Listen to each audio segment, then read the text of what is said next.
Good morning, ladies and gentlemen, boys and girls, and welcome on into the stream for a fresh edition of the CCT Series. Number 6 is here, and we're ready for some more serious Dota 2 action. Several teams going to come on in and try and compete for that big old prize pool, get a big slice of the pie, and obviously it always helps. Everyone loves a big salad dosh for sure. So we'll see what sort of games we're going to be coming up for this one. Obviously, there is some invited teams going straight off on through the playoff seeds, but obviously there are a lot of group stage people coming on as well. Obviously, you can see the format right now for the groups. 2 sets of 5, and then the top 3 will always advance to the next stage, but the bottom 2 will be eliminated out of the tournament. So sometimes the group stages can be quite safe, sometimes it can be quite relaxed. Not this time though, guys. This is always dangerous fare for the CCT. You've got to perform or you will be knocked out, of course. Obviously, then we go off into the playoff stage where the seeds are appropriate to how the teams score, and then the 2 invited teams, which are Navi Junior as well as 9 Pandas. So 2 big hitting teams already. So it's going to be hard in the group stage, and then it just gets even harder once you actually make it through to the playoffs. So it's just chaos from start to finish. Looking forward to all these games. Also, have a look at the prize pool as well. It is up to a nice, healthy chunk. $50,000 in total. First place got that 30k, then 10, 7.5, and 2,500. Even if you get 4th, it's still a good, healthy amount of dosh. But like I said, it's going to take quite a lot of effort to get there. Got 5 days of group stage to go through. Each team will be playing 4 series each. And then after that, of course, you go into the double elimination playoffs. And then it's just more chaos from there. So it's going to be a nice long tournament. It's roughly about spread over 2 weeks. So the fun will never end, guys. You know, everybody loves when a CCT comes on in.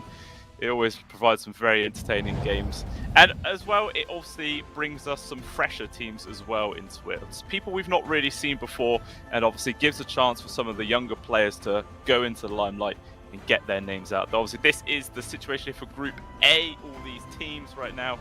Passion UA, One Move, Night Pulse, Jiggling, as well as Team Turkey. 5 pretty damn good teams, I must say. I'm not entirely sure who I'm going to be favouring coming out of this one. Maybe it could be One Move, a bit more of a well-rounded team, but we'll see how that does go. Group B, however, you've got Mal, Zero Tenacity, Nemiga, LFG Esports, and 4 Pirates. Obviously, there are some pretty big names on in there. I feel like out of this team, probably going to be favouring, or out of this group, sorry, I'll probably be favouring Mouse. Should in theory be the top guns, but again, there can be some little other teams coming on through, performing well. Like, even on some of these other teams, like LFG Esports, for instance, you've got players like Melodule, 4 Pirates, have got O-Taker. Like, there are some well-known players which you guys would have heard of spread around, which is always cool. So we'll see how it all goes down. Today's schedule, though, first series, the one that we're going to be casting right now, is going to be Team Night Pulse up against Team Turkey. We'll see how Team Turkey are going to fail. Obviously, Night Pulse have got 5 well-rounded players. Meanwhile, not a lot of information for the guys on Team Turkey, but I have actually been checking through their Dota buffs and their MMR. They're actually still very high-ranked players, you know. Their highest is 79 and their lowest is 600, which is pretty good, to be fair. So I'm definitely expecting these guys can put up a fight and make it a very entertaining first series. But then followed up after that, it will be Zero Tenacity coming up against LFG Esports. And then One Move versus Ziglin and Mouse versus Nemiga to round off the day. Obviously, I am casting the first 2, someone else will be jumping in for the second 2. Just breaks up the day a little bit, gives you guys a bit of a fresher perspective coming on through. But have a look at the rosters as well for either one of these teams as we have a look. Unfortunately, no pictures, but that's fine. Night Pulse got Kami, Warwick, Dalai Lama, Desire, and Kidaro. Obviously, if you guys have been watching Dota 2 for a while, you would have heard several of these players' names throughout the history. So I've just got to rejoin a different lobby because it all's been swapped over before I get left behind. That'd be very bad. Okay, no, I'm fine. But yeah, so Kami obviously pretty stable on the position 1 role. Dalai Lama has been playing for quite a while. Obviously, I believe at one point he was also in Bait when Dendi first started up his own team. So even just the opportunity to play with Dendi in a professional setting is a pretty unique situation. Quite an honor, I must say. So we'll see how these guys are going to do. We'll have a look at the roster of Team Turkey. Or actually, I think we might be having a slight break, guys. There might be some kind of issue going on, so we'll probably have a little pause. Hopefully, it doesn't take too long because obviously the game was scheduled to start. But it's always the teething problems. The first day of the CCT, there's going to be a few little things to work on now. I think the players need something changing, so we shall return in just a few minutes when we have the game ready. So don't go anywhere. We'll be back very soon.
Alrighty, we are back and the draft is here, guys. We do apologise for that slight little break, just a couple of minor issues that needed ironing out, but hey, it is done. And we have the picks coming on in, or I should say the bans to start off with. So the thing is, I can't have a lot of information for the side of Team Turkey because there's not, like, obviously a page where it's dedicated to all of their previous picks and whatnot, so it's kind of harder to judge which way they are going to go, but a little bit easier for the side of Team Night Pulse here. I was having a brief look at the individual players on Team Turkey's sort of pages just to get a good idea of what heroes they're inclined to go with. And it seems like the preferred carries are like the quite standard, the TBs, the PAs, those sort of things coming on out. So we'll see if we see either one of those. Still a lot of priority as well into the Liches from both sides, as well as the Dragon Knights. I wouldn't be too surprised if we see them banned or picked in the early stages. Ignored for now. Obviously, Alchemist ban is just essential. You can't not ban Alchemist now. We've seen it several times before. If you let it slip, the other team's going to first pick it, and more often than not, they just win because it's just stupid. It does so much work at this current meta. It's actually mad. But it is gone. Moeta and Gyro as well, removed there by Night Pulse. Meanwhile, Team Turkey so far taking away the Beastmaster and the Hoodwink. See what else they're going to prioritize right now. I mean, they do have the first pick right here. So if they want, they could go in for the Lich. But there are still other high priority heroes in there, such as the Shadow Demon as well. They actually decide to ban out the Monkey King and first pick a Timbersaw. Okay. It's interesting because you don't normally first phase the Timber. You normally pick it into a hero where you know you're going to have like a solid matchup where you just destroy some sort of melee-based hero. You can even put it in the mid, but they're just going to lead up with it right now. I mean, he is still incredibly strong. It's kind of hard to just completely shut him down in a draft, but I guess just people limit his mobility can be quite punishing. You know, sometimes just a Bloodseeker alone, you just chop the Rupture on him, and then the Timbersaw's screwed. Can't Timber Chain around, he just dies too quickly. The reactive armor doesn't reduce the pure damage. Just stuff like that. See if they're going to go down that route.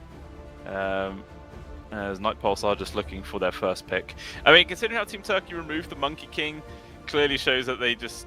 I feel like they're prepping this to be an off-lane Timber, because the Monkey King can normally lane quite effectively. So in that regard, if they want to continue down that sort of plan, they might just be banning the Ursa as well in their second phase of bans. So potentially Night Pulse could be considering picking it up right now. But at the same time, DK's still in the pool.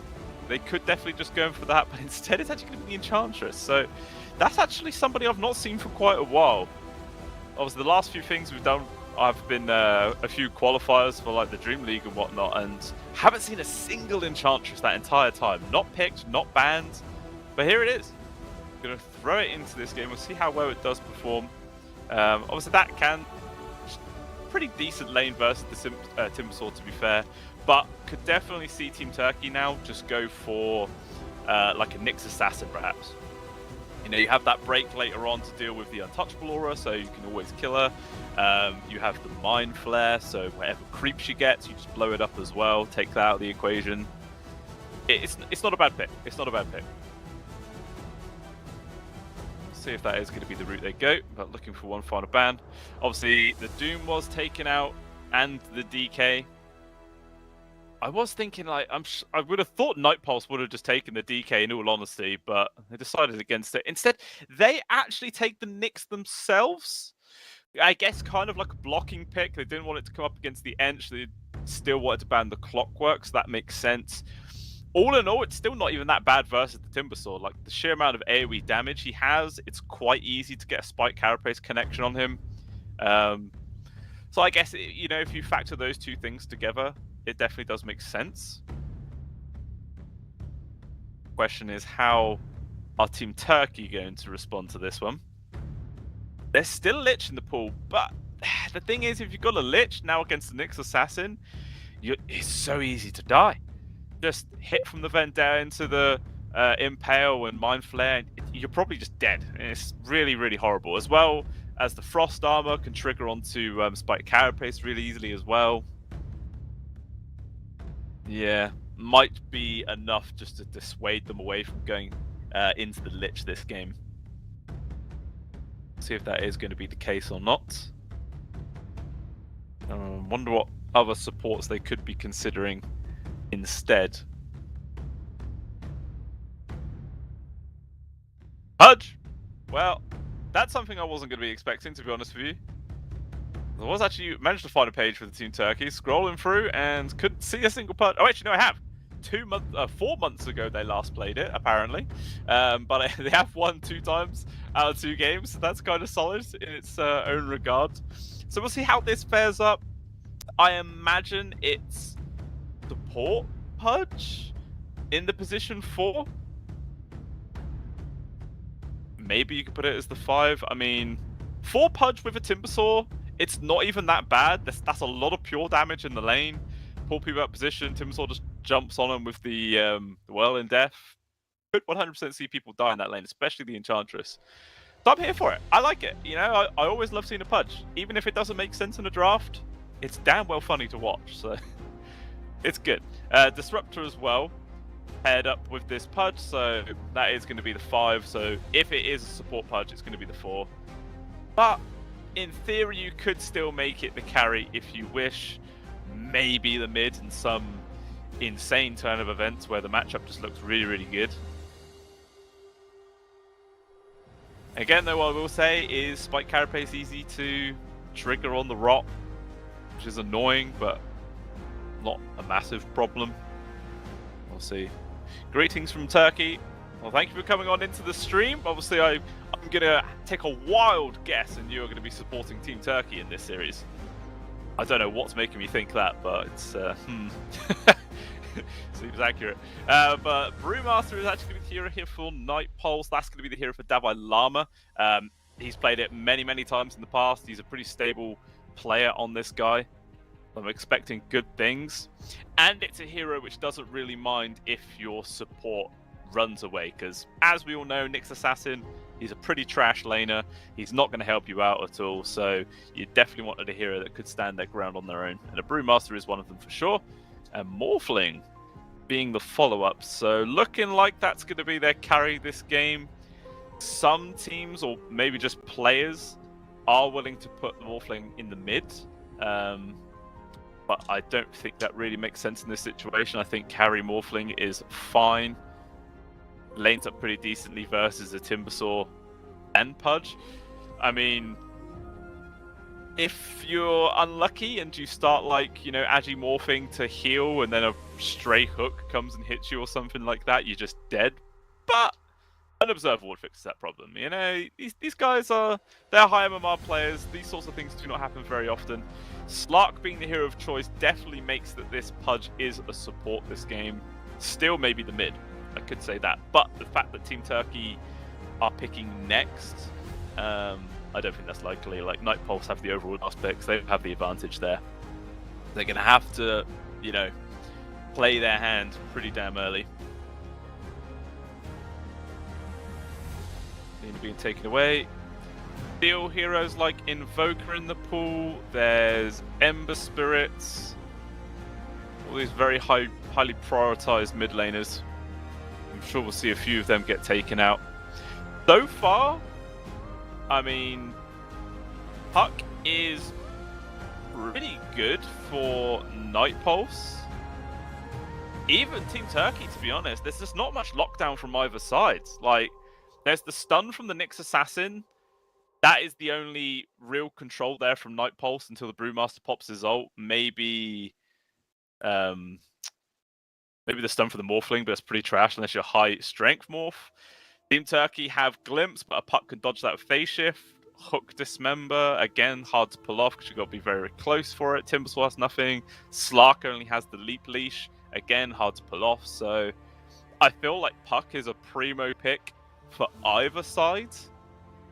Night Pulse, they've actually banned out the Night Stalker. So are they thinking that this is a Pudge mid? I mean, maybe if they played with each other before, because obviously these are high MMR players who've undoubtedly played with each other a few times in their pub games. I'm here for it, man. I mean, if it is going to be a mid Pudge, I don't mind. That's great. That's fantastic. Give it to me. It's coming in for GTI.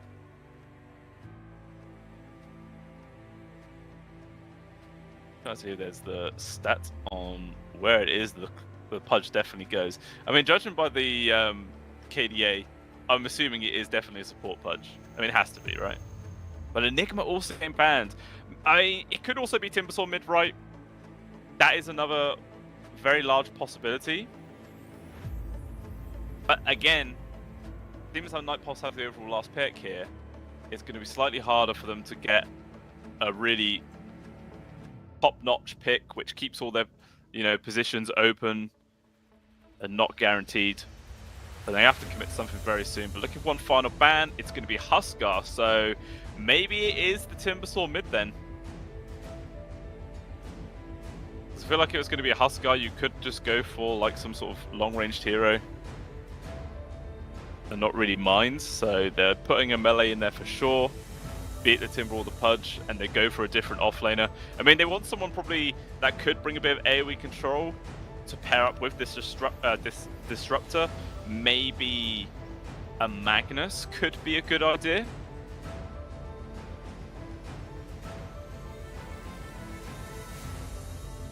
I think I'd like it. 20 seconds though left for Team Turkey. GTI playing Timber like a puck. Best Timber player. Alright, well, if that is the guaranteed mid for sure, I'm eager to see how this one does play out. I mean, again, it does make sense with the Huskar ban and Centaur Warrunner being the hero of choice. Yeah, 100% Timbersaw on the mid, Centaur on the off lane. A lot of beefy frontline boys come out here from Team Turkey. So maybe a hero that can abuse that somewhat from Night Pulse could be good. I'm thinking like, could Underlords be a decent shout this game? It's not a bad lane versus a Timbersaw, obviously with the what the hell's it called? I can't remember. My lord, I haven't seen an Underlord so long. I can't remember the name of his skill. The fire one, man, drops green balls from the sky. It's not bad. Instead, they go for the Queen of Pain, so someone that can keep their distance and just poke a prod from afar. Decent magic damage, so the reactive armor is going to be as useful. Should be fine. Don't really seem like completely dominating the lane by any means, but we'll see how well it does. I mean, the sort of lineup here from Team Turkey is quite scary. Like, if these guys get an early start, it's going to be quite hard to stop that snowball.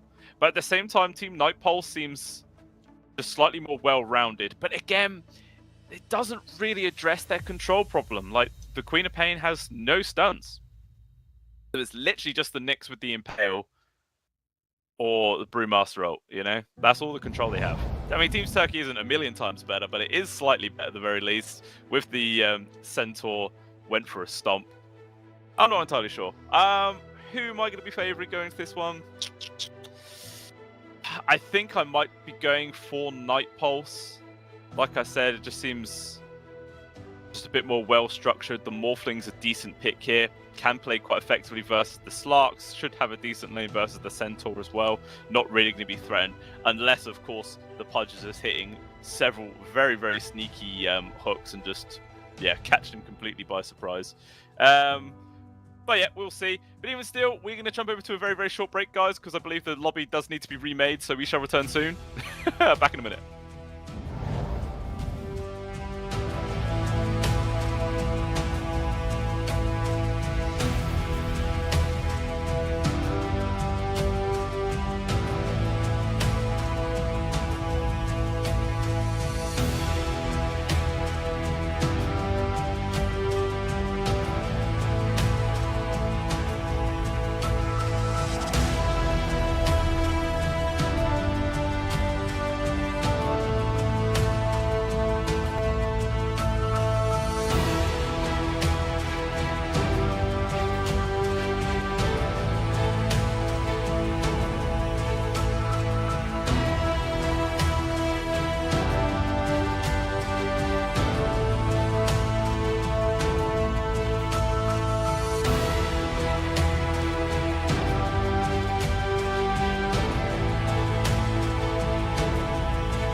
Alrighty, welcome back on in, ladies and gentlemen. We do apologise for that very brief delay, but the game is back up. Again, just a few little teething issues here for the start of the fresh CCT.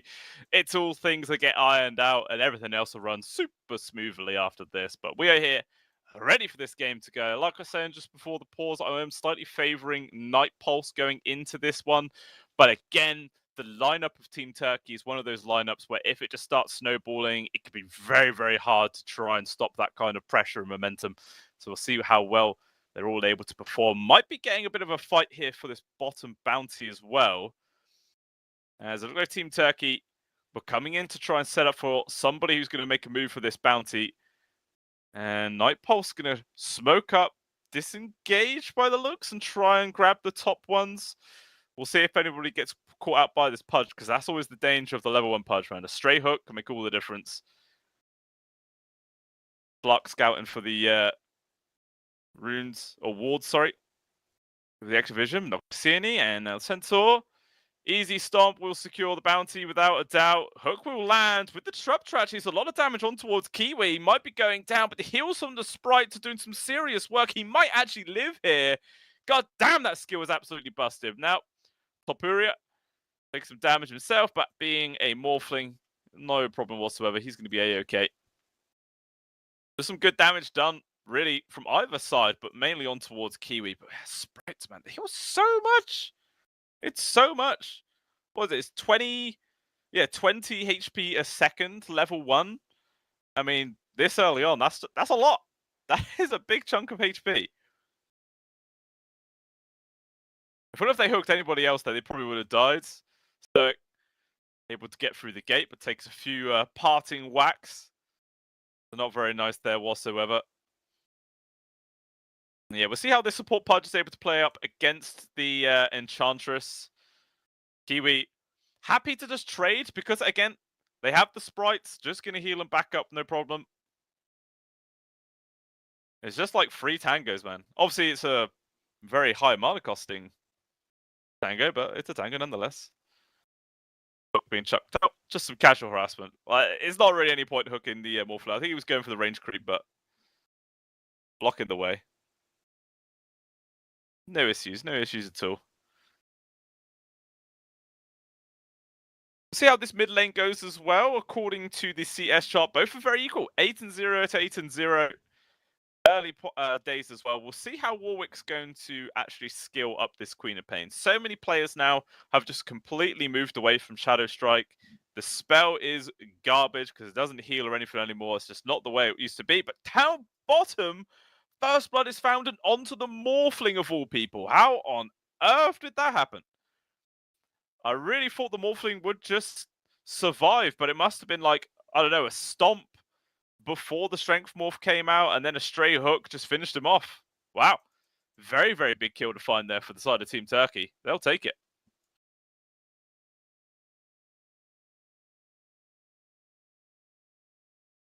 Up top as well. Looks like constant drags of the creep wave behind the tier 1 tower there from the Nyx. Obviously, like I was saying in the draft, Nyx Assassin can't really do anything to help out his teammate in the laning phase, especially against a Slark and a Disruptor. It's just very, very hard to lane into. So the main thing you could do is just constantly drag the creeps and make the lane as close to the tier 1 as possible for Davai Lama, or just find the free farm in general.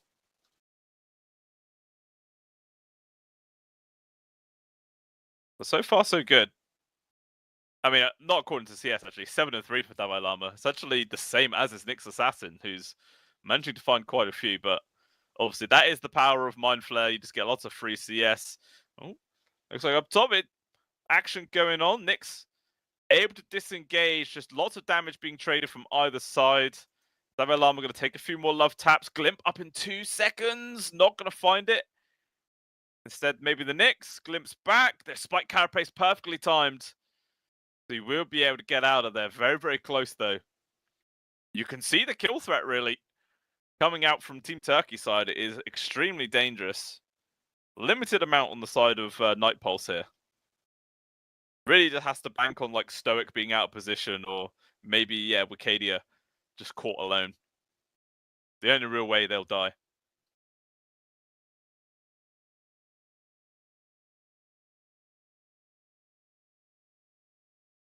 4-minute rune spawn. Next comes in, make sure he denies a bottle refill there towards Strider. So Timbersaw going to be running out of resources a little bit faster in this mid. Okay, glimpse. Onto Davai Lama. Pretty speedy, but the leash does land. Just keeps on evading the right click. That's so frustrating there for the slut. As like S and shift stacks are very important.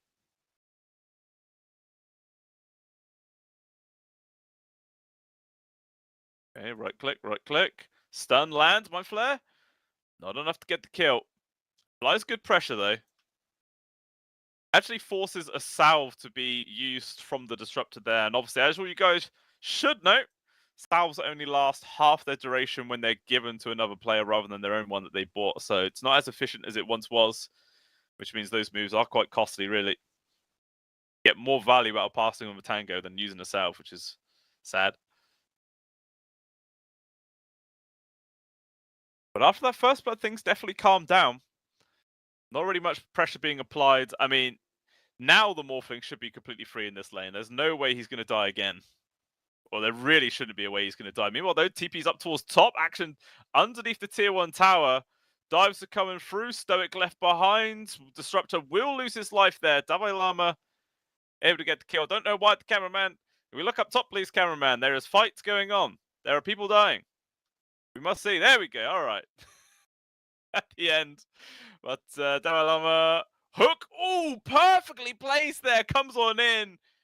Absolutely insane placement. That is exactly the kind of things you love to see coming out there from a Pudge player right now. Sneaky doing his name justice and landing a sneaky hook. Very nice. Well, mids. Everybody getting really low. Blood grenade lands on towards 2. Warwick taking damage there.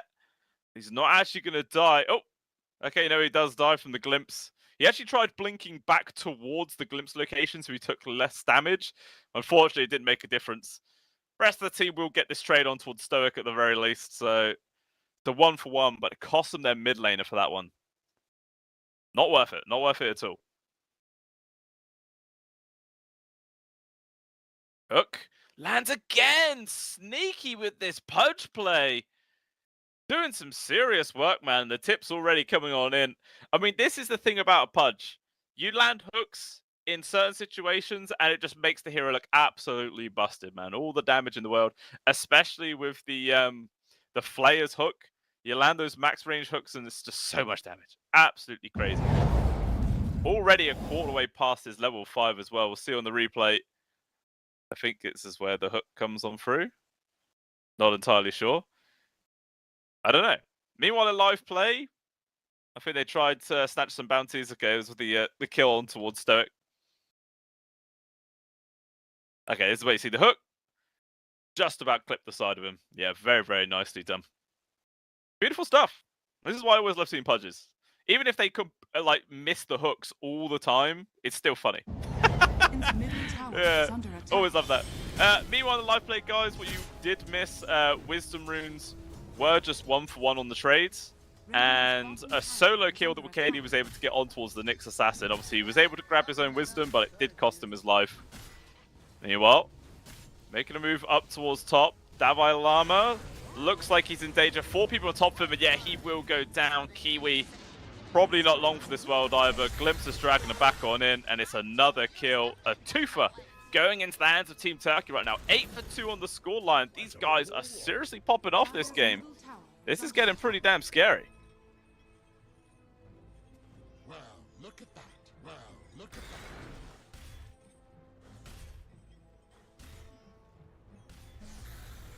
Meanwhile, down bottom, looks like they're trying to make a move on towards Centaur. Stampede was already used. Managed to get one stomp off, trying to dodge the blink. Unfortunately, not enough. But the hook will connect yet again there, coming in from Sneaky. Should be able to get this kill on towards the Nyx, but might cost him his own life right now as the waveform forwards gets the kill. Stoic getting chased after here from Warwick, drops out the connect field, trying to make space as top 2 are turning into the Timbersaw. They're trying to breach this distance right now. He's catching up towards Stoic, but he guesses the wrong direction, but it doesn't matter. There's just so much chase that eventually he does go down. Double kill going over towards Tapura. It's a big chunk of money. Now Kiwi's the one in danger. Good damage, but still not enough to actually bring down this Enchantress. Putting several points actually into Nature's Attendant, 0 into Impetus right now. Just going all on like the defensive plays. Radiant's middle tower is under attack.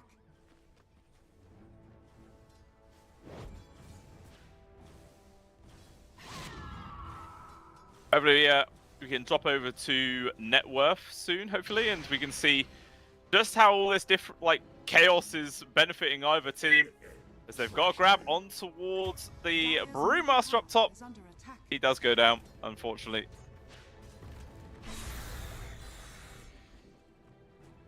Just another kill on towards Tower Alarm, man. Really is starting to punish this Brewmaster again and again. Bottom of all the cores in terms of net worth. Meanwhile, the Topu was able to get a solo kill down bomb on towards the Centaur, but at the same time, the Pudge also dying at the top lane. So a couple of kills chained together there for the side of Night Pulse. Definitely what they needed to try and stem the amount of pressure coming their way.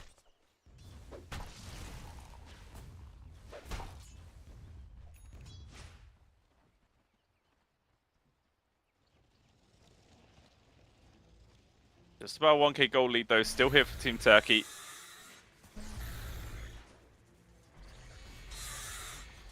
Barrier between the two carries in terms of farm. It's not that bad, all things considered. About 700 gold at 10 minutes. It's not a huge difference, but a difference nonetheless. Meanwhile, up top, looks like Kiwi goes down. Very aggressive position in between the two towers. Just gets completely caught out. Davai Lama, though, maybe in danger. Has his ultimate available. Going to try and turn on towards Stoic. No ultimate available. Goes for the TP. Is the cancel there in time? It is. No escape for the disruptor this time round. Eventually he will die, and Pale gets the connection. Throws a glimpse off, but Wakudia gonna try and run. There's action up top, cameraman, please! Pudge able to disengage. I think the Morphling actually just doesn't bother chasing. Wants to focus onto the tower instead.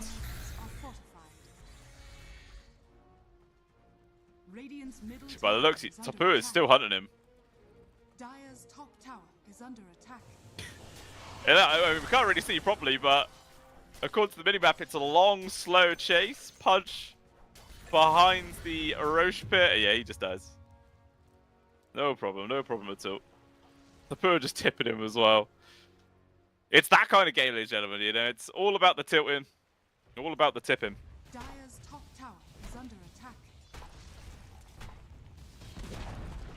Dire's top tower has fallen. Spur just happily starting to farm up right now in a very comfortable position. Obviously did have that death at the very start of the game, but since then he's basically been left on his own. Just happily free farming, getting kills as well. Chained 4 together. 6,500 net worth. Getting towards the Mantis Star. I mean, he's still about 2,000 gold away, but with Dragon Lance power treads completed on top of it, it is a decent amount of money he's been able to make.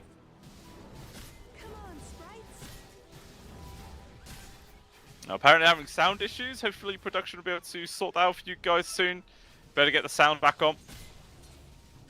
Radiant are scanning. Sound is important. Otherwise my voice is very grating, very annoying. Stray hook there from the Pudge, not going to land on towards Kiwi. I have to be careful though, because another hook's coming off cooldown in just a second. They might just go for it. And oh, they actually spot Topua. Trying to make a play on towards the Morphling, but TP's coming in right now, and Strider gets absolutely annihilated. Just everybody turning up there from Night Pulse. And going to try and get this +1 on towards Stoic. They turn around there with the Static Storm, locking him down. Hook's going to connect onto Warwick, dragging him underneath the tower there with the Dismember. It's going to be enough. First casualty is going to be the Queen of Pain.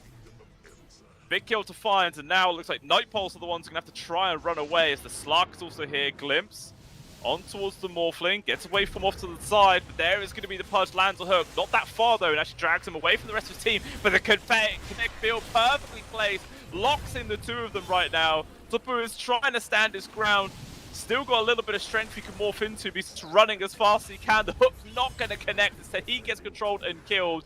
The Centaur though comes on through and stuns the other Centaur. Big plays there from Kiwi. And now Curtin Kelly is trying to run. Warwick has actually respawned all this time. Drops the ult. It's good damage. Mercadia barely able to survive there. Pops the ult and is going to try and run away. Two-man stun comes with Centaur again. But the Morphling, he's actually been able to reset his stats. And they managed to find the kill. So back and forth for these team fights right now. 14-minute Wisdom spawns as the Nyx desperately trying to get this +1, but he might have dived too deep. Warwick, though, is here to help. Hook underneath the tower, very nicely done. And they are able to get that response kill. Just very messy fights coming out from both sides. But even this game out, and the fight's not even done yet. People just keep respawning and TPing back in. Glimpse going to drag back in Topua. There's going to be the ult drop from the Disruptor. The Strength 4 was coming in, but it is going to be enough to keep him alive. He's getting low and he will fall. Dabai Lama as well. All the Brewlings just get destroyed by this amount of AoE damage. They're using the Stampede and Dabai Lama just can't run fast enough. He will die. A Kiwi 2 has been caught. Just so back and forth. It's a decent fight at the very start there for the side of Turkey. Then Night Pulse turn it around, and then Turkey just respawn, come back in, defend the tower, get more kills, and take a tower of their own. And all of a sudden, we're looking at the first net worth advantage this game. 3,000 gold in their favor. Big, big turnaround. Obviously, killing the Morphling being the big ticket item right there. Slowing down this game, decent chunk of money as well. Now there's only like 400 gold separate the two carries. Definitely has closed the gap quite nicely. But at the same time, Nyx has just completed a Dagon, so this is where his true power spike begins. Disruptor is going to be target number 1. He will just die every single time. Nothing he could do to survive against that.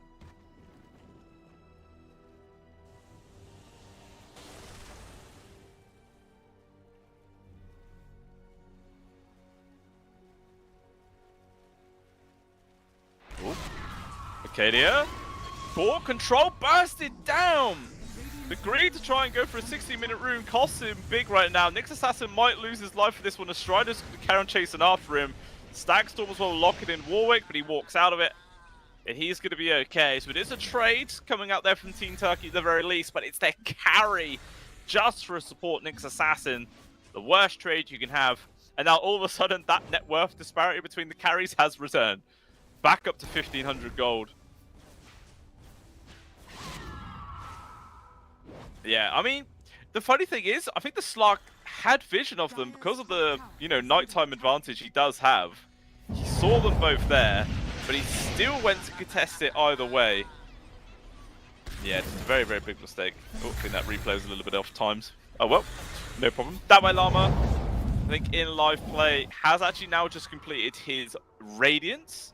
So, going to help buff up his farmer speed as well as provide that good mischance in the team fights. Doesn't really affect like the Timbersaw or the Centaur or the Pudge, but pretty damn good versus the Slark, to be fair. Even just like a couple of misses to, deny a few Essence Shift stacks can make all the difference in the world.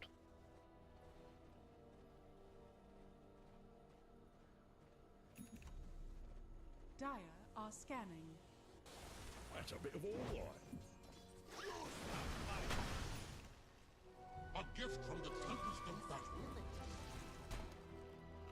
Blink Dagger now picked up as well for the Centaur, so an extra form of initiation now online here for Team Turkey.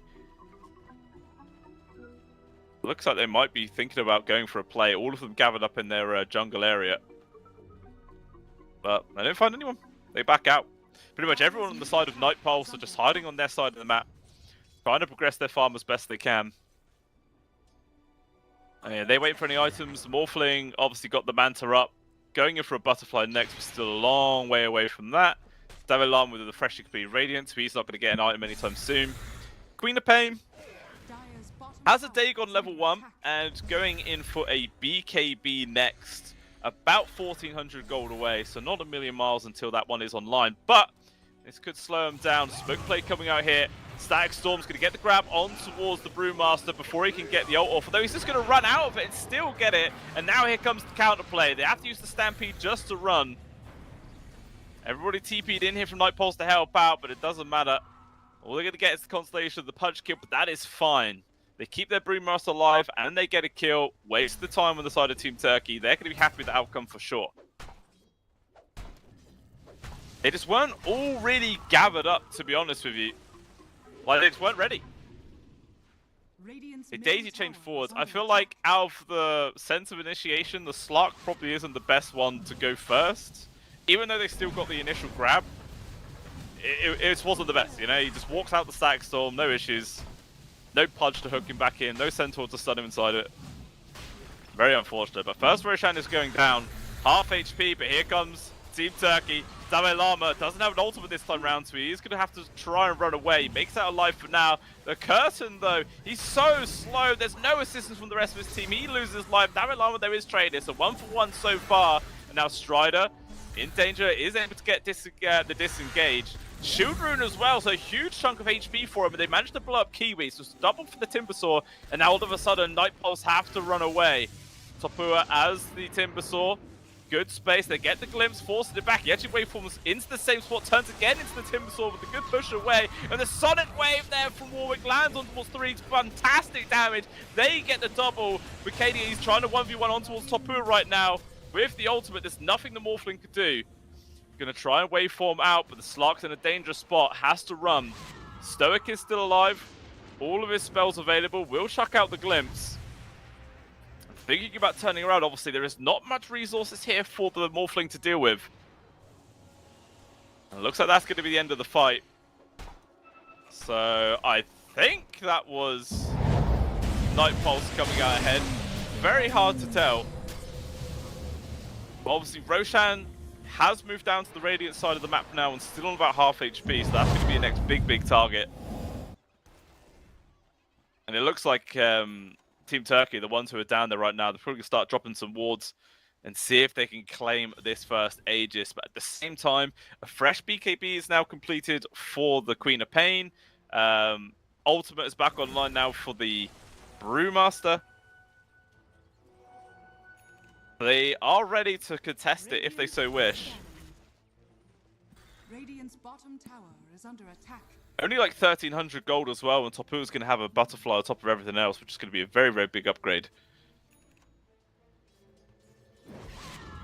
And the Nyx continuing to do a classic Nyx build, just spamming the levels of this Dagon. So all he needs. Dire's middle tower is under attack. Dire's structures are fortified. Yeah, line and wait. You're going to see if anyone steps out position here. Dire's middle tower. Walked on the front. Jump forwards in from Curtis, but a nice BKB reaction there for Warwick. Denies the stun. Has to Stampede to disengage. It doesn't look like they're all that ready for this one right now. Stun comes in for the Nyx Assassin. Dismember trying to lock him down, but Kurt's still going to lose his life. They get the trade on towards the Nyx, but it's a very minor consolation prize. It's Vicadia. He's trying to do what he can right now. Actually lose their couriers before the items even get delivered to Stoic. Will lose his life here. Nothing he could do.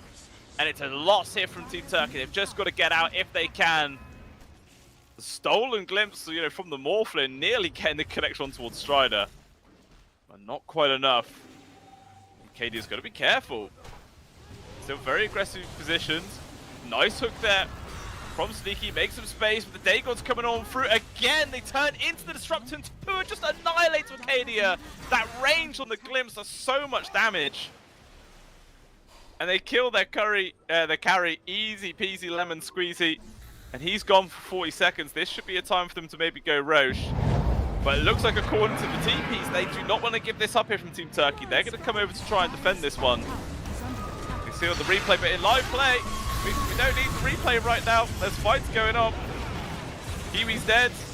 I'll keep you guys updated. Topua tried to TP out right now, but the Glimpse actually denied it. Instead, he's going to turn around and kill the Disruptor. He's going to need help from his team soon. Without the Slok, though, I don't know if they have the resources to actually kill him. He's just happy just to keep hitting him. Stand his ground, deal the damage. Although he will get burst out. Wasn't strength morphing fast enough. Dapo Lama, though, trying to chase after him for more, but Team Turkey will disengage. Killing the Morphling is a big victory, and now maybe they could be the ones to take Roche.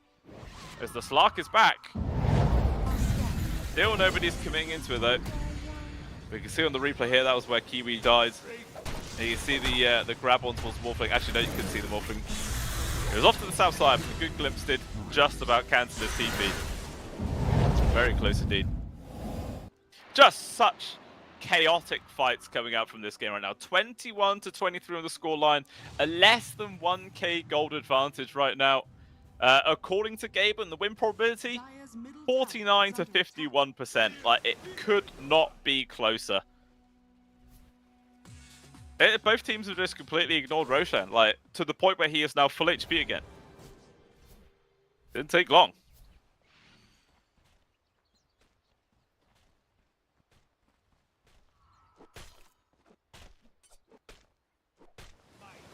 Strider actually building into a Cypher Vice, which he's about 1600 gold away, not too long at all. And that is a fantastic way of just locking down Tapuria. And there is no Lincoln Spheres coming out anytime soon. There's no real safe mechanic from the supports, like a disruption or anything like that. So that could be his bane. He might very well have to start building into a Lincoln Sphere very, very soon as a result.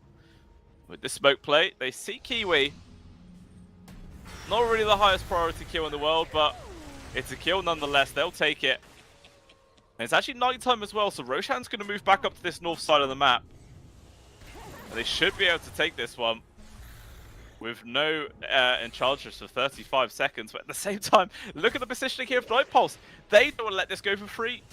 4-man smoke. They're going to try and take the fight, even though they're missing their support. They don't care.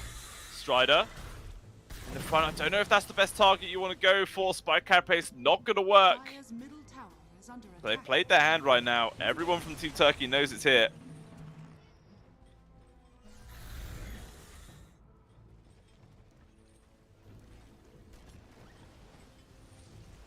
Both just watching each other perfectly still. Obviously, Dire's middle tower is Wicadia here under on the attack. Slark gets the bonus vision range for the nighttime.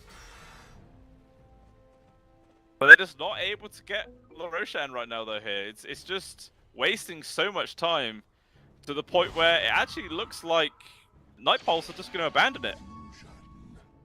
Maybe they're going to try and pressure this tier 2 mid, or it's just a fake back, as now they re-smoke, and they're going to try the long wrap around to get behind them. Thing is, though, Davai Lama is not here. And they really need their Brewmaster for this fight. He is a key part of this. He's going to get there really late, because the rest of his team is just going in. Kiwi smoke breaks. I don't think they saw him, though. Radiant's bottom tower is Maybe they under might just attack. make a jump on towards Davai Lama, thinking he's alone. But you would assume that his whole team's behind him. Now Kiwi gets found in the back lines. Dumped onto control Dismember, but he's actually survived a long time. Quadia, though, is getting extremely low on the Slark. He's barely able to survive there with Resolve. They dropped the Stack Storm, but it's just on towards the Nyx. It's not big enough at all. Now Warwick has to stand his ground with BKB activated. Drops the ult on towards Wicadia, but then he's inside the Shroud, so he's going to be fine. Glimpse on towards the Quad, but again, another blink brings him to safety. But the jump forwards there for the Timbersaw. They're going to be able to finish off the Queen of Pain. So far, it's a 2-0 here for Team Turkey. Once again, Stoic in danger, but the control there from the Pudge in the Dismember. Okay, they can't do much. Hexed up as well. He's able to get off the Manta Style, trying to wait for him. He has to run away. He can't stick around. Another Glimpse going to drag him back.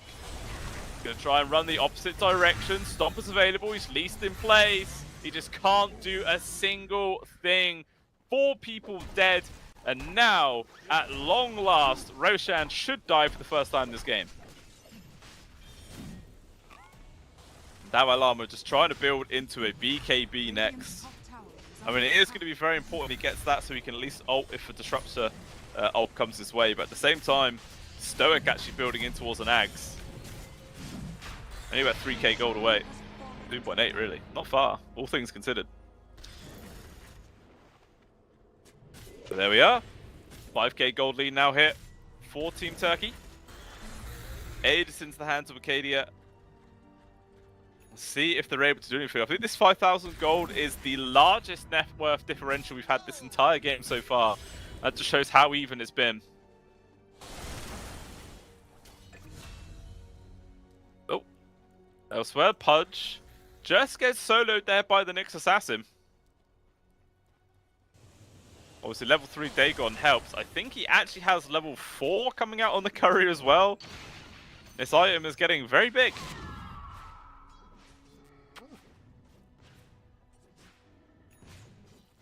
Yeah, there it is, level 4. Huge upgrade.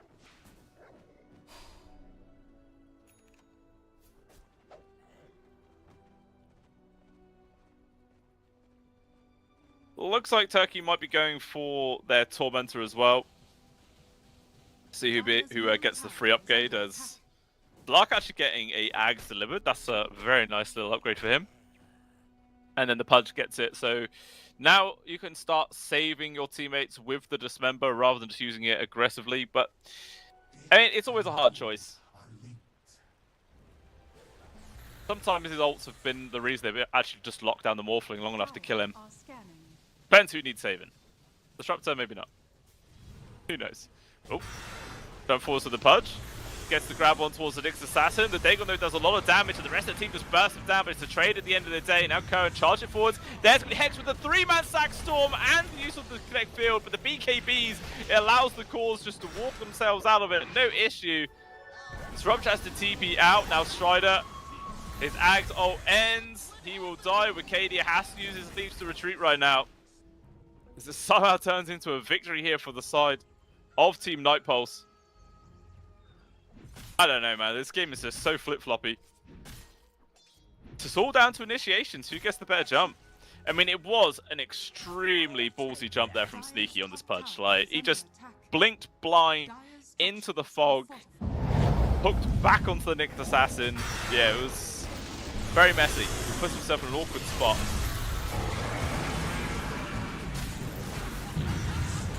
Didn't quite work away. I mean, it's such a good ult placement. If Stoic had his Aghanim Scepter, this could have been a completely different situation, right? Like 100% Warwick would have died. Probably not Dalai Lama, but may have made all the difference at the end of the day. Meanwhile, in live, the top tier 2 does go down, and they're even now working on towards the high ground. Still 15 seconds without the Timber Saw. The buildings are just not going to last that long. Yeah, disintegrate, but Katie's just going to casually walk forwards. Wants to start being in towards the Morphling.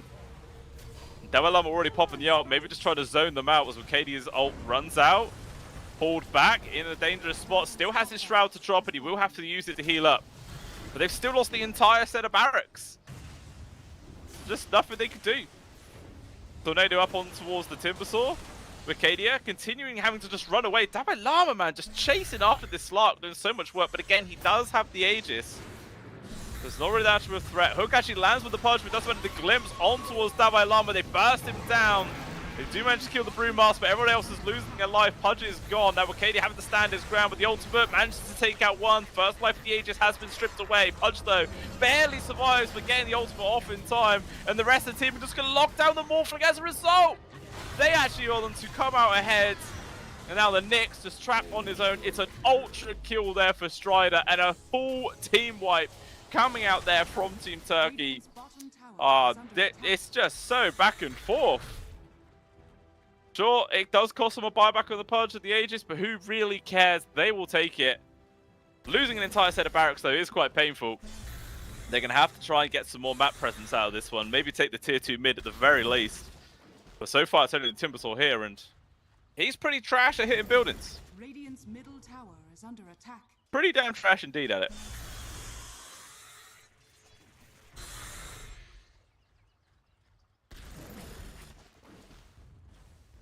The Pudge surviving by a sliver of HP in that situation is why it went pretty damn well for the for Turkey. Like, if the Pudge died, Morphling wouldn't dismembered, he wouldn't have just been completely controlled before he could get the strength morph off, and yeah, it's just one of those things. I think it's essentially the casual click, the 20% magic resistance, that's what saved him. It's a good item, guys. You should get it. It's pretty good. BKB now up for Curtain. And an Orchid actually now for Wicadia. That's an interesting buy, considering how there's a BKB on the Brew, there's a BKB on the Quap, there's a BKB on the Morphling, and a Manta Style. I don't really know how effective this Orchid's going to be. He's just going to straight up try and turn it into a Bloodthorn.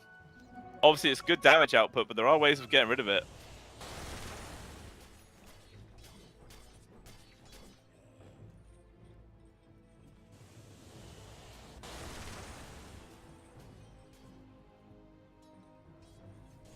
would have thought he would at least go for like an MKB instead, right? Because at least then you've got a way of dealing with the mischance of the radius and the butterfly in the hands of the Morphling. Radiant are scanning.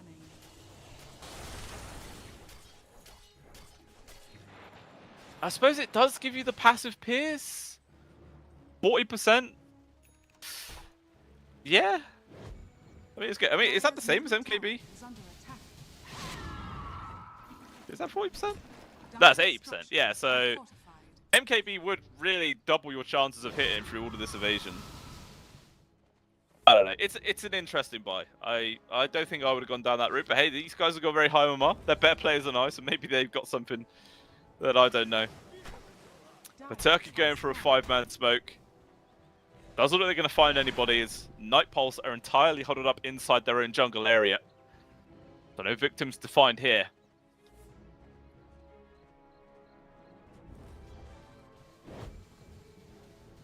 Both teams steal the other side's Wisdom Runes as well. Radiant's middle tower is under attack. Dire's bottom tower. I mean, it is still a slight advantage for Turkey, the 5 to 6k goal, but at 35 minutes in, considering just how back and forth these team fights have actually gone down, I don't think this really matters whatsoever. It's a very, very minor influence in this game at this stage. As the bottom tier 2 goes down, just this Morphling shreds building so easily, man. With the Alpha Wolf, it actually bumps up his damage a crazy amount because it's base damage, and where he's just pure agi, giving him a lot. Yeah, increased by 30%. That's mad damage. Get Glimpse. And Stag Storm used, but Tapu just pops BKB. That is the 8-second BKB gone, but that's also no disruption now for over a minute. They both pretty much come off cooldown at the same time. We'll see who cares about it the least. Arcadia is able to just start scouting out Observer wards, as they actually have a gem on him. But jump forwards in from Nightboss to try and take him down. Hexon towards forward, he pops the BKB. No casualties so far, only Nyx Assassin to drop. Davalar now pops his ultimate, and they're going to turn their attention over towards the Centaur War Runner. He's a tanky boy, he's surviving a long time. Tapura taking a lot of damage on this Morphling, but it looks like the call was just to disengage right now. And Night Pulse are going to try and run themselves, but they're not going to let him get out of here for free. Davalama's Broodlings are being chased. Storm Pounder will throw the Slark up into the sky. Strider sees the real Davalama. Jump forwards, not able to get the cancel on towards the Blink. The Brew will live, and they might now try and push this mid lane here for the side of Turkey. Only like 10 seconds, the Nyx will respawn. They also have creeps inside their base, and yeah, Curtain's just going to TP back to deal this one, so no pushes this time either. Oh, Kiwi has been found. Very ambitious, dangerous place for an Enchantress to be lurking. I mean, he will die. It's just going to take a while is all. I mean, a really long time. Good lord. Another Sprout? Broink? He actually could have done another Sproink, which is hilarious. Would have made more space. But actually, you know, the longer he took to die, it was the more Essence Shift stacks that Wikadi was getting. Like, he's actually up to stolen 124 agi right now, which is nuts. It is just lucky there for Night Pulse that Roshan didn't instantly respawn. Otherwise, this would have been a free Aegis for sure. Looks like Night Pulse might try and pressure this bottom set of barracks. Maybe letting the Roshan be bait.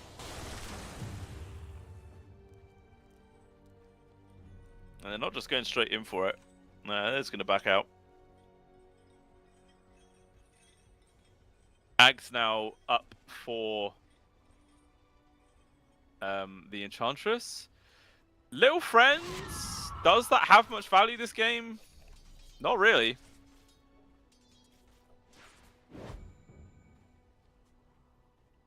Yeah, Little Friends does nothing. Like, there's no zoos or whatnot. It's very interesting item to go for. Maybe they come for something else. Who knows? Roshan going down. Bloodthorn completed as well for Kadios, is going to make quick work of this Roche. This will be Aegis and Banner going into the hands of Turkey right now. But at the same time, Topua, he was able to take down the tier 3. They've got the grab onto him right now, but he's muted because this was a pickup of the Ags from the Disruptor, and they did get the kill. Locked down, 80 seconds, no buyback. The greed to stick around for this push, massively punished. And they lose the life of their carry for 70 seconds. Of course, he does get another set of barracks, but this is a big opportunity right now for Team Turkey to run down mid, start taking some buildings of their own. Unfortunately for them, all the tier 2s are still standing, so they'll only be able to get one set. And they're not even just gathering up to push. They're splitting up to farm. Where's the coordination? Where's the aggression? Where's the pressure? Lara and Kiwi just farming up the Ancients together. Oh, they got the grab on towards Warwick. BKB's in. Blink off towards the side. Should be able to make it away. He's gone. Very dangerous though. Oh, okay, Strider. I don't know. I don't think this is going to work. Okay, yeah. Warwick survives. Just really wasting time. Tier 2 does go down. Meanwhile, close to the Dire base, Stoic just gets picked off. Devilama as well as Kiwi able to find the kill. In comes Strider though. Devilama goes to the straight up BKB TP. But this just pulls them all away from the base. So out of killing the Morphling, but he was dead for 80 seconds, no buyback, and all they got for it was a mid tier 2. And they still lost their full set of barracks for it. It's just, they're not using the space that they're making. They're not using it at all. So even though they find these big priority kills, it means absolutely nothing at the end of the day. Like, if Topua does this trade one more time, it's Megas. And then it's going to be that much harder for Team Turkey to try and make a play with this. I'm going to say it, it's just lack of coordination.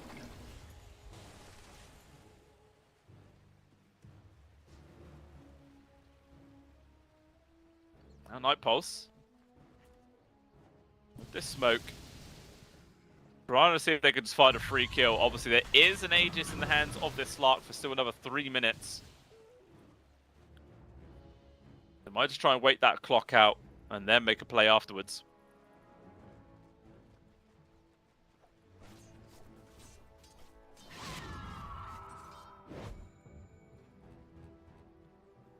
Any other key items coming out soon? Warwick building into a Lincoln Sphere. Makes a lot of sense. This hex coming out from the Timber is extremely annoying. Sapura is building a... I don't know what he's building. He has a Chrysalis in his backpack, but he has a Hyperstone queued up. Neither of those two make an item, do they? I don't think they do. No, they don't. Okay. I don't know. I thought maybe you just either complete the Daedalus or going for like Moonshard or something. We'll see what he ends up doing with this chunk of money.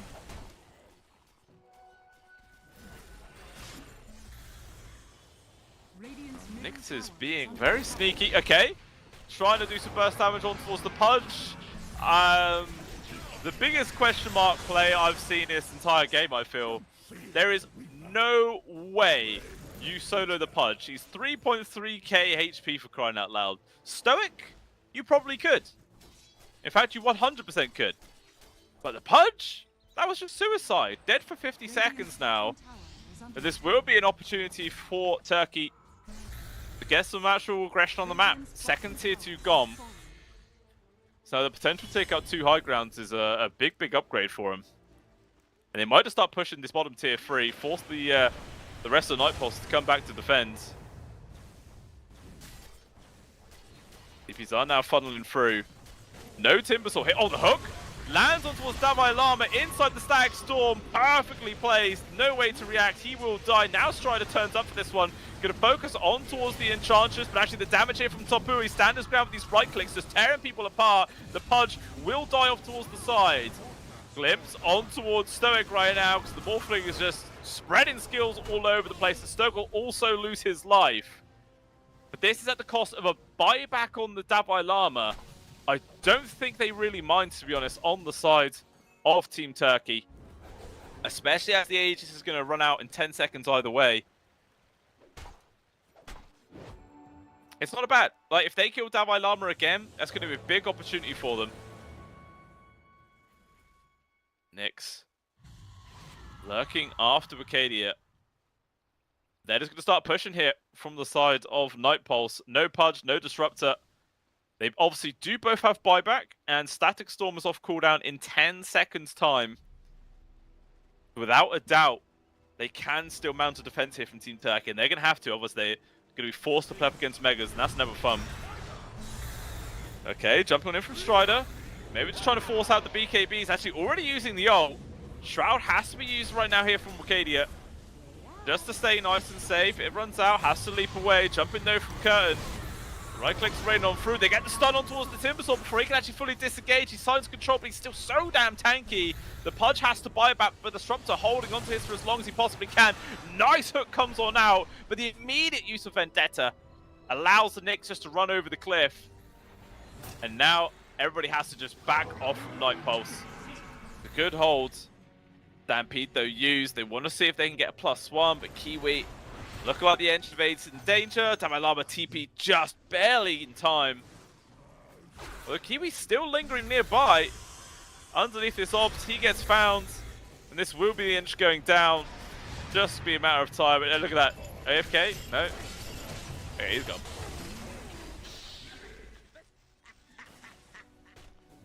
That's a buyback at the very least.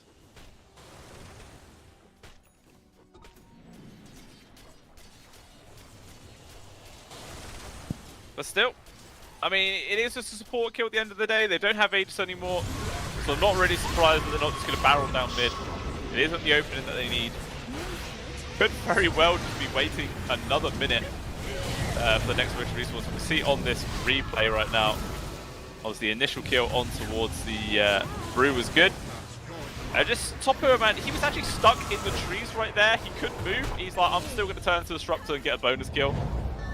Really high value. He's a pretty damn good Morphling player, I must say. He is Grandmaster tier on it, so it's what you'd expect. Okay, Wicadia managed to find the Brew. Stag Storm as well is going to be in. No chance to just pop the ultimate. He is a goner for sure. That's a dieback from him. 2 minutes in the grave. It's a big opportunity right now for the side of Team Turkey to do some damage. No way they can cut all the waves here. They're going to lose a set of barracks at this bot. Maybe even the set in the middle. Just depends how much emphasis Night Pulse are going to put in defending these buildings. Radiant's bottom tower is under attack. How will they defend without their Brew? Not going to be easy at all. Refresher though just picked up from the Queen of Pain. That's going to be very useful to keep his survivability going. Jump forward, stun onto Wicadia, but the Shroud is in to bring him nice and safe. But Curtain gets annihilated either way. That's meant to be the tankiest person on the side of Turkey. He just gets destroyed. Only the tier 3 to fall as well. So far it's a decent hold in from Night Pulse, but they just don't want to back off. Okay, they get rid of a free obs. Limiting the vision is always a good way to continue this push, but this actually creeps inside the Dire base, pushing the tier 4s, and Kurt has to buy back to defend it. That's awkward as hell. I mean, he does have bots level 2, so he can TP to join the rest of his team. Stoic jumps forwards there, gets the stack connection on towards Warwick. They need to make the first stand as Queen of Pain, and they're going to be able to do it. He is gone. 90 seconds, no buyback available, and now the control on towards this Morphling. Topua in danger. We'll be able to get the BKB and Waveform away, but Glimpse straight back into danger. There's nothing he can do. He's just going to die. Will be forced to buy back right now. It's down to a 3 versus 5. Dalai Lama up in 10 seconds time. Hook lands on towards Kiwi. Sneaky Man landing so many fantastic hits again and again. Enchantress with the buyback available may very well be forced into it, but again there's creeps inside the Dire base. Someone's going to have to go back to defend this. Well, they're just going to try and end it right now. Start hitting on towards tier 4s. And actually it's the TP4s from the Brew. Dalai Lama, he's going to try and force them to all disengage. TP's coming on back. Timbersaw gets abandoned. So it looks like he will die. Gone for 100 seconds, but if they can kill Dalai Lama, it doesn't really matter. Even buys back to defend it. And, oh wait, no. Double Alarm actually sent one of the pandas away. He's fine. Very nicely done. Manages to do a lot of damage to the tier 4, forces everybody to go back, which defends his base, makes the Timbersaw all alone. He's just abandoned by his teams. They're able to get a freebie and forces buyback as well. Honestly, man, this game is just so back and forth. Like, Gaiman still says it's 50-50, by the way. Like, very rare do you see a game this even for this long. But both teams are still making quite a lot of mistakes, I must say. It's not like perfectly clean, but it's even amount of mess, which is also entertaining. So I'll take it. I'll take it. Third Roshan, though, has respawned. We'll be moving down to the Radiant side in just 10 seconds' time. And it looks like Turkey already there to take it. And this time it does have an Aghanim Scepter, so that's going to be a massive upgrade. Oh, no, actually, sorry, because it's daytime, it is a Refresher Shard and Cheese instead.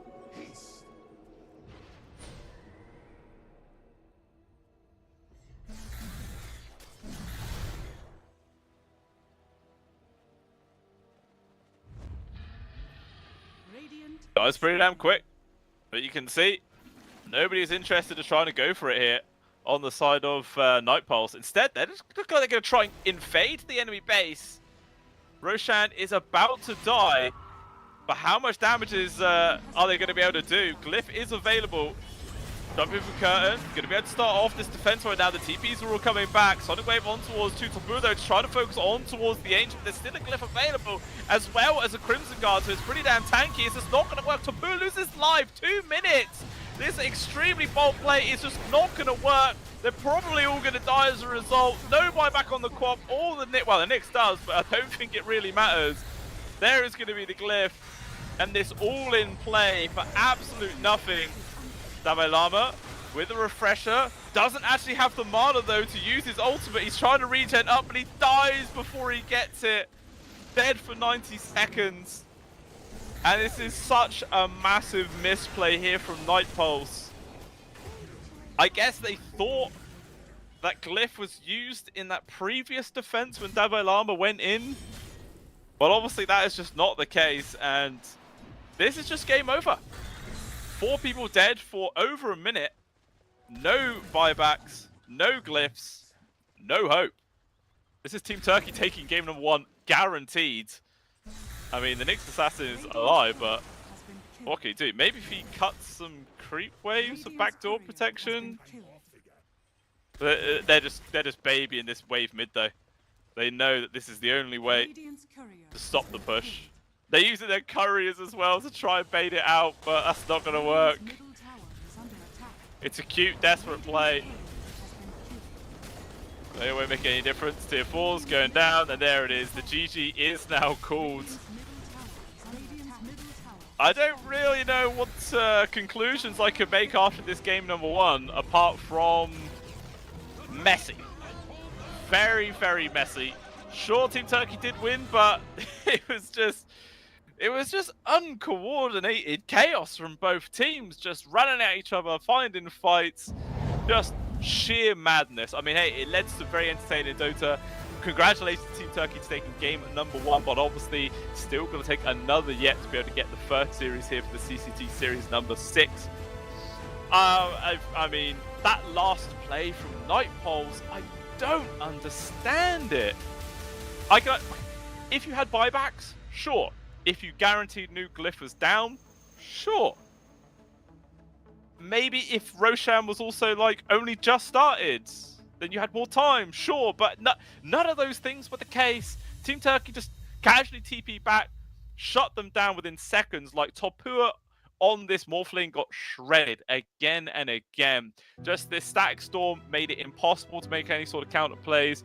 Chain stun to the ends of the earth. Just, yeah, good execution at the end there coming out from Team Turkey. And persistence is key that they're able to get the lead here in this game. I mean, it was still like 50-50 chance either way up until like the 40-something minute mark. It was just so even. Like one team would win a fight, then the other team would. It was just ping-ponging around back and forth. Yeah, just an absolutely chaotic and messy fight coming out from both sides. But hey, it was still fun to watch, the very, very least. But ladies and gentlemen, game number 2 will be coming out after a short break, and we shall see if Team Turkey are going to be able to take the first series 2-0, or if Night Pulse are going to be able to bounce back and take it to a third game. We'll have to find out. We'll be back very soon.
Radiant's bottom tower is under attack.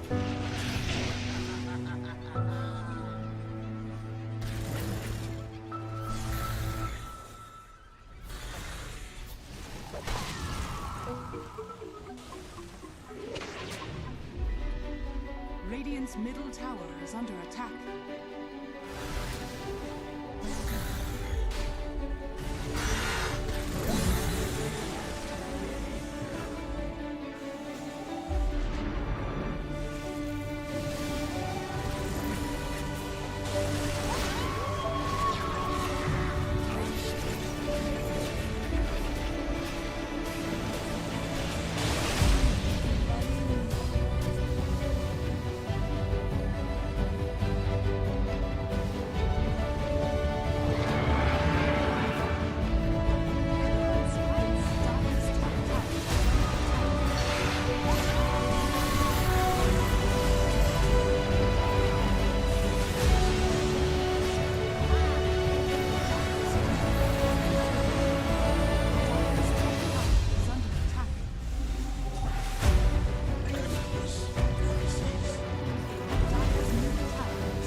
victory.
Alrighty, welcome back on in, ladies and gentlemen. We apologise for the slightly extended break, just a few more little minor issues. But hey, again, it's just day one. Don't worry about it. They'll all be sorted out very soon. But yeah, let's find out if Night Pulse are going to be able to bounce back after that game number one.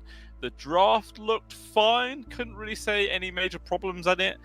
Just really decision making was the reason that game went so awry for them. That desperate last play to try and push the Dire base while they're outside just backfired miserably, and it was desperate, but not necessarily required. Like, they could have just carried on playing the game normally. They fought up against the Aegis several times before, and they won. They didn't have to do that play. I don't know. It was just quite bizarre. So we're going to find out if they're going to play maybe a more standard game of Dota this time round. Don't take such bold, crazy, unnecessary risks. I feel like that's the term. It was just unnecessary. But this time round in the draft, they have adjusted, and the Timbersaw does get banned. Obviously, that was the first pick last game coming out for Team Turkey for GTI. He was very good on it, did well in the mid lane, and then just really spiraled off from there. Just fantastic stuff. But this time round, Team Turkey are going to take up the DK, as that was obviously let through this time round. And Monkey King's actually going to be the first pick from Night Pulse, because again, that was first phase ban from Team Turkey in game number one, so Night Pulse are going to be able to pick this one up. So I imagine that this will be a carry DK and carry Monkey King. Potential that they both could be the mid laners, but that's just going to be favouring the Monkey King for sure. It wouldn't be like the worst lane in the world for DK, but it wouldn't be very nice. The Monkey should win that really, but again, I don't think that's going to be the matchup at all. But we'll see how these other bans come. Fourth, Team Turkey do take away the Chen. Last time they actually picked on Night Pulse, they picked up the Enchantress in the second phase. Actually, that was their first pick as well, was the Ench. Didn't really work out. The itemization I don't really understand, to be honest with you. Like, he went for the Ags very early on, where there was like, I don't know, I didn't really see any point of having the Ags in that game. It seemed like a big waste of money. But I would still, they're not going to go down that route. This time it will be the Warlock picked up, level Warlock. You can't really go wrong. This guy is so damn good. Let's see what Team Turkey are going to go with. Again, could maybe see another Nyx game coming out here for Turkey. Obviously, last time it was in the hands of Night Pulse, which again, there was some questionable initiations. Not going to lie, but yeah, I think the Nyx would be fine. You can easily solo kill the Warlock, easily get Spike Carapace on him, as well as the Monkey King. You just sort of like walk into the Wukongs with his Spike and you get a free stun. So that's also fine. But again, they could just pick up the Pudge. The Pudge was great. Like, Sneaky did such a good job in that last game. Like, the amount of hooks he landed actually got them the first blood against the Morphling, which is a fantastic start. But they are going to go down a different route this time. Phoenix being the hero of choice. Obviously quite frustrating against the Monkey King. Attack speed so crap you can't get the Jingu stacks going. And then if you drop your ultimate and then the egg comes just outside the radius, you're going to get hit for it the entire time, and you can't even get close enough to hit the egg, so you're forced to basically run away and waste your ult. So yeah, I like this Phoenix pick. It feels good so far. So we'll see if Night Pulse could maybe go in for, like, you know, the classic egg counter of a Snapfire on their position 4, just to be able to deal with that, so the Monkey King doesn't have to continually run away. It doesn't feel good. Clockwork they picked up. Fantastic position 5 to actually protect the egg. You can always hook shot people in, land that extra stun, cog them up so they can't run away from it. Very, very good. Perfect here as well to find the back lines of the Warlock, just to keep him distracted so he can't come and disrupt the Chaotic Offering. So far, I'm liking this Team Turkey draft. This feels good. See what the response, though, is going to be from Night Pulse. Don't like the Nyx anymore. Nyx is not great at all. So we're not going to be seeing that 2 times in a row from them. They will go back in for the Morphling, though. So that's looking like to be their carry 2 times in a row, in which case this is a Monkey King mid. Maybe you can actually still play off lane, considering you're going up against the Dragon Knight in the lane. Okay, no, the Enigma will be the 3 for sure.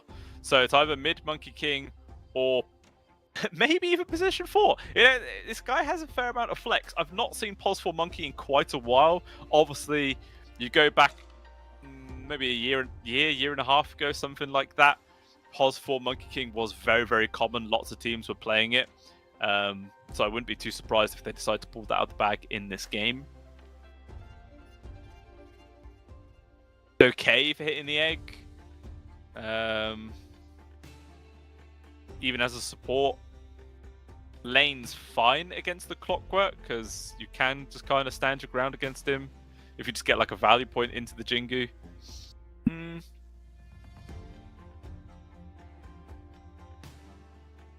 Yeah. Ooh, I don't know.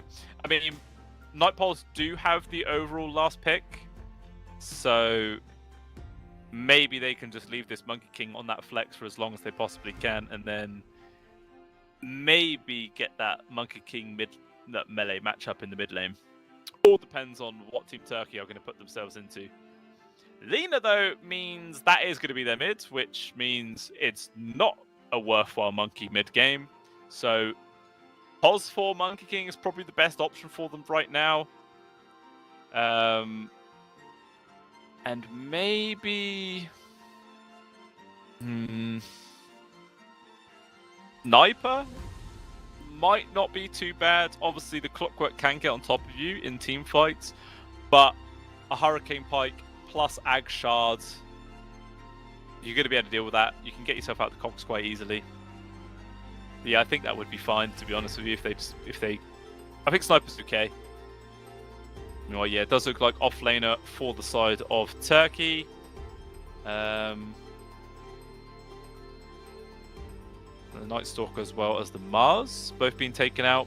Centaur Warrunner was the pick last game, but doesn't really have much synergy with the Phoenix this time round. I mean, you can. Stomp is kind of helpful for protecting the egg. But maybe you might just want to go for some control to keep people trapped inside it. So I feel like Magnus could be pretty good here. You've got a lot of AoE spells from the Lina to do damage if everyone's clustered up. Obviously, if the DK's in Fire Dragon form as well, that's good damage control.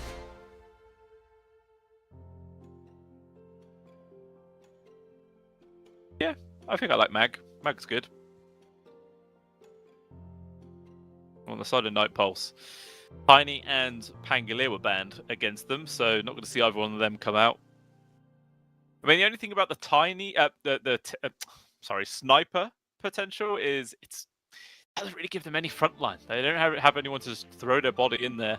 Enigma's okay at it, but not really ideal. They've got so much AoE control in this team, though. It's insane. Black Hole plus Chaotic Offering and Wukong's Command. It's just all about the circles for them. It's going to be quite crazy. And there's a hero I've actually not seen for quite a while. Legion Commander coming out there from Team Turkey. Very, very interesting indeed. I mean, normally, sometimes you only see an LC come out if you have like a support with big burst damage, you know, someone they can easily get those dual victories with. Phoenix, not really known for that at all. I guess you can pair up with the Lina of GTI, you know, with the Guna Blade burst and find dual victories that way, but obviously that means dragging your mid laner into it. Maybe it should be fine. Laning up against, it is, yeah, the Morphling plus Warlock lane. It'd be fine, I think. I don't really see many kills happening in that lane, to be honest. I feel like it's going to be very, very passive. But yeah, it was actually the last pick Tusk that came out there for Desire. So that means it is going to be the mid Monkey King up against the Lina. So I feel like GTI is going to win this lane. Not really that great for the Monkey King. Not great at all. Unless I'm getting things completely wrong. No, it is definitely... I have to remind myself now. Yeah, Warwick is the is the mid. I was thinking for a second, I was like, is it Desire? No, it's definitely not. Okay. I mean... I love the team fight coming out from Night Pulse, but it is very, very cooldown dependent. Like, Black Hole and Celtic Offering, that's like 2.5 minutes or something like that each, which is massive. Wukong's command is quite big as well, but obviously in the hands of a support doesn't really mean it's that important to have, but still is going to be quite essential. I'm not too sure. I feel like after that game number 1, like the teams in terms of skill and team synergy, I feel extremely even. So I feel like draft is just the biggest factor here. And I feel like Night Pulse's draft requires quite a lot of things to go well, you know? All of these ultimates to land in conjunction at just the right time, where I guess Team Turkey's is a bit easier to pull off. Yeah, I think I might just go in for Turkey, to be honest, for a 2-0. We'll see if that's going to be correct or not. Who knows? Ob's already being placed down, of course. But no sort of first blood attempt on either side. In the last game, Night Pulse were huddling up in their own jungle to see if anybody came their way, but not going to be the case this time.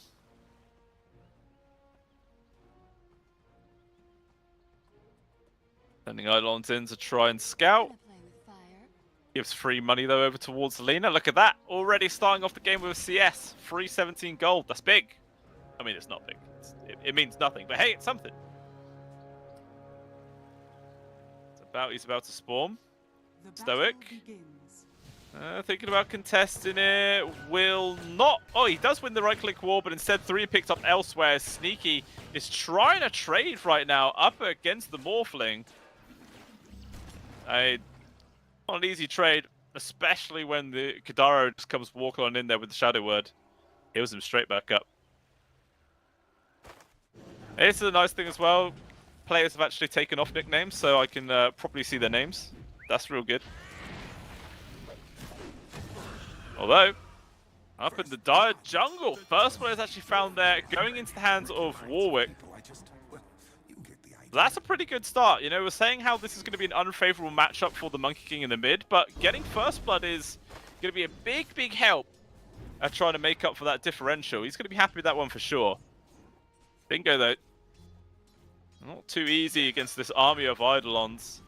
The Fire Spirits eventually for Stoic are going to be quite handy at dealing with that. But it's going to take a fair bit of time until it really can't make much of a difference. Like, Dalai Lama should be having a good time up here no matter what. Especially with the assistance of Desire on this Tusk. Like, it's going to be good. Should be very effective for them.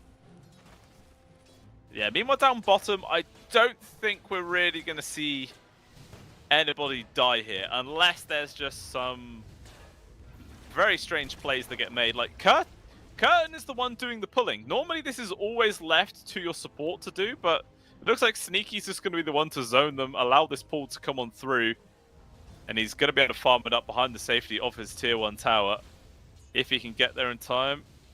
Oh, he's actually going to drag the creeps in front of the tier 1, rather than behind. Very interesting indeed. Make sure it targets the range creep first, but he still drags it underneath the tier 1 tower's attack range, so the push won't stay as disjointed as it once could. But it does get the deny into the range creep at the very least. It's a big wave.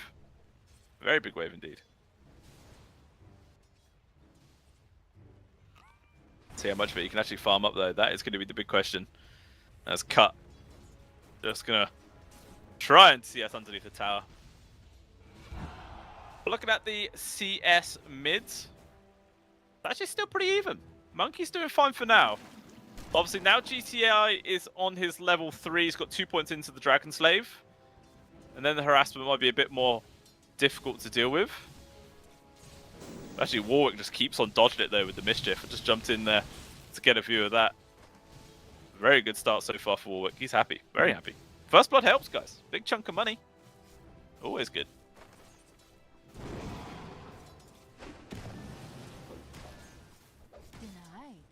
Yeah, I mean, I was kind of expecting this to be a little bit more one-sided, to be honest.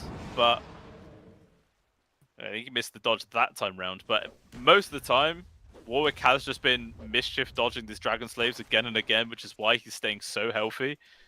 And GTI is just, yeah, not able to push them out the lane. Makes things much, much easier.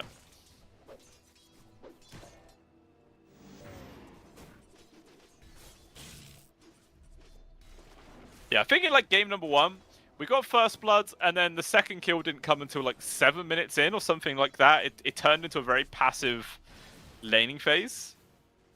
Could very well see the same thing here. Like, both side lanes are going to be very, very chill.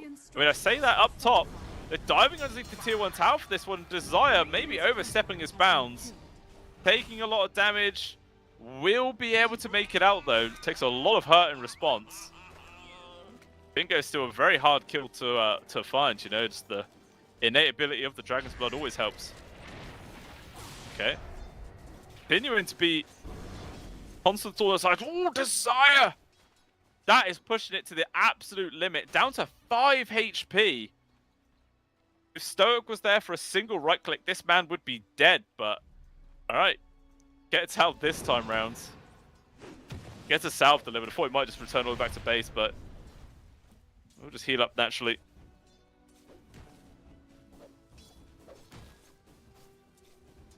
No, you don't. CS differential, man, is so tight. 25 for first, 19 for last. It's like nobody's really having a bad time at this current stage. They're all getting what they want. Again, this constant pokes on towards Dingo, though. It is frustrating for the DK, but again, he's not really suffering his CS as a result. And Dalai Lama doesn't actually have that many denies. Normally when you have like a Enigma, it's just like every single wave is a minimum of like 2 denies. A minimum.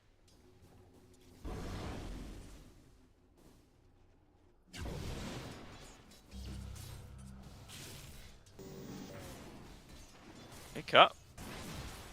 Doing morphing things. Playing to the limit. But, I mean, there's no instant stun in this lane. There's no instant burst damage apart from the overwhelming odds, which is obviously always easy to see coming. But he can really play very high agility in this lane, not feel too threatened. People on top, Davai Llama nearly going to go down. One final fire spirit does connect, but it's actually going to be Stoic who dies instead. At long last, he ticks out there to the burn damage. Dango, though, he's trying to run. Another blood grenade will connect. He's slowly getting whittled down. The Eidolon's going to continue to chase, pumping out the right clicks. Tag teams come off cooldown, but actually the tower did so much work. Stoic actually respawns, so Desire has overextended by 1.5 miles. He might just have to try and deny himself to the neutrals, but Dingo wants to make sure that does not happen. There you go. One little love tap takes him down. At the same time, mid! Warwick actually drops this time. GTI with a picked up amplified damage. Looks like that's enough to get the kill. Now we're starting to see the blood flowing here, ladies and gentlemen. Like I said, it was 7 minutes last game, 6.5 minutes this time. And now it will just continue. People are just going to drop like flies non-stop, I feel.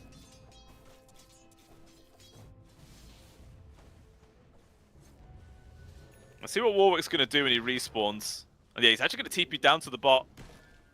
Going to make this play over towards Curtain. Constantly using the Simmons stride to breach the gap. Found a strike, control, cut is here, waveform forwards. It's going to be enough. They get the kill. The Warwick there with his first rotation. We'll be able to pick up a nice juicy one of the offlaner. Makes a bit more space for cut, so the Morphling will be able to use that room more freely. Actually, this Warwick, not interested in staying farm in at the mid, immediately starts making the moves towards the top side of the map, but they want to get another kill. Though it getting extremely low, actually just going to die anyway. And Dingo, he actually gets found in the trees. Warwick chasing after him. He's gone.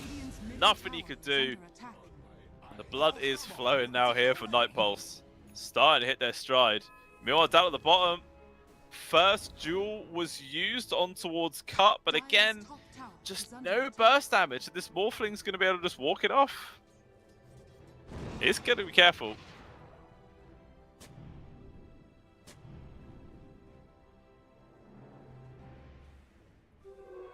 Invisibility. Just an invisible Warwick. Unfortunate one to get. Was underneath an observer ward and a sentry as well, so obviously Turkey knew this was coming. No one's going to die to this. Radiant are scanning. So they bring the numbers though down bottom. GTI is here. And they have Jewel off cooldown in 5 seconds. They might try and do it, but I think Desire actually just spotted out the laner, so this play has already been read. And the Monkey's actually now turned up. So maybe it's Night Pulse the ones who want to get aggressive. Going forwards, Boundless on towards the 2. They're going to turn around for the Jewel on towards the MK. LSA lands with the AoE stun there from the Chaotic Offering, makes the space. Good use of the Ice Shard as well, locking in GTI, nowhere to run. It's a double kill there for Warwick. And a failure of a gank there from Turkey, punishes them hard. And now we're up to the first major net worth lead this game. 2k gold for Night Pulse, all 3 cores, top of the net worth chart as well. Exactly the position they want to be in for this stage of the game. Also going to probably take down this tier 1. There's no way for Turkey to defend it. I mean, I say that, and they are TPing in. See what they can do. Just going to chuck out some spells. Night Pulse, there's going to be the usage of the Black Cob. There's the egg off towards the side. Curtain's still going to be safe. There's Cogs trapping everybody in. The egg will pop, only actually stuns on towards Cut. But after all that, several ultimates expended, nobody actually dies. Kadaro, man, still hitting this tower, despite the fact that his teammates have all left and several heroes around. Very greedy, very risky. Okay, cost a few ultimates, but they do defend their tower. And that was the first black hole used as well, to no avail. Oh, Warwick. Gotta be careful, man. Surrounded by 2 cores. Very, very dangerous. Will be a regen rune, which GTI actually just denies himself.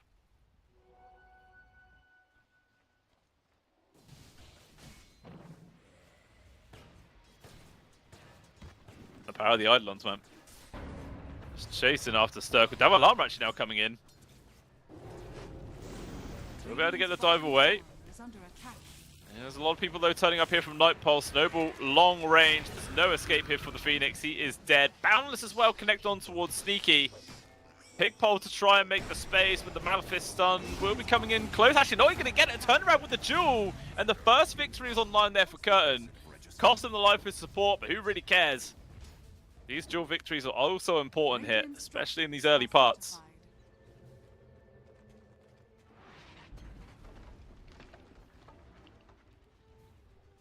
Yeah, just trying to drag the creeps away from the tower. Nicely done. Gets the catapult killed as fast as possible. Only about a 1k gold advantage right now here for the side of Night Pulse. Not massive at all. Meanwhile, Kadaro has been found. Hookshot not actually available. Sneaky still only level 5. They're going to continue to chase, but they just don't have the resources. Turning around with the Chaotic Offer. An egg immediately dropped there from the Phoenix so early. And it just gets scrambled with ease. And now the shards connects on towards Sneaky. Just way too over-aggressive here from Turkey in this game number 2, man. Overconfidence.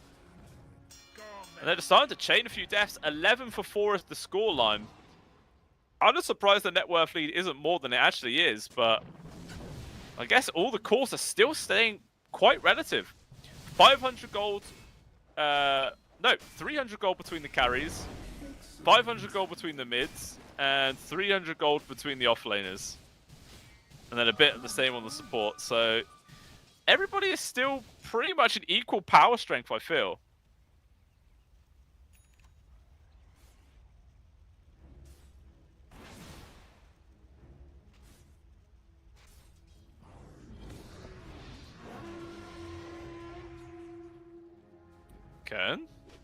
Okay. Is he just going to try and go for a solo?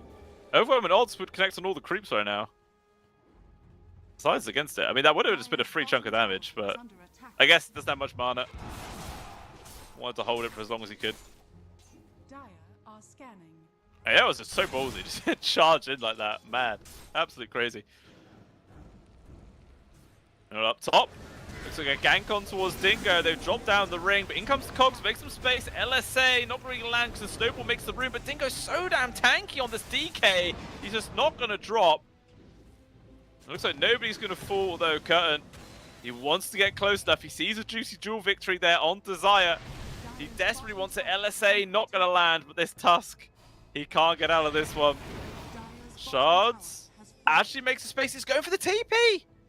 I lied. fantastic footwork there from the Tusk, gets him out. I mean, they were the ones that attempted the gank, which did fail. But it did force a lot of TP rotation, so space created on the other parts of the map. And the 40-minute Wisdom Rune's about to spawn. And it looks like Davalama should be able to steal this one.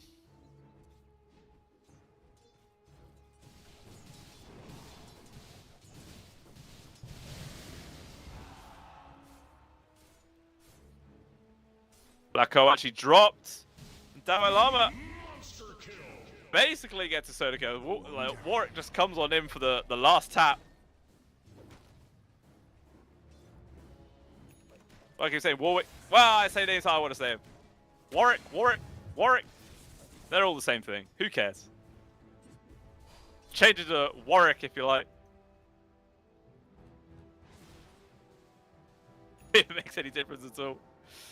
But that is 2 more Wisdom Runes going into the hands of Night Pulse. Did they also steal the 7 minutes? I can't actually remember.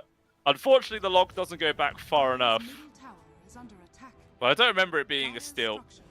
I'll assume Team Turkey was able to grab their own. I mean, the level disparity is actually kind of nuts. Kidaro is level 10 right now, up with all the cores.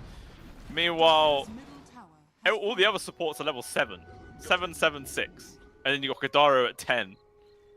I mean, this is the power of the Grimrar, right? He just eats that, gets a ton of experience. I didn't actually see how many charges he had on it before he just noms that book. Well, that's pretty crazy. But though, first item Lincoln Sphere online already. Really wanted to have that safety against the duel. There's literally only 3 targetable spells. Duel, Dragon Tail, as well as the Laguna Blade. All 3 of them pretty nice to block, so it's a good item pickup this game for sure. Obviously, it won't defend him against a hook shot into LSA combination. That could still be what Turkey used to lock him down and find the kill. It's harder. I mean, well, down bottom, Dingo in danger. They're gonna drop the Wukong's command. Egg off towards the side though. Should be enough to make the space. So many pokes and prods from long range right now. He's actually just gonna die. He can't get out of the radius. Godlike spree as well for Warwick. And Sneaky has to just TP out. Very nicely done there from Night Pulse, picking up the kill on towards the enemy carry. And that just huge net worth lead now gains. I mean, I say huge, but that was like 1,000 gold just from that one pick off alone.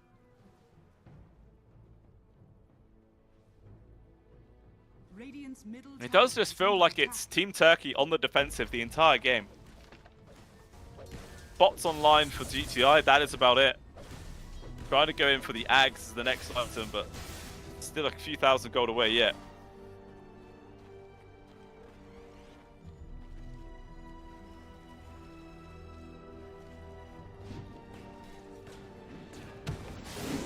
So Sneaky though has been found. Actually, hookshot over towards the neutrals.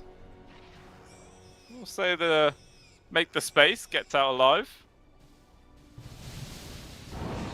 Also, can't now use that as an aggressive position, but I mean, the way that the game's been going so far, I don't think Team Turkey is going to be ready to make an aggressive play anytime soon. Still need a few more items. But Dingo has Armlet, Mask of Madness, pretty standard item progression for him so far. Trying to go in for the S and Y. Doing his all time. Kidaro down bottom. Looks like he's been found. Do they get the duel victory? I think they did. Dire's bottom tower is under attack. Second one on the go. 17.5 minutes in. You kind of hope you have more than 2 duel victories. They'll take it.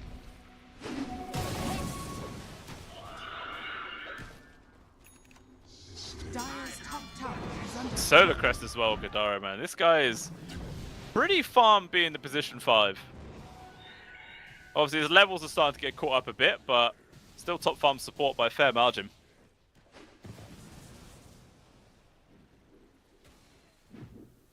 Time for a tag team. Dire's top tower is under attack. Warwick as well, very close to having a BKB. 700 gold, and he's going to feel nearly unstoppable. Well, they make this move. Quick burst on towards the Phoenix. He gets taken out. No way for Stoic to react to that. Obviously, there was an Observe Ward which they managed to take out just before the Phoenix died, so reclaiming some vision over the map, but using supports is never nice. Especially so close to your tier 2s, and yeah, Cutters is going to start beating into this top one. Might even be able to bring it down, because it does not look like Turkey are going to be willing to defend this.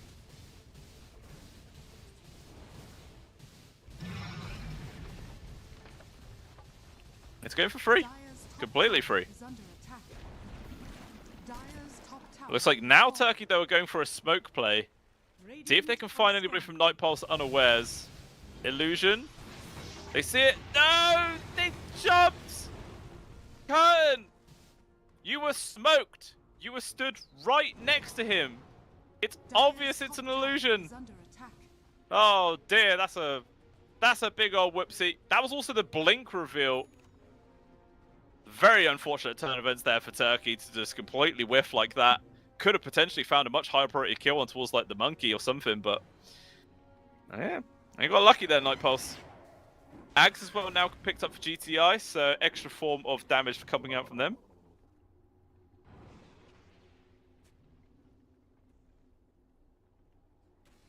Radiant's middle tower is under attack.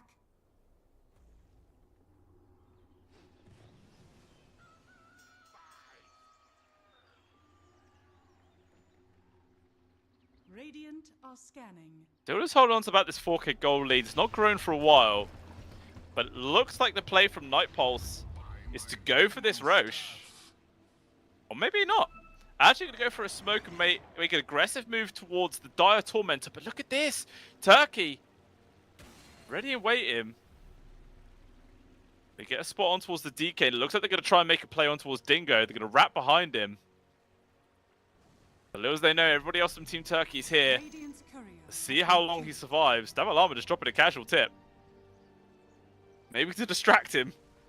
Allows this initiation to go slightly better. They still see Dingo. Charger forwards, Boundless to start things off. Immediately gets hit by the stun though. Jump forwards, Phoenix Egg on the perfect spot. But there is also going to be the Golem drop. They're getting low on towards Dingo. Can they keep their carry alive? They don't. And the Egg also gets scrambled. Somehow they deal with that so damn quickly, and everybody on the side of Turkey is in disarray. They're trying to run. Blink off to the side. They actually get a duel on towards the Monkey King. Do they have the damage to kill him? They do! Dual victory on the boards with a free kill onto the enemy carry is pretty damn good. Hookshot out there from Sneaky just to disengage. So as it stands, it's a 2-for-2 carry and support for mid and support. Maybe it's better for Night Pulse because now they are the ones in control of the Roche Pit area and they might just move on in to see on the replay here. The Egg, I guess everybody else on the side of Night Pulse was just too far away to actually help. They were very split. Obviously, of course, you kind of have to up against the Enigma. Make one wrong step and you're just in a really bad spot. In the live game though, Night Pulse attempting to make the Roche play. They get scouted by the rocket and they're actually going to try and disengage, but Turkey are here to try and contest it. No egg available, no hook shot either. At the same time, Wukong's command up in 15, but no chaotic offering for 80 seconds. So a long old time that nature's profit because it's NP, but Night Pulse got to hold on till then. There you go. Holding off towards the left side. Obviously, there is this high ground ward. Good vision. Jump forwards, good curtain. But there's going to be a Lincoln spin that was passed over towards Dalai Lama. Perfectly executed to hold this initiation. They still can't really lock everybody down. Black Hole misses completely from Dalai Lama. That's a huge whiff. Now Turkey probably feel much more confident to keep pushing here. Phoenix Egg's off cooldown in 10 seconds as well. They've got all the abilities ready to roll. But Elder Dragon form, half of its duration has been used. And it looks like they're going to try and Roche.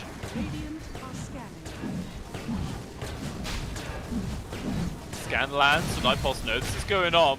They're just going to charge forward. Jump forwards, gets an initial hit on towards Stoic. With the snowball forwards right now, LSA is not going to connect onto anyone, but a big dive forwards there from Stoic. He's just stunned to the ends of the earth. He has to buy back right now. He's going to try and get here as fast as possible. Everybody's in disarray. Lose Sneaky, also has a buyback if he wants to go for it, but they're just getting charged at. There's no solace here for Team Turkey. They're just dropping like flies. One by one, they all die, and the buyback from the Stoic means absolutely nothing. Very unfortunate turn of events there from Turkey. But this will be a free Roche into the hands of Night Pulse. Aegis for cut for short. Just a very, very ambitious dive there from Stoic. Not entirely sure what it was all about, but just gets caught from one stun and chained into 10 others. Structures are fortified.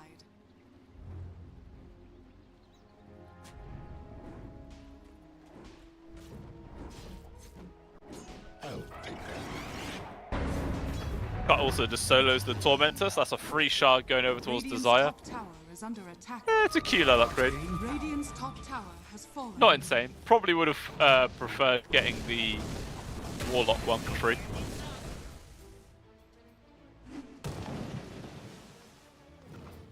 But despite how these fights are going, the net worth difference, I mean 6k in total, but a vast majority of that is actually on the supports. Like Kidaro is 3,000 gold ahead of Stoic.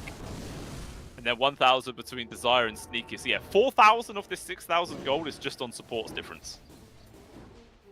Because like the two carries the same, literally 200 gold separating them. There is about 3,000 between the offlaners, sure. But the mids are also the same. The dusk is always ready. Yeah, it's just really Curtin that's trailing behind. Still needs a few more duel victories before he starts feeling really scary. Is under attack. Radiant's top tower is under attack.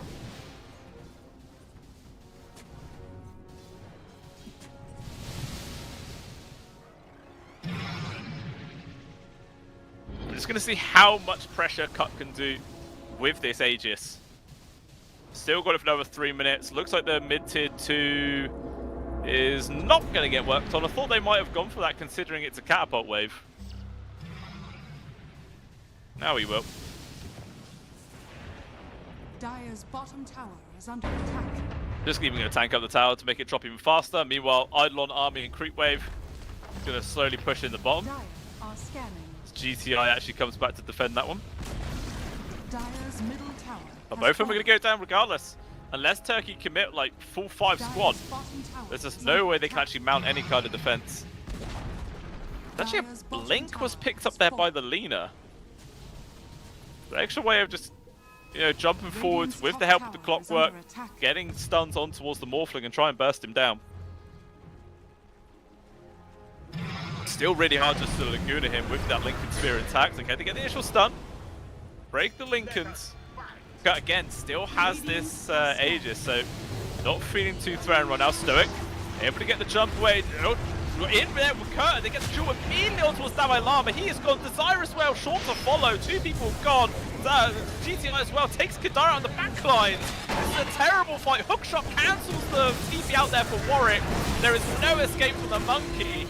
How on earth did it go that badly for Night Pulse? Just 4 people gone in seconds. Insane jump in there from Curtin. Obviously, they see the Lincolns pop on the Morphling. He can't then save the Enigma there with the Lincoln, so he just gets jeweled and destroyed. And now the net worth lead has vanished. Very nice. We'll see on the replay here just how this went down. As you see, Morphling got distracted by Stoic, and that was Curtin's opportunity just to fly in and kill them both. The AoE damage is nuts, especially with the GTI. Basically soloed the 2 supports at that stage. And the power of the hookshot, man. BKB piercing stuns, so damn good. So incredibly good. That's exactly what Turkey needed here to recover in this game. Meanwhile, live, Desire in danger.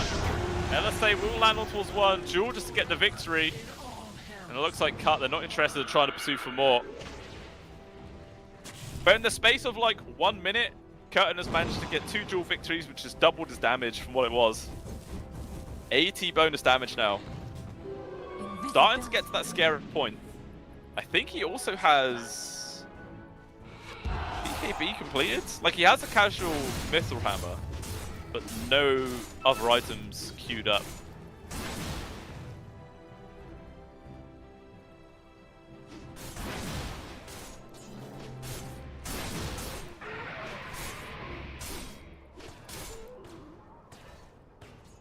Oh yeah, Isar mentions the score at the top, like the game score, is wrong. It was actually Team Turkey that took game number 1, guys. So it is not 1-0 to Night Pulse. Dire are scanning. There's had to been like a few lobby remakes and whatnot, so I think it just got confused somewhere down the road. But it is definitely 1-0 to Team Turkey.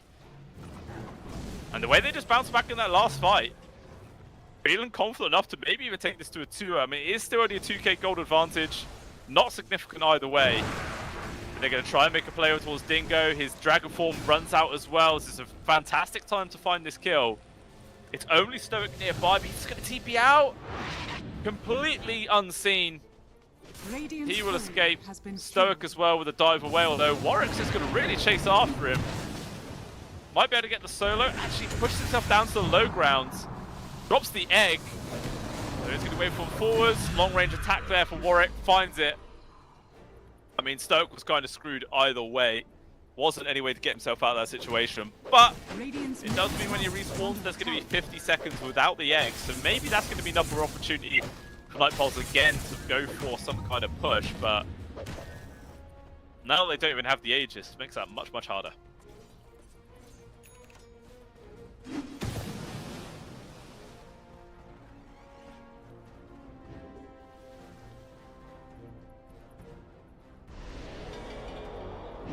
This will do nicely.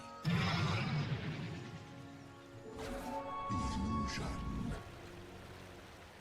Let's see if there's any next items coming out from either side. Dingo has a Daedalus up and working in towards a Hurricane Pike next. Still like 1,500 gold or 2,000 gold away from having that. The Lina has an E-Blade freshly picked up, now working towards a Kaya Yasha combo. The Legion Commander with still nothing queued. I'm assuming it's going to be a BKB with the casual Mithril Hammer. I feel like it's value. I mean, there is still the Black Hole that pierces it. There's still the Celtic Offering that pierces it. Maybe that's why they're just completely ignoring BKBs. Maybe he might turn this into a Desolator or something like that. We'll just have to wait and see. Meanwhile, on the side of Night Pulse, we got Cut trying to build a BKB of his own. I think a few of the components were actually on the courier when it died. So he's going to have to wait another minute before he's able to get that item come on out. That's going to be a big old upgrade for himself. Damai Lama trying to go in for the Crimson Guard after the pipe and his own Lincoln Sphere now, so they've got 2 of those on the go. Radiant And are then scanning. Warwick, Dire's bottom Glepnir of tower course, is under attack. BKB, it's already down to 6 seconds, and also trying to build into a Lincoln Sphere. Really putting a lot of emphasis on just trying to block these duels, because, I mean, that was the main reason why they're able to kill the Enigma, and there's not really many other ways for Turkey to get rid of that item. It's very, very frustrating. Next Roche, though, nearly a maximum respawn timer. Lord. 2 minutes, 40 seconds.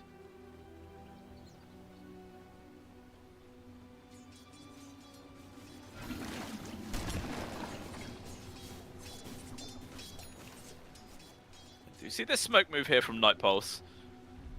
I want to invade the Dire jungle area. They might actually end up running in towards GTI. This is a perfect kill to find. He's able to get the blink off towards the side, sees Kadaro, but he's just interested to run. They drop the kill to go for it on the high ground. They really want to try and go for him. E-Blades himself is trying to make the space. The cogs are in, but it's not going to make any difference. 2 of them are evaporated right now. Dingo's here. Right click's raining on in. Stoic as well with the dive forwards. They're able to get rid of the golems. The long range damage is pretty nuts. Dingo could seriously pump out the hurt, and it looks like Night Pulse are just going to disengage. Black Hole was used. Wukong's was used. Celtic Offering. All their big cooldown ultimates are gone, but they were able to kill GTI.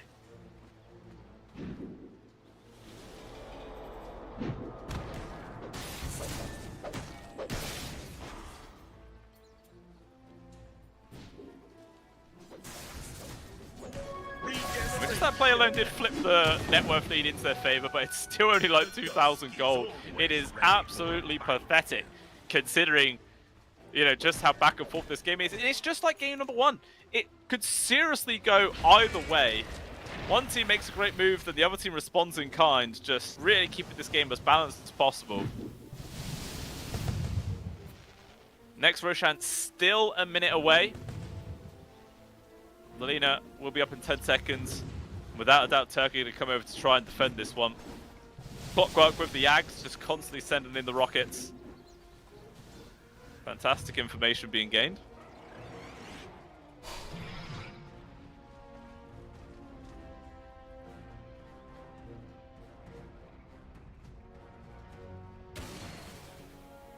Dire are scanning.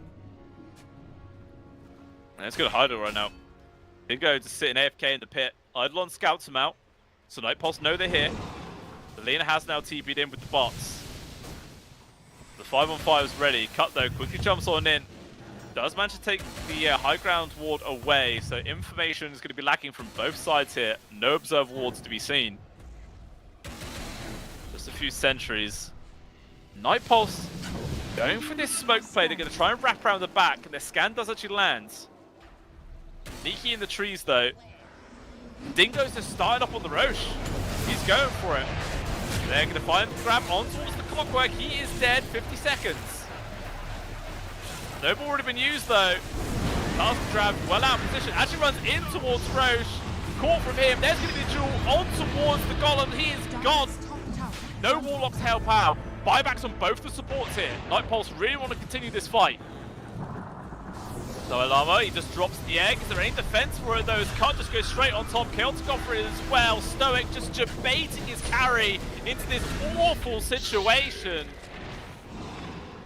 And then the GTI just has to TP out. It started off so well there for Team Turkey. But I don't know. Stoic with his egg placements have just not been on it this game. They really, really haven't.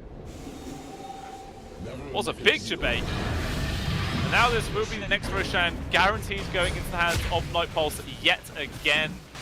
This time round, it will have the Roshan banner on top.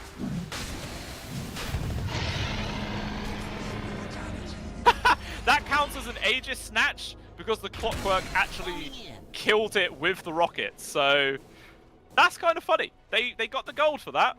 It's something.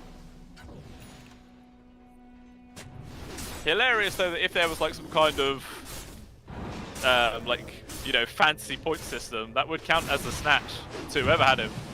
It's funny. Ooh, nice blink dodge there from Curtin. Barely able to evade danger, but the push is coming their way. Night Pulse are going to send this one. Aegis intact. Although the DK is about to respawn in 10 seconds time. He's going to have his ultimate available. And so they're even going to just steal Tormentor away here. There you go. Kadara now finally gets his free shard.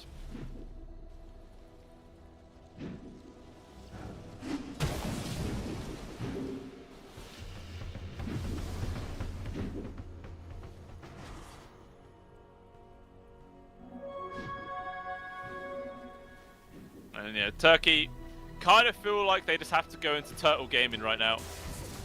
You can't really blame them. When you're up against this Aegis and just the superior amount of team fight, you just kind of have to hope the Night Pulse put themselves into a bad position when they come into your base. Radiant are scanning. Actually, Butterfly was just picked up by somebody. I didn't see who. Here's the Morphling. Okay, big power spike there for Cut.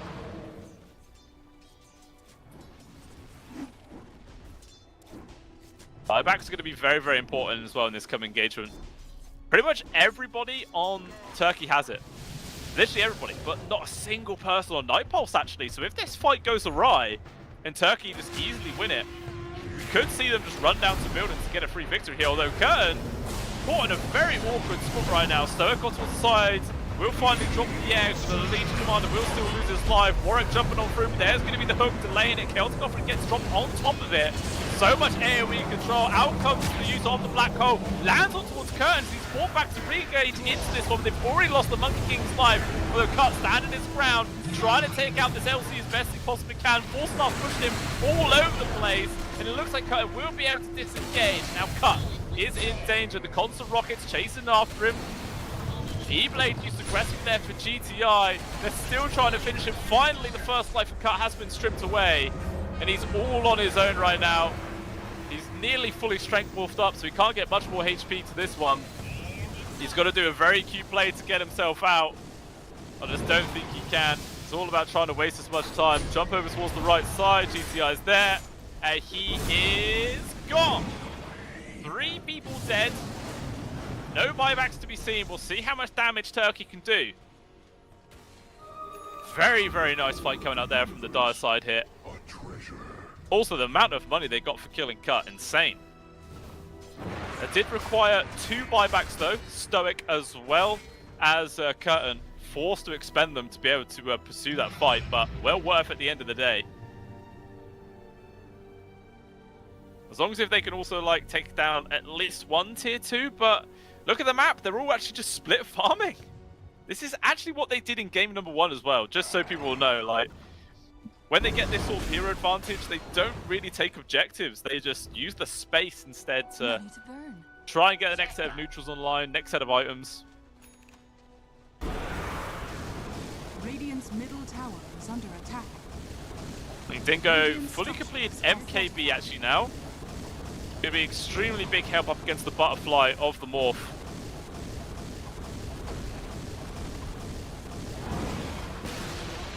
Radiant's middle tower has fallen. Did manage to get at least 1 tier 2. I don't know if it'll be any more than that.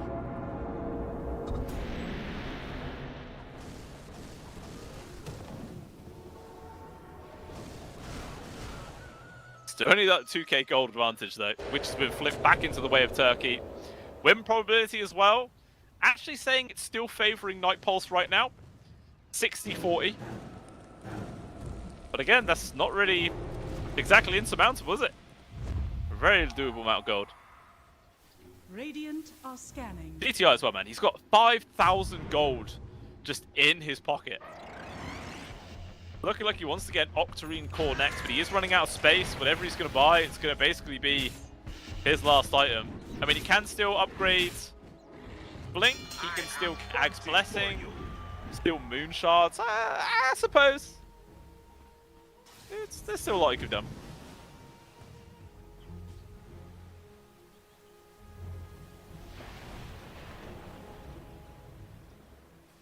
And we might just see quite a passive sort of continuation of this game until Roshan number 3, where either side has to contest it. I mean, the first 2 Night Pulse have gotten it, but it hasn't really been able to net them anything. The first time they pushed the bottom tier 3, lost horribly.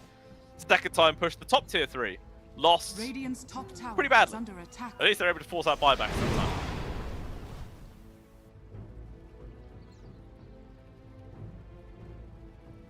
Radiant's top tower is under attack.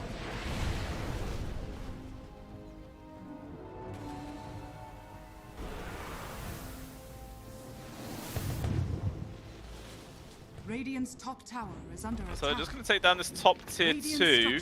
Are fortified. Night Pulse though, actually coming over thinking about defending this one.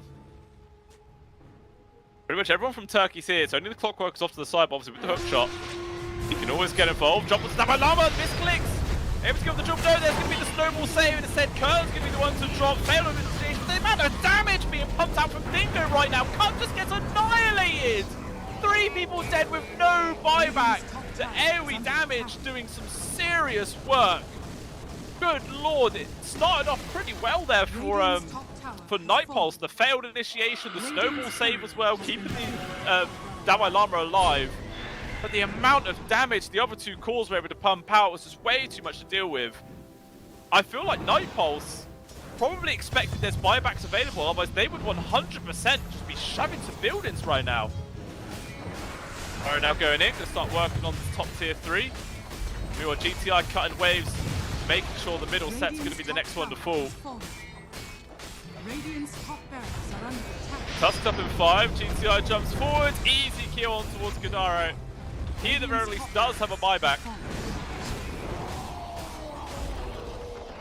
Top set of barracks gone, middle set now, the next target. 20 seconds for the Enigma, 25 for the Morphling.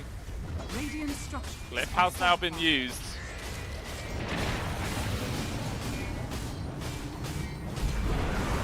Even if the Warlock... Actually, Warlock just lost his buyback for some reason. I don't even know how. Must have bought something. Okay, now it's back, but They've now lost 2 full sets of barracks just in time before the Morphling respawns. But Warwick, he's trying to actually play aggressively right now. He's got to be really careful. LSA's not going to land onto him. Even still, Dingo standing his ground right now, has Satanic, but he's not even getting a chance to use it, or will he? He does, but way too late! He could have popped that a full, like, 2 seconds sooner. Not entirely sure what he's waiting for. Game number 3, who knows? But now Stoic doesn't have a hope in hell chance of getting out of here. He too will fall. Gone for 100 seconds, no buyback on him. So maybe now it's an opportunity for Night Pulse to go for some sort of re-engagement. Or do some pushing. I don't know. Like, that was so bizarre from Turkey. Like, the Lina just straight up ran, like TP'd, but the DK was forced to stand and fight. Maybe if the Lina stayed with him, they could have turned that fight around. Like, one well-placed LSA could have bought him another couple of seconds. Now, I'm just very confused. He waited so long to pop his Satanic. Maybe he just forgot he had it? I don't even know, man. Very strange, but... Oh, jump in for Curtain. Jewel inside the Radiant base, and it's a free pick-off onto Warwick. Very ambitious, but very worthwhile. Another Jewel win, and the Monkey King dead. At least he does have buyback available. While the rest of Night Pulse are going to start pushing this bottom tier 3. First glyph being expended. I feel like maybe the other 2 cores on the side of Turkey could have stuck around to push the base. Might have actually forced everyone from Night Pulse just to TP back. Even still, man, these buildings drop quickly.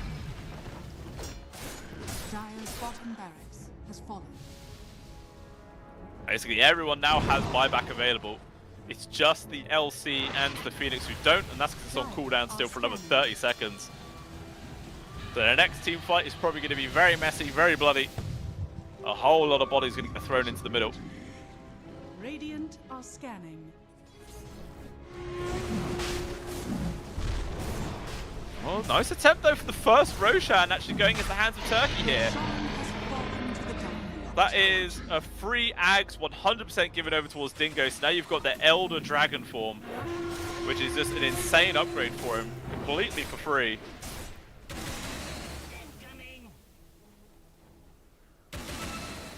Kind of funny that if you already have your ultimate available and you pick up the Ags, it doesn't just upgrade your current dragon. I guess it kind of makes sense, but I feel like it should, you know? It should just upgrade you. Dingo also just got 5.6k in his pocket. Obviously, his buyback is quite expensive. Buyback costs 3,000 gold. Woo!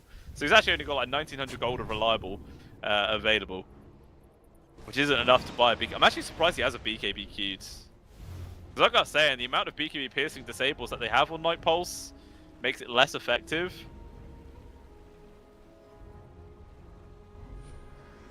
Free shards given over towards Curtain this time round.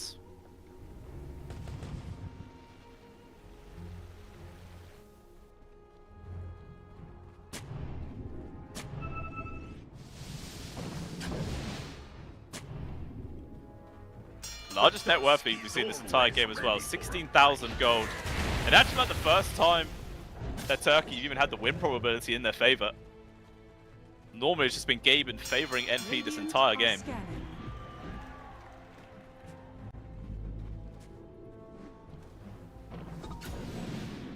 So Turkey gearing up for some sort of fight, obviously. Have the Aegis still for another 3 minutes.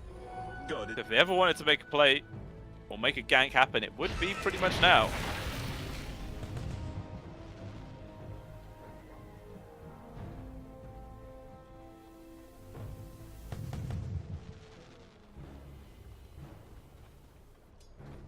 There you go, for the full man smoke. Now I'm going to try and wrap around in towards the dire triangle area by the looks. So there are a few wards for the side of Night Pulse nearby, but Cut also in the area. In a dangerous spot. He actually just bought out for a Satanic, so he doesn't have buyback, but it's only by 200 gold. That's not too bad. Just needs a few creeps or maybe to grab those bounties at the bottom. He'll be fine. Although Kidaro, he gets spot. It's a big guild fight. That's going to drop the Celtic off, and they're trying to make space. GTI jump forwards there with the burst damage. Can't find it. Stoic actually gets deleted there from Cup into the back line. The focus on towards GTI is also going to fall. A terrible start to the fight here from the side of Team Turkey. Everybody now just trying to run away as fast as they possibly can. Curtain, though, connected on by the defusal. Or nullifier, sorry. Can't get far there with the blink. Still found there by Warwick, and he is dead. Also, Sneaky found. 4 kills going into their hands. A lot of damage there to Clockwork. Jesus, man, he does a lot of work.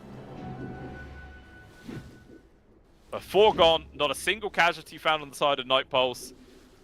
And this will be a few buybacks being expended. At the very least, Dingo survived with his own Aegis intact.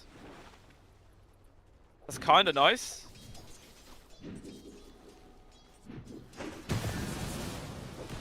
It's only for a minute and a half, so there'll be like a 40-second window where he has his ultimate available, and the Aegis still there. Buyback's gonna have to start coming in soon, because Cut being onto these buildings drops them so damn fast. This guy hurts like an absolute truck. Literally buildings die within like 2 seconds. Turkey gonna have to start spending some more buybacks unless they want to be willingly play up against mega creeps, which is never a fun position to be in. Jump in. Initial stun onto Dingo. He feels like he just wants to waste as much time as he can, because he still obviously has this Aegis, but megas have already been found. Finally, one buyback from the LC comes on out. It makes no difference. Dingo getting low, but still this Aegis intact. They just back out. So Night Pulse get all the megas secured. They get out. They don't lose anybody. They don't even have to use any big ultimates. Huge victory in their books. And it was still a buyback used on Curtain, which achieved 0 things. Absolutely nothing.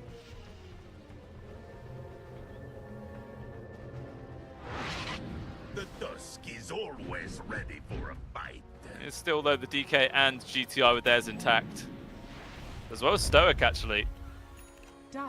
Still trying to build in towards a refresher. But he's not had an item upgrade in a very, very long time. Radiant are scanning. Also, Kadaro freshly picked up Aeon Disc. Going to be helpful. Yeah, Kadaro put himself forwards, obviously, with that Aeon. Feels nice and safe. Freshly picked up BKB here from Dingo. He's going to have to try and stand his ground right now with the BKB activated. Egg off towards the sides. They're going to have to try and stand and fight, but Cut just destroys the Egg so quickly. Imagine the duel. It comes up from Curtain just in time to keep the Egg alive. They're doing a lot of damage and still will lose Elsie's life. And there is going to be using the Black Hole. Body blocks as well. So Sneaky can't even get the counter. But still, this DK is trying to do everything he can, but he's running out of resources. He's running out of time. And even still, the Lina can't even help out. But maybe he can solo him. Cut goes down. Dingo actually wins that 1v1. So they keep themselves in this game by killing the Morphling. If Morph did not die, this very well could have been the end. But this DK is going to be forced to buy back no matter what. Or is he? There's Night Pulse not really just running down these buildings. Okay, now it does force it. Night Pulse are just going to disengage. Now they have a huge win condition right now. Just kill DK, and that's what they're going to do. Immediately jump on top and kicking it back. Absolutely controlled and dead for 2 minutes, and immediately GG is called. What a way to win it. Night Pulse balanced the score, making it 1-1 in a very long, very close game of 52 minutes. Madness, absolute madness.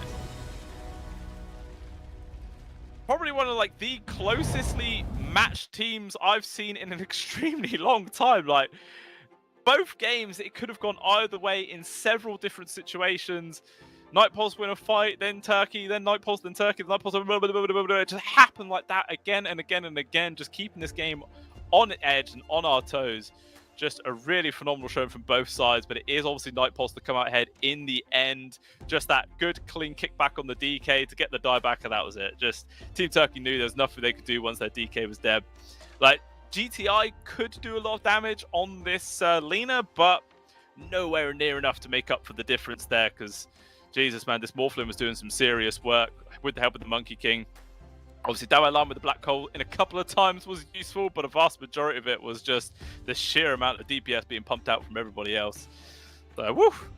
Very nutty fight, very nutty game, and that is just game number 2, ladies and gentlemen. We will be seeing a third one as Night Pulse are going to push it all the way. Obviously, this is just group stage, so it's not even like you have to win this one, but it is some much needed points, and if you start off the tournament with a win, it makes you feel so much more confident.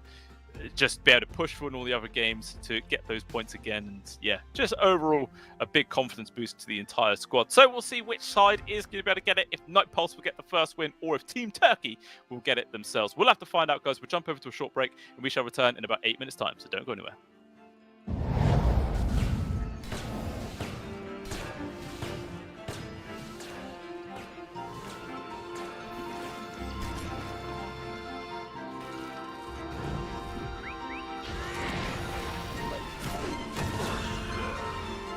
First blood. The dusk is over. Dire's top tower is falling.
Alrighty, welcome back, ladies and gentlemen. See, 5 minutes time, I promised you we would be starting, and we are starting. The game is finally here. We do apologize for this very long break, but hey, the game is now going. There's no draft. There's nothing like that. You guys are straight on into the action, and the creeps are here. They're hitting. So it's all good. All right, that's fine. We have something. Let's find out what's actually going on. Obviously, I haven't been able to analyze much of the draft right now. So you got Carry PA on the side of Night Pulse with the mid Storm, off lane Magnus, and they're going up against the Carry Gyro, off lane Mag, and then the mid of a Pangolier as well. Lots of team fight control coming out from either side, to be honest. Yeah, you've got Cooldown, Mars Arena, Rolling Thunder coming out from Team Turkey. Meanwhile, RP and the Chain Frost on the side of Night Pulse as well. It could be quite chaotic team fights, and to be honest, considering it's these two teams, game number 1 and game number 2 was just a proper hardcore slugfest. It could have gone either way in several situations.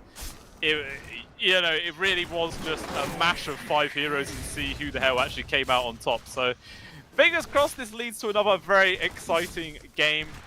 But yeah, like I was saying, it's a little bit unfortunate we are quite behind schedule, as the second series meant to start 40 minutes ago, but who cares? You know, we'll see how fast this one goes down. Already a little pressure being applied on towards Sneaky, although Kadaro taking some damage himself. Sneaky there with a good dead shot, guarantees the kill here on towards Kadaro, and there's nothing Cut could do to keep his support alive. So first blood found there for the Pulse for Muerta. Pretty damn good start for himself. Has another dead shot available, not going to chuck it out just yet. But yeah, it's quite a dangerous combo, to be honest. Like, Mars as well as Muerta. Spear control plus the dead shot. Wow, nice dodge there of the spear actually from Cut to avoid that one. Sneaky might still go down, and yes, he does. One final dagger to the back. We'll get the counter kill. Meanwhile, at the top, Dingo goes down. Desire is able to pick that one up. I guess he dived a little bit too far underneath the tower for that kill. And yeah, punished hard. I mean, this could be because the players have been eagerly waiting for a long time as well. They've been like, let's go, we want to play, we want to get going. And now, they are just running at each other. They are just so damn eager to actually play this game that they don't care what happens. And that means it should be even more entertaining, right? Dire's courier. In theory, anyway, who knows? Meanwhile, how is this mid lane going so far? 18-2 against the 18-0.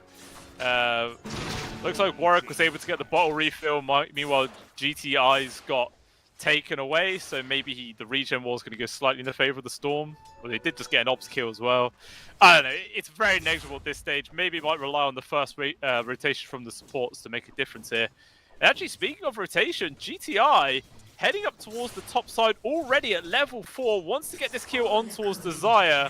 Lion just not expecting the enemy mid to rock up at this stage, and he still gets killed by the neutrals. Oh, that's pretty punishing there for GTI. It just ends up being a long bit of wasted time for himself, and now he's going to have to walk back to the lane.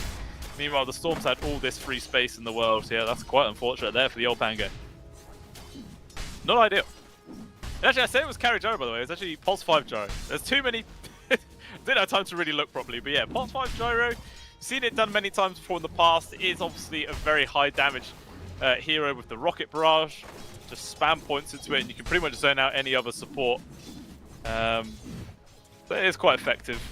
Obviously, not really making a huge amount of space for Dingo just yet. He is suffering, actually, under pressure underneath his tier 1 tower. Not going to get picked off. Radiant structures He still feels quite nervous. They actually use the glyph offensively here. They're going to die for this one. Stoic has come in from behind. They don't care. They don't ignore this gyro and secure the kill on the enemy carrier. Will they? Just about. Dalai Lama there with the final hit. Takes him down. It's a big win. Now Stoic maybe in danger. Another shockwave lands. Another earth spike. And another kill. This time going into the hands of Desire. Alright, off flame from Night Pulse is insane right now. I keep going to say Nature's Prophet. It's having the NP in the name. It's really screwing me over. I don't like it. Change your team name.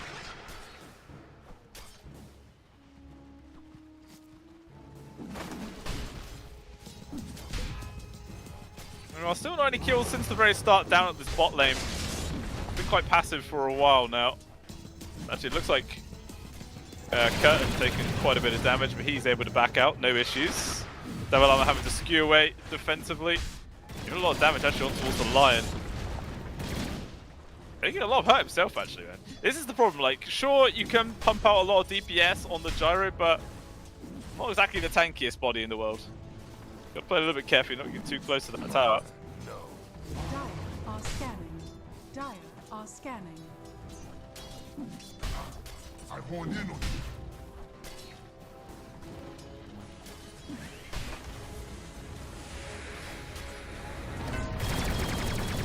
Another move up top. Dalai Lama able to get the skewer dodge there of the Blood Right.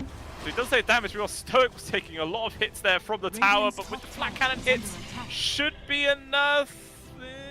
Not going to be able to chase after Dalai Lama. He's gone. He with another Blood Right. He's gone. Radiant's top tower is under attack.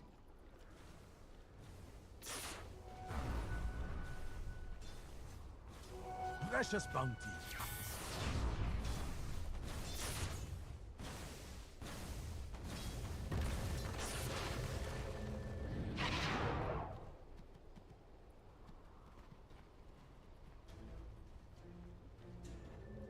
Just trying to suss what like the delays going on, because it feels like the game should have started by now, unless it's more than 5 minutes. I don't really know, guys.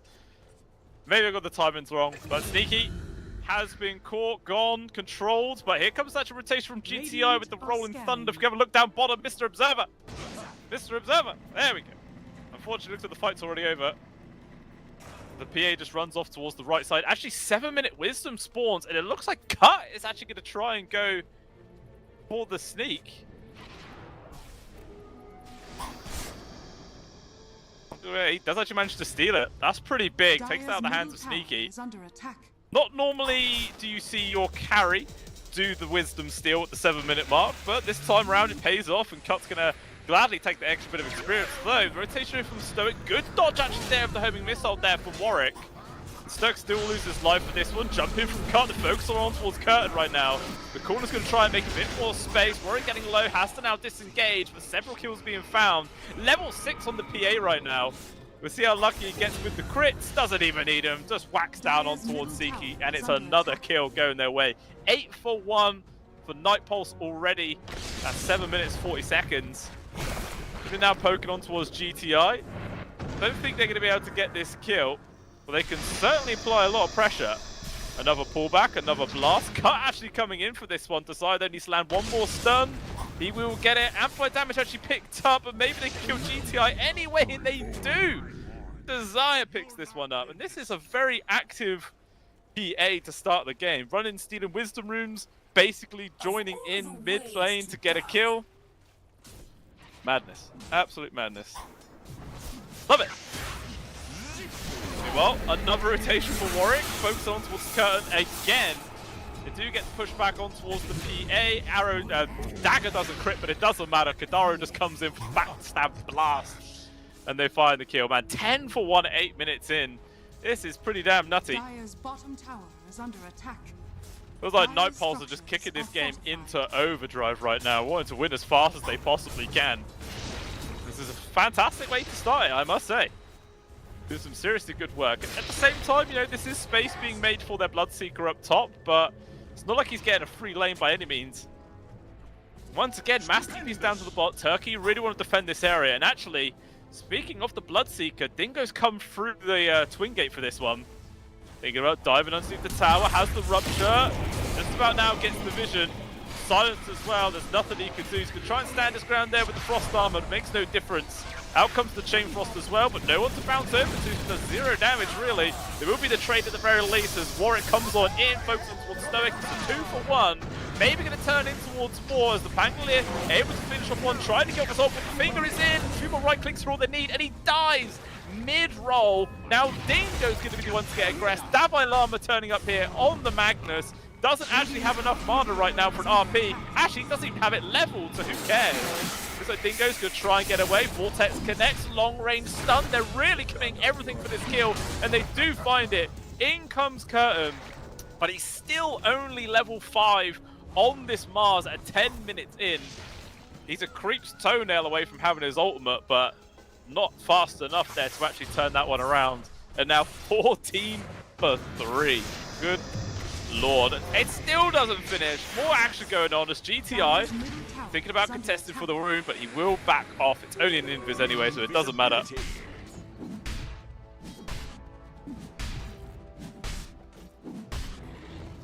Alright, so maybe I can analyze. What's actually the state of this game right now? Obviously, it is going to be Nightpulse in the lead.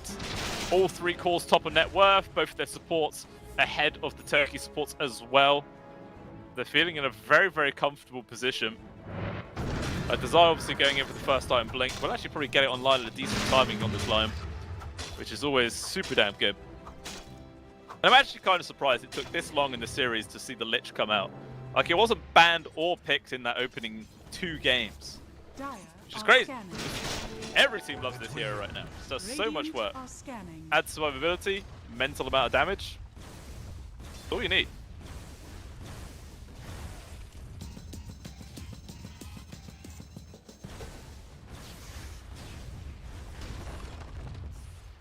Dire's top tower is under attack.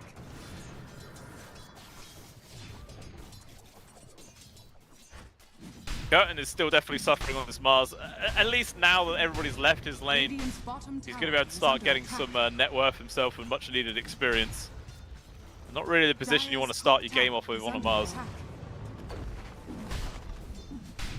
Warwick as well. Has Kaya up in 300 gold, and then he's going to feel confident enough to just making some really solid plays. Just look for action all over the place. Top tower has fallen. Radiant's bottom tower is under attack. Dire's middle tower is under attack. He's going to take down this bottom tier 1 by the looks. No one from Nightpulse is actually interested in coming over to defend it. They will just let this one fall. I mean, at the same time, they're soft pushing this mid. Not exactly going to fall very fast, and if Team Turkey want, they can 100% get here to defend it in time, because obviously a mid tier 1's strategic value is much higher than that of a bottom tier 1. I mean, sure, it's a decent TP location for Roche, but there's the outpost anyway. And, you know, it's very rarely is there ever a tier 1 still standing by the time the first Roshan gets tried by the opposite team. Doesn't happen. So who cares? Kaya just delivered, and now immediately Warwick focusing on towards Stoic. There's going to be the finger. Chain Frost as well. Not going to be able to get a second bounce over towards the creep wave. There's a free kill though. Zip in for Warwick yet again. Silenced up there from Sneaky. Trying to get a decent arena. Lands on 2 supports. Rolling Thunder as well. Zion, no chance in this situation. That's a 5-kill streak. Kadara as well in an awkward spot. Warwick zipping left and right, trying to avoid the Rolling Thunder whilst also killing Curtain. And he will be able to finish him off. Arcane Rune, man, is just too damn strong on this hero. Has to be careful. A big RP though comes out from Davai Lama. He's going to skew them back in towards the tier 1. Take down 1, take down 2. GTI Gonna be able to get away. There is another swashbuckle available. Dalai Lama, though, will give up the chase for now, or will he? Blink coming off cooldown. All right, he doesn't go for it. Even still, fantastic RP to turn that situation on its head and further the lead once again. But Night Pulse ends up being a 3-2 trade. Only supports for at least another core as well.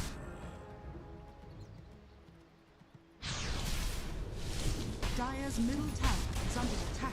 Dire's Might be a lot of middle pressure on tower Dingo's has back fallen. this game to become the real scary Bloodseeker carry, but going to take a while for him to get there. First item is going to be the Radiance as well, which it's not going to be horrendous timing considering how he went for Null Phase and completed Wand. Still another 2,100 gold though before it's actually online. Radiant's bottom He's got to wait a tower while is longer under yet. attack. Even just the rest of his stack gets stolen away from him. They ping that they need vision on that high ground, but I think that's probably just to say that they have vision there.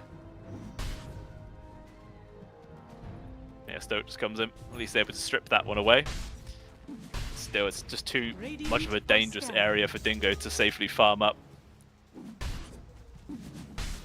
14-minute Wisdom's Stoic is able to grab that one himself. Oh, zip in. They've got the grab on towards Dingo by the looks inside the triangle. Mr. Observer, we need to see the action. Mr. Observer, please. There's a fight going on. Okay, now we jump on in at the very end. As Warwick does go down, Chain Frost over to Kandaro. Look at this, perfect placement. Jumps actually over towards GTI as well as the Mars. Now on towards the neutrals, and eventually the Lich will be going down. Did a lot of damage before he dropped though, at the very least. But it's still 3-for-1 exchange going in the way of Team Turkey. Does cost them the life of their carry though. Not ideal, but considering how they're 5,000 gold behind, they will take it. That was 2,000 gold they just got from that engagement. Very nice. Radiant's middle tower is under Cup though on the attack. PA is just having completely free time right now. 7.6k net worth. Already has the Battle Fury online. Going in for the BKB as his next item.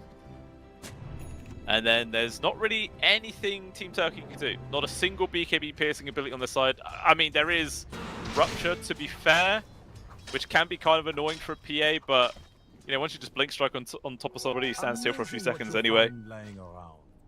It might still be frustrating to deal with, but it's not by any means going to Radiant's bottom just tower is under attack. completely disable this PA's game.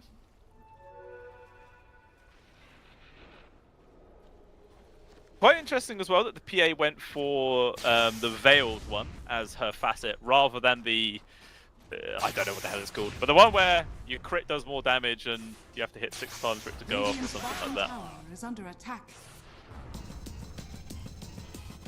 It still works. So the Veiled one is much better for farming. Dire's middle tower must say. is under attack. Just slightly less kill Radiant's potential in the bottom later parts, I tower feel. is under attack.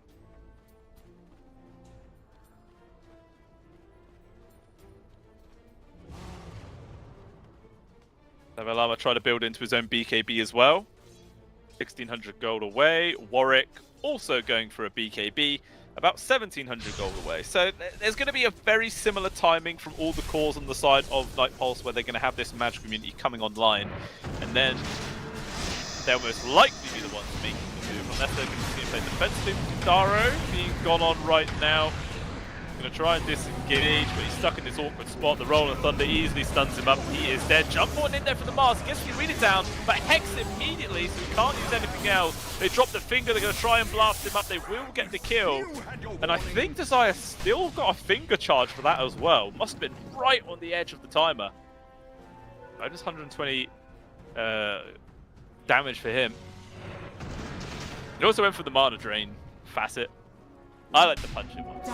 It seems janky, it seems stupid, but it's fun. It is fun.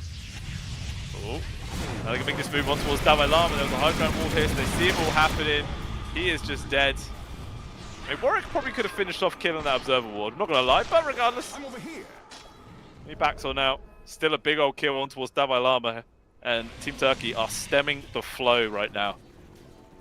It's actually the Pangolier who's getting a lot of this farm. GTI right now.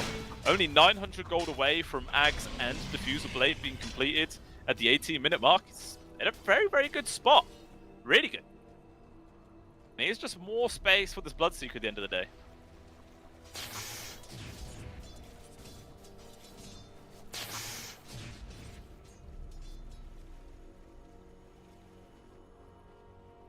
600 gold. We have that. And then maybe they're going to be the ones willing to make the moves. But again, still waiting for this Radiance on Dingo, which is 600 gold away. And the BKBs are right around the corner from Night Pulse. So, long zip down to the south side. He saw Sneaky. But Warwick not actually able to get the full connection there. Desire was also coming on in with a Blink Dagger now online for the line, which is super damn good. Actually, I think he might have had that in the last engagement. Radiant's middle tower is under attack. He's having a good time. Over here now.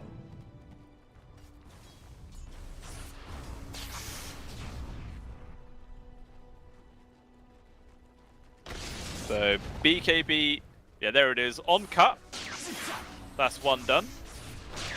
Warwick has his now coming out on the courier as well. That's 2 done. And Llama has his in 500 gold. So give him another minute, he'll get there. And then that'll probably be the time where we see Night Pulse make the move across the map for the first time here. Turkey Doe, with the Radiance now completed, feeling like maybe if the fight comes their way, they're not going to be in the worst position in the world. I can't remember if the Mist Chance pierces magic immunity. You just avoid the damage. I can't actually remember, to be honest with you. Fine altercation. Meanwhile, jump forwards are now with these BKBs. Going to try and take a fight. The arena's blocking all in. Cooldowns roll in with the rolling thunder. It's actually going to be Night Pulse the ones to come out on the bad side of this. They lose both of their supports. Warwick's already having to use all of his mana just to run away. Cut is off to the side there with this BKB freshly completed. Still yet to use it, but just can't find an opportunity to jump on in here. And the 9-second one was already used for Warwick, so that is not the first fight that they were looking for with this big old timing. I think Turkey are very fortunate to come out ahead there. Just the perfect arena placement from Curtin, as well as the cooldown. He's doing so much work, and the Rolling Thunder, of course, as well. Just a beautiful synergy of spells coming out from Team Turkey.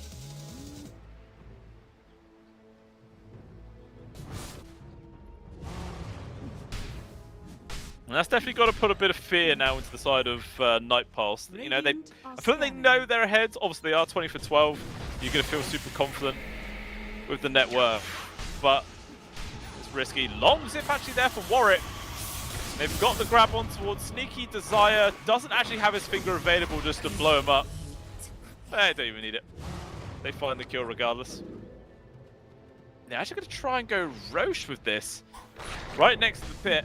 Cut is in with the help of Davai Lama. It shouldn't take too long to kill. I feel like in every other game in this series, both teams have contested the first Roche again and again, but there's nothing that Team Turkey can do in this situation. This will be an Aegis going into the hands of Cut. Maybe actually even Warwick, but with all these early BKBs, everyone on Night Pulse wants to get involved. So I feel like you could make an argument for it to go in the hands of Cut, but they have chosen Warwick, of course, as he is the one going to be doing many of the deep dives.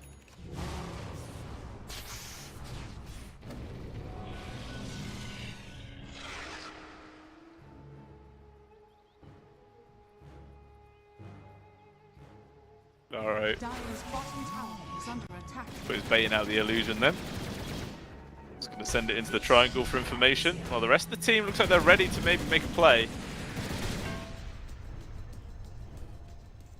Gathering nearby. Davalama just charging forwards. Blinks up onto the high ground there, just D-wards. Now he's cliffed for, I know, 10 seconds or so. There's no other means of getting down. Bit of a whoops, but oh well. It gets rid of the information there for Team Turkey. He'll do it. He'll do it. And now they're picking out down this south side. Turkey, they're smoked up, and they know that Night Pulse are coming for their tier 1s. They're going to try and make a favourable fight here. Between these two teams, it all comes down to initiation. Obviously, Arena and Spear is fantastic, but there are BKBs already here for Night Pulse, so they can quite easily counter that. Meanwhile, the RP, BKBs don't do jack all against it. Jumping for Curtin. Fantastic Arena Spear combination right now. Finally, he's able to get the BKB off. Roll Thunder coming after him. Warwick actually has to put himself into the backlines there to make space for his carry, as Cut is just running him with this BKB. You've got Dabalama as well, having to use it defensively. RP only connects on towards 2. He's trying to take them out right now. Maybe he can kill Sneaky before he dies, but no, he can't. He will lose his life. First life was Warwick, Cut, able to TP out, as Warwick finishes off Sneaky at the very least, but they will still lose Kidaro, and Team Turkey come out again ahead. All 3 BKBs use on the side of Night Pulse. They still lose their support and the Magnus, as well as the Aegis in the hands of the PA, and all Turkey lose is their Mueta. What an absolutely fantastic turn of events there for them. Exactly what they needed here. Still hasn't really put a massive dent in the net worth advantage, but this is now twice that a fight has just gone quite handedly in the favor of Team Turkey. Sorry, so that's going to be affecting their confidence quite a lot, I feel.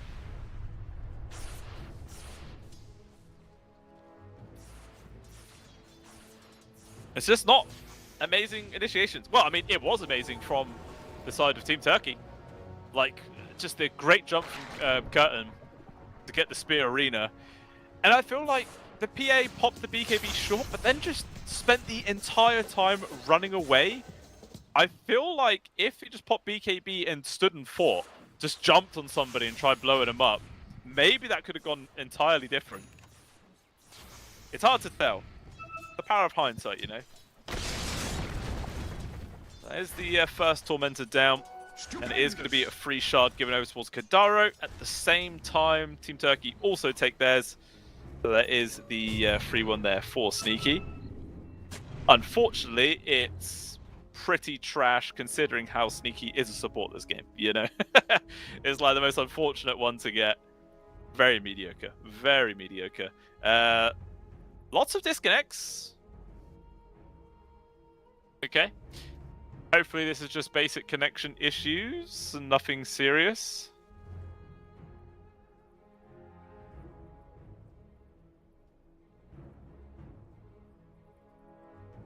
I mean, all the problems we had before we started was like the production side of things, right? So the players weren't having any problems. So this is interesting, the fact that literally they're all disconnected.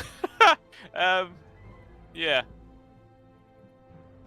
Well, they can't really remake. It's 25 minutes into the game. You just got to play with lag at this point. If you're lagging, you know, it can't be fixed. I'm sure that's not going to be the case. But yeah, despite the fact that Curtin is the lowest farmed core in the entire game, he's still doing some serious work. And this is the power of a Mars, right? You know, even if you're really far behind, just one well-placed arena spear can make all the difference and just flip situations on their head. Now he's going to start rebuilding up his net worth. Now has a BKB of his own, full 9 seconds available for his next team fight. Wonder what he's going to build into next. I mean, sometimes you see a Scythe come on out, which this game it would be pretty damn good. You know, Scythe on towards the Storm or the pre-BKB. And it should, in theory, just be a free kill with the amount of lockdown the rest of the squad can do. You know, you've got a Rolling Thunder on top. Then you'll have called Homer Missile, maybe even a Dead Shot. Be quite hard to live that.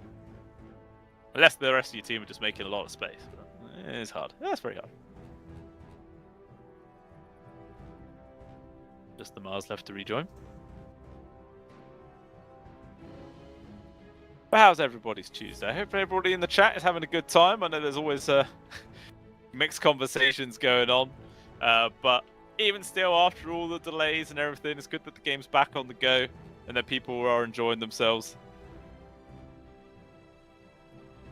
I know obviously there's always pop-ups for like the, you know, the gamer side, which is what the CCT is mainly all about. But make sure you do it respectfully, guys. Don't go too crazy. Just have fun with it. That's what it's there for. Just have a good time. I know that's easier said than done a lot of times, but you know, I'll say it anyway. I'll chuck that out there.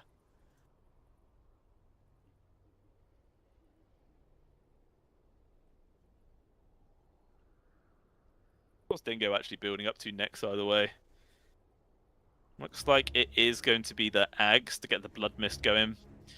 As he's just completed a BKB of his own, so also 9 seconds.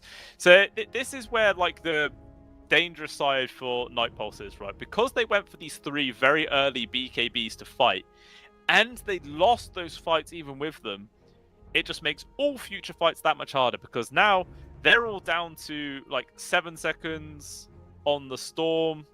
Okay, the max is actually still 8. That's not too bad.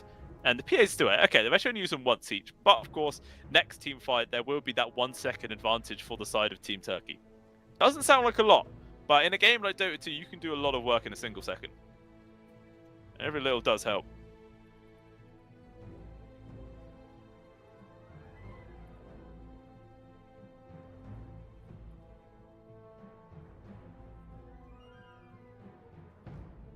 Okay, he has rejoined. They say go. Game is back. Nice. Beautiful. Beautiful. So I don't really know what the play is going to be here from Night Pulse now. Like, do they go back to farming? Maybe just try and wait out for the next Roche. I mean, Cuts, Desolate and BKB is ready to fight. Middle mid. Quick jump on towards the Muerta, and that is another kill. Warwick able to take that one down. Unfortunately, Desire does not get the finger charge for that. Feels bad, man. I wonder what talent he'll go for at the 15. I mean, like the -2 second Hex cooldown, it's pretty decent. Like, it's obviously when your max level goes from 12 seconds to 10 seconds, it's not bad. It's like more, like, I don't know, 20%-ish of the cooldown taken away. But 70 max health per finger is nice. At the moment, you'll only be on 210. You get like, you know, 5, and you get 350. I feel like that is then pretty worth it. Sometimes all you need is be able to survive one more right click. Dire's bottom tower is under attack. Invis spawns up top. Not exactly an interesting rune there for Warwick, but, you know, it's a refill on the bowl at the very least. Smoke up here from Team Turkey. Obviously, they got a little spot of the Magnus there, so they do know Night Pulse are in the air en masse. Warwick showing himself in the creep wave. Forward, Smoke actually breaks, but they don't make the full jump. Information is in, there goes Curtin. Reno BKB though is used, we just walk straight out of it. Rolling Thunder as well is produced off the side, but the RP connects on towards 2, but he's only able to skew it on towards Dingo right now. Out goes the Chain Frost. With that PKB still towards Dingo, it's not that much damage. It looks like the only casualty is going to be Stoic, as he is completely abandoned by the rest of his team. So several ultimates expended, several BKBs used, and only the Gyrocopter to die. The only person who did not use their BKB in that situation was actually the PA, still holding on to this 8-second charge. From there, everyone else using theirs. Should also mean this tier 2 is going to go down. Dire's structures are fortified. Dire's middle tower is under attack.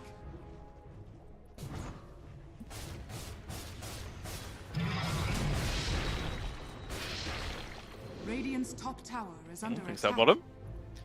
Curtin.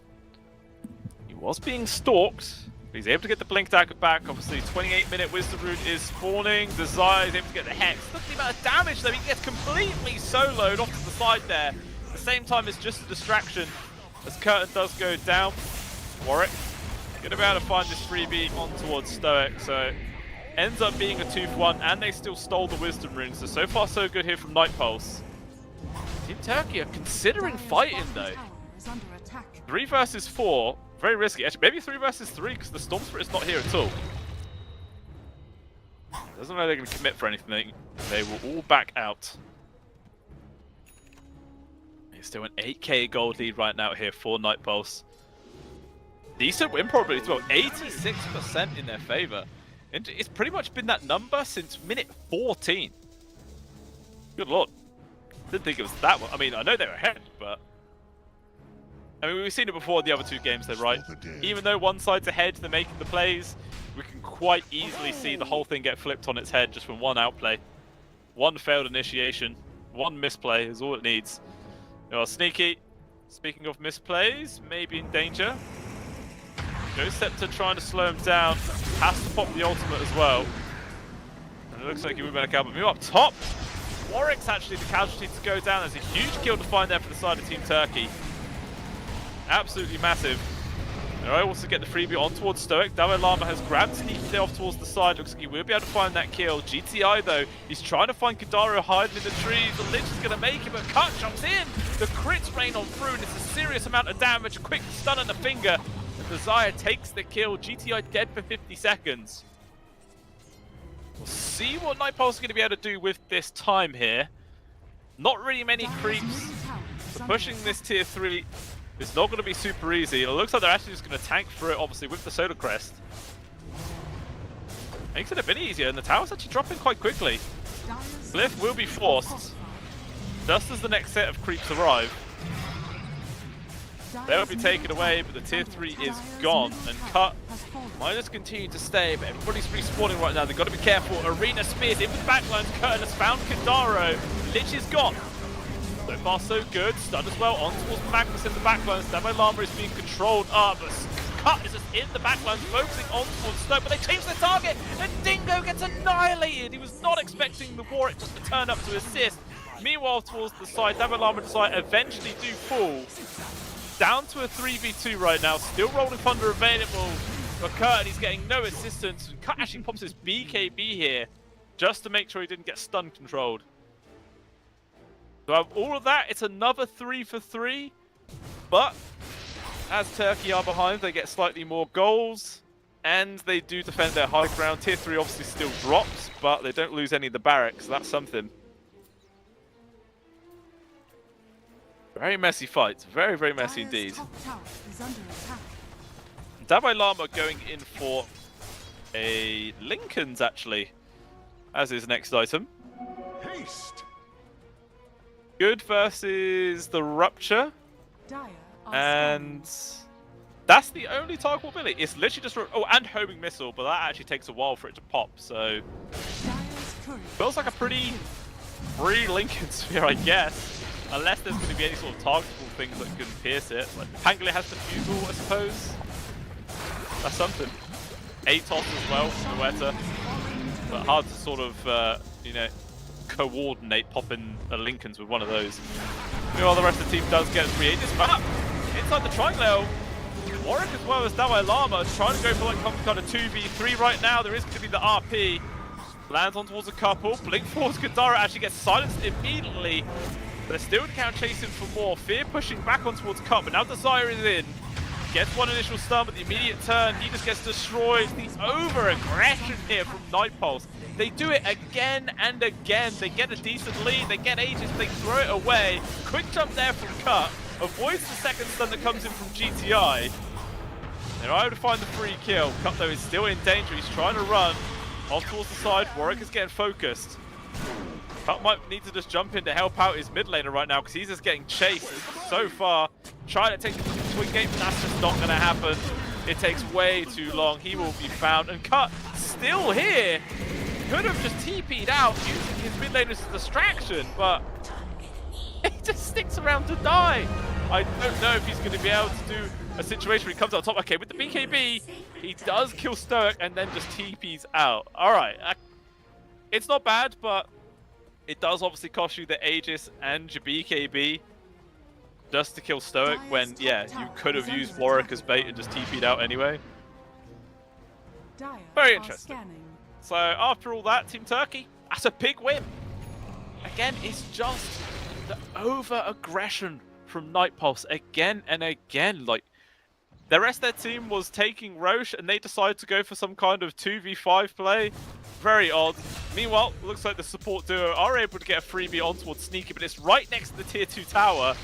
The TP's come on in, Desire getting focused up. He's just dead. That is BKB used at the very least. And Kadaro, okay, jumping in. Trying to skew it back, actually misses. Rolling Thunder's going to come out here from GTI. Demola having to pop the BKB as Kadaro is getting ran out there from Dingo on the north side. And the PA is not interested at getting involved.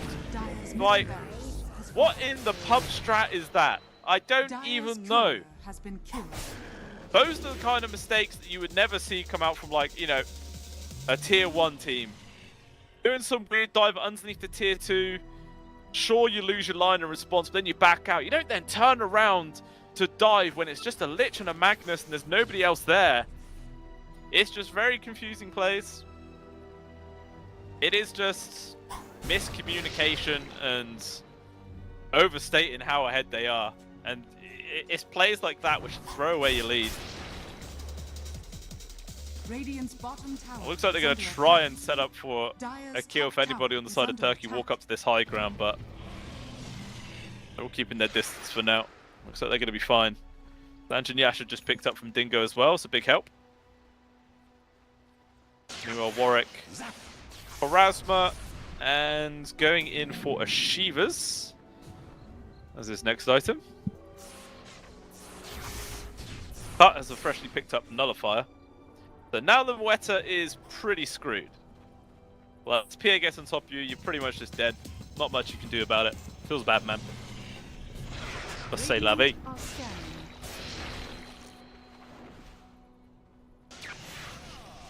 Do you see 5-man smoke now here from Team Turkey? Illusion?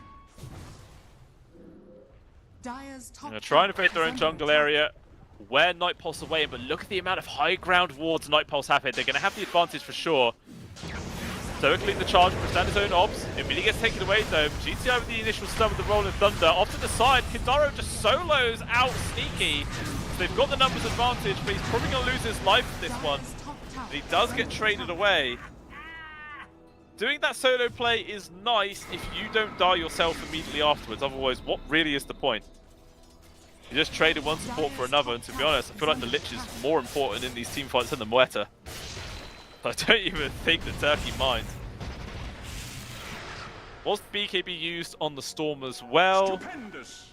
Rolling Thunder was Radiant used. are scanning. That's about it. I suppose the BKB as well for the Mars, but it's already down to 6 seconds. I think they're all down to 6 seconds now. Dire's top tower has fallen.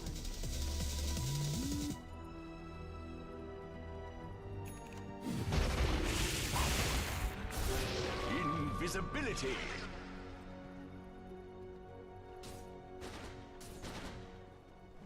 Oh, Warwick Dire's top tower is runs under into attack. GTI as well as Stoic. They're going to change the focus over towards Gyro. Immediately takes him out, but Curtin just appears and does a vanishing axe on Desire. So again, it's a 1-for-1. Dire's top tower is under Samai Lama trying to do some cute play here. Feared, controlled, silence, now forced to pop the BKB. He's just going to straight up TP out while the rest of his cores are standing their ground. There to continue to fight.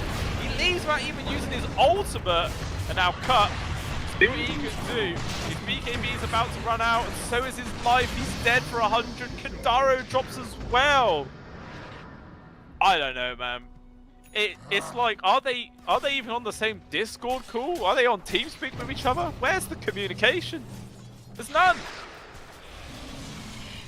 Yeah, it's a long series of mistakes, really, which is just throwing the lead way again and again and again. Now only down to 5k gold advantage. I imagine the win probability is pretty even. Apparently it's still 75% in the favor of Night Pulse. I don't know. I don't think it's that high anymore. Maybe you can push it to like 60-40. 75 seems a bit much. Next Roshan though is going to be extremely important. As it always is. Nikki. Okay, Invis. Getting a bit of information here with this Shadow Blade. Actually just walked into something. Is there a gem? I think he stepped too close to the tier 1 and revealed himself. I don't really know what happened there. Or was it just a casual dust? I didn't see it. Meanwhile though, Kindaro, ooh, able to blink, dodge the Rolling Thunder. But GTI, he's like, I've used my ultimate. I've got to get some value out of this one. We'll decide to turn around, run away. Damai Lama could just blink RP for a solo. And it would be final honesty instead. Warwick jumps in himself. There's the RP. Connect on all three. It's nicely done. They need more follow-up damage though. They might be able to get the first call to occur as well as the Pangolier. Now Dingo, he's going to try and do what he can. Blood Mist is doing his work, but he's just going to die even faster. And now Stoic has been caught and dead. He at least takes down one to the grave with him. But that was a 4 versus 5 fight that Night Pulse won. Cut wasn't even alive when that started. Just one fantastic 3-man RP. And now that's a full set of barracks. probably even 2. There are obviously 2 buybacks available. Nightpulse say, let's force it out. Start hitting the tier 4. Just the Mars for now. Bloodseeker will hold on to his. Dire's structures are fortified. Left to delay it. Moeta respawning. But not really much of a threat for Nightpulse whatsoever. Dire's middle barracks. It's going to change their focus over now towards the top set of barracks. Dire's top barracks are under attack. Deadshot's just trying to buy time. Not enough time at all. Dire's top barracks RP now has the bonus of having the refresher behind it. top barracks has fallen. A massive upgrade there for Davai Lama. Just after that one fight, yeah, the Radiant's top tower is under attack. 2 sets of barracks gone. Next rush up in 40 seconds, which I'm sure Nightpulse are probably going to head over towards that area. See if they can lock it down for themselves.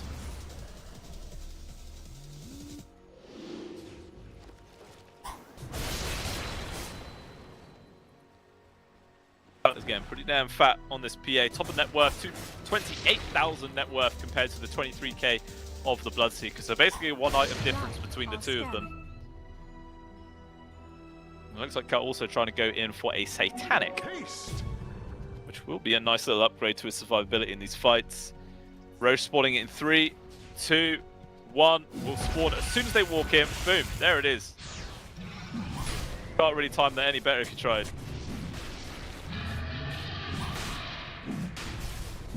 Let's out the Raw, so Team Turkey know this is happening. I don't know if they're going to be able to get her in time even if they want to. Already down to half HP. Yeah, this is just gone. What the hell? Okay. Aegis, Cheese, and Refresher Shard, which so far they've given to Warwick. I mean, the Mag has a Refresher Orb, so I feel like expecting 3 RPs is a little bit much. Just doesn't have the mana pool for this. But maybe once the Storm gets his Ags, that's going to be even better. Which I think he might have in, like, 400 gold? And then you've got double BKB, double AoE Vortex. Obviously paired up with the RPs, just like, incredible team lockdown.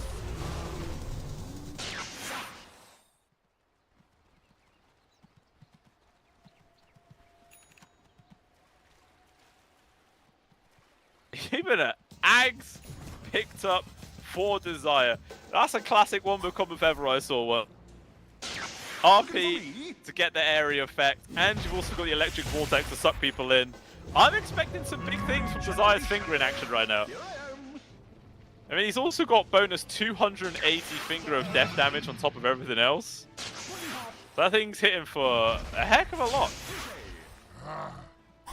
Like 1,200 something. I don't know. Quick jump on towards one. Weta, dead.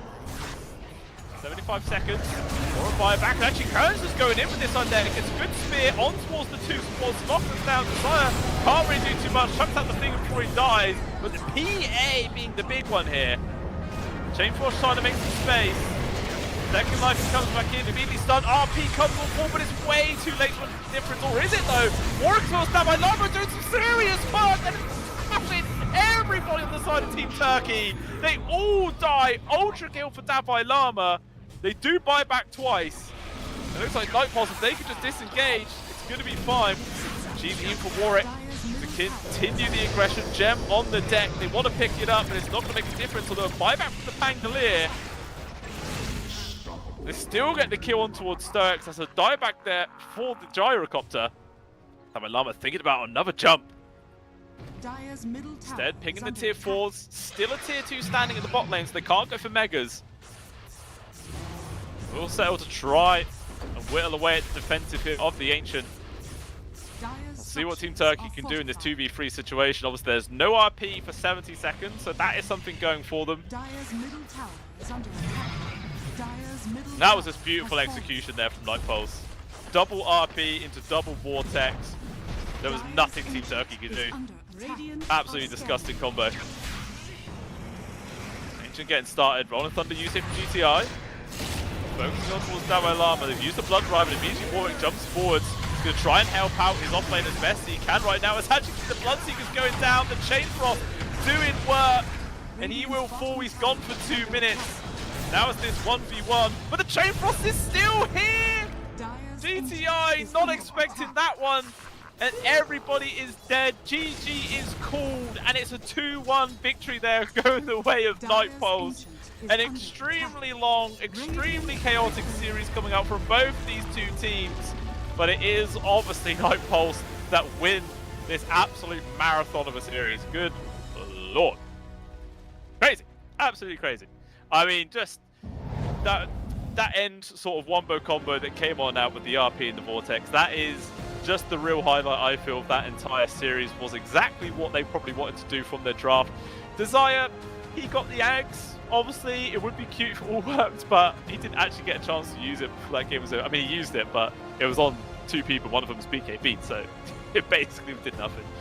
But either way, it was, yeah, a real slugfest of a series there, guys.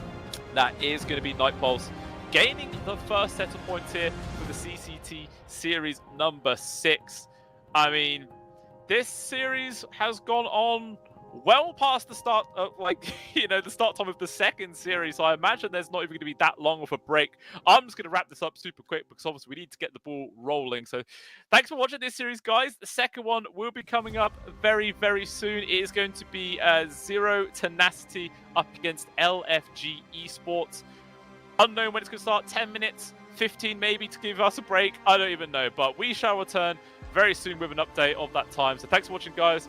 We'll be back for the second series.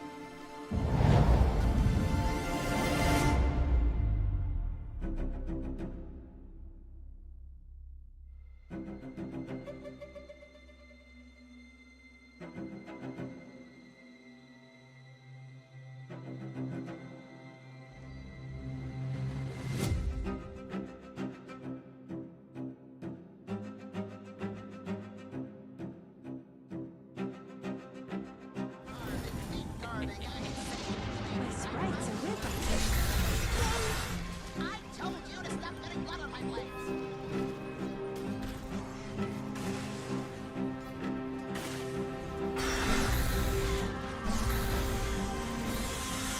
Dire's middle tower.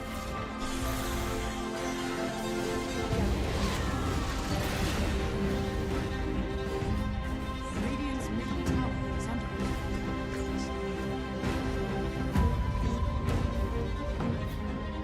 Radiant's middle tower is under attack.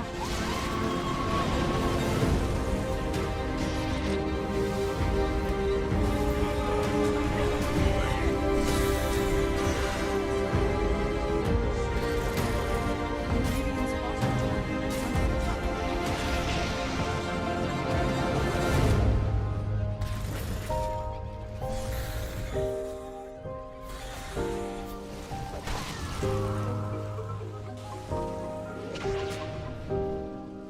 Radiant's middle tower is under attack.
Radiant's middle tower is under attack.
Alrighty, welcome back on in, ladies and gentlemen. Welcome to the stream once again, where we have the second series of the day coming up for you guys in just a moment. And it should be much faster than the last one. You know, we've ironed out all the issues with the stream, so we should just be able to fly straight on through, get Dota 2 action rolling, and you guys should be able to enjoy it. Obviously, it's all just coming straight to your face. Obviously, the second series is going to be Zero Tenacity coming up against LFG Esports. We'll see which guys are going to be able to come up ahead and grab those much-needed points for the group stage. We will have a quick look at the rosters in just a second. And then we can have a quick look at how they're all going to be able to match up against each other. And obviously, we'll have a look here at Zero Tenacity first. Dad as the carry, Stojkov as the mid laner, Nefrit, Pablo, as well as LeBron Dota. So obviously some people on this squad that you guys would have heard of before. They've been around the scene for quite a while, just bouncing between several different teams. So hopefully they're able to, you know, find a good, healthy sitting right now and start performing as a solid unit. Obviously, all these guys have been in lots of different top-tier teams at some point in their careers, but this is where they are right now. We'll see how they're going to, just be able to match up against their opponents of LFG Esports. We'll have a quick look at their rosters just to see how they match up. I think one thing we'll note is that I believe it's Nefrit as well as Melojul, who's on LFG, were actually on the same squad not long ago on DMS, like just a couple of months ago. So it might be interesting if there is any, I don't know, rivalry there, or whether if they, you know, parted ways on friendly terms. We'll see if that translates into the game or not. It would be quite interesting. But obviously, Yawai on their carry, very stable carry player indeed. Obviously, Melojul as well. Seen this guy pull out some fantastic plays throughout his career. Obviously, he loves playing things like Timbersaw in the mid as well, so we might get treated to that one. We may just have to wait and see. Norma, Astral, as well as Flacco making up the rest of this squad. So I feel like this series should be very evenly skilled. It could 100% go either way.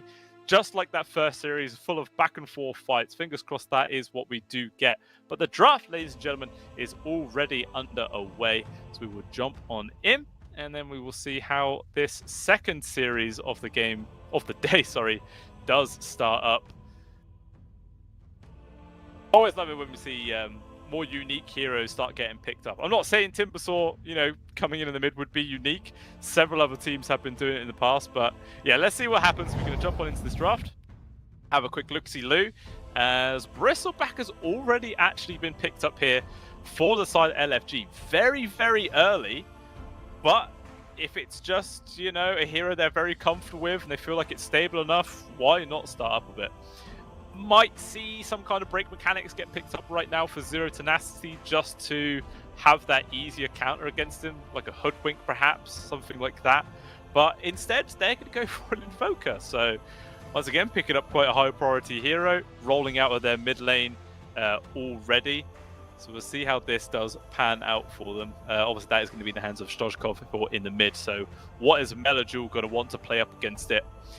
I mean, is Timbersaw, I feel like it's going to be out of the question. Don't really want Timber against Invoker. It's just constant EMP'd. It feels kind of rough. Might go in for something like an Ember Spirit, perhaps. Like, if you time the Sleight of Fists really well, you can dodge EMPs quite easily, so that shouldn't be a problem whatsoever. It depends if he's feeling it, though.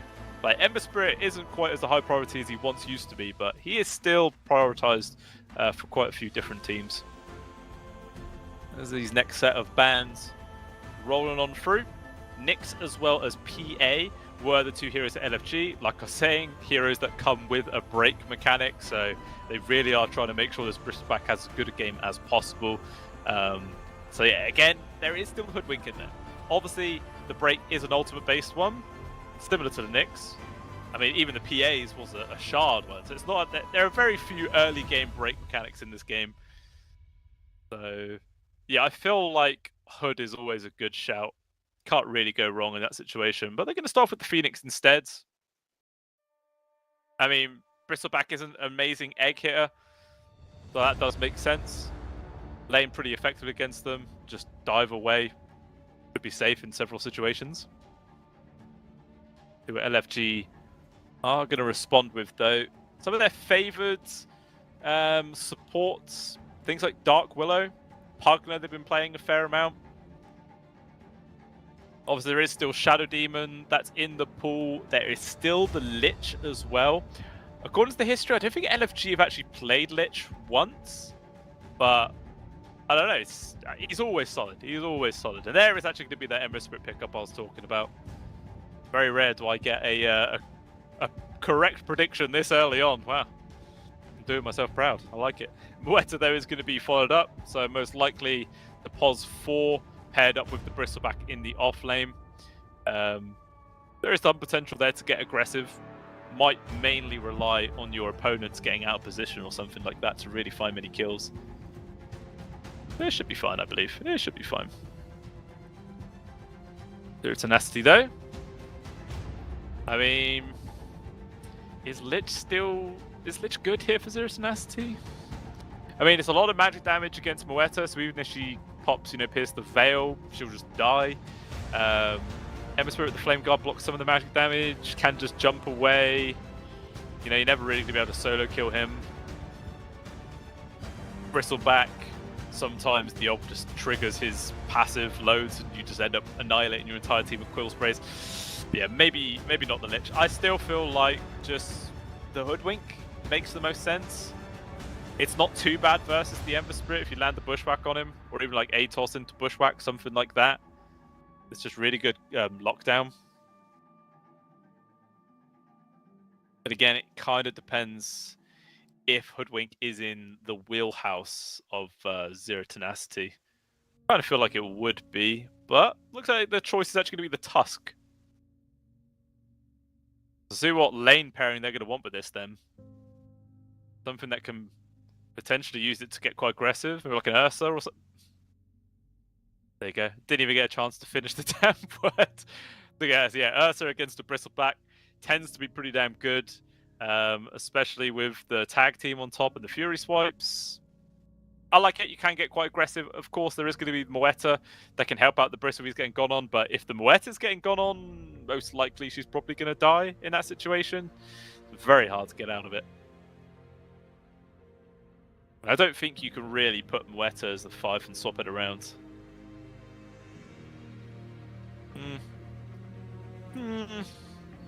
No, yeah, she's 4.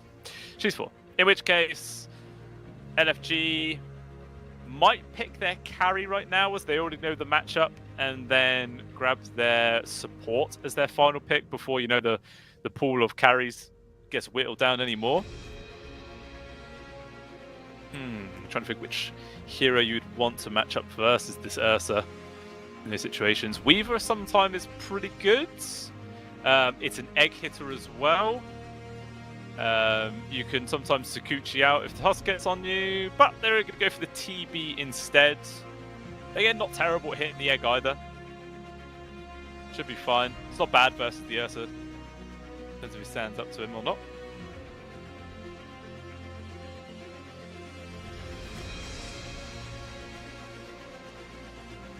But it does look like Offlaner is the hero of choice for Zero Tenacity, and Enigma is going to be the band of choice from LFG right now. I mean, they do need something to sort of combo up with the Phoenix. Could definitely see Mars get banned out as well. Yeah, I feel like Mars is good because Spear forces you to turn around, which Bristleback absolutely hates. So you just whack him in the face a few times. That's going to be a very clutch ban for sure. Well, I say clutch, an obvious ban, I feel. Especially when it's just a natural combo with the Phoenix as well, in the lane and in teamfight situations. In which case then, if the Mars is banned, what would be the second choice from Zero Tenacity? Maybe you could just go Magnus. I think Magnus is fine. Obviously, the Ursa is going to be getting Battle Fury. He'll have the Empower on him as well. So RP, cleave damage is going to be insane. You just tear people apart. Having a BKB piercing disable against the TB is going to be very good. So we can't just, BKB and Sunder at no HP. Got to have some way of controlling them up. Obviously, the Ursa will be getting an Abyssal Blade if the game goes long enough either way.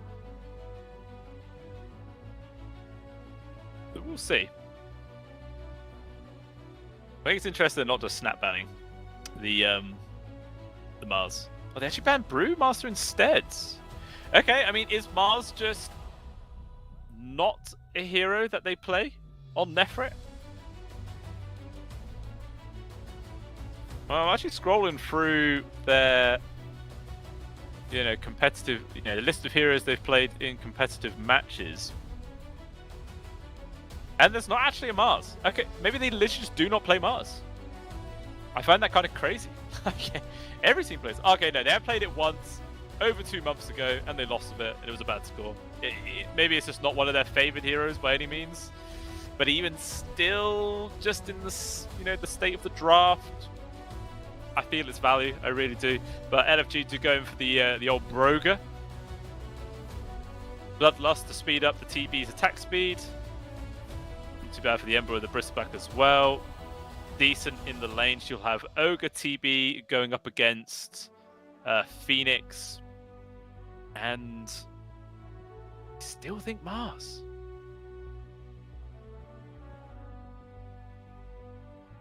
Yeah, I still feel Mars is good. Primal Beast, though. Alright. I mean, it's not bad. Also has the BKB piercing. Wait, his ult still does pierce BKB, right? I'm not, like, completely out of touch with that they've patched that out of existence. Yeah, it does. They do still have that BKB piercing disabled to make sure they can try and lock him down before the Sunder comes out, which is fine. Lanes well versus the Phoenix. Ogre Magi might suffer. Ignite, obviously. Or Fire Blast. No, yeah, it is Ignite. The dot is always handy versus the Primal because it slows as well, which makes his Trample not as good. I don't know. I feel like Mars would have been better. But, again, according to stats, it's just not something they like to play all too much. That is why. Lineups, though, which one am I preferring right now? I find that LFG's has the potential to be a lot scarier.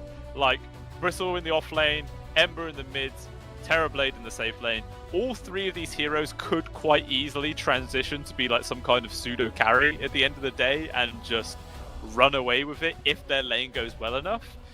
But when it comes down to like a full 5v5 fight, I think Zero Tenacity are going to have the slight edge. Obviously, you've got the Phoenix Egg off towards the side. You'll have all the spells, the Invoker chuck out, the Tornadoes and everything. Deafening Blast is going to be pretty good. The Primal as well with the Pulverize. There you go, I remember the name. Yeah, I remember the name. I somewhat know my job. So, I feel like if the lanes go relatively even, I feel like I might be favoring Zero Tenacity here. Oh, actually, I don't know. I feel like maybe Zero Tenacity have to win to be able to make sure that they don't just get outpaced by this very scary Tricore setup on the side of LFG. It's an odd one. I think I'm going to go Zero Tenacity here in game number 1. Could be wrong. A 50-50 chance that I'm right. So, it's pretty good odds. Pretty good. We'll see how well it does go down.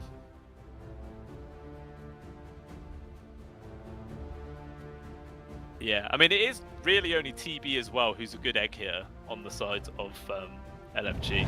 I mean, I say that, and the Moetta's not too bad, all things considered. You get the double shot, as long as if there's nobody else around to actually sponge up one of those hits. Maybe Astral can actually help out in that regard. I don't know. We'll have to wait and see, but we're going to jump on into game number 1 here, ladies and gentlemen. We're going to find out if Zero Tenacity or LFG Esports can take the first game of this best of 3 to start gaining those CCT points.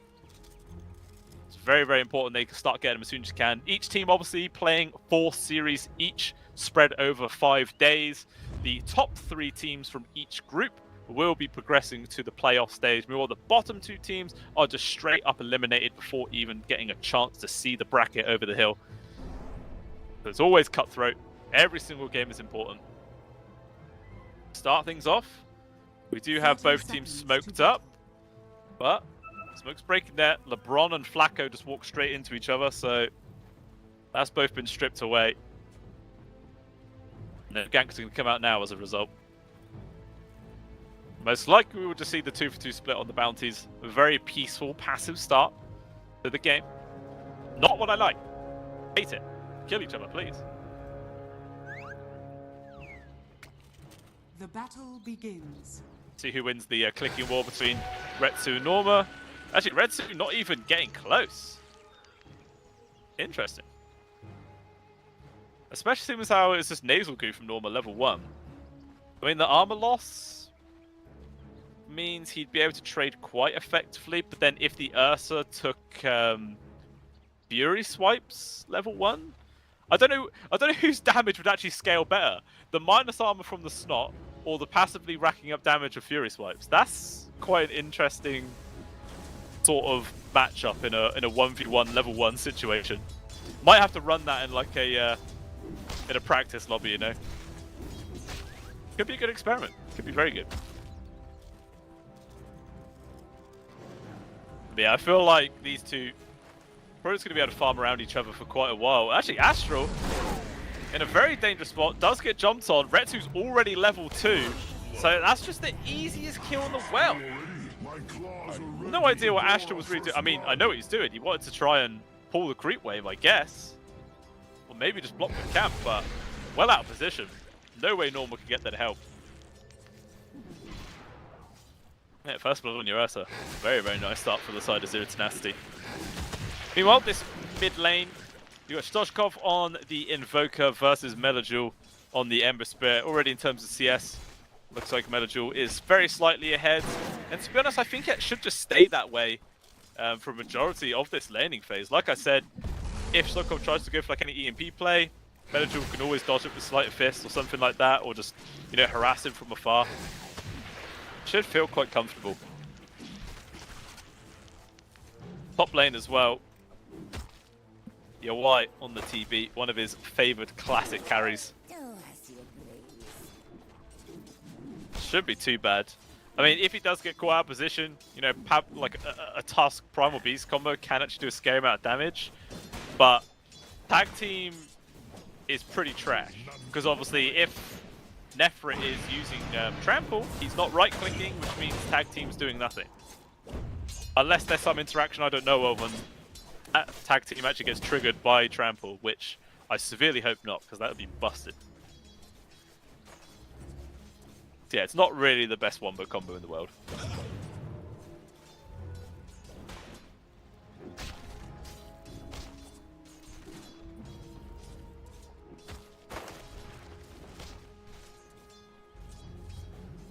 Yeah, top lane would just be extremely passive. Very passive indeed. So there's actually not much point to move away from this bottom lane. I mean, is cameraman okay? There we go. All right. Just staring at one patch of grass for a while. That was interesting. Well, top, yeah, why? He's actually the one to go down. Wow. Wasn't really expecting that, to be honest. I mean, no, there is the potential for kills there from Pablo and Nefrit, but I didn't think they'd actually be able to rack it up so soon. But I guess they hit that level 3 mark, 2 points in towards the tramples, enough damage to kill him. Nothing really Flacco could do at that stage to keep his carry alive. I think they also did use the Lotus as a bait. You know, Flacco went to get that and just secured the 2v1 situation. Pablo even killing your Wise Courier, so he's not getting any new items. So he's come to this lane with no tangos, no nothing.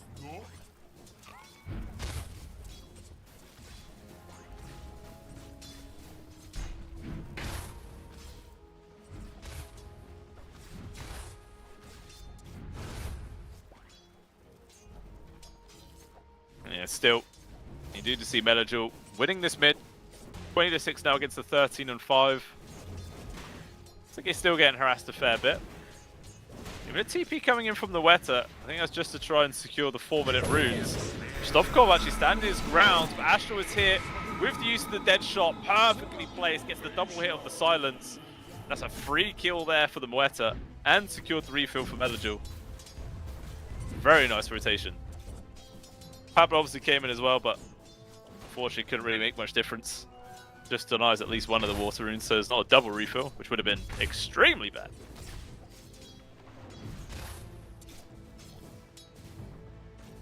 We're actually kind of surprised down bottom that we've not seen any more action, really. Like, Retsu as well as Norma are both extremely healthy, which they really shouldn't be, considering this matchup. Well, they're both just very much interested in hitting creeps. They don't care about each other. Not at all.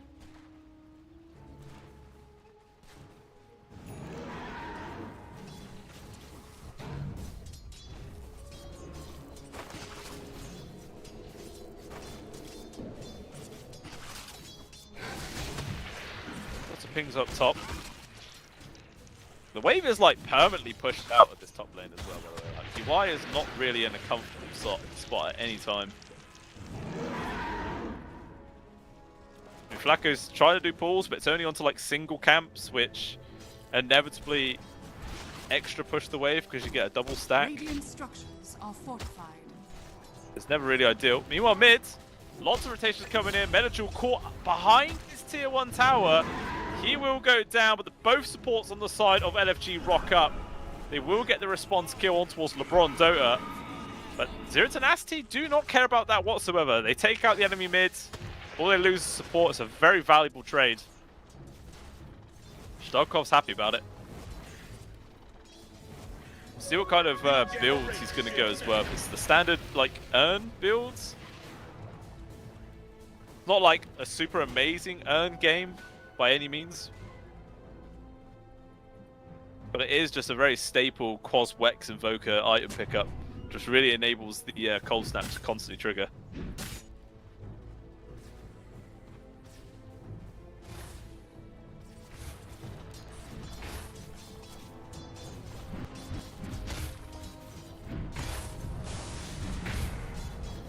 Only about 1k gold lead thus far though, at the 6.5 minute mark. On to net worth charts, actually all three cores on the side of Zero Tenacity at the top. Not like a huge lead, but actually the biggest rift is between the two carries. 3.5k for Retsu, meanwhile the TB is only 2.1. Meanwhile, Flacco does go down. Caught off in the river there. ZY just farming up. Has cameraman disconnected again? Mr. Cameraman. I don't think I can communicate with him, unfortunately, but the camera seems fixed on this one point. Okay, there we go. It's moving again. That's Retsu. Maybe danger down, Bong. Able to get outside of the ghosts. Actually just popped his rage. Just to make sure he does actually survive. But both of his supports are here. Zero Tenacity going to think about getting aggressive. Charge forwards on towards Norma. They've locked him down. The trees, though! Retsu can't actually get close enough to hit him. We're able to use some of these overpower swipes, but still needs another connection. Not enough mana for the Tusk to use the Ice Shards. Coming off cooldown now, but it's too late. Flacco's actually now turned up for the assistance, and so opportunity missed. The trees, man, literally just blocked Retsu to the ends of the earth. He couldn't get close enough to hit the bristle. Very unlucky for himself. So Stovkov goes through. Yeah, the cameraman is still stuck at the top though. Okay, there we'll go back. I know the camera loves on top of that for some reason. Pablo able to not really avoid that dead shot as much as it just missed entirely. Retsu now turns up. Gonna try and make space for his support to get out of there, but he will still die. Retsu gets the trade, he's surrounded by 3 heroes. It's a very awkward spot to be in. Meanwhile, UI actually dies elsewhere across the map.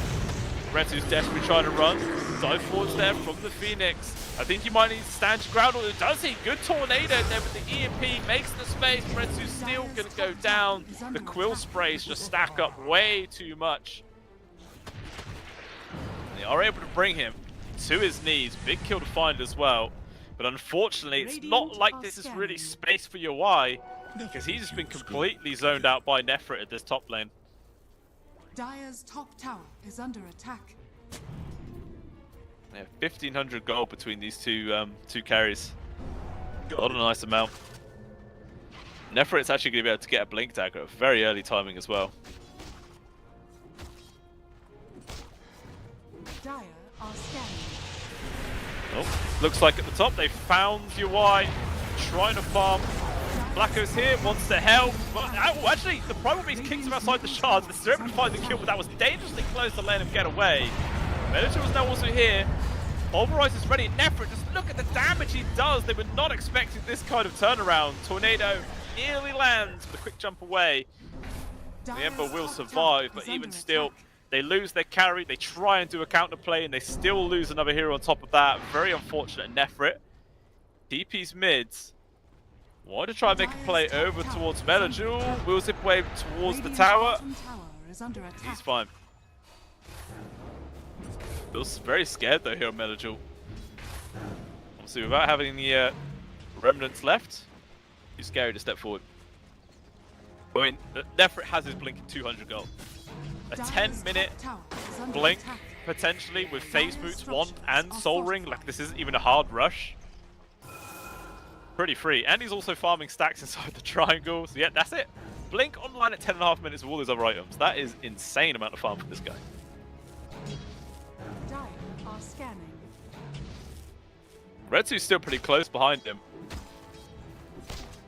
He also had a pretty free time as well. Obviously, a fair bit of action came his way at the bot. He did die once, but on the whole part, just uncontested CS. Going to have his Battle Fury in line in just 1,000 more gold. Asher actually gets a cute little deny on towards the tower, but that's about it. Oh, Pablo, mids. In danger. Looks like he actually does go down. Menager with his haste rune. He's just going to chase forward for LeBron. He wants to force out the egg if he can. Not going to do it though. Tranquil's just been delivered as well for the Phoenix. Feels good.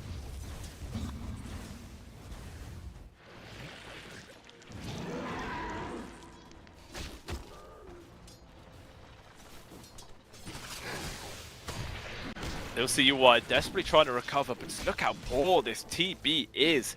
3.4k, a full 1,000 gold behind the second poorest player. This is an absolutely devastating position to be in.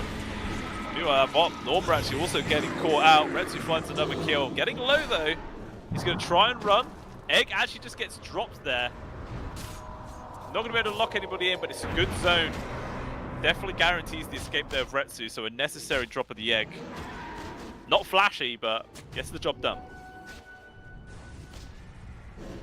Actually, another thing about Yawai, he's having to go for a Midas build just to help him recover in some way, but unfortunately that doesn't really provide much in the later parts. A little bit of attack speed is nice, but that's it.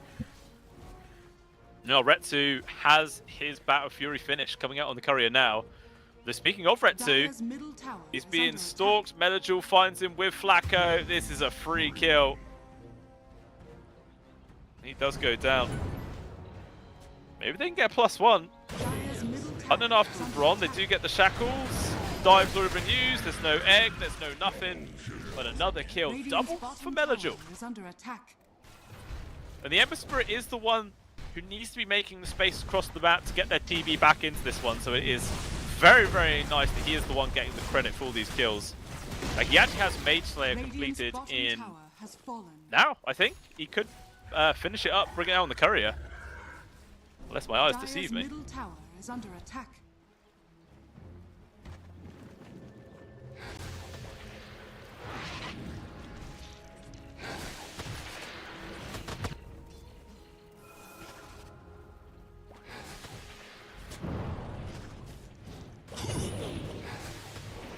And Nefrit's kind of gone quiet on this Primal Beast. Obviously, he is still very armed. He's still getting work done up this top wave, but he's not really been able to help out with kills in the last few minutes, which is giving a little bit of breathing room for LFG. And actually, speaking of, it looks like a gank coming his way inside the jungle area. I need to look. I see people on the minimap. There we go. He's just controlled, silenced. Can he get away? The answer is no. Nefrit dies, loses life for the first time this game, so that's another chunk of gold. Again, it goes towards Meladjul. Zebra is getting a Wonga left, right, and center. Ooh, he does disconnect. Connection issues, never nice. But yeah, he's up there now. 6.7k net worth. He's just barely behind that of Retsu as well as Nefrit. Even Norma isn't a million miles behind, all things considered. Like, his lane wasn't the best, but he's recovering nicely. Going in for the utility build as well, which is what I really like to see. A lot of times when you've got off-lane Bristle, he goes for, like, you know, the fast Ags, just goes for this frontline damage dealer sort of build, rather than the utility for the rest of the squad. Because, I mean, like, you've got an Ember Spirit and you've got a TB. These guys are going to be doing the damage, right? You don't necessarily need to. Just help keep everybody else alive.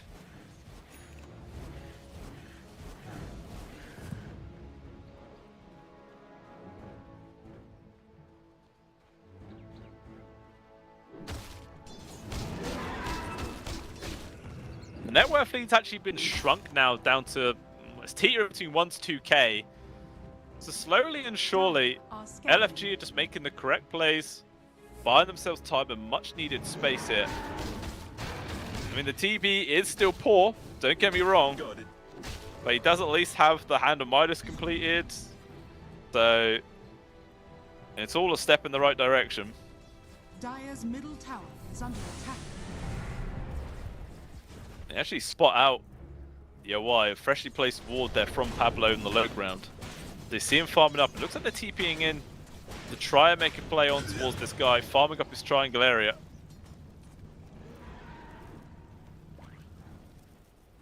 And he might have lost their time though. He's already killed the creeps. He backs on out. Didn't quite get there in time to pull the trigger, although talking about triggers being pulled up top. Once again, it is LFG on the hunt. LeBron Dota just in a very dangerous spot. Doesn't quite realize how he was completely surrounded by enemy heroes there. He actually just evades it all. Insane. Like ships in the night. Instead though, they change their focus towards this mid, where they have found the Tusk. Pablo in a very awkward spot, has to go for the snowball, but it just drags him miles out of position. Oh, okay. Blink to the sides. Wasting time. Okay, he still does. That was cute. That was cute. Radiant are scanning. I think there was also a blink though picked up from the Ursa. Clear indication that Zero Tenacity wants to start getting involved. But he doesn't really have many other team fighting items apart from that. And a Battle Fury. Meanwhile down bottom, Melajul barely gets out. 100 HP left on this man. So close to just being taken out there by the Primal and Invoker. But he lives. All distraction allows his team to get the tier 1 in the mid lane. Meanwhile, talk about distractions. Retsu on Roshan right now. And the TP's coming in from LFG. They know this is going on. The scan connected. They see it on half HP, but the Zero Tenacity saw it coming there with the obs. They do back out in time, but a quick jump up to the high ground. They're going to try and delete Astral. They do take him out of the equation. Good start. Normal though is here. Unfortunately, immediately losing one hero puts themselves in a very bad position, and they have to back off. And Retsu's going to go right on back into the Roche pit. Obviously, his Fury swipes have reset. Still clears up pretty quickly, and LFG are not going to contest it for a second time. We'll give this one away for free.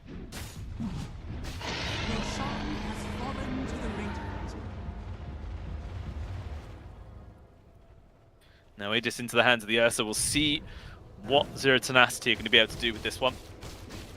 Be it to farm, be it to push, try and take some more towers. Kind of feels like the former. You know, I mean, they do have a few blinks online. In fact, they've got 3 blinks online, which, you know, tells you want to be aggressive. But all the Ursa only has is the Battle Fury. Doesn't have, like, any, you know, second line of a bash or anything like that. He is trying to build into one, but he'll get there eventually. Well, Nefrit, 400 gold away from a BKB. Then he might be more comfortable to take a fight. Meanwhile, Stoshkov on the Invoker. Just a Mage Slayer to his name. Actually, fighting the jungle right now. They're trying to make a play on towards Retsu. Good Tornado, though, makes a bit of space for him. Focus on towards Melajul, but again, not really any lockdown for this Ember Spirit. But the charge in from Nefrit. He's found the grab on towards the 2 supports. Sunshine coming through. Does slam, but still nobody's really dying here. They're all super healthy. They get a re-engagement as the Ursa jumps forward. They got the lockdown towards the 2 supports, and they are gone. The cores can only run away here on the side of LFG. Tornado, not going to land on towards Norma, but it doesn't matter. Then it's going to dive underneath the tower for this one. He can't do a single thing. It's another kill there for Zero Tenacity, and they're going to take down this tower. Dire's middle tower has fallen. Big moves being made, and that was actually them who were on the defensive in that situation. Like LFG were coming for low in that situation, you know, in that mode, but didn't matter. Did not matter at all. Now Melajul. Maybe getting baited at top. Obviously he has the remnants down, so I don't know if they're going to have enough to kill this guy. Jump forwards. Yeah. He's gone. Radiant's top tower is under attack. Still another 3 minutes of Aegis. BKB for Nefert's online. LeBron with Solar Crest. Basher as well on towards Retsu. Everybody hitting a big item at the same time. And that's a clear power spike that it's a time to make a move. Just depends on where this move is going to be made. It's the ultimate question. I mean, 20-minute mark, so Tormentors have spawned. 50 seconds for the Net Wisdom Rune as well. So I imagine Zero Tenacity, yep, they're going to try and invade this area with this smoke play. It just depends if LFG are going to be ready for it. Blacko, he's in the front, gets jumped on. He will be going down. Actually, Retsu jumping in past the tier 2. They're going to focus immediately on towards the Bristleback. He just gets torn to pieces. This man's meant to be tanky, but not when you've got an Ursa Bear hitting into you. And that will be the 21-minute Wisdom Rune being stolen. Most likely the Tormentor as well. And it's an awful situation to be in there for the side of LFG. They just can't defend this without those two missing heroes. They take that one down. Free shard for LeBron.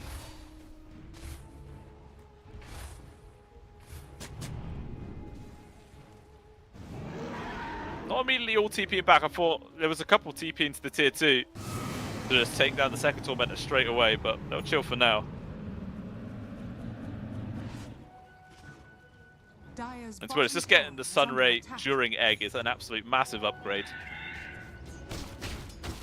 The second one will probably give the Tusker Shard, and yeah, you know, it's nice. It's not game breaking. It's not like a big noteworthy shard. So they're not going to be in a rush to get it.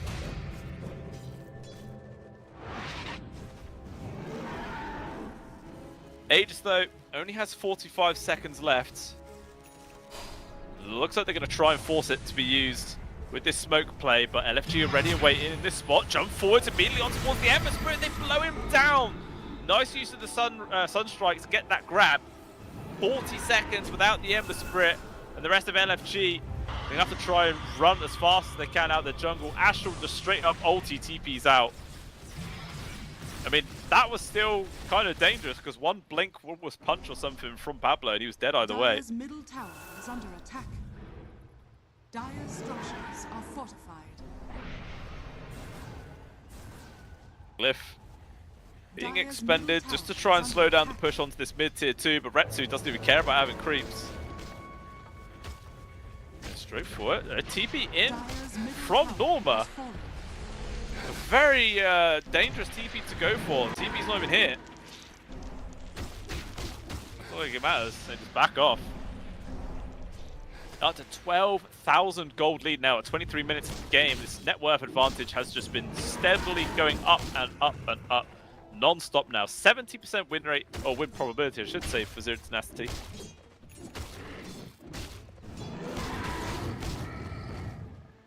And up top. Looks like a jump on in. They've got the grab on towards the Ogre Magi.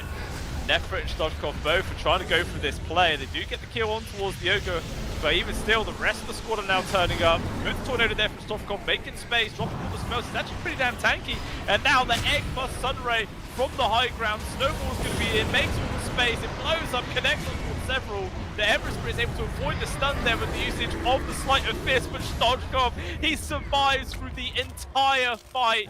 And it's a full team wipe coming out there for Zero Tenacity. Absolutely insane little engagement there to come out from them. It started off pretty dicey, but Stoshkov, man, just such well skill placements. The tornado to land on towards 2, and then the deafening blast.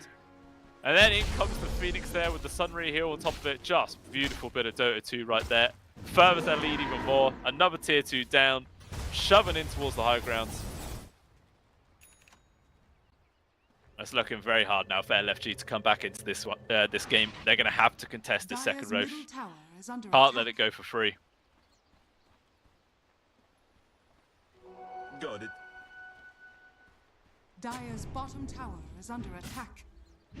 Looks like Retsu's gone to solo the Tormentor, which he does easily do. And yeah, there is that free shot for Pablo. But again, yeah, who cares? Who cares at all? There's also a Yules that Pablo bought for himself. Dire are scanning. Hurricane Pike now bought up for the TB. It's basically his only item, but unfortunately that doesn't really do anything for you. Can make a bit of space for the Ursa, sure, but you've still got a lot of chase from the Tusk and the Primal Beast on top of that. So it's very, very hard to completely get away. Here's Pablo as well, just stalking after Yawai. Seeing if he slips up. The next Roche potentially up in 15 seconds. We'll see just how quick it's going to be.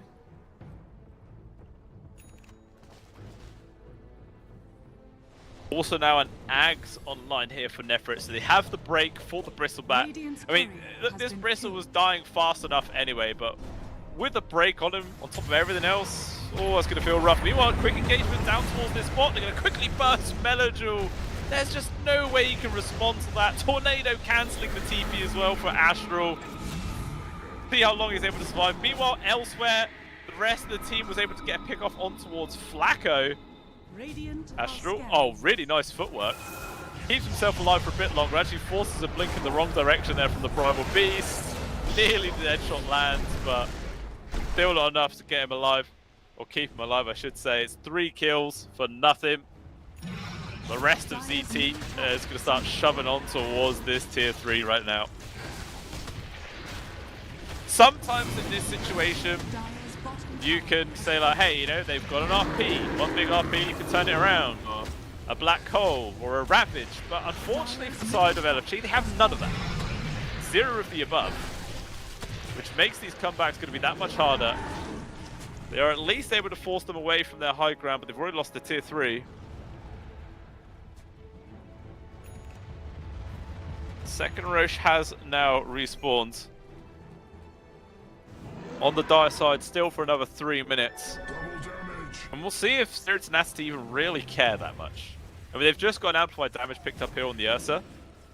But they might just look for a fight. See if they can get a free kill. Because why not? I mean, how far away is Retsu from the Abyssal Blades? 1 million miles, to be fair. Pretty damn close to me up. Here is that fight. Melojul gets hit by the casual stun, actually. With the punch up into the air and the Sunstrike. It's enough to chain him down. So damn unlucky there for Melojul. That feels like my games. First hit bash every single time. What can you do against it? Ends up being another 2 kills. Man, that's so sad. Literally, the bash just long enough. Oh, and then elsewhere, Nefrit solo kills Yawai. Oh, lordy lord. It goes from bad to worse here for LFG. I wonder if they're already considering about game number 2. Like, how could we adjust it? The draft felt fine. I mean, it was okay. But it just seems to have been played really well. This last pick of the Primal Beast worked out fantastically for Nefrit. I mean, in the draft, I was saying Mars would have been a really great choice, but Nefrit showing the PB is potentially even better. He loves this guy. He loves it. Could very well be worth the respect ban going into game number 2 for sure.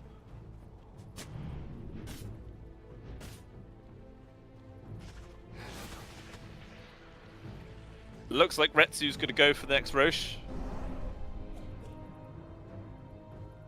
And there's not going to be a single way for LFG to stop it.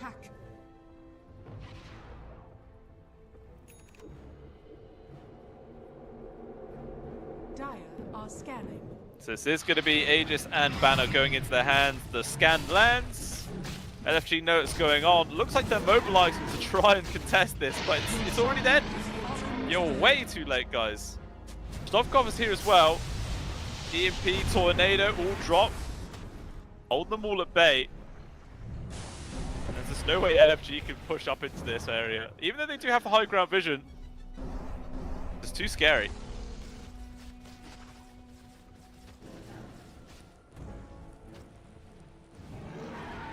And then there's a high ground wall as well, which should be getting taken away. Radiant are scanning.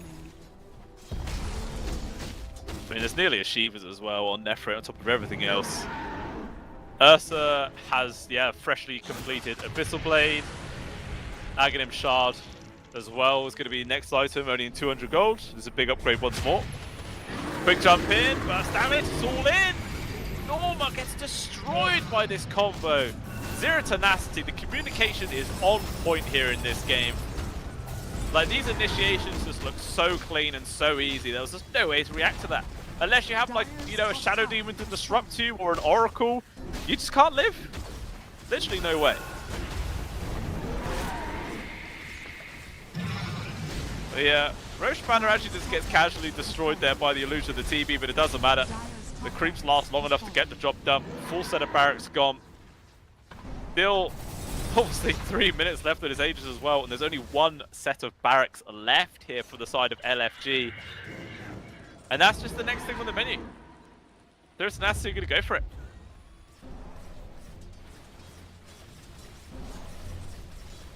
The creep wave is pretty pushed out, but there are always waves coming in top and bottom, so backdoor protection will be kept down if they wanted to just go for it. Yeah, it looks like Shokov has TP back to get the wave. That gives like another, what, 40 seconds before LFG have to defend their high grounds? Not long at all. Actually, maybe not even as long, as they've managed to find a free grab on towards Astral, quite outside the base, as well as Flacco. This Ursa just tears him to pieces. I don't even know why they were stepping outside their base in that situation. So risky. And they get absolutely nothing out of it. Just now 2 people down for this high ground defense. They will be forced to use one buyback, but the Ogre doesn't have it. For another 20 seconds at the very least. Tableau. Quick jump in, on towards one. Snowball around, just trying to buy time. Actually has his own BKB completed. Why the hell not? Red 2 jumps forwards, but there's going to be the Barista Veil. Buy some time. Pulverize, knocking him down. Norma gets deleted. They lose the second life of Astral, so that's a die back from him. And now a 3v5, and they just call it, and I can't blame them at all. LFG, a very unfortunate game number 1 for them. Because Zero Tenacity, man, they have come out swinging here in this best of 3. I mean, that was just nearly a flawless performance there from Zero Tenacity from start to finish. The draft was good, the lanes were good, just the coordination as well. That's something which really does, you know, it's a good tell for a well-formed, experienced team. The fact that every single time they made these moves, all the skills were perfectly in conjunction with each other. There was no overlap in stuns. Just, yeah, a really, really phenomenal first game showing there coming out from them. And if you're an LFG fan, it's going to be looking worrying because they've got to go back to the drawing board right now. They've got to figure out some way that they can adjust going into game number 2, because that one did not look close whatsoever. This TB pick, unfortunately, didn't work out too well. 0-5-0 was the end score for him. I mean, of course, the lane was hard. Nefrit just destroyed him. 5-1-16 was the end score for the Primal Beast. Yeah, just a really, really amazing performance coming out there from Zero Tenacity in Hull. So we're going to see, ladies and gentlemen, if game number 2, LFG can bounce back, push it to a third game or not, or if we might see a 2-0 coming up for the first time here in CCT Series number 6. We'll have to wait and find out. We shall return after a short break. We'll see you soon.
Welcome back on in, ladies and gentlemen. Game number 2 between Zero Tenacity and LFG Esports is here, and that is the most on-prompt time starting we've managed to have all today. See, I told you guys we'd get all those problems ironed out eventually, and now things are running super smoothly.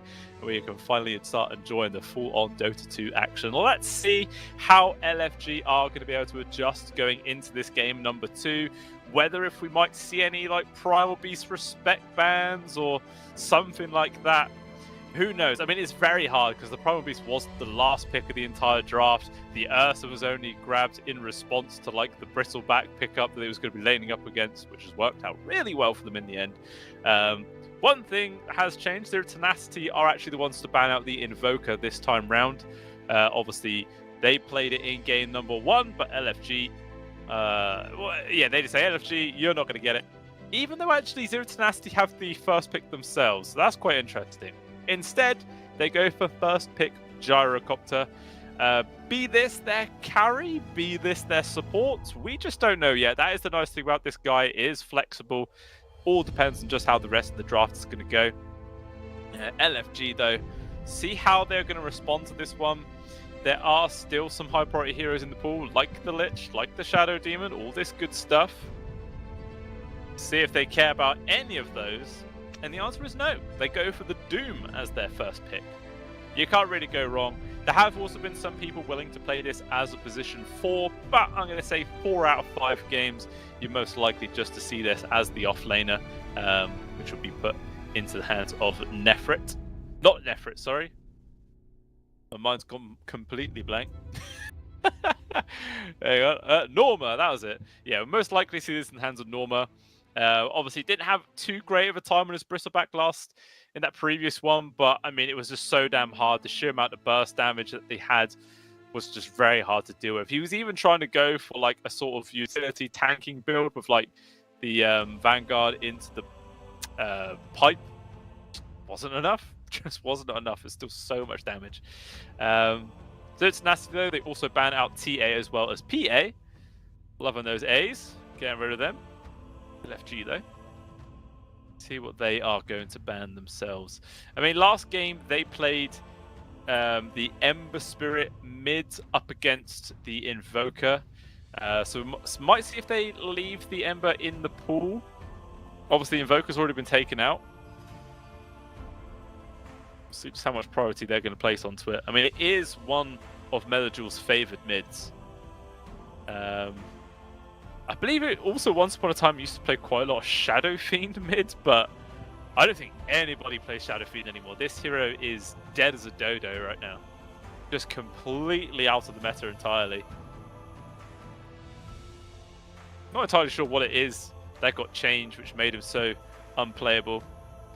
If I was with, you know, my old casting buddy Otomo, I'm sure he's out there somewhere. He could tell me why. He's always full of this very useful information, but you know, just me being a sad play-by-play.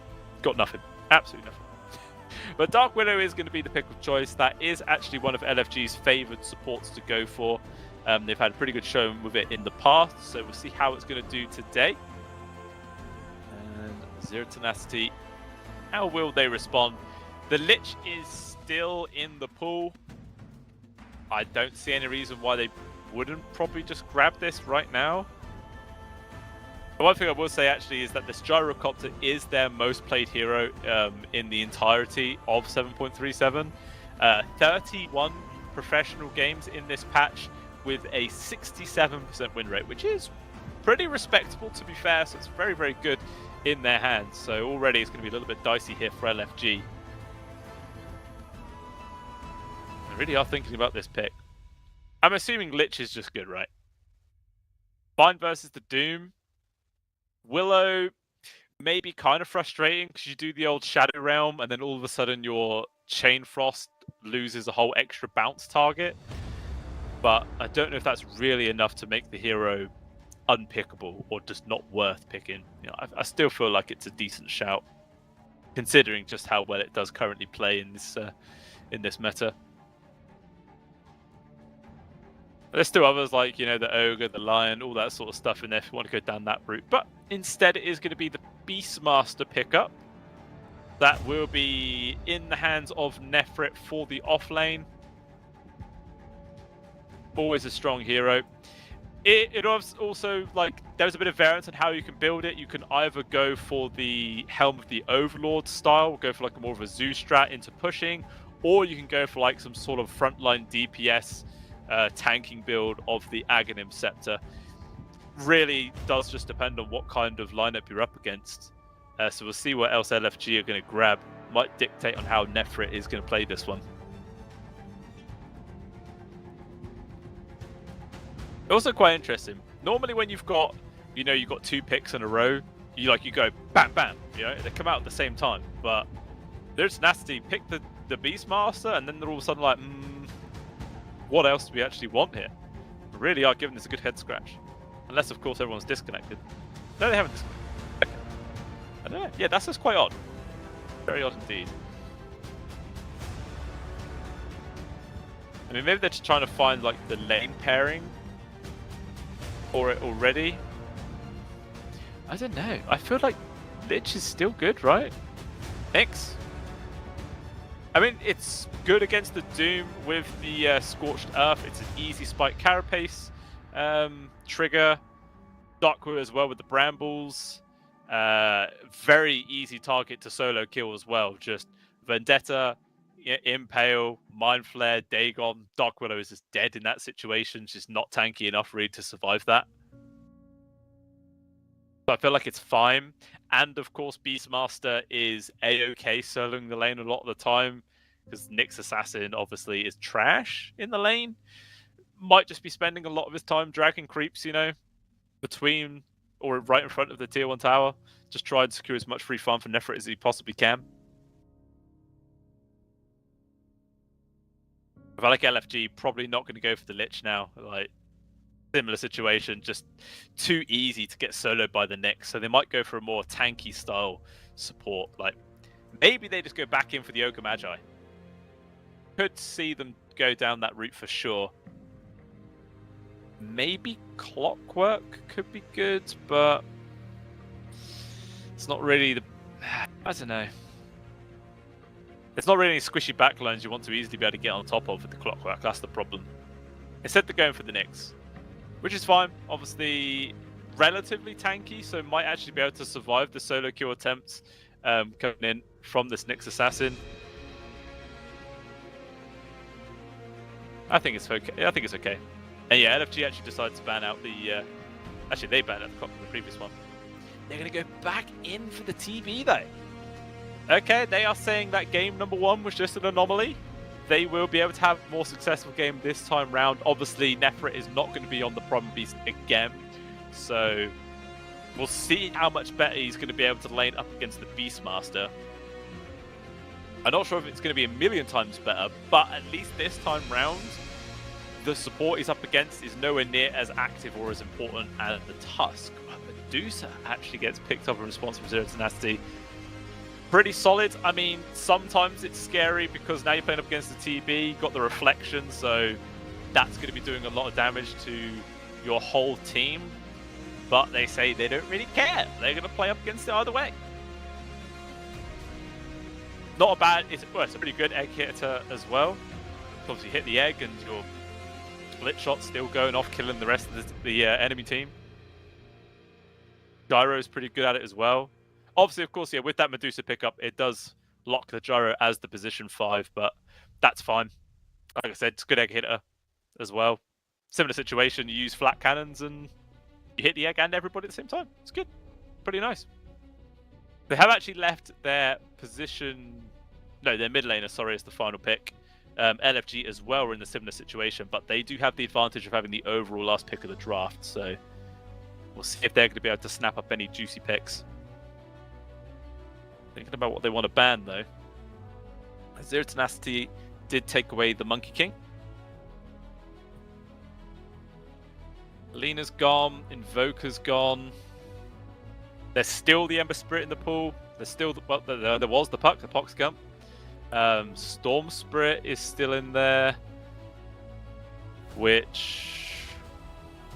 I mean, to be honest, there's not really much lockdown on the side of LFG. Like, their only form of stun and control is the Brambles from the Dark Willow and the Terrorize. So in theory, a Storm Spirit or Storm Spirit-like hero could just freely run around, but the Doom is the big problem. If you get hit by the Doom, you are screwed. It's like the worst feeling in the world to get doomed as a Storm Spirit. But we'll see if Stoshkov cares at all. Maybe he doesn't.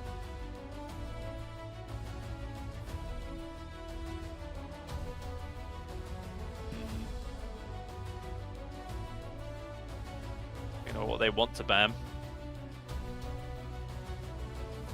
I had Huskar in the back of my mind there for a second. I was like, could this be an LFG Huskar game? But yeah, they go for the Ember Spirit, in which case, yeah, it would have been a very good Huskar game. I'm thinking now... I was going to say Earthshaker might not be too bad. But you do have split shots going around, you've got flat cans going around, so there's a fair amount of things that can constantly cancel your blink. But it does have a good lane versus the Ember Spirit for sure.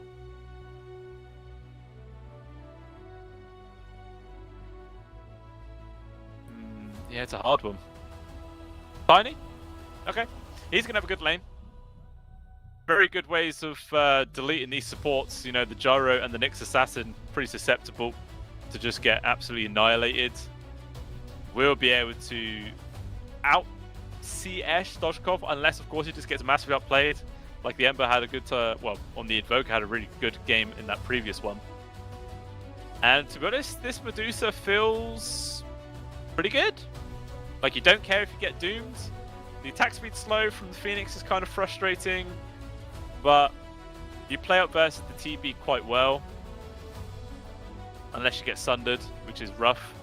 But, of course, Zero Tenacity, you do have the bonus of having the BKB piercing stun of the Raw. So, you know, hopefully you can be able to always burst him down before he gets that sunder through. I think after the performance of game number 1, I'm going to be naturally favouring Zero Tenacity, and their draft looks pretty damn solid as well.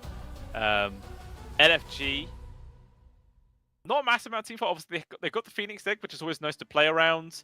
You've got some protection of the Terrorize, as well as like the Toss, Avalanche, those sort of things. So maybe that could be enough for them to keep the egg going and maybe get a good fight out of that. We'll have to wait and see. But yeah, just considering how that game number 1 went, I feel like this should, in theory, be a 2-0 coming out from Zero Tenacity, and they'll start putting a good old start into their points here for the CCT Series number 6. But of course, nothing is guaranteed, ladies and gentlemen. LFG could 100% take it. We'll just have to tell. But it is going to be difficult for sure.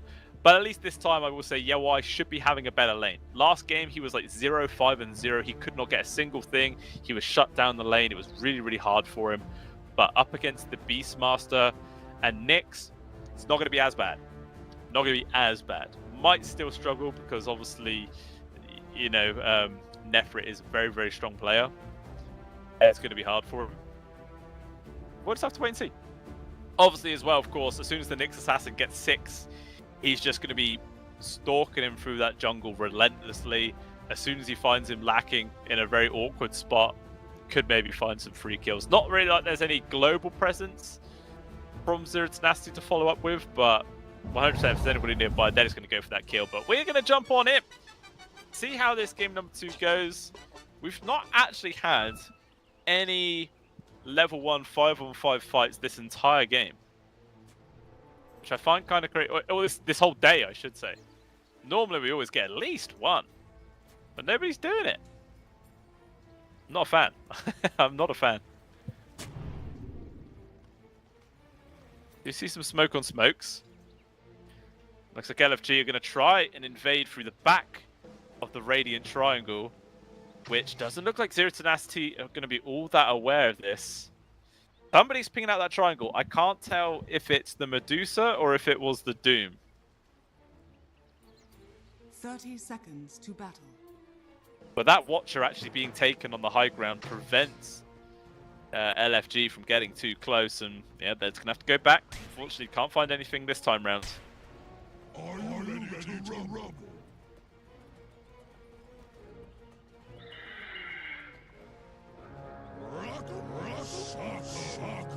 And it looks like it will just be 2 for 2 on the bounties as well. Or any sort of contest. Norma, Begins. not going to get there in time to try and grab this one. Yeah, we'll see how this mid lane goes. I'm expecting Melajul to be able to have a good time here. I feel like there is some outplay potential for a first blood, or not really a first blood, but for a solo kill as well from either side. Obviously, Melajul, if he gets like a good toss back underneath the tower, something like that. Or if Stovkov is just able to, like, you know, avoid a few tree tosses here and there with the slight whilst doing some harassment himself. Yeah. It could be fun. Obviously, this is the power of it, you know, he's just gonna, all these denies here from Melajul. What can you do? 3 out of 4 denies. He's able to start farming up his own underneath the tower. Actually, towers start making it awkward on a couple of them. No, he's fine. Look at that though. Double courier kill coming out from Pablo to start the game. That was a set of tangos on both Flacco as well as Yawai. Very luckily that Flacco actually has a stack of 5 on him, so it's not like they're going to be completely out of regen now from the start of this lane, but that's pretty good. Even if you just factor in the gold, what's that? 25 gold, so 50 gold a player, 250 gold in total. Actually, look at this, Yawai getting very aggressive. He's trying to stand his ground against Nefrit. Who's going to go down first? It is Nefrit to fall. Pablo, can he at least get the trade? He cancelled his right click. That was, I think, a misclick. Oh, never mind. Yawai just walks into him and gets blasted in the face either way. But it was still Yawai who got the first blood there against Nefrit. So he gets the experience, he gets the big chunk of gold. It's, yeah, pretty good pickup indeed.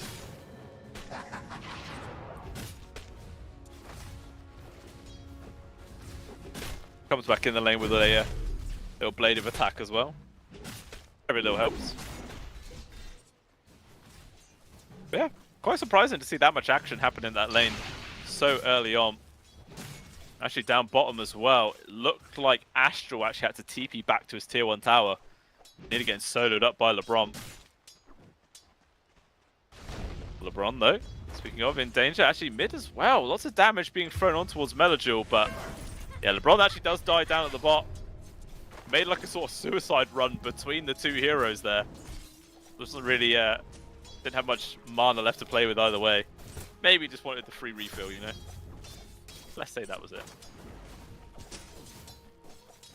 Radiant's courier Flacco has been killed. responds in kind by getting a courier kill of his own. And they're starting to get some actual deliveries now of items. Pablo couldn't kill him for a second time round.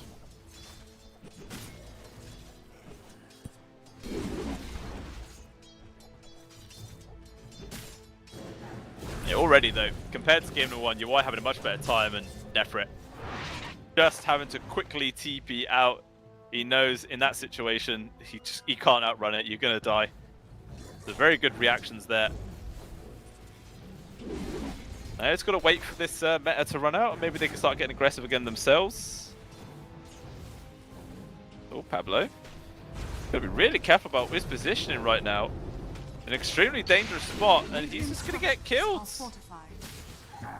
I don't know. Very, odd way just to run into it. If he was, like, blocking the camp with his body, I can understand that. But he literally just ran through with a meta TB. I don't know, very bizarre turn of events. All 3 calls on the side of LFG as well. Top of CS actually is Medusa pushing his way in there. As well as Stoshkov on the Ember Spirit. But it's actually pretty even in this mid, to be honest. 18 and 8 against the 15 and 11.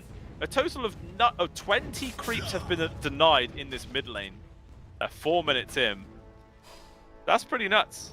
That's literally like 2 full waves from both sides worth. That is a mental amount of creeps being denied. But up top, Nefrit does actually die. Again, this is the problem of the Nyx. Pablo's off dragging creeps. Means his offlaner was abandoned. Yeah, an easy kill to find.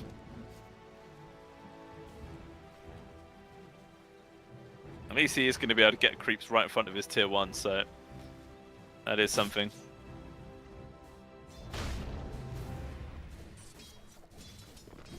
Looks like Yawai also able to keep the creeps in front of his tower, so both of them is going to get a free wave farmed up here.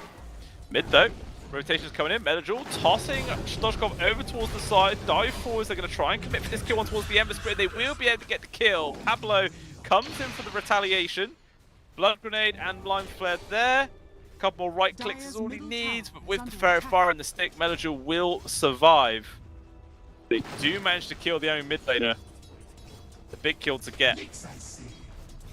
Will potentially allow Meladjul to start building up a lead now in this mid, as they were so close up until this point. I mean, in terms of net worth, actually, Stoshkov is still ahead. He respawns in, comes on through, and just kills Meladjul. Easy peasy, lemon squeezy.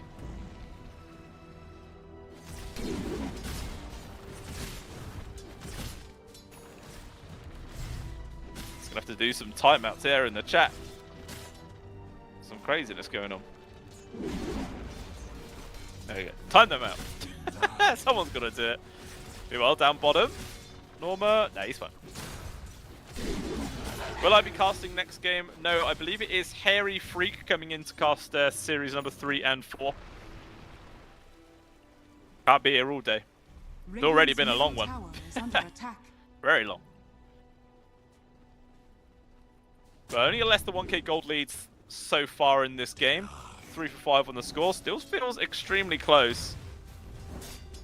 So far, Doom is actually having a pretty good time. 35 and 7, but it's not really slowing down the farm here of Retsu. It was just doing Medusa things, you know.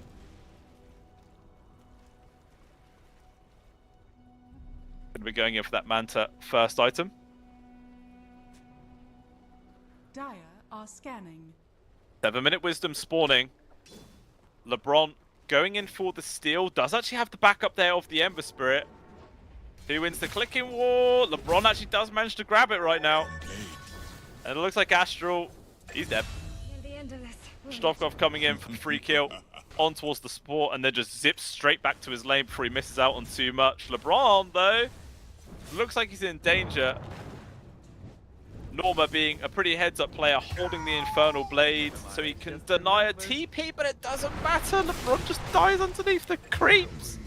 Doesn't get anything there, but at the same time, your Y does at least get the kill on towards Pablo. Feels pretty good. Yeah, this is a much better start for the TB this game. 4-1-0. Up there with the Medusa in terms of CS as well. This night and day performance for him. Actually to the point where Nefrit has been forced to leave the lane and is having to farm up the left side Ancient stack. Radiant are Meanwhile, mid. Many heroes gathering. 8-minute rune spawns. It's going to be Invis, which Meladjul is going to be able to grab. Throws Stoshkov away. Both supports are here, though. They get the initial stun on towards the Dark Willow. They're going to focus him down. He is gone. Now they're going to change the focus over towards Flacco, but actually, the Ember Spirit says no. That toss connecting on towards the two of them. It's an insane amount of damage. Slowly and surely, they're going to get ran down. Quick toss forwards at the tree. Actually, it looks like LeBron survives, but Pablo not so lucky. Actually, Stoshkov, though, comes back into this lane. Full HP, full mana. Can't get the kill towards Meladjul, though. It's such easy control there with the toss avalanche. But lots of action going on. 12 kills at the 8 minutes 40. I'm liking the amount of aggression coming out from both sides. Maybe the aggression is going to continue as the Tiny rotating to try and find this kill on towards Nefrit at the top lane here. White, considering diving it, it's probably going to read off this plan, but it doesn't matter. Toss back towards the Phoenix with the tree toss. Actually not that much damage. And now reinforcements are arriving. A bit of a failed gank here. They're not going to get punished for it though. They are able to back out, but I kind of feel like if he just went for the straight up avalanche toss combo, he probably would have killed him, right? I mean, he did have the 100 damage barrier, and he had about 400 HP at the time, so that's like, what, 500 toss? I think that would have killed him. Oh well. Power of hindsight, eh? LFG are going to try it again with this two-man smoke. They will invade the triangle. Many of the creeps have already been killed, and their high ground ward gets taken away there. Looks like Pablo's in an awkward spot. Actually sees them all with his own high ground ward, so he's going to evade that one. Meanwhile, LeBron does get soloed there by Norma. Looks like the Doom was used. Dire's middle Hey, tower gets a free is kill. under attack. He doesn't really mind. Pablo, though, he's underneath several sentries. They see Flacco, gets the spike carapace, just going to stun. Quick burst. Pretty easy kill. But yeah, the two carries are being completely ignored in this game. Like the freest lanes in the world. TB though is actually winning the farming war. Got Dragonlance, Falcon Blade online. Working in towards the Manta as well. Medusa will be getting theirs online slightly faster, but they went for less smaller items before going for the big one. Which obviously, you know, that's probably why the TB is slightly ahead in terms of farm, because of these smaller items. And probably all the kills, actually. That helps.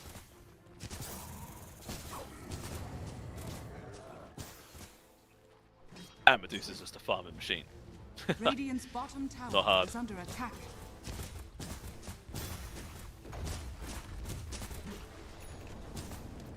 Easily farming stacks.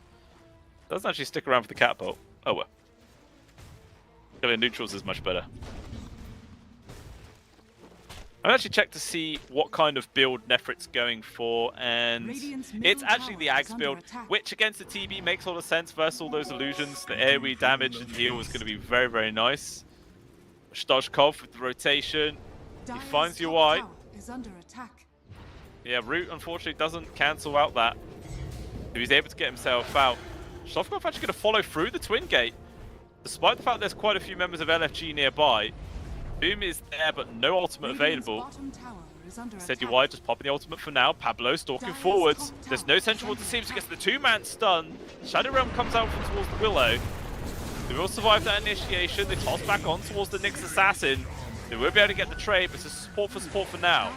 Doom's ultimate is back up in 4 seconds time. Uses the old Wind Runner to make some space, toss him off towards the side. They will allow Norma to back out. So after all of that, it's just an equal trades. But I guess meta was used, but I don't think UI really cares because he's using it to farm up the Ancient Sack. I suppose Zero Tenacity keep their tier 1 alive? I don't know. I don't think anyone really came out ahead there. Both teams losing equally, in my opinion. Dire's bottom tower is under attack. Yeah, Retsu's going to have his Manta up at 300 gold. Be a very nice upgrade. Now Flacco comes in with a deny on the tier 1. A little bit of gold gone. Nothing much. Nothing much.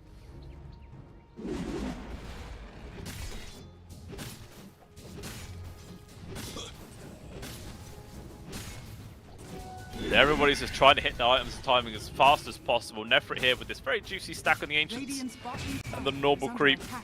Probably mean he's only going to be like 400 gold away from his Ags, which is a pretty decent position to be in at 13.5 minutes in. Radiant's bottom tower is under attack.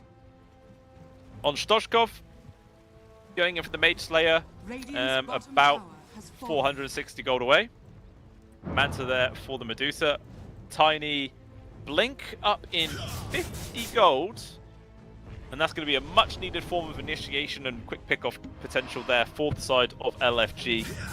But so far right now, they don't really have any other form of initiation. Maybe just toss it in the Doom, but that is about it. And let's see what kind of reveal they can get with this one. Dire's top tower is under attack.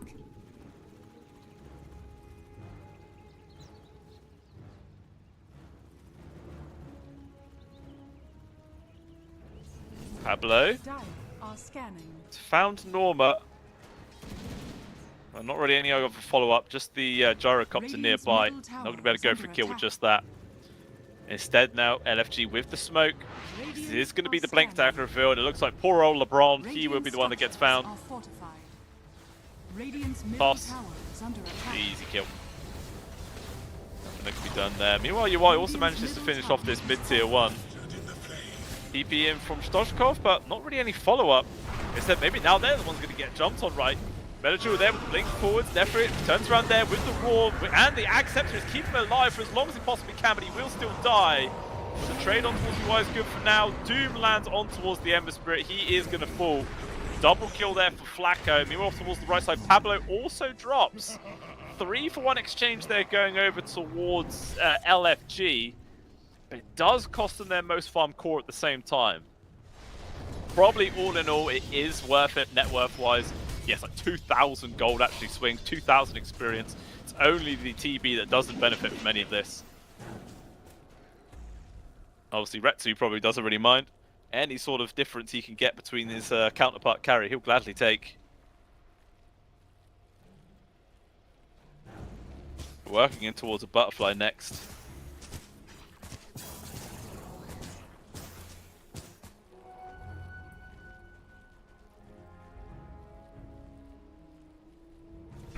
Seeing like the first actual net worth advantage being built here as well. 2,000 gold.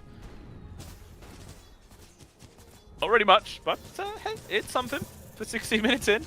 I'll take it. And you're going to see Melodul with his support duo are just on constant hunts for looking for kills, and looks like they found one. Management so Snovkov, actually the brambles are off the mark. Snovkov has the avenue to just try and run as fast as he can. The use of the Wild Rune there from Norma makes some space, trying to TP. Is there a cancel from the Infernal Blade? No! The audio began, but the animation just takes too damn long.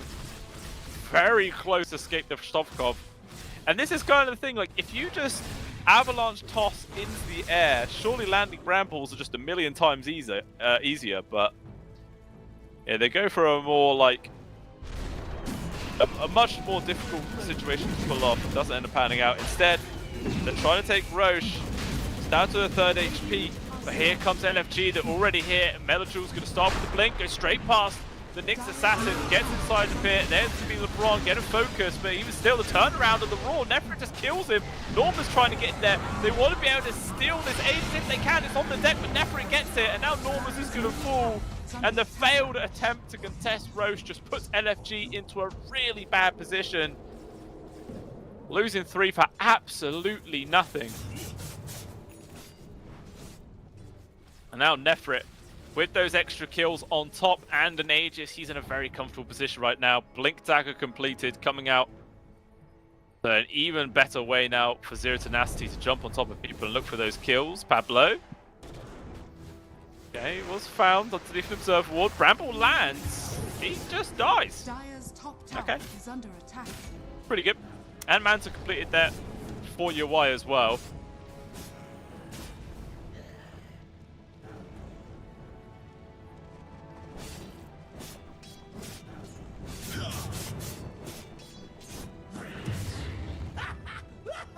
Still just been Retsu though. Top of this net worth for the longest time, doing whatever the hell he wants.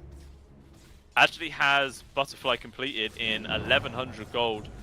And there's just like continual stacks being made for him as well. Like never-ending stats in the Radiant Triangle. It's really like good map awareness from the supports of Zero Tenacity. Just to keep this rolling. Meanwhile though, gank down at the bot. Jumping from Nefrit with the Raw. Cameraman, we need to look down there as there's action happening. Norma's lost his life. Maybe they can turn this around, but Nefrit feeling so damn invincible here because of the Ag. Stovkov just turns up with Retsu as well. And again, from LFG, they attempt to play. It just goes severely wrong. Well, actually, no, it wasn't even them. It was Zero Tenacity that started the gank on the Doom. It was a counter gank attempt, but yeah, it just didn't end up panning out for them whatsoever. Only a Nyx Assassin kill, which is not worth it. Who also now has level 2 Dagon. So he's still getting items despite really being the first one to die every time.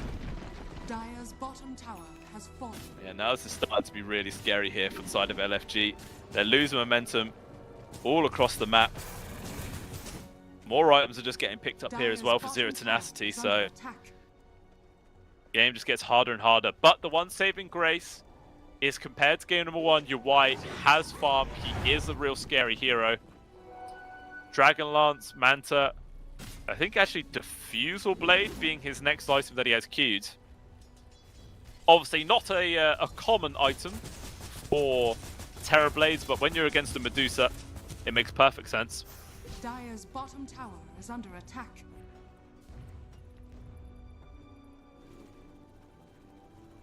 Pablo finds Radiant's Flacco middle up tower top. is under attack. Feels he doesn't actually have the capabilities to solo kill the Phoenix though. Just runs around the sides. I don't know, could he? 1300 HP. Oh, it's actually only level 1 Vendetta. Maybe if it was level 2, might have been enough. Unsure.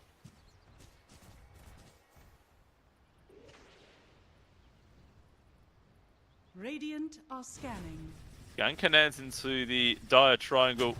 But Zero Tenacity making a smoke play. Dire's middle tower is Astral under trying to run. Gets jumped on. Raw. Nothing they could do. He's dead. I suppose LFG, they can say that's 2 ultimates down just for a kill on the support. It's not the worst turn of events in the world. They'll take it. Dire's middle tower. They did obviously still lose their tier 1 mid, and Ret2 just going to focus on towards the tier 2 now. Going to try and shrink this map as much as possible.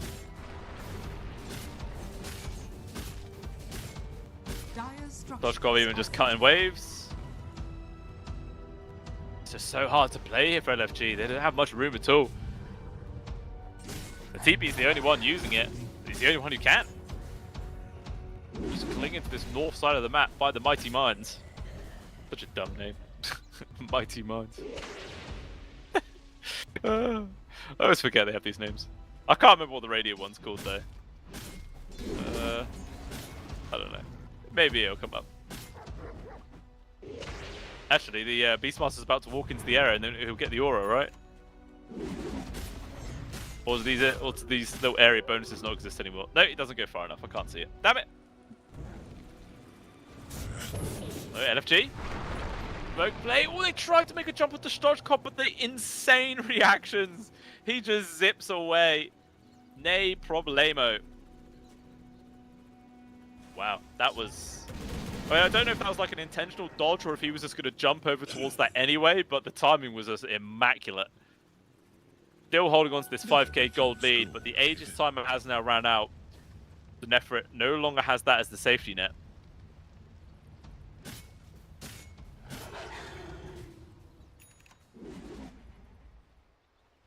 Pablo just lurking after Astral right now, but there is a Sentry Wards. They see him coming. They actually make the jump. Terrorizes in. Pablo looks like he's dead. It's another kill there for LFG. Of course it is on the Nyx Assassin yet again, who is half of all the kills on LFG, which is quite funny, but it's a Nyx, man. He's either running around just infinitely killing people, or he's running around dying whilst killing people. He's still making space. Like, he has been there for, what is it, 13 of the 15 kills? So there's only 2 he's not been a part of. Like, he's doing his job. NFG with this hero advantage, though. Coming in en masse to regain control of their jungle area. Zero Tenacity just not interested in trying to defend. They might just be waiting out for Roshan number 2, and then they can start making these plays again.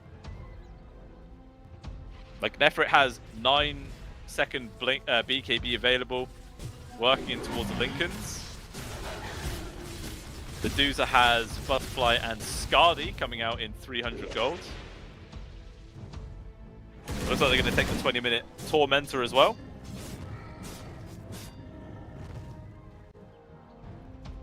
See who gets it. It is LeBron. Yeah, it's not a bad little upgrade. Little Homer missile which shoots people at the same time.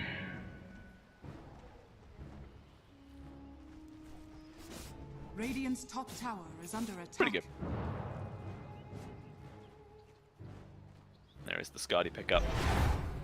Got like Zero Tenacity are ready to take a fight now. Not really any other items they're waiting for. I mean, they actually just have mass BKBs, Lincoln's Viz queued up. Oh, there's the jump. That's a freebie, Norma. Just can't react to it. 40 seconds he's dead for as well. It's a big opportunity for Zero Tenacity to take another tower. And they're not even just running at the tower, they're actually just going to invade the jungle. Try and see if they can get a +1, but there's no way LFG are going to stick around. Then the tower is gone. Are scanning. Base continues to shrink. Yeah, so these Lincolns, like Doom and Sunder, and Toss, I suppose. Oh, I suppose, was it Guilty Crown? Not Guilty Crown, Curse Crown? Guilty Crown's an anime, I think. Jesus. Oh! Wow, that's a free kill, Pablo. Up to that critical mass where he can just blast people now. The level 3 Dagon even gets a spike carapace onto Melajul, and now the Tiny in an awful spot. He gets pulled away there from the Wind Ripper, but it makes no difference. Egg getting attacked. Will it pop? The answer is no. That dies. Melajul as well. Can't really do too much, or can he? They turn around with a Doom on towards the Ember Spirit. He's taking so much damage, he actually just dies. Melajul still falls there though, so the Bronze don't home a missile. But Kilishnovkov is a decent consolation prize. They still do lose 3. Glyph already being expended, and Retsu's just going to go straight back to hitting up onto the high ground. Doesn't care about creeps. Jumping from Norma, pushing Nefrit off towards the side. So much damage, man. Yawai just melts him. Dagon will at least kill Norma on the retreat, but they still lose LeBron as well. Retsu doesn't seem to care the fact that he's just losing teammates all around him. Finally, he does back off. Does he at least kill the tower? 20, 40. It's getting low. So many uphill misses. Okay, lives on 22 HP. But that's a pretty big win there for LFG, to be honest with you. Like, Yawai does some serious damage, man. Serious damage. They need somebody to just get on top of him and just deal with this guy. Because he is farmed. Sure, he's not as farmed as the Medusa, but he is up there for sure. Manta Diffusal. I'm not sure what he's building into next. Actually, more fights coming through. Willow gets destroyed. Yeah, why those CCT charge for Pablo attempts to TP out. It's not going to make it. Now Retsu in a very dangerous spot. Has to Stone Gaze TP out, and he will make it. Oh, again, it's another 1-for-1. Obviously, Pablo being the trade-off yet again. Is under attack.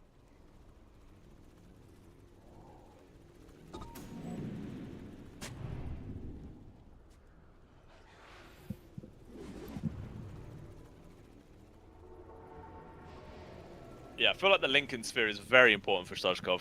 As you see, like, you get doomed, you're pretty much just dead. You can't duke anything. There's no safe mechanic from the 2 supports.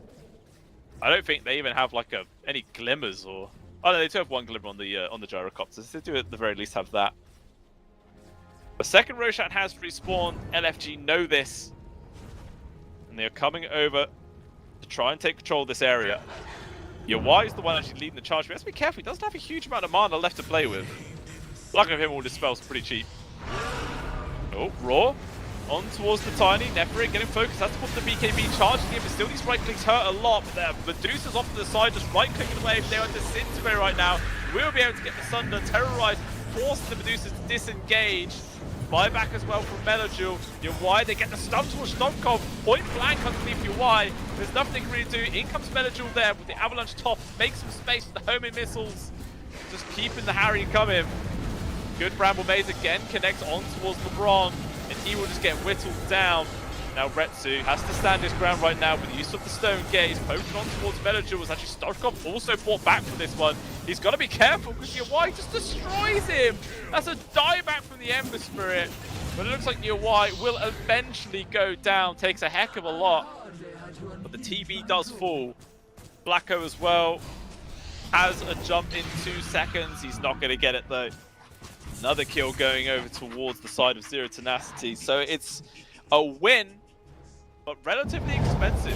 A dieback on the Ember Spirit. They still lose the Primal, or the Beastmaster, sorry. At the same time, actually, it's 2 diebacks for LFG as well. The Tiny and Phoenix both. You can see on the replay. It's just like they're trying to constantly chase after him, but the amount of space being made with like 4 staffs, avalanches, very hard to actually chase after him. I want to see as well, like when the Ember Spirit. Oh, no, okay, never mind. The replay ended too soon. Like, this Ember is just so squishy. So squishy. He might need like an axe or something, just so he has more mobility with his ult. He's still trying to build the... Actually, he doesn't have Lincoln's Cute anymore. He's going for a Shiva's Guard. I guess the armor's going to be a big help for him. There is the Aegis, this time in the hands of Retsu. Kind of surprised they didn't give it over towards Nefrit again. Like, he'd get some serious value out of it, considering how Retsu still hasn't died this entire game. Always the last person to be targeted.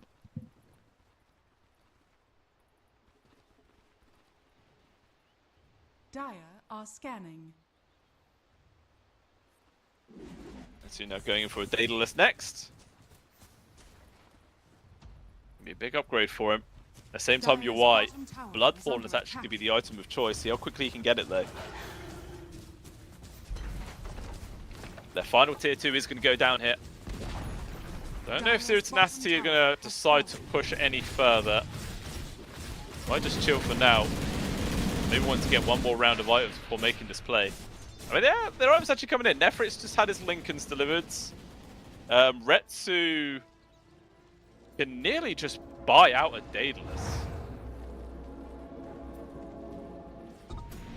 I think he can. He actually has enough money just to buy out a Daedalus, which I'm guessing he would probably put in the place of his power treads and then swap them back in when his Aegis runs out. I would assume so anyway. So Zero Tenacity just after a kill, before sending any sort of push. Heaven's Halberd is actually a really nice pick up there from Norma. That disarm is going to be extremely important to just reduce the amount of damage this Medusa does. Obviously there is the Manta dodge, or well, the Manta purge, not really a dodge, which will help. Obviously, you're probably also going to be using that for the fire spirits coming up from the Phoenix, because like minus, was it 140 attack speed? It's quite a lot. Torment is going to go down. Oh my lord, the Willow actually nearly died to that. That would have been hilarious. But Melajul gets the free shards. So how the hell did Melajul get it before the supports? Kind of game and brokery is this stuff. Quick grab on towards the Phoenix. Pablo trying to burst him down, can't get it. Egg has been forced home, the bug is already dead, and now the Medusa stuck in such a terrible position, and Mana Pool gone, first life as well has been stripped away. Pablo, man, he's just so aggressive on this Nyx Assassin, puts his team in really awkward positions again and again. Usage of the Stone Gaze will facilitate a retreat here from Zero Tenacity.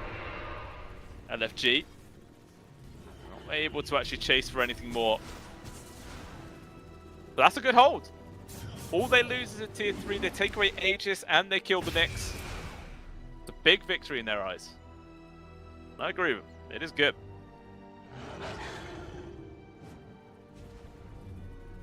Maybe that whole fight would have been different if he actually got the instant kill on the Phoenix. Like if his Dagon was level 5, perhaps that might have been enough. It seems unlikely. Just, yes, so aggressive on Pablo, man. 11, 10, and 10 is his scoreline right now. He is just the man to be in the front and die every single time. Crazy. Crazy way of playing Dotes. Love it. Radiant's bottom tower. There's Zero Tenacity. Looks like they're going to send a high ground push for the second time here. DPs are going to have to come in. Buildings drop so quickly though. Actually, the TB not even coming back just yet. They're just going to let it fall. Actually, Melajul kills his own melee barracks with the deny. Wait, do they still get money for that? It says Dire, they still get the money. Unless somehow they give your own team money. That would be fucking fun. I don't think that's the case though. Melajul has used a Ghost Scepter, connects on by the Raw, 4-star trying to make space, but Astral gets annihilated there by the split shot. Stun control is endless on towards Melajul. He will just die. Nefrit takes a lot of damage, he will still be able to back out. Ui is getting low, he's trying to run, but he doesn't have his ultimate available. He's already used it, and Stovkov just runs him down. No buyback, he's gone for 90 seconds. This is a huge opportunity right now for Zero Tenacity to end the game, or will they? The Medusa's getting low. Where is his mana? There just isn't any. The damage barrier from the Glimmer King keeps him alive just long enough to take 2 people down with him. And now he can go for the aggressive buyback here to end the game. Not a single person left on the side of LFG. No buybacks. And this is just the end, ladies and gentlemen. They can go for tier 4s. nothing stopping them. If anybody had a buyback, they would have used it a long time ago. And that's it. Game will be over. It's going to be a 2-0 victory there for Zero Tenacity, and much deserved in my opinion. They just played really, really well. There were a good couple of parts in that game where LFG were able to bounce back, take a good couple of engagements, good few kills, but unfortunately it just wasn't enough. This Medusa at the end of the day was just such an incredible wall to push up against. Just endless damage, super tanky. I mean, the TB was doing work. 100%, he was pumping out the damage. Like Nefrit, as well as Stoshkov, was just getting annihilated if they ever got too close to him. Like, he was seriously doing work, but unfortunately, when you've got those two to deal with, and then that just leaves Retsu to do his own thing on the Medusa, it's just free damage there. Really scale. I want to compare the actual amount of damage done. Yeah, Retsu did 32,681. and the TB did 32,150. So there's literally only like 500 damage separating the two of them for that whole game. Like, they were really doing everything they possibly could for their teams. Unfortunately, just TB had a little bit too much weight to carry apparently on his back, wasn't enough. But yeah, that was pretty good performance from both of these teams, to be honest. Looking forward to see what LFG can pull forward in the future here. Obviously, it is still just day number 1 here, guys. Lots more games to come. You can see the schedule for the rest of the day. Next up, we do have One Move versus Jiggling. And then to end it will be Mal's Esports versus Namiga. You can see the time update a little bit there because we are very much behind schedule because of a few delays at the start. But hopefully it won't be long and things will be back to normal. Day number 2 is always good, guys. Don't worry about it. Day number 2, infinitely better. But that is the end for me today at the very least. I believe it is Hairy Freak who's going to be coming in to cover the last 2 series. So make sure you guys give him a nice warm welcome. Thank you for watching these first 2 with me. It's been great fun, and I shall see you on later in the CCT. Thanks for watching, guys. Bye-bye.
we are back with the first day of the Champions of Champions 6 here with Harry. Blue Scale, he did a great job, but we're gonna allow him to rest right now as we move on to the third best of 3 of the day. My bad. I got used to a lot of tournaments playing best of 2s, but yeah, we always have best of 3s here at the CCT because we don't want to leave things hanging. We got one move versus Into the Breach. Mouse and Amiga are going to be playing later on if there's some people who might not be interested in this series, but you should be. For people that don't know, ITB or ITB, they did sign in Jiglin, so it is a pretty well-known team. 43 Copy, Mind Control, Lelis, and Se are going to be the 5 players for this team, and then we got one move vote difference, Triple S, Not Me, and So Bad. It shouldn't be too easy of a match for Into the Breach, to be honest. I expected them to be slightly better. I just watched them in another tournament. They're solid, but coming into the series, before I was watching that game, I thought Into the Breach are gonna be crushing this one. But the thing is, new kids in the block coming all the time, and well, no longer are these big names, you know, like Mind Control gonna be an insta win, a easy team to predict. It's not gonna be happening. Either way, though, looking at the bans, one side banning only cores, the other side banning the supports. We'll find out soon why.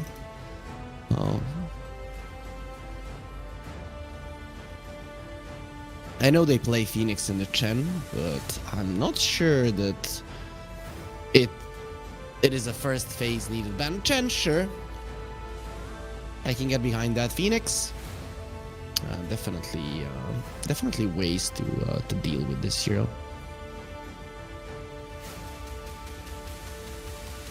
So, what's gonna be the last one for one move? Taking their time. It's gonna be a Magnus. So many first pick Magnuses. Sorry about that. Hopefully you didn't hear it. As we do get a Bristle. Okay, so this is a hero that we see quite a decent amount. Be it a position 1 or a position 3. I'm a big fan of the Snot Rocket, not gonna lie. So I'm kind of hoping. I have no idea why I'm sneezing right now, but hopefully it does stop, as we do get a Monkey King. So wherever you send this Bristle back, be sure that the Monkey King probably will be following, unless it's a safe lane Bristleback. So I like the Monkey flexibility overall in the first pick. Both of the teams gunning for that, which is nice.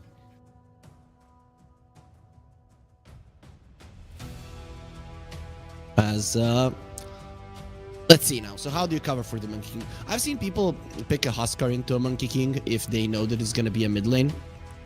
But I've also seen the Monkey King crush that Huskar, so I'm hoping that people don't try anything like that. So let's see. One move. How much reserve time did the teams use? Not really a lot of it. So Muerta ban definitely has been a popular position for Pugna. A popular support as well. You don't want to be dealing with those supports that don't care about physical damage, especially when there's a Bristleback on your side, especially if you're going for that Snot Rocket that I mentioned. So imagine you go for the Snot Rocket, you make sure that your entire team is centered around physical damage, and then a Pugna just decreps somebody, and you're useless until you get that Nullifier. And we know it's a luxury item, so not a lot of heroes are gonna get it early on. Invoker ban, putting that possibility of the Monkey King mid more and more. I mean, we know that Copy loves playing it, even in his time in Nouns. I remember this hero first picked for him a couple of times. So let's see. What do you get? Are we gonna get something like a Lich? I mean, considering there's a Bristleback in the game, that could be a way to go. Easy. you see a Lich, you want magical damage, magical burst, something like a Lion comes to mind. As a possibility, Dark Willow is also something that is being played lately. Hoodwink not so much. So those kind of supports come to mind. And I doubt we're gonna be getting like a mid laner right now, something like a Quap to come out. Very unlikely. No Puck could be a way to go. That one I wouldn't mind.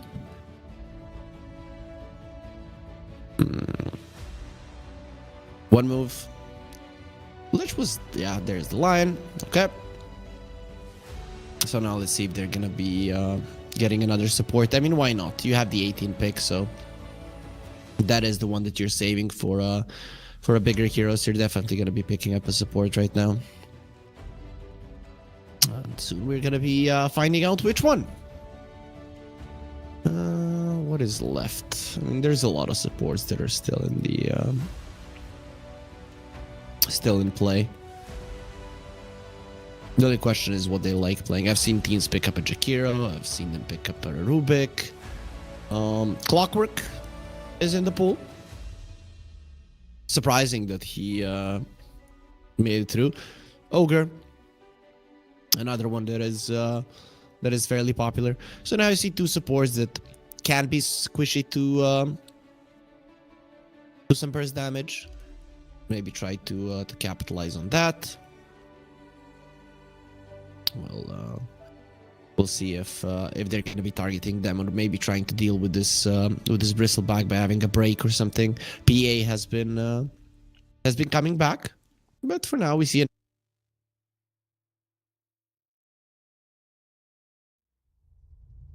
Okay, that is a nice burst hero.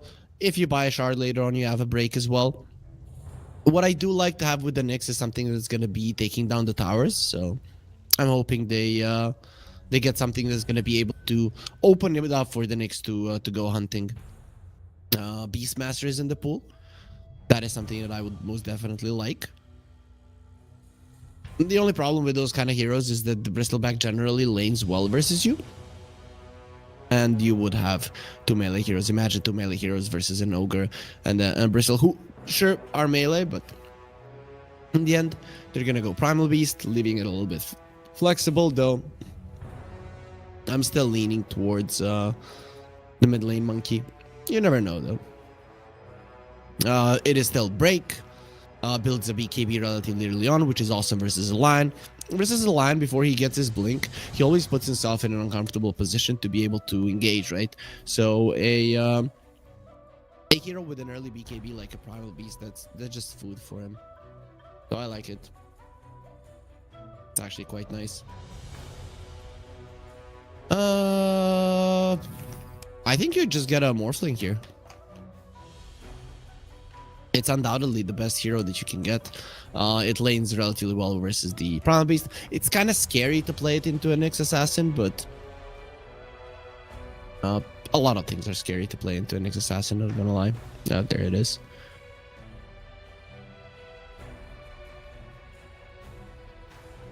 So, what do you ban out to cover for this Morphling? You ban a Drow? Kinda not sure. Not sure you're afraid of the Drow, to be honest.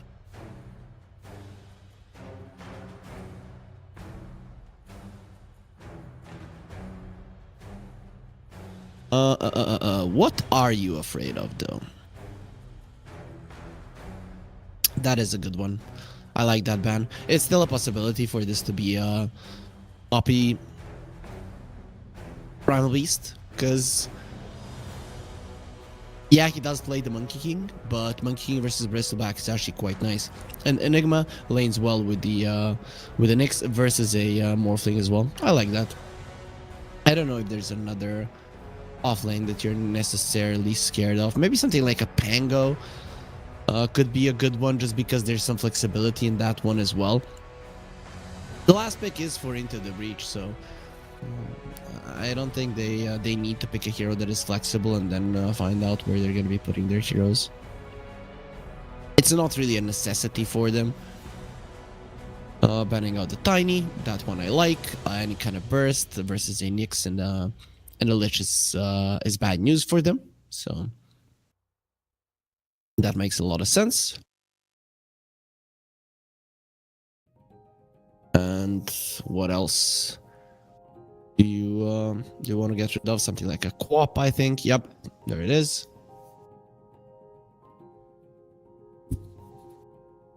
Pretty straightforward approach to the drafts here from both teams. Nobody doing anything out of the ordinary.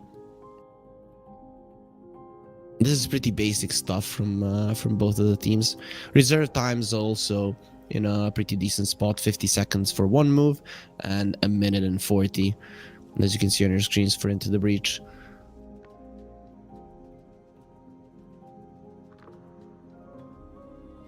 Okay, cool ban. You take away the Bristleback's mana in the lane and you're going to be laning quite nicely. What do you get? Do you get a puck? The problem is that the puck is going to get destroyed in the lane, so they go for the Lina. Yeah. This hero has fallen off in competitive gameplay quite a lot. Just because you always have a target on your back. You're a Lina, and good teams are able to punish it. I'm not sure how much I like it. I mean, I love the Lina in general, but the thing is that now you have so many reasons to ignore the Bristleback, which you definitely want to do anyways. So you have heroes to bring down. Under some circumstances, when you have multiple tanky heroes, then you might be forced, if you want to make a move, to make it on a Bristleback. Now you can just forget about him and just make sure that Lina and the Morphling have a bad game. Maybe even the supports. Lina and the Lion most likely should be your targets. I have no idea what they're gonna pick. Not gonna lie, because I don't even know which positions they want to play. Probably now you put the Monkey King carry and. You could pick a sniper. I mean, why not? Just pick a sniper, send him mid lane, and you won this draft heavily. The offlane Primal Beast is gonna be the only core that's gonna struggle, and even that is not gonna be that big of a deal. You can skip the waves. To get a sniper, you win versus the Lina. The Monkey King does well versus the Bristleback. Later on, you rotate, you kill the Lina multiple times, you win the game. It's pretty straightforward. If Copy wants to play it.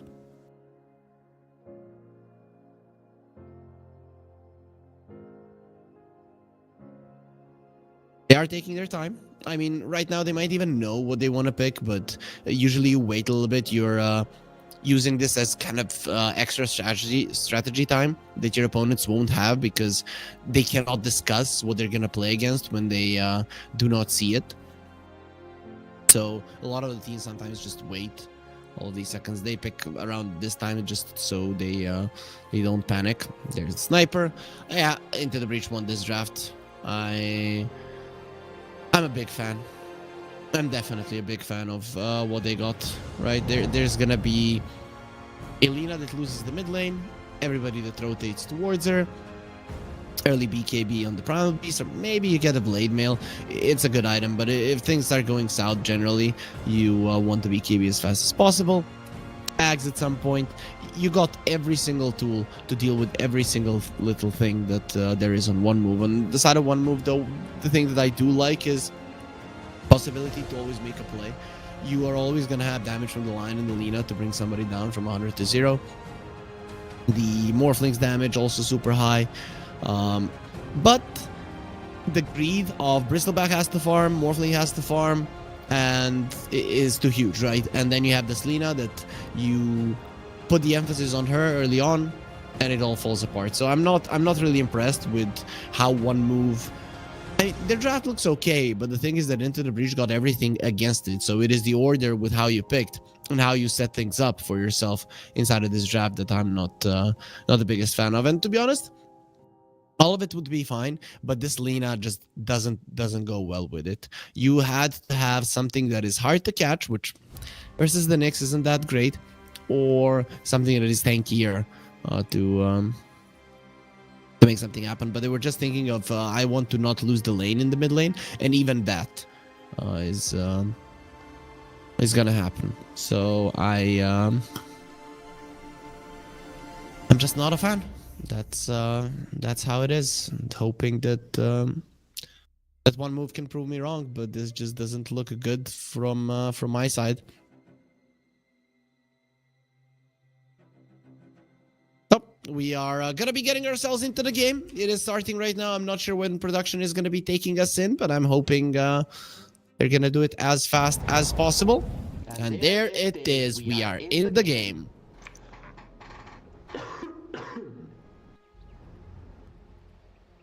So, for some reason, I hear myself, and I don't like that. Okay, I don't hear myself any longer. That is actually quite good.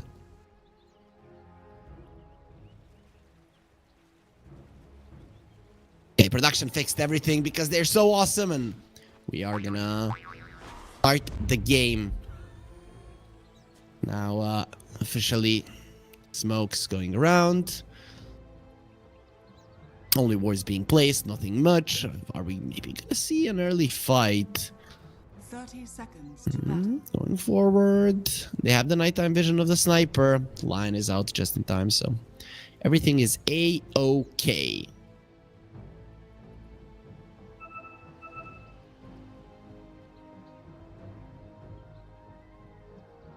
They still want to make something happen here. The smoke is going to be lasting for another couple of seconds, so you could catch somebody off guard if they're not careful. The bristleback will be coming for the rune, but unfortunately for Into the Breach, they've already moved away. It will... Oh, he did steal the rune. Oh, nice.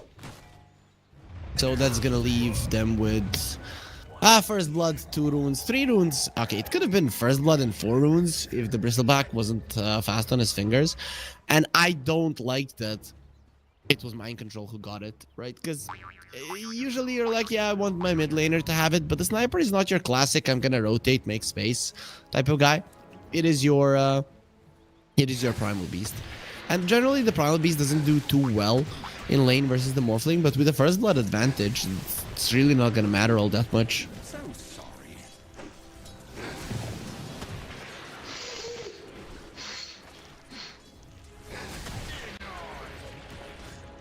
Radiant's courier has been killed. That's gonna be a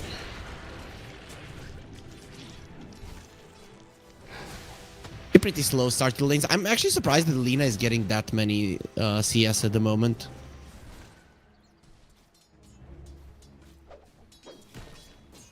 It is quite weird. Usually the sniper does apply a lot of pressure early on, but we'll see, we'll see. The lane has only started.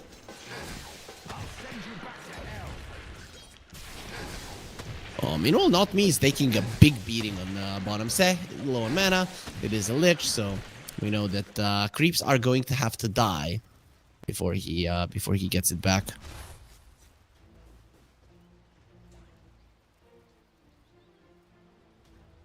As Lelis gonna already start stacking. You want the big camp for the primal beast. Is how it's gonna go.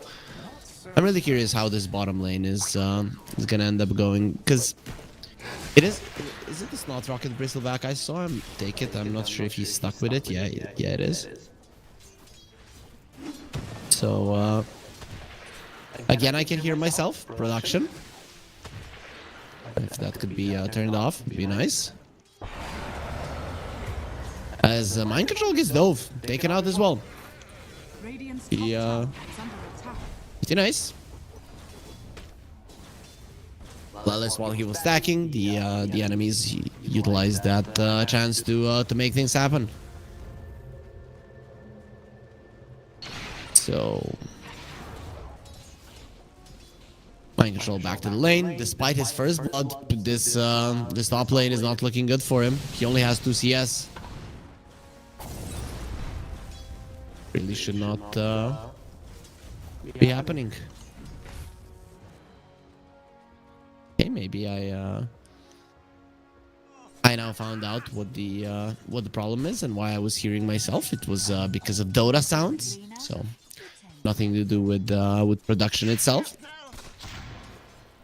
But you guys at least didn't hear nothing double while you were watching. Either way, though,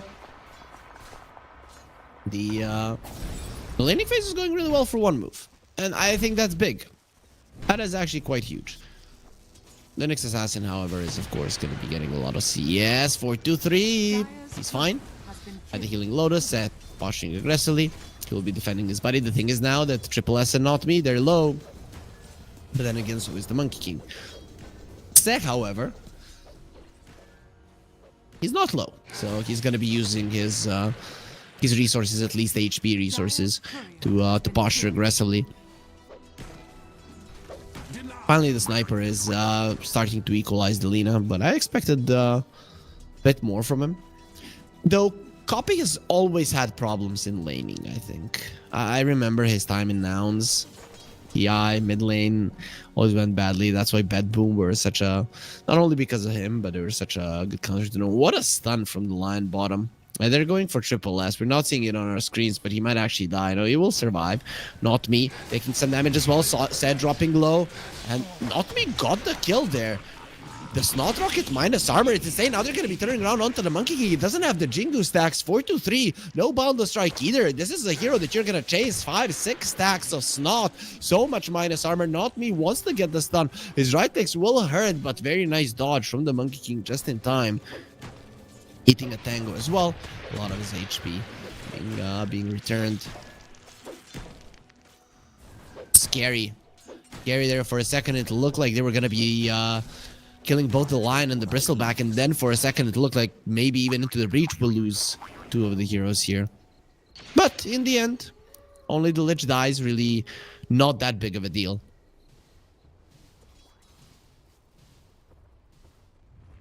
Radiant structures are fortified. It is now nighttime, so Copy. The laning in the mid lane is going to be even easier for him, and Lelis, with his rotation, finishes off difference. So despite this lane going relatively well for the Lina thus far, now the sniper has overtaken her, and they do get the kill with the rotation of the Nyx. Not me rotating the DP in Woe as well. That is not something that you expect to happen. Triple S will be dying on the bottom lane because of the support rotations towards the mid lane. It doesn't leave Mind Control all alone, but Lelis, he's kind of alone as well. Whoa, we'll be having a wave for him in a couple of seconds. Lelis needs to get away. The stun, he gets into the Fog of War just in time. The nighttime protecting him and allowing him to survive. It's the next assassin, has some tangos.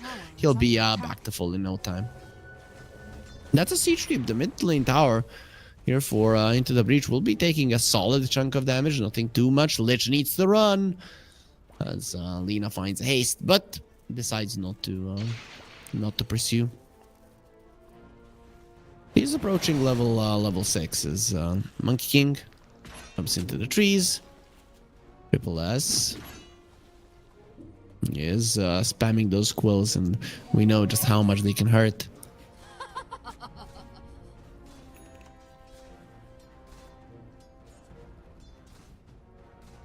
Lina uses the haste. Okay. That just means that he's not gonna have it later on. The Morphling, however, he's so farmed. Lina and the Bristleback are somewhat struggling, but the Morphling is having a pretty perfect game. I guess in the end, that's kind of what we expected to happen. But I thought that Lina earlier will have a problem. Triple S gets jumped on. Jingle stacks are there. Frost Shield as well. Boundless Strike, a couple of more hits are gonna do it. And there's the Frost Blast to end it all. Triple S loses his life. This is what we were talking about. Bristleback versus these two heroes can suffer.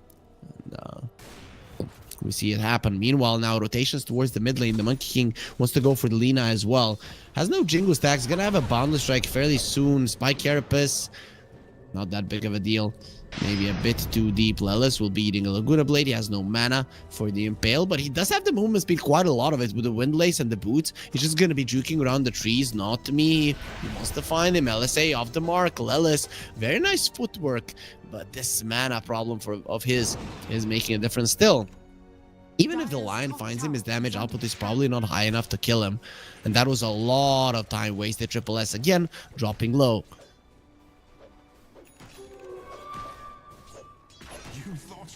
Needs to be careful, especially now with the Lich coming over. Mind Control is the one who found an Invis. They're now trying to make a move in the mid lane. Won't really be making too many things happen. Scan from the bristleback. He knows that Sei is in the vicinity, and the line is rotating here to help his buddy. Dire's middle tower is under attack. Man, other than this Morphling, everybody's having a really crap game on one move.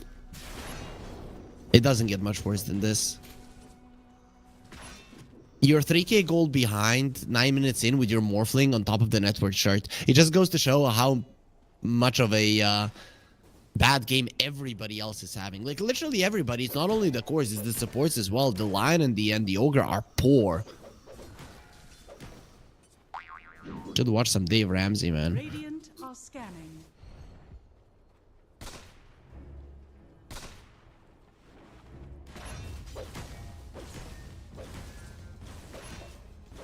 So 4-2-3.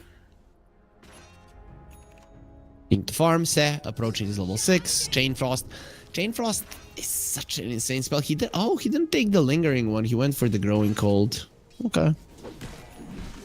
People who don't know, if the Chain Frost kills somebody, it decreases the bounces. I'm actually a bigger fan of it lingering on somebody. It has more potential to do, or this way it has more potential to do more in fights, but it's unlikely that it's going to continue bouncing that much. Well, until you get the shard. When you get the shard, then things change.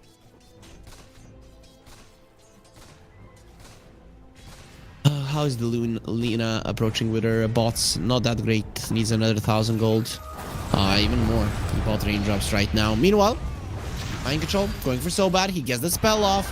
Shrapnel will be used. Woe needs to run away. The Spike Carapace stops him, and now the Primal Beast, or a Watery Primal Beast, being smacked into the ground. Let's see if Woe will be turned into a puddle. LSA, at first they push 4-3 away, so he wasn't really stunned by the LSA, but the waveform Woe will be fine. He has enough mobility. They're going to be looking towards not me. He doesn't have neither the tankiness nor the mobility of the Morphling, so will be taken down into the breach. Looking really good here. In game 1, completely overtaking the game. 5 of them collapsing onto the mid lane quite fast, not really losing a lot of creeps on the map. At the moment, the Monkey King is kind of wasting a bit of his time, but 4-3, he'll probably go back to farming fairly soon. Radiant structures are fortified. Yep, mid lane tower. No glyph. It is going to be taken down. The Siege Creep wave is still alive. Couple more hits. This bloodlust on the tower, though, it is very, very strong. Of course, more so on the later towers. No Deny will be coming out. Copy finishes it off. Mithril Hammer, Great Band, and Power Treads. That is a lot of stats, a lot of damage. So the sniper will not allow some measly support Lion to be able to take down the tower, as Copy is pushing aggressively. It is daytime now. It doesn't have that advantage in vision. However, Lelis is rotating. There's the sentry in the mid lane, and we are looking at the side lanes right now, though. Real action. It is around the mid, as the Nyx will be making a contact to a Lion, but no follow-up at the moment. Mind control, going for the blade mail.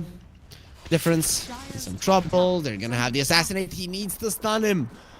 Ooh, very nice movement there from the Ogre. If he didn't come closer to Copy, that would have been very dangerous for the Lina. I think he had raindrops though, so probably lives either way. Still, you don't want to get that close.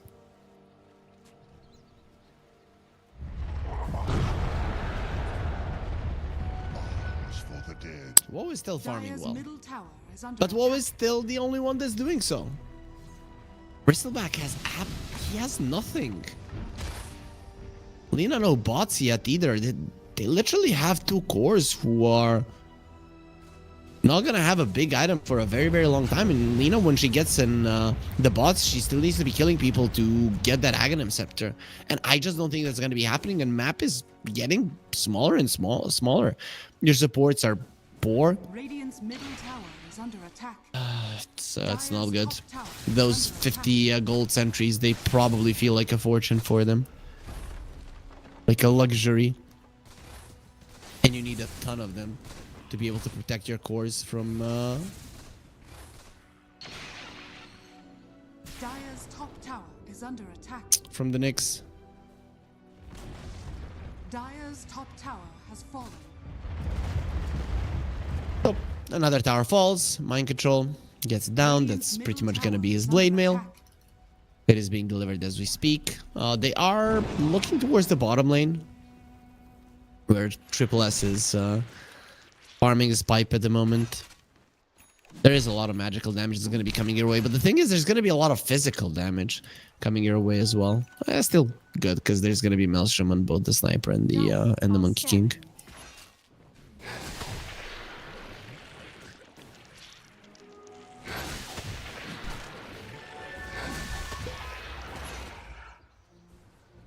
Just no clues on the map for one move.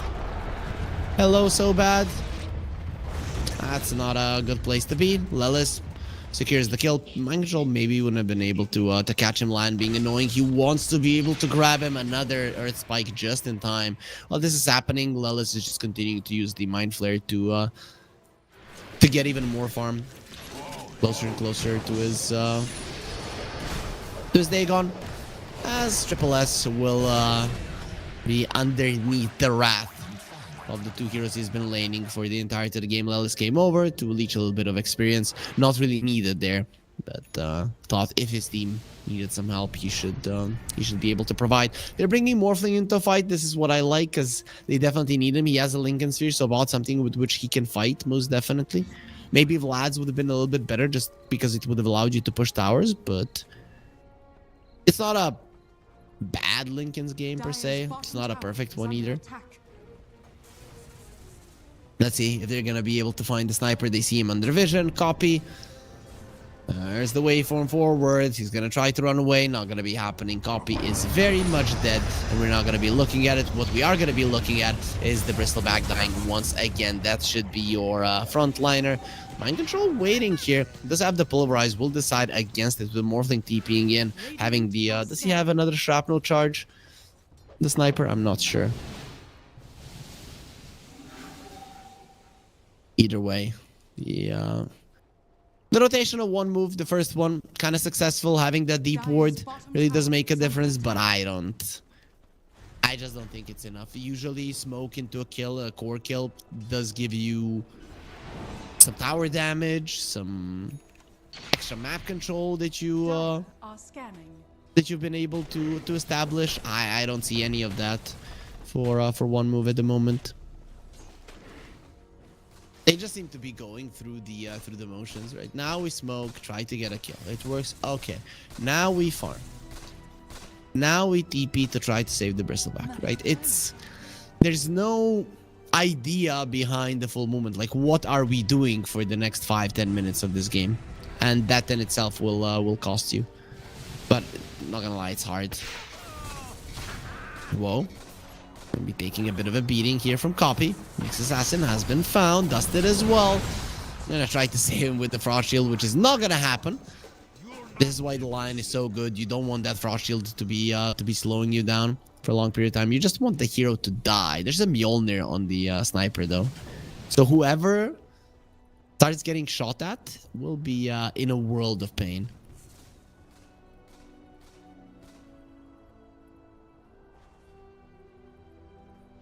Good defensive ward here from one move. It is going to be expiring fairly soon, but Lina is probably alive just because of it.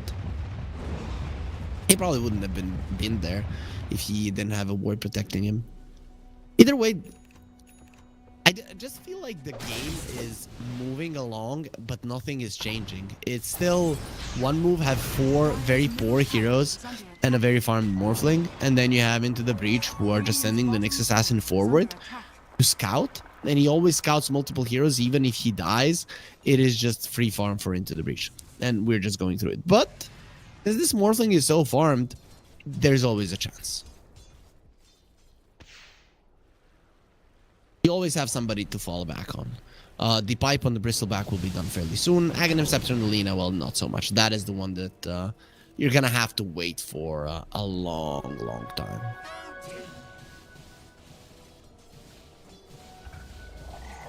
And whoa,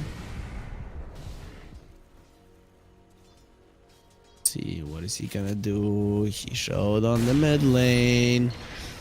Lincoln's broken. They're not gonna kill him. Okay. Okay. You find the Monkey King on the top lane. The killing squad, that's without the finger, but the Laguna Blade, of course, has been expended, and Lina does have a shard. That is why her Aghanim Scepter is so far away. They decide to buy the shard. When you're this far behind, you're better off just getting some kind of a damage increase, and that damage increase paying off.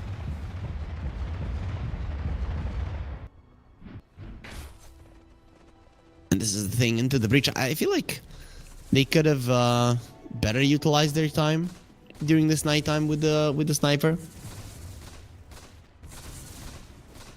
When it comes to their performance in the laning stage, it was solid, but definitely allowing the game to slow down now a bit.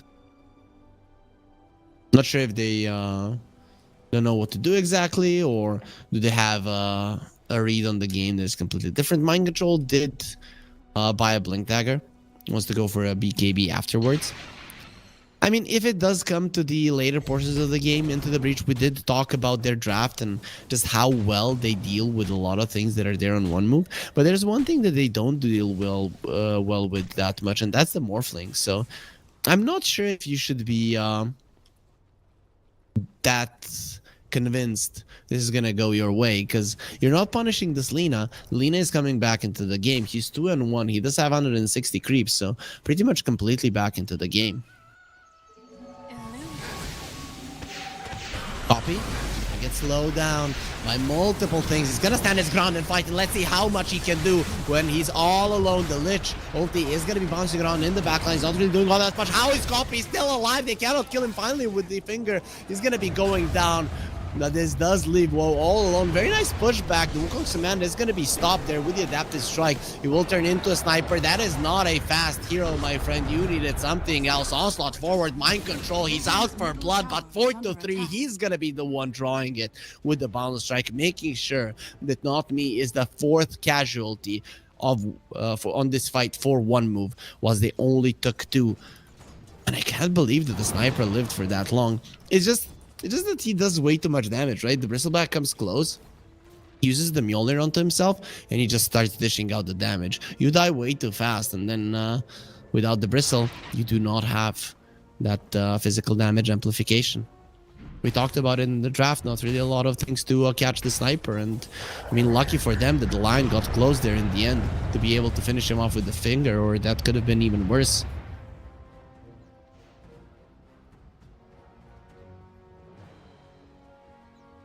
The Mind Control, approaching his BKB, is a little bit less than 2,000 gold away. Radiant's bottom tower is under attack.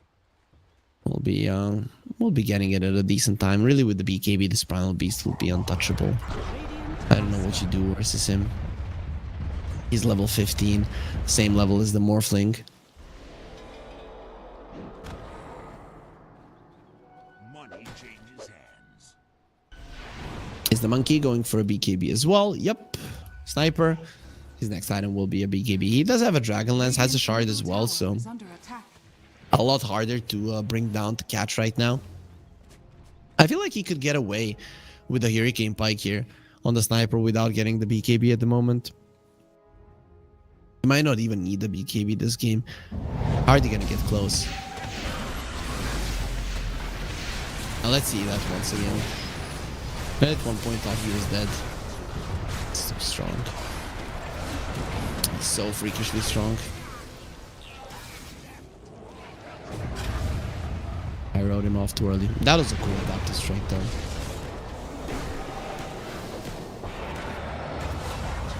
No reason why he lived so long. I think it didn't really change anything that fight. Maybe with that adaptive strike, it allowed Lina to escape. If they killed him faster, maybe they would have been able to run down the Lina as well. Not sure, but possible.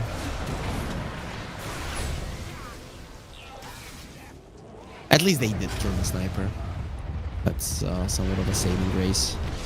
Yeah, Morphling dies there. They see the Lina. Possibly they run her down. The game has continued. We're still gonna be looking at this chase just because it's fun.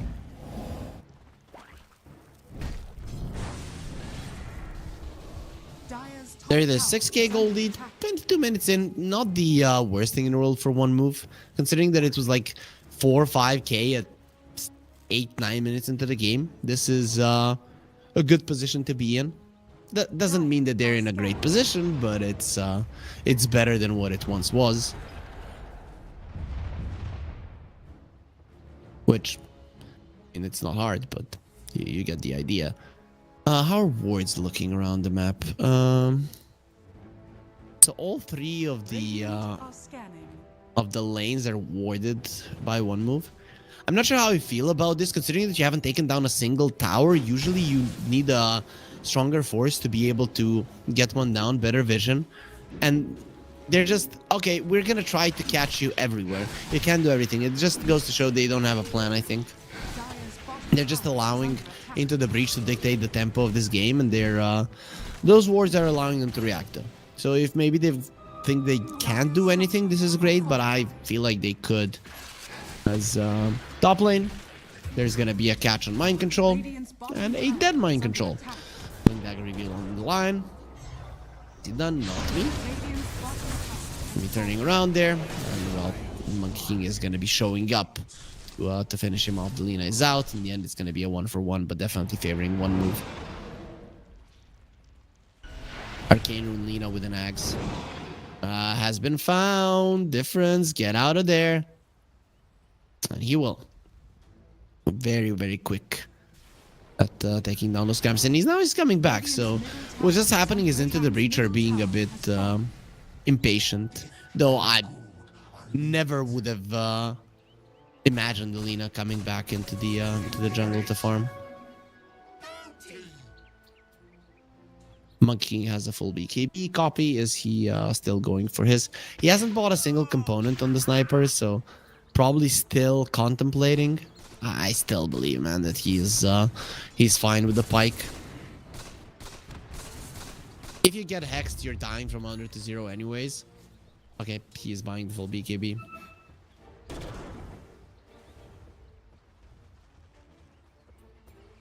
I can't believe it. Usually I flame players who don't buy the BKB. I mean, it's not really flaming here, but you get the idea. Well, we'll get the Aegis. 3k gold lead.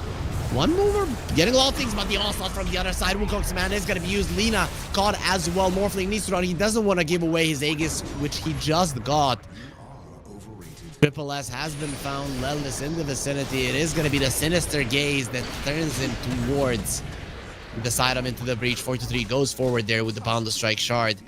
And from afar, the sniper, he starts his siege. You've lost 3 heroes, 2 of which are cores, and Morphling now with his Aegis completely helpless at doing anything stopping this push.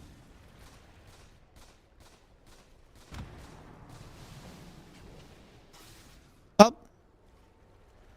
At least they got the Aegis. That's quite big.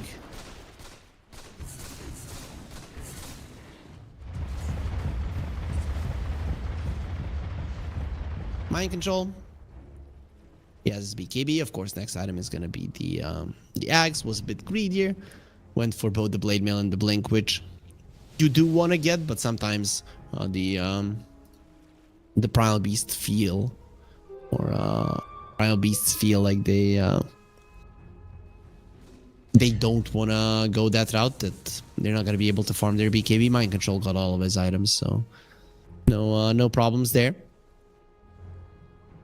Next, level 2 Dagon. He's trying to max it out. Sniper has a finished BKB, so there's going to be 3 BKBs on their side, 2 9-second ones, and Monkey Kings is down to 8. Dire's middle tower is under Oh, attack. mind control caught.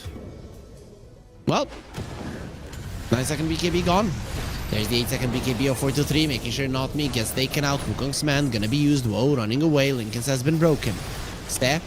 A bit too deep. His ulti is bouncing around there, and it's going to be doing a lot of damage to the poor Lina. Whoa, in a lot of trouble. Will be losing his life once. Let's see if there's going to be another one so bad coming forward. There's the BKB from Copy, and now the chase is on. Let's see if they can get on top of O. They see him clearly. It is nighttime. Sniper sees everything. Going to be slowing him down so much. Turns into a monkey. Here comes Triple S to help. Oh, a ton of damage from 4-3. Nice adaptive strike. The Monkey King really, really hates that spell. jumping forward. He thinks he can get on top of the Morphling. 4-3, he is speedy. He's definitely not as speedy as a Morphling right now. So Woe gets himself away, lost the Aegis, didn't lose his life, but in the end, the fight not great for one move. Despite it starting with them killing Mind Control, forcing out his 9-second BKB in the process as well. Doesn't turn out that great for them, and they should be counting their lucky stars the Morphling survived. It's so annoying. You're trying to run away from the sniper and you just hear the dumb duck sounds. This Mind Control dies yet again. In the mid lane, the tower is gone as well. Lelis next on the menu. Yep, they will have to. Double kill for Woe. Radiant's middle tower is under attack. Dire are scanning.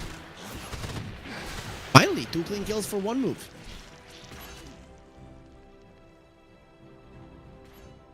Let's see what's gonna be next. They are watching aggressively in the enemy triangle, maybe trying to catch somebody. If somebody from Into the Breach wants to poke out their nose. The base. One move are gonna be ready. Whoa. Making sure this tower will fall. He has an AD rune in the bottle. Into him by the Lina. Kanda, full done as well. Level 19, he is ready. You fight this guy, you lose. Unless you kill him from 100 to 0, which is not impossible for Into the Breach, not gonna lie. They have a Nyx, they have a Primal Beast. The physical damage output of the other 2 cores is quite high as well. I'm going in. They found the sniper and they get him down. No BKB for you. They will be losing the line for this, and having gone too deep, the Morphling gets caught. Boundless Strike, perfect in the backlines, clipping everybody. Triple S doing his best to escape the Laguna Blade and Mind Control. Somehow he's still living. They don't have enough damage for him, but finally he'll die from a Frost Blast. That has been happening in this game quite a lot. Fire Blast on 4-3. He's going to be turning around onto the Ogre, but the LSA protecting each other. The Ogre and the Lina, and Sobat will just escape. Lelis is coming back into the fray. They have the Blink, Sinister Gaze, and they gone. Killed the Fatty. One move, they're going to be losing 4. They thought this fight was going to go so much better for them. But way too deep. You're committing for the sniper, for whom you don't really have great catch. And then getting out of there is gonna be rough. Ice Spire, and of course the Chain Frost, always gonna be an issue for them. And sniper is not the only core. It definitely isn't the only a right-clicking one. 4-3 is starting to pack a punch, a real punch.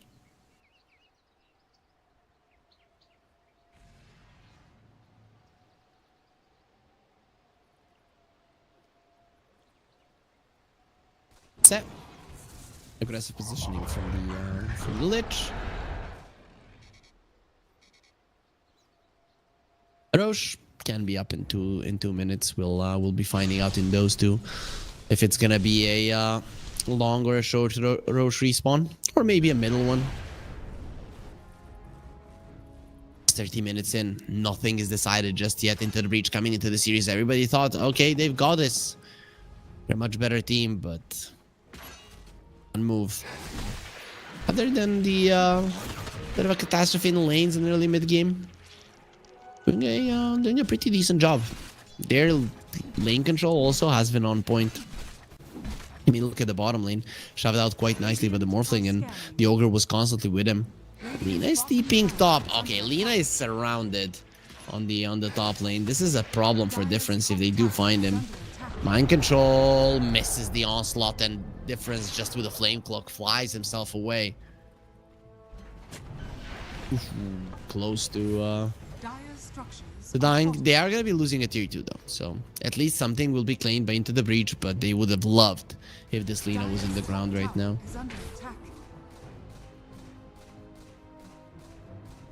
So Morphling going for a BKB, that is going to be a big one. Lina has a full E-Blade. Dire's top tower has fallen. It has been delivered to her. You're dealing with a lot of physical damage on the other side. But the main thing is you are gonna blow somebody up. Right? You go E-Blade and all the spells connect. That hero is toast.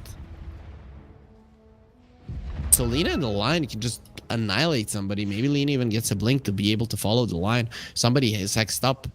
This girl will rip them a new one. We should give Lina an Azula persona. Oh, yeah, for people that don't know, evil sister in Avatar: The Last Airbender.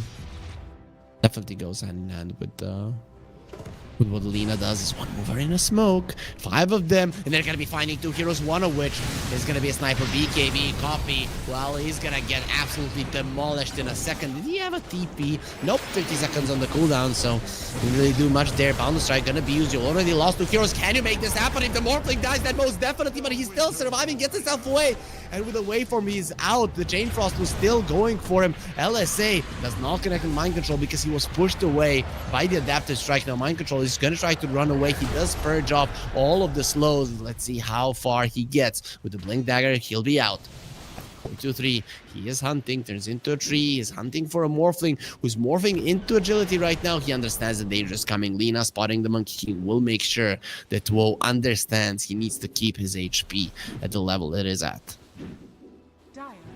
2 supports for a sniper and the next assassin. And of course a BKB charge on the sniper. Make a difference. He's going for an MKB on the sniper right now. Other than Elven Tunic? Nothing really. Whoa! No, okay. If they kill the monkey, then it's fine. But that would have been really sad if he got himself away. Nice LSA. Taking it down from the trees. He has been 4-3 has been hunting that Morphling for 2 minutes.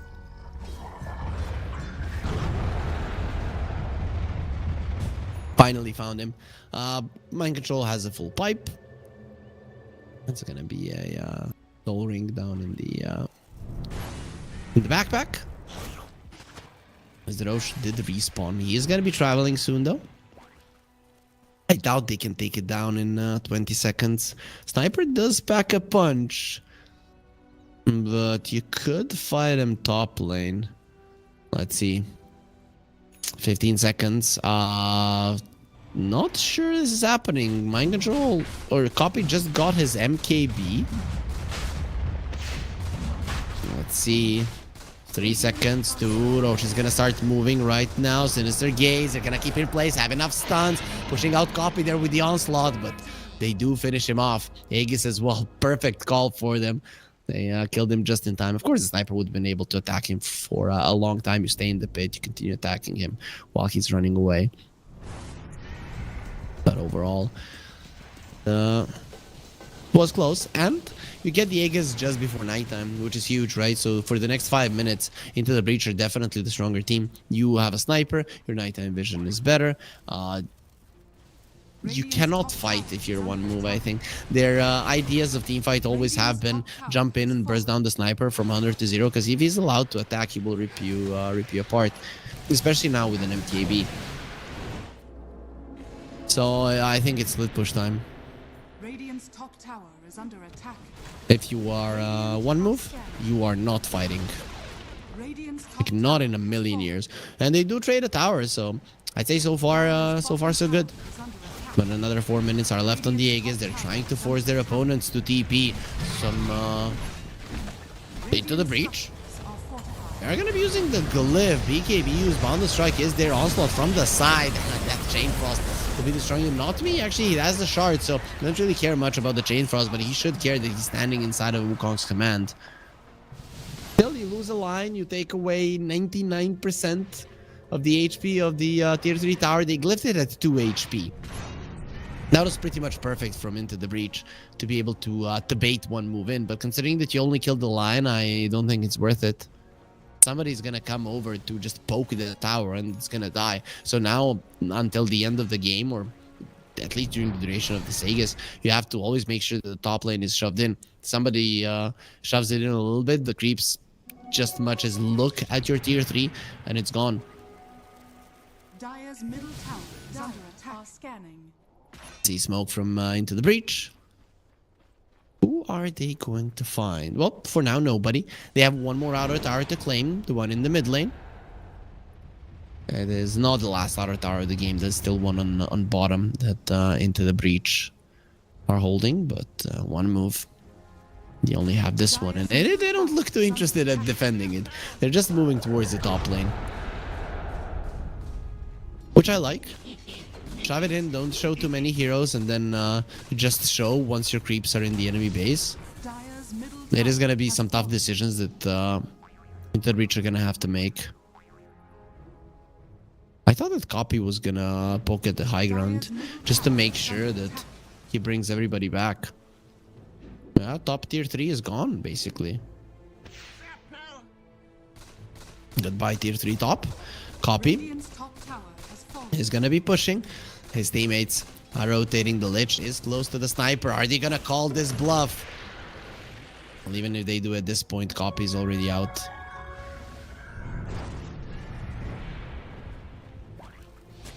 Morphling is approaching the Silver Edge.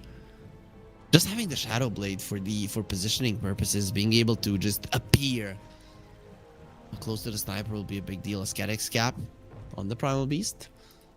That is nice, considering there's a lot of lockdown on the other side. Status resistance is always great. Monkey King, speaking of status resistance, he has had an SNY for quite a bit of time. Dina will have a Kayasha. It's gonna be quite cool to see how fast she uses her spells. Bristle found. Tanky boy. Not gonna be dying just yet. They don't have an Aghanim Scepter on MC, and with his BKB running low, he'll have to get out. They barely scratched the Bristle back there. And the Bristle will have an SNY as well. Hard guy to bring down. That's not Rocket. Becoming more and more dangerous. For people that don't know, I always get baffled by it. But it's not Rocket. Basically, it's minus 24 armor on everybody if you get all of the 6 stacks. Kind of insane how much that is.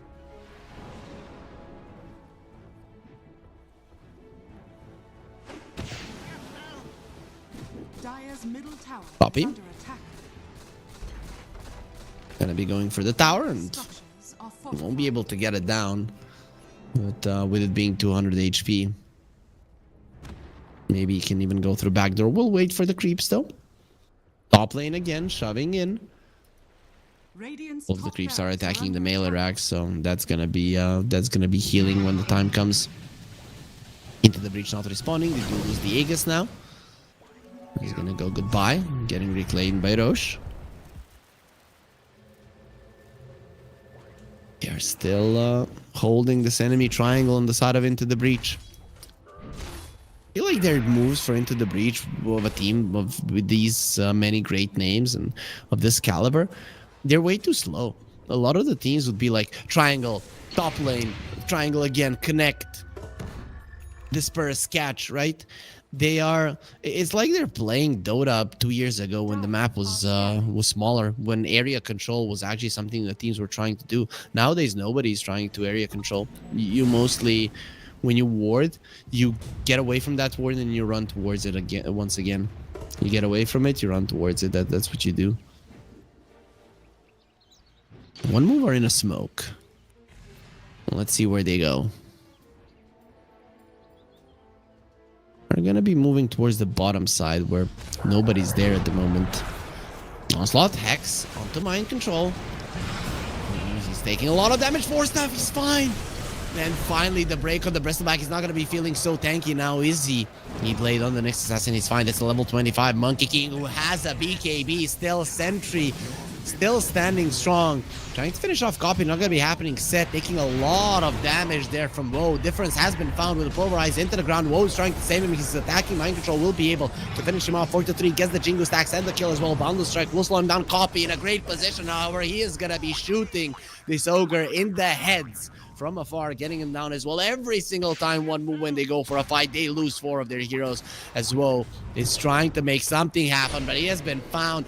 They forgot they had a sentry there. There's the silence, has the Hurricane Pike. He won't be able to use it, even does some damage to himself onto the Spike Carapace of the Nyx, making it a team wipe. And none of the heroes have buyback, so the push is on. No outer towers. All of the lanes are bringing in creeps. You have no glyph. You will have it once one of your melee Raxes fall, but it will still be a lot of structural damage done to one move. Lina does have a buyback, so if the line sets something up, it is possible to kill one of these cores 4-3.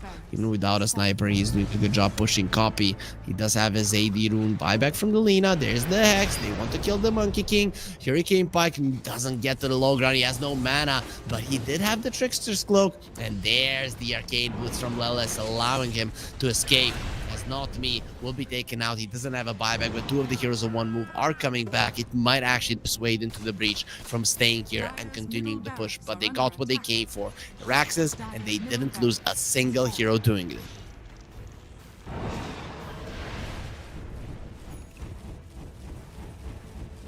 This assassin has 5 Dagon, the most expensive item in the game.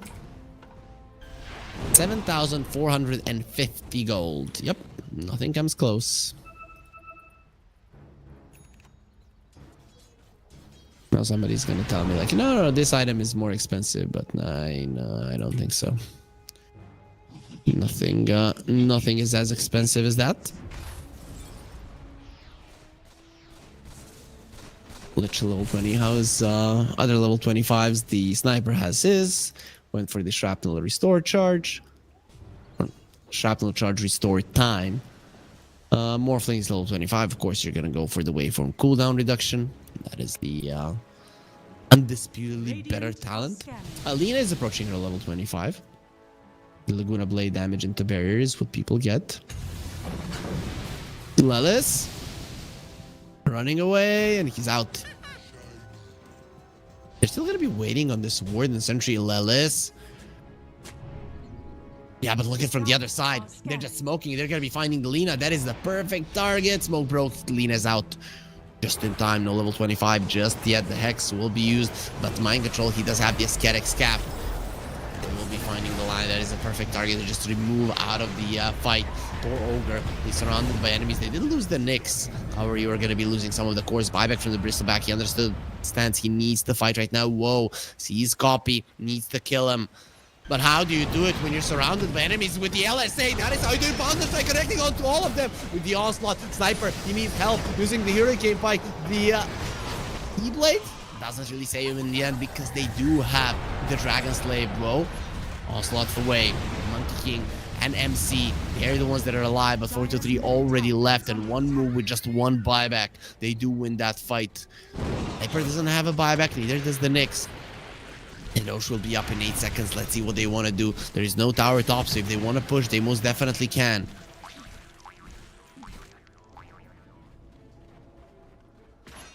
That fight, the Lina does have her level 25 as well. Pretty much, well, triple S. Doesn't have a buyback, and are they really winning this game? Buyback from the Lich. Not an easy hero to push against. Is that one buyback gonna be enough? Yeah, it will. Morphling TPing top, or TPing to the top outpost, and we'll be getting the Roach right now. So that's gonna be the Aegis and the Ag Scepter. Of course, Banner is there always. So who gets the Ags? Bristle, maybe? Probably Bristle. Though the support Aghanim Scepters aren't that bad either. Nah, Bristle gets the axe. He'll be eating it, so gonna be doing some extra damage as well. He's level 25 too. Went for the worth bad damage per stack. Okay. I mean, when you have the Snot Rocket, your lifesteal spell lifesteal really isn't that huge. I get it. But this Bristleback is also a beast.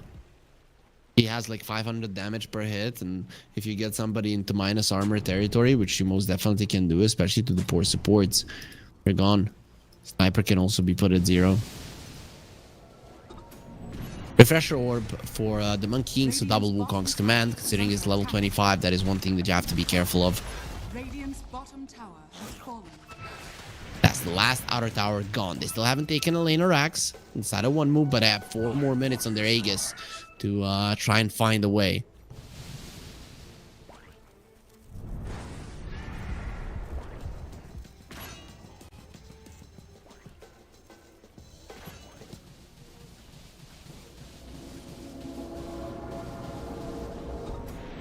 Outpost reclaimed. All of the waves pushed in. 1 move. Equalized the game in terms of net worth. Pretty nice performance from them. Coming into the series, a lot of the people saw Into the Breach as the favorites for it, and they are, but 1 move. Apparently not going down without a fight. Smoke from 1 move. They are gonna be moving towards the enemy triangle, it seems. It's scared. Though their Lich has his ninja gear, so to be able to make something happen. Nyx on a completely different side of the map. Are scanning. There's a little 23 on the Nyx. Level 5 Mind Flare radius gonna be quite fun. 1 move, their smoke is gone. A lot of their heroes showing. And you don't want to run into the Wukong's command. Nice E-Blade there. Saving the Bristleback as soon as he got broken. Lina knows what her job is. Save his life. That is 1 Wukong's man down. You can use the refresher, but generally 70-second cooldown, not the worst thing in the world. 80, sorry. Monkey King wants a Nullifar. Yeah, much needed. That E-Blade is a problem. They don't have the means any longer to find Lina. Lina can wait, because the Bristleback is so tanky, she can stay super far behind. And he's gonna have a BKB, so that break isn't gonna be that big of a deal. Anyways.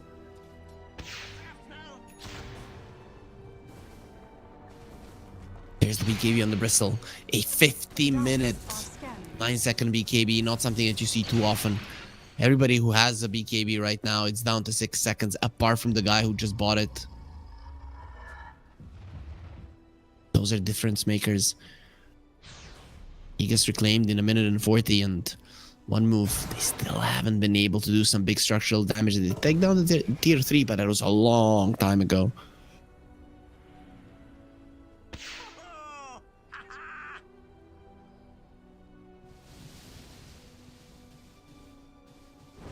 They're sieging versus a sniper doesn't make sense, so 1 move are trying to find an opening to kill somebody. It is nighttime. Morphling found, Lincoln's broken. Onslaught forward, that is an Aegis, my friends, and with a stun on mind control, he's gonna get hexed up as well. Protected by the frost shield, but melted by the Lina. Mind control. Overestimating his durability, overestimating his strength. There will be now Boots of the Bearing, so that's definitely going to help once you get slowed down by all the stuff from Bristleback. Pop the Boots of Bearing, run away. Mind Control would have loved to have that in the earlier engagement. Unfortunately, just wasn't the case. Whoa. Leading the charge. Gonna get Lincoln's broken. Wukong's command used. Very defensively, I might add. Not me, however, in a very aggressive position as Mind Control coming forward, uses the rock throw, buyback from the line, blink away. Mind Control doesn't want to get close. He just bought back. You die. It's a problem. Aegis reclaimed in 10 seconds, and, well, everybody is just going to be bailing, morphing towards the top lane to shove it out. Mid lane and the bottom lane shoved out already. 1 move are doing a good job at controlling these waves. A good ward here in the mid lane to catch somebody if they're not prepared. But Nyx Assassin with the gem, if he gets close, he's gonna be finding that one. Oh, didn't get close enough. Now he does.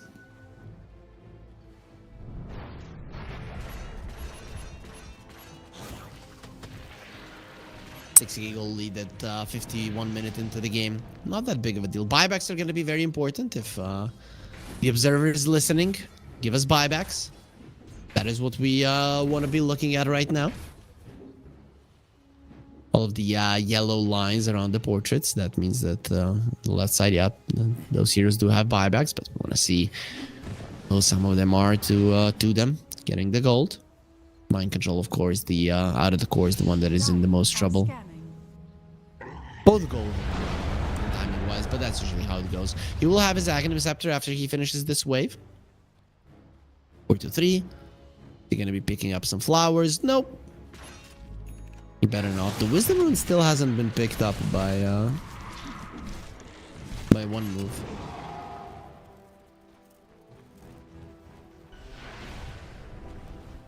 So it's been there for 3 minutes.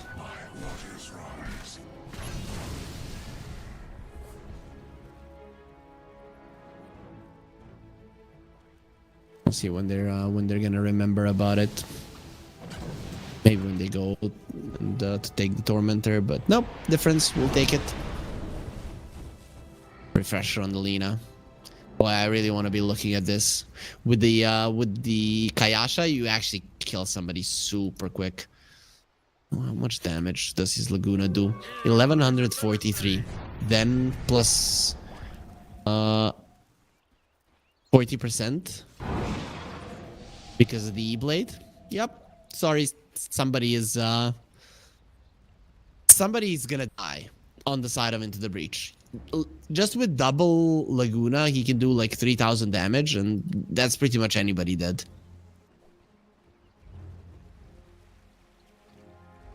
And King has that nullifier finally.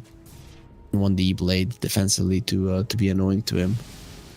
They're right under enemy vision, but they are smoked up. Assassin not smoked up, but in his Vendetta, it's gonna be expiring fairly soon. He's gonna have a new one. Ooh, difference. Isolated himself from his team, so now he's not there. The scan was used. They found the lion.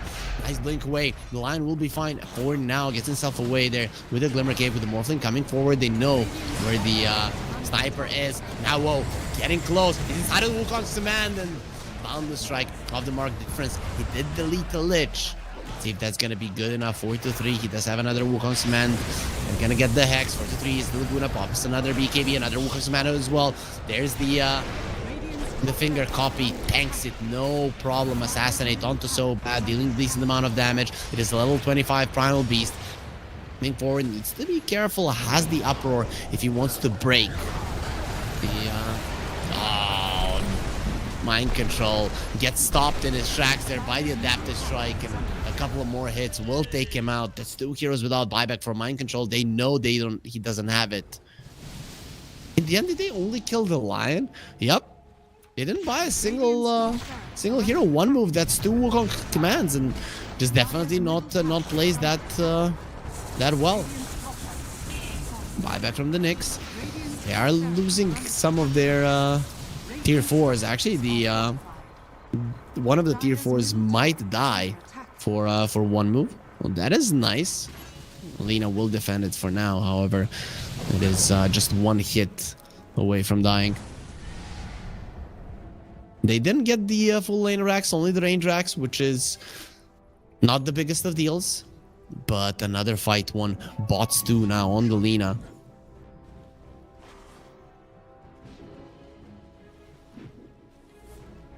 Things are looking grim. They just can't keep people in place long enough. Just how it goes.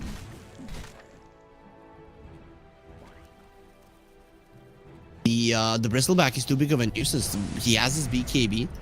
It's now down to 7 seconds, so that's gonna help. But either way, he's unkillable during that time. Just turns his back. You cannot break him.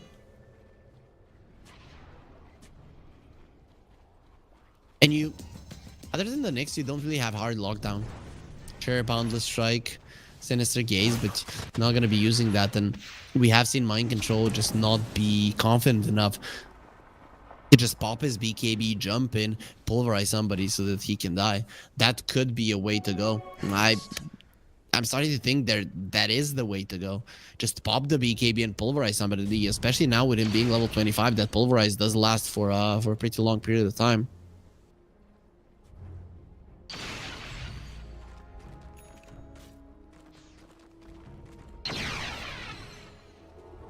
Okay, Nyx Assassin has the AoE Mind Flare. It's like the fastest farmer in the world. Just going around and clearing out camps. He's going towards an Aghanim Scepter. Monkey King found. He will survive.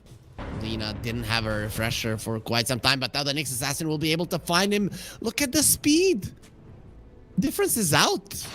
What? That should have been a dead Lina. Lela is just hesitating there for a second, not using the stun. Roach screaming, roaring. Nobody will hear him roar. Everybody will, but nobody will care. The Lion has an Aghanim Scepter. Is he gonna eat it or is he gonna give it to the Ogre? Unrefined Blast or AoE Finger. I don't care. Both of them are amazing. How many Finger of Death kills does he have? 5? Yeah, just eat that axe. He gave it to Lina. So Lina will sell her Aghanim Scepter and take this one by a Hex. Boo. I really wanted to see the AoE Finger. It's a 20-second cooldown as well. So Lion has an Earth Spike in a cone. Everything is working out for one move. Everything they need to win this game. They just need to not make a big blunder. It's slowly.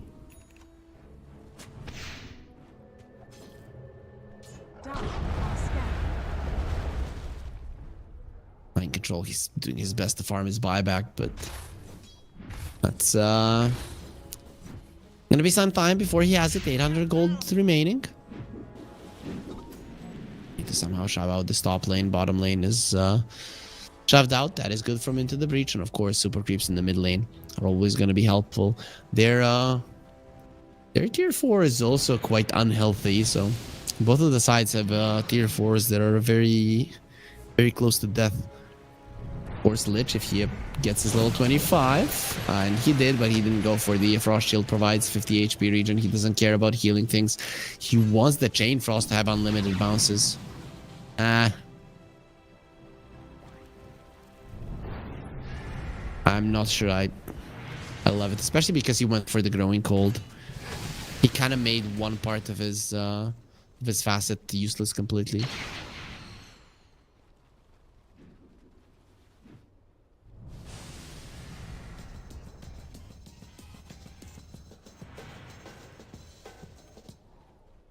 Gold eat doesn't matter, but what will matter is the tier 5 items. I can't believe we're gonna be seeing them on day 1.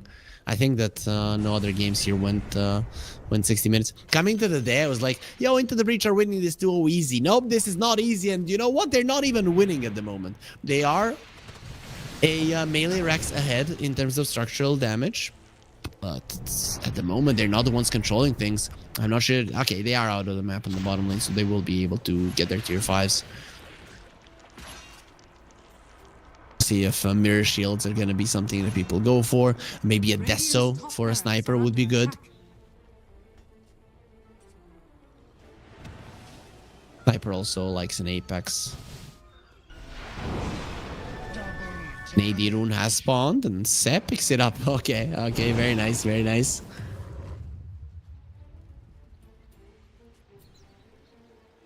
Also, one thing that I kind of continue forgetting about is this bloodlust on the Morphling. Morphling did eat a Moon Shard already. Lina is also stacked full.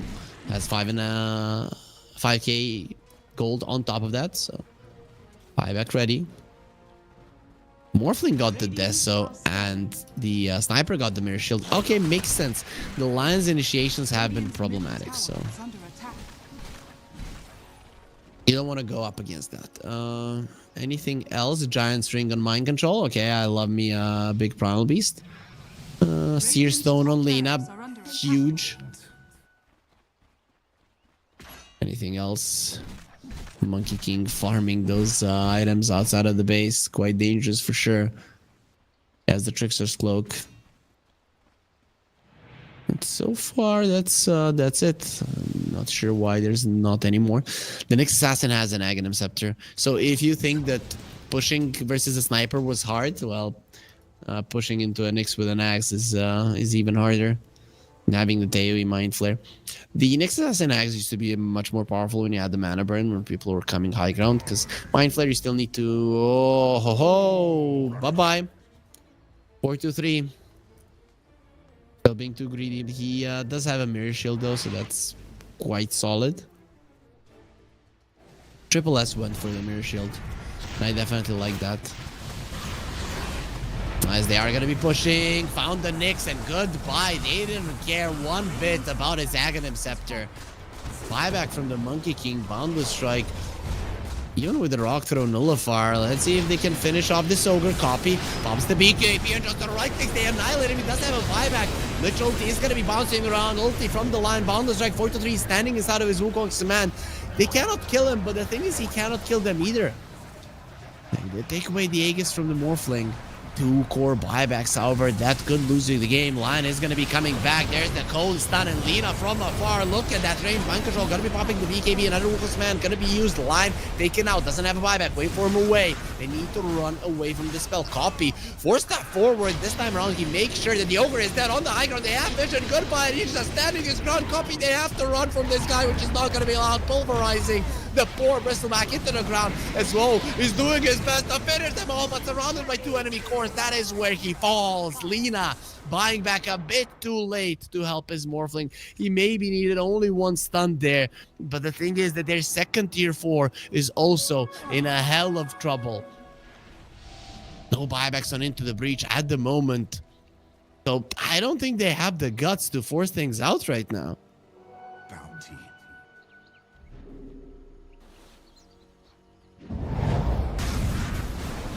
We're going to be seeing that again.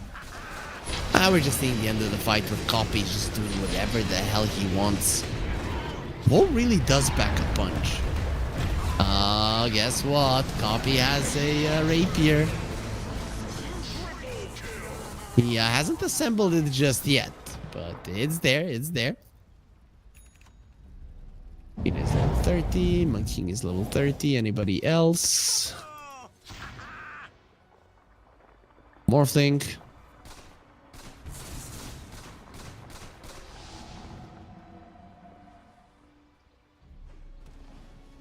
Is anybody's level 30 really big?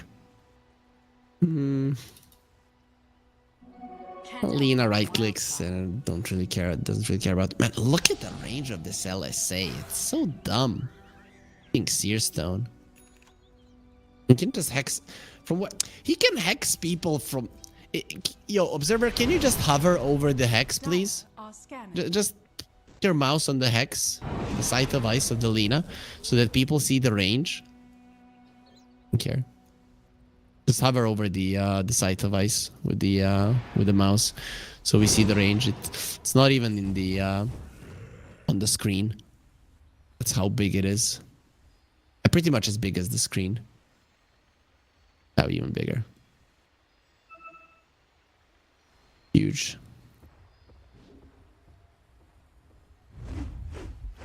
Okay. Rapier is there on the sniper. He is gonna be backpacking the MKB.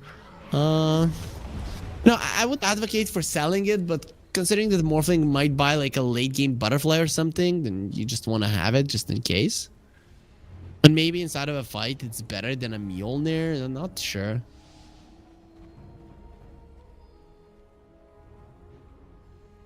Oh, Monkey King has a rapier as well. Okay, so sure. But now they can't leave their base. They're just going all in. I mean, if you win a fight, sure, you get towards the enemy base, you can do much. But now it's nighttime. They should definitely try and make something happen. I haven't looked at the other ones. So the Lion has a Searstone as well. Magic Lamp on the Ogre. Says still sporting a ninja gear. Does he have anything else? Not really.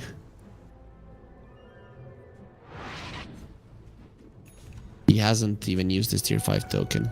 They did pick it up. Things being a ninja is better, which I'm fine with that. We don't know what which 5 item choices he had, but still 570 damage per hit on the Morphling. He's not the one with the rapier. I mean, these guys with the rapiers, they barely have more than him. Dire are scanning. With the Stygian Deso and the Snot Rocket. You can imagine the pain that this guy will be bringing Mixed Assassin Seer Stone as well. So when his Impale is almost as big as the screen. So when he is in the ground, is the bonus cast range 500. Oh my god. Biggest on the Morphling, who got the Aghanim Scepter. They gave it to the Ogre, so the Unrefined Fire Blast, they think it's better than the AoE Finger. Yeah, probably. Level 25 Lion. Went for the Earth Spike cast range. Man, that cone with the Seer Stone, it's insane, man. There's just gonna be Ravages flying around. With the Seer Stone, I actually would have given him the... It's better for him to have the axe, because he would just use it from far away. I don't know how Ogre is going to be getting closer to use those stuns. Whoa, Morphling out just in time. Lina is not there in the vicinity. He does have bots too, so in just 2 seconds he can rejoin the fray if need be. Slowly poking into the breach from the side. They're trying to find an angle. See if they'll be able to do it. Sniper staying with his throne, surrounded by structures, by teammates.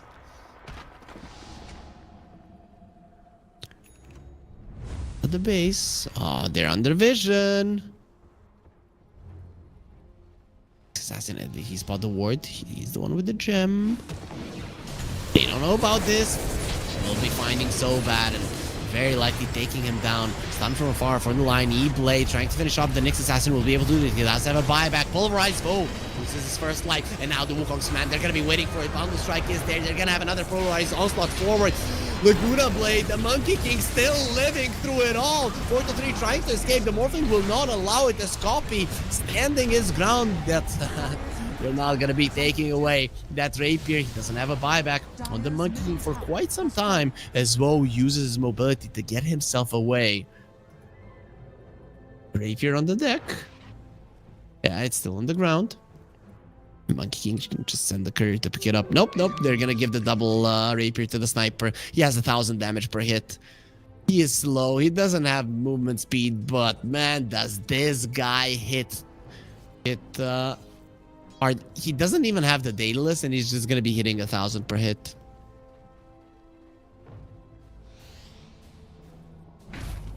Push is coming. No Lina. She's going to have a buyback in a minute. Banner going to be placed. Oh, mind control. He went too deep. Dealing with the banner as well. Copy needs to get away. As Triple S is just running in like a madman. There's no buyback on mind control. They're just going to leave Seb behind. He doesn't have a buyback either for 43 seconds. Blink away, hexed from afar. Seer Stone coming into play.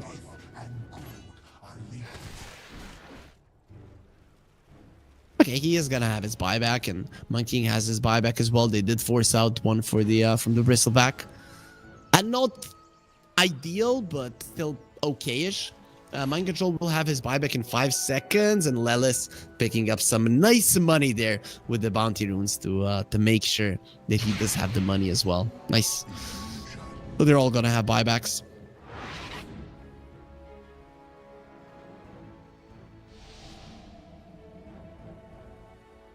He will be returning the rapier to the Monkey King. That rapier has been unlocked.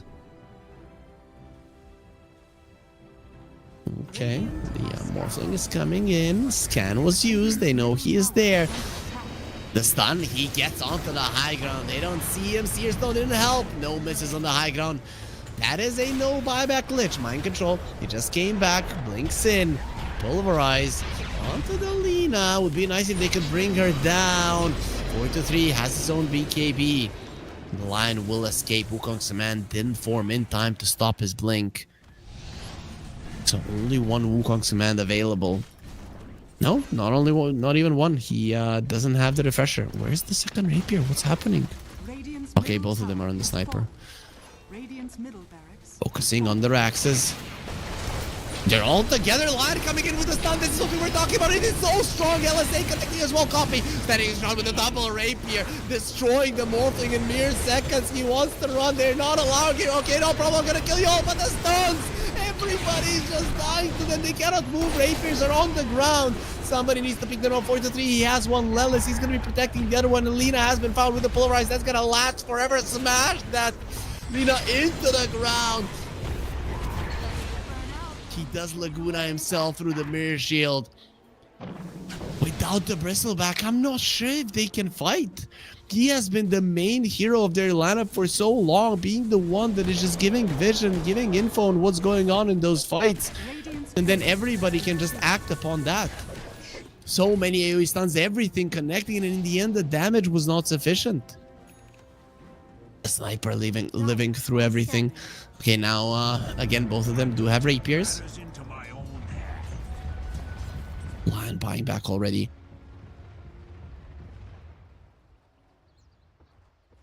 To be ready with his stuns immediately. Monkey King is the one defending the base at the moment. Does he have... Next Assassin has the Octarine. He wants another rapier, it seems. Let's see how fast the Monkey King can connect to his team.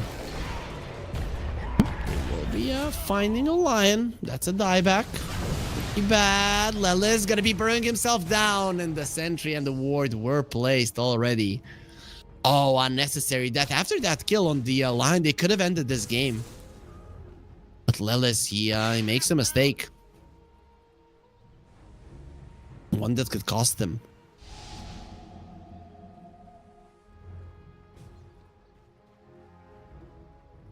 Poppy. Just Silver Edge, run away. Yep. It's too dangerous. But the thing is, now they're going to be on the back foot. Roche is going to be spawning in 2 minutes, and you're not going to have your buybacks. Whilst the other side, at least Lina has one. On the side of Into the Breach, none of the cores will have any. They all bought back at the same time. Morphling in 5 minutes as well. And Bristleback in 3.5. If it's a super long Roche respawn, maybe Into the Breach can decide to fight it, but it feels not that great. The Monkey King think about a Scotty versus a Lina Morphling, and even a Bristleback, it actually does make a lot of sense. Bristleback is level 30, so he's healing quite a lot.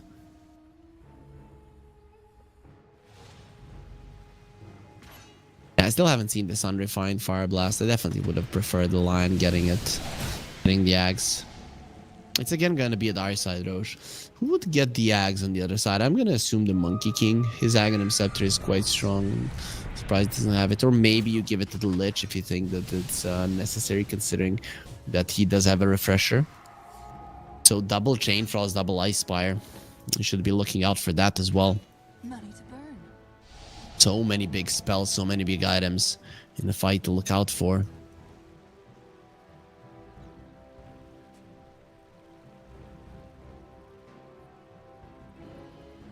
Okay, everybody on their side of the map. This is the line. The big powers have drawn lines. There's not going to be any wars. There's not going to be any killing any longer. At least not for now. We all know the times of peace do not last too long. I really like this this lion set where he's actually a lion. Never knew why his name was Lion when he was just a bad old guy from Hell.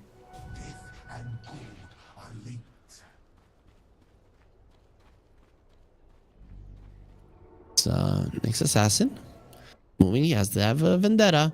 Would be nice for them if they could kill the lion right now, just before the Roche respawns. Ooh, lion TPing top. They don't find him.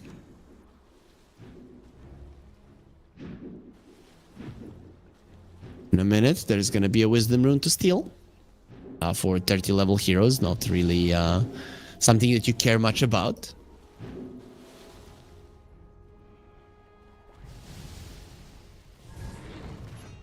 "45 seconds for Roche. Still 3 minutes for most of the buybacks here on the side of Into the Breach. That's still too dangerous. They know if they lose a fight, they lost the game. Morphling has a refresher. It's mostly for the double BKB, I think. His Lincoln Sphere is backpack though, and it has been saving his life quite a lot. He's buying a gem. He's buying everything now for his team. We could even see him buy moon shards, though nobody really benefits much from the attack speed. Bristleback already has his. Wicked Morphling 6 slotted, and Moonshard doesn't have an Aghanim Scepter, but he has 1200 gold. 12,000 gold, sorry. Top of all of it. Let's see. Chase is on. The creeps are pushing in top. The creeps are pushing in bottom for Into the Breach as well. So this is quite obvious. One move. That is why they moved away. Roche is up. The smoke was used. You can kill Roche super fast with double rapier. They go for Roche. They're gonna have to make a decision because their throne is gonna be in jeopardy fairly soon. That is super creeps that are pushing in, and your tier 4 is already fairly low. Going for Roche. Super hard on it.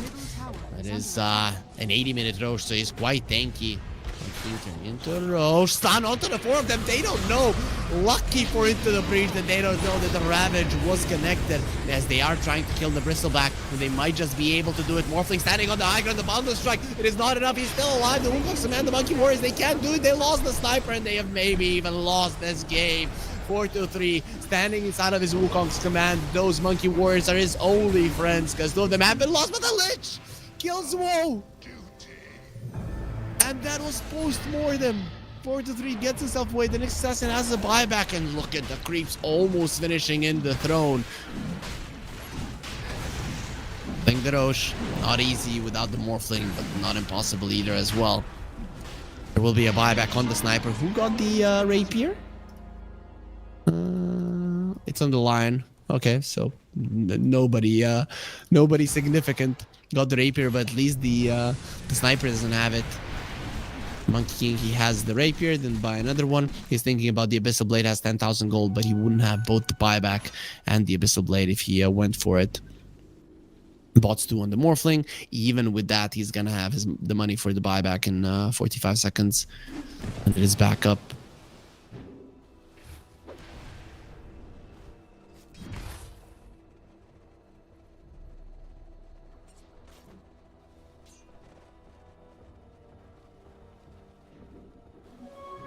Minute game, still not done. So these teams patient, waiting, thrones exposed, no tier 4s protecting them any longer. Lich is only level 28, he's not gonna be able to heal his throne just yet, but it is healing 12 HP per second still. But it might just be full before one move make their way towards it. Rather than the bottom lane racks, you don't have any more structures in your base. There's the refresher now on the Bristleback. And mostly for the BKB, you're getting that one. Bristleback is kind of a spell spamming. Heroes can use top. I didn't find them. Oh, he's using a... of course, he's using a spell rapier on the line. So that's 25% spell damage, right?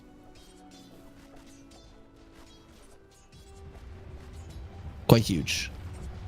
His finger is 950 to 40,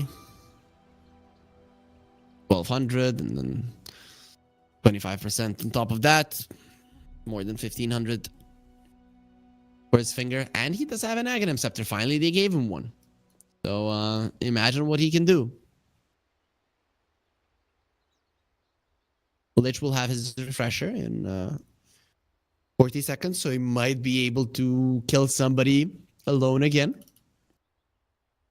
This Morphling should really think about his Lincoln Sphere.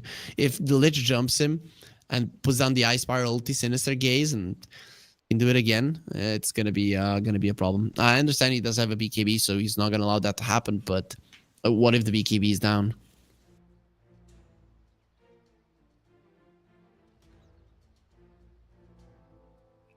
So, yep, for now, we're just going to be waiting. Maybe somebody needs to reconnect. Dota tends to start bugging when the games are this long.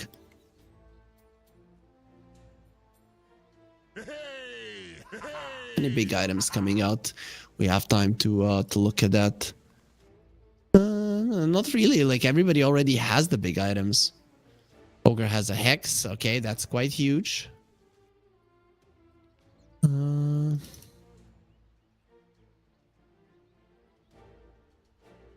Nothing that Nyx Assassin wants an Aeon disc. That one I like. One I like for sure. And I'm so sad that the level 24 talent, I guess, for the Ogre Magi doesn't give the extra damage to the unrefined Fire Blast. It only gives the extra damage to the Fire Blast.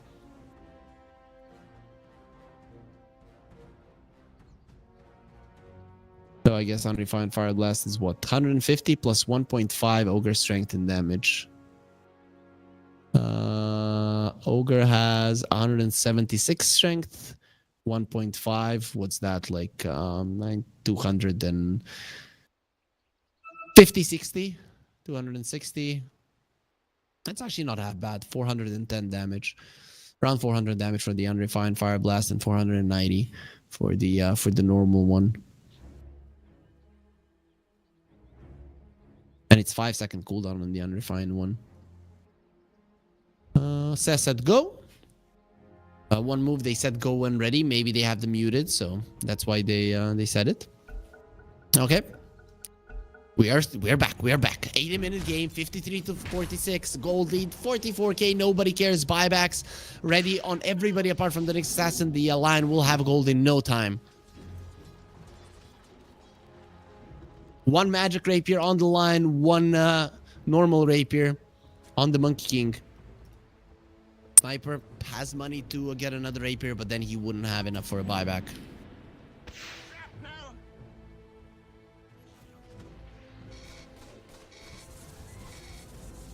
Nyx Assassin is the one that has to be the most careful. The lion just from afar zaps the creeps. Let me check his range for a finger. Yeah, that's kind of dumb. It's very dumb. Next level for the line, minus 2.5 seconds on the Hex cooldown. Another big thing, considering the Seer Stone.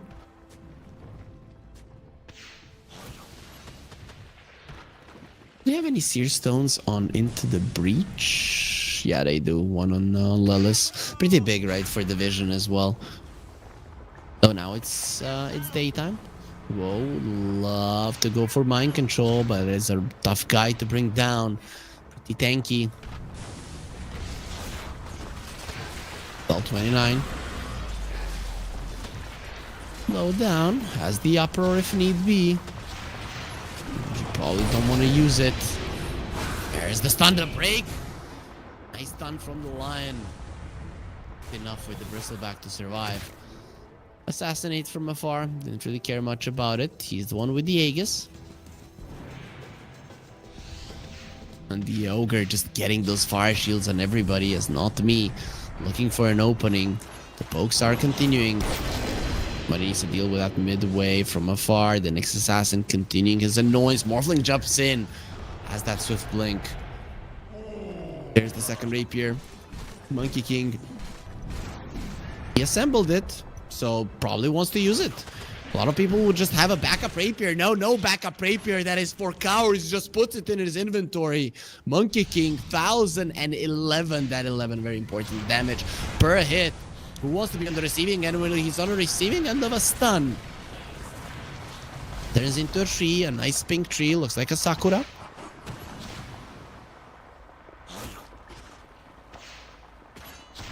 Radiant's Ancient is under attack. Annoying from afar. Look at what he's doing to them with the Surge Spike. Morphling goes in. The Pulverize will be used. They've broken him. But where's the Monkey King? Where's your 1000 damage? Well, I don't need it because my friends are so strong. The chase is on now. Boundless Strike onto the high ground. And another Pulverize. This time onto the Lina. And now we're going to be seeing that 1000 damage in play. The Morphling did buy back. Coming back into the fight. He needs some time. He went to the outpost. The creeps are on the throne. Somebody needs to deal with that right now. This is not even a tough decisions have to be made kind of moment. It has to be protected. Lich doesn't have his level 30 just yet, and he probably never will. Okay, so the Primal Beast cannot be slowed or rooted during trample. Quite nice. They got the Morphling buyback, but I don't know how they're going to be getting this Lina buyback. Okay, Sniper has bots too, so they're preparing. They are preparing, leaving the base as 4 smoked up. Lelis leading the charge. Triple S farming on another side of the map. Ogre. It's gonna be a nice kill if they can get it. It has the magic lamp. I don't think it's gonna be helping you much. Lich goes in first. Genie from the lamp not gonna be saving him this time around. 2 heroes dead, both of which do have buyback. Morthling is the one that's missing it. Lelis on the hunt, has the Aeon Disc, level 30 right close to him. That 80 agility would be quite nice. Dyers are scanning.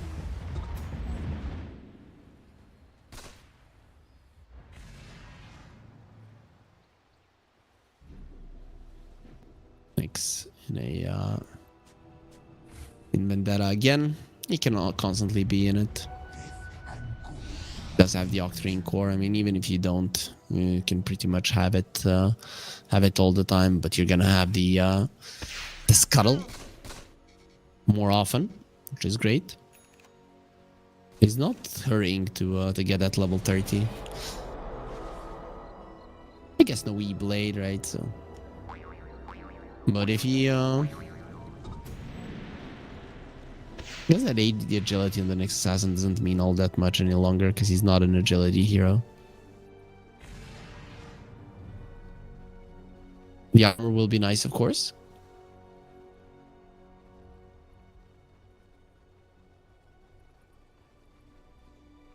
Yes. Oh, he finds the Lina. Lina is not the one with the gem. Who has the, do they even have a gem? Who's carrying the gem? Other side.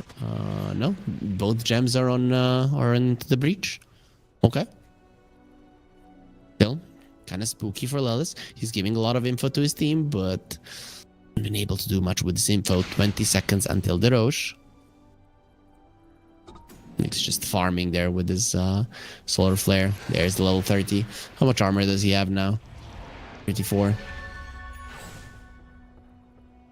Didn't he have 34 earlier as well?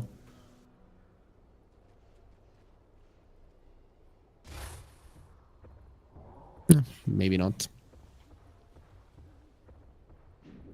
Dire are scanning. 80 rune on the Primal Beast. They didn't have a bottle, didn't want to buy it. Would have been quite nice for a sniper or the Monkey King to have it. Copy isn't really farming all that much, so I'm not sure that we're going to be seeing him with a rapier once again unless he gets it back from the Lion.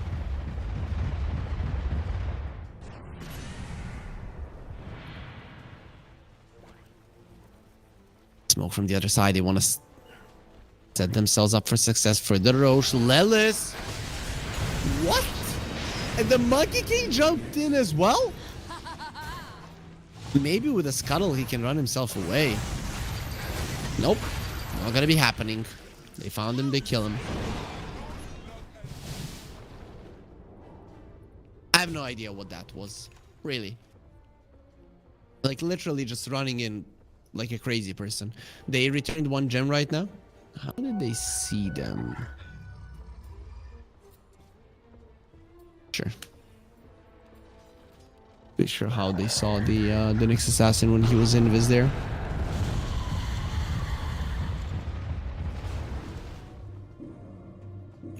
Okay.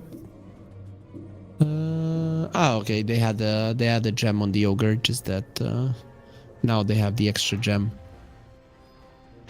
The courier from the Nyx. Okay, yep, my bad. Didn't see that. Either way, the Nyx is dead. Does have a buyback. Same is true for the Monkey King. But he doesn't have his double rapiers, so... But they didn't pick up a... They just left them there. Morthling doesn't want to have a rapier? Okay. Lina doesn't want to have a magic damage dealing rapier? I'm very surprised. Onslaught forward, gonna get hexed up and stopped. LSA from afar. Frost shield protecting the Raxes. One move. They're just gonna allow Triple S to push as Lion stuns the backlines as well, just to cover for his teammates. There's the disperser just to get out faster. This could be a very anticlimactic ending to the game. You only have your throne. There is no... Oh, there are some buildings still alive. Those are probably gonna get taken down fairly soon once the mech creeps start going in. Mind control found. Mind control dead. The buyback from the Nyx. Way too late. Uses the spike carapace. Goes for the Vendetta. Monkey King saving his buyback for the time being. Are the rapiers still? Why are rapiers still not picked up? Can't believe this. They're just gonna be forgotten. I think everybody has an Aghanim Scepter, so nobody really cares. I mean, the Aghanim is Blessing, so they can just destroy the Ag's Blessing. This is what happens when you have 5-6 Roches going down and every single one is on the dire side. We're still back going for a butterfly. This is what I was talking about, the sniper keeping his MKB. Of course, he doesn't have the rapier any longer, and maybe you should buy one. Your damage is gonna be lacking, and it wouldn't be lacking if somebody went over and picked up those rapiers or at least sent the courier. Well, Monkey King, his courier is gonna die. He was just sending it there. He saw that nobody was sporting a rapier, so he assumed. But his courier was unassuming that its demise was coming. 4 minutes death on a courier now. That is the max one. Let's see. How do you defend the throne? The Morphling, he will have his buyback in 50 seconds. They didn't manage to utilize that either. 2 buybacks down on into the breach. Standing behind the throne. Look at Seth's positioning. Is he the only non-level 30 hero? Nope. The supports of 1 move aren't level 30s either. The area hex on the line would be quite huge with Searstone. Not sure if the AoE increases. If it does, it's kind of insane. And sometimes it should. Getting close to the throne is gonna be hard. I want to go that deep. Line getting the stuns from the back. Now they're gonna start going for him, but instantly onto the Bristol back. E-Blade is there. Well, Nullifier will not allow its head dropping low. Gets onto the high ground. Not gonna be able to survive. In the end, still loses life. Whoa. Deals a little bit too much damage. Lion is A on this, protecting him for the time being. E-Blade onto the Monkey King is in a little bit of trouble. They have the glyph still. The throne is being the focus at the moment. Morphling dropping low. Rock throw will be slowing him down. Buyback from the Monkey King. Also forward. Mind control gonna be going in. He doesn't have to buyback, but he does have a polarize. And there's the Abyssal Blade to stop it. They did find the Lina. E-Blade not gonna protect her. And Lina is gone. Does have a buyback if he wants to rejoin the 5 versus 4. Morphling dying only the once. Ulti from the Lich is gonna be bouncing around. That is the Rapier on the deck. Lift still available. The Sniper, he needs to kill them faster somehow. That's not gonna be happening because you're stunned. He does buyback. Won't get the Rampage. And he's gonna be maybe even getting a double one. Not needed. The throne is gone. 92 minutes of action for 1 move to win this game into the breach. They got the first laner racks. I don't even remember when it was, maybe 30 minutes into the game, but whatever the timing, it doesn't matter at this point because 1 move, they persisted through it all, coming in as the underdogs. It might have taken them more than 90 minutes, an hour and a half for a game here, the first game of the series. But in the end, they are victorious. It doesn't have to mean that they're going to be winning the series because of this, but it is great momentum that they will have into the breach. After initial 15-20 minutes of the game, I really didn't feel that magic that you would expect from these 5 players. Something is missing. The movements were not crisp. They were just holding areas instead of moving around the map. That is just not how you play Dota nowadays. And I know that they have some old school players, but you are gonna have to elevate your gameplay if you want to play with the best. In 1 move, they're not one of the best teams in the world, but they are definitely damn good, and they proved it in that game. We're gonna allow the teams to rest a bit. It was a 90-minute game. A lot of the times there in the end, it was a snooze fest. It was just some building up of tension, but when the fights do happen, they do happen hard. We're gonna be taking I hope a short break, but if the players need a little bit of a breather, we are going to allow it, and we'll be back with game 2 right after this.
90-minute game 1, and let's see if game 2 can live up to the hype. Into the Breach versus one move here at the CCT Season 6. I needed some time to get the fingers ready, but we are here in game 2 in Season 6, ready to bring you guys the great Dota action. Hopefully all of you enjoyed that 90-minute nail biter. Bye-bye nails.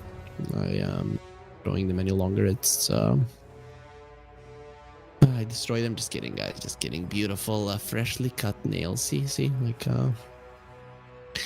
and there will be a bristleback again. And so into the Breach, they didn't learn their lesson. They're gonna allow this hero once again. Same exact opening, same exact bans. Are you sure that in the same exact game into the Breach that you would be winning? I'm not 100% sure. To be honest, they did overtake that game. They were ahead for the majority of the early stages of it. But, I mean, all in all, it doesn't matter. And I think one move are... You know what the funny thing is? One move are the ones that are going to be changing things, and they're the ones who won the game. But they ban out the Nyx. Okay, so this time around, it is not the Muerta that they get rid of, so we might actually see it. The Lich was the next pick here for Into the Breach, and I still think that it could be the great one to go for. They showed that these two can destroy Bristleback in lane, and I mean, they can do it again.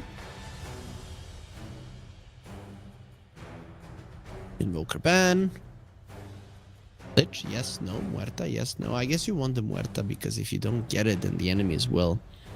And Muerta might be the position for it that can allow the Bristleback to win this lane.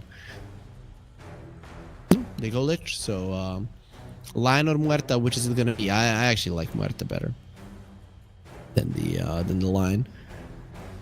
You can get the problem is then you're gonna have lockdown problems. Is there like a position 5 nowadays that deals with that, like Clockwork? I want to see it previous game as well. But the Ogre actually contributed quite a lot to that victory. I mean, buffing the Morphling throughout that game was a big deal. But they're going to go for the Hoodwink, so that's some lockdown burst as well. So this is the first different pick. I still like the Clockwork better than the Ogre. But what's it going to be? I'm going to assume it's going to be... another support, and it's usually melee supports that get picked up here, so Ogre or Clockwork. Something cool like an Elder Titan could come out, but I seriously doubt it.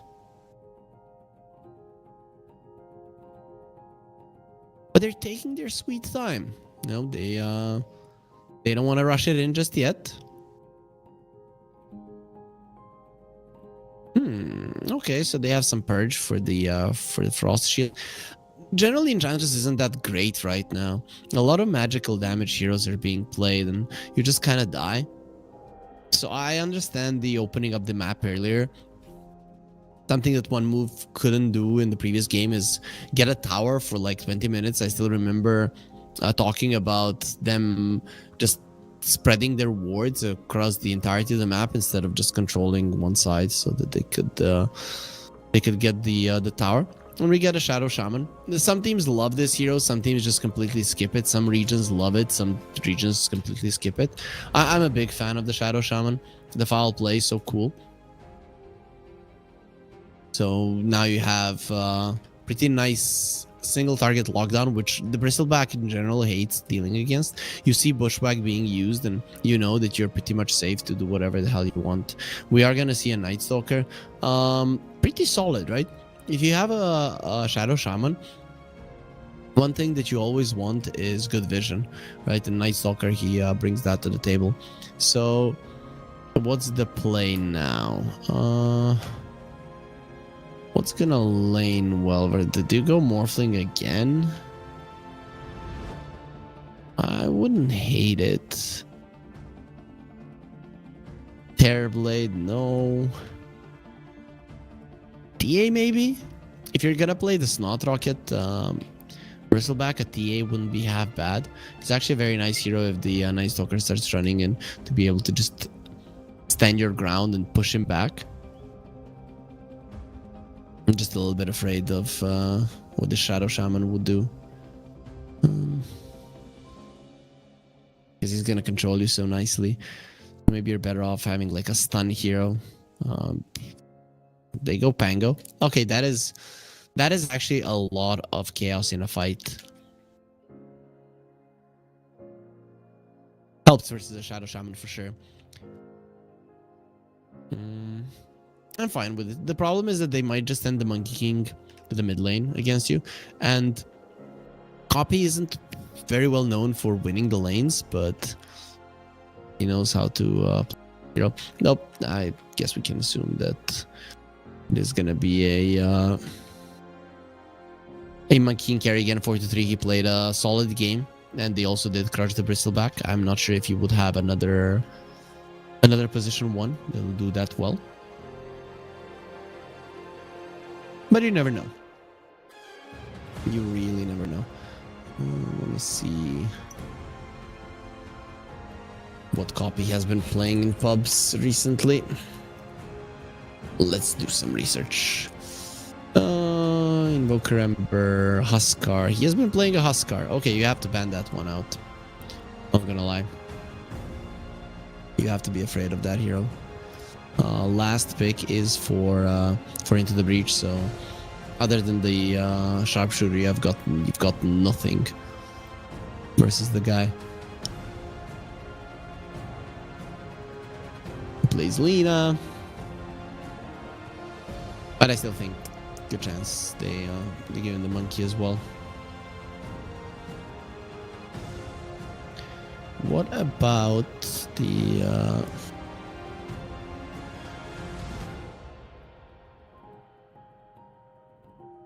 what about 4-2-3? Let me check. Oh man, this guy plays way too much Dota. He has so many heroes. He plays a Seeker. Okay. So you might want to ban out that one. Generally, it would lane relatively well versus a Bristleback, and it is a big counter to the Pango. So considering that 4-2-3 does play quite a lot of it in pubs, what is his item build? What does he go for? He goes Radiance. Most of the time Radiance, and he went Mjolnir 2 games. So I'm not sure how aware they are of that. But 4-3 heroes that he's kind of known on as his Lycans, Meepos, weirder heroes. I'm even seeing him playing some Void Spirit carry, which would be cool. I mean, versus these heroes, it's actually not that bad, but I think in the laning stage, it just wouldn't work.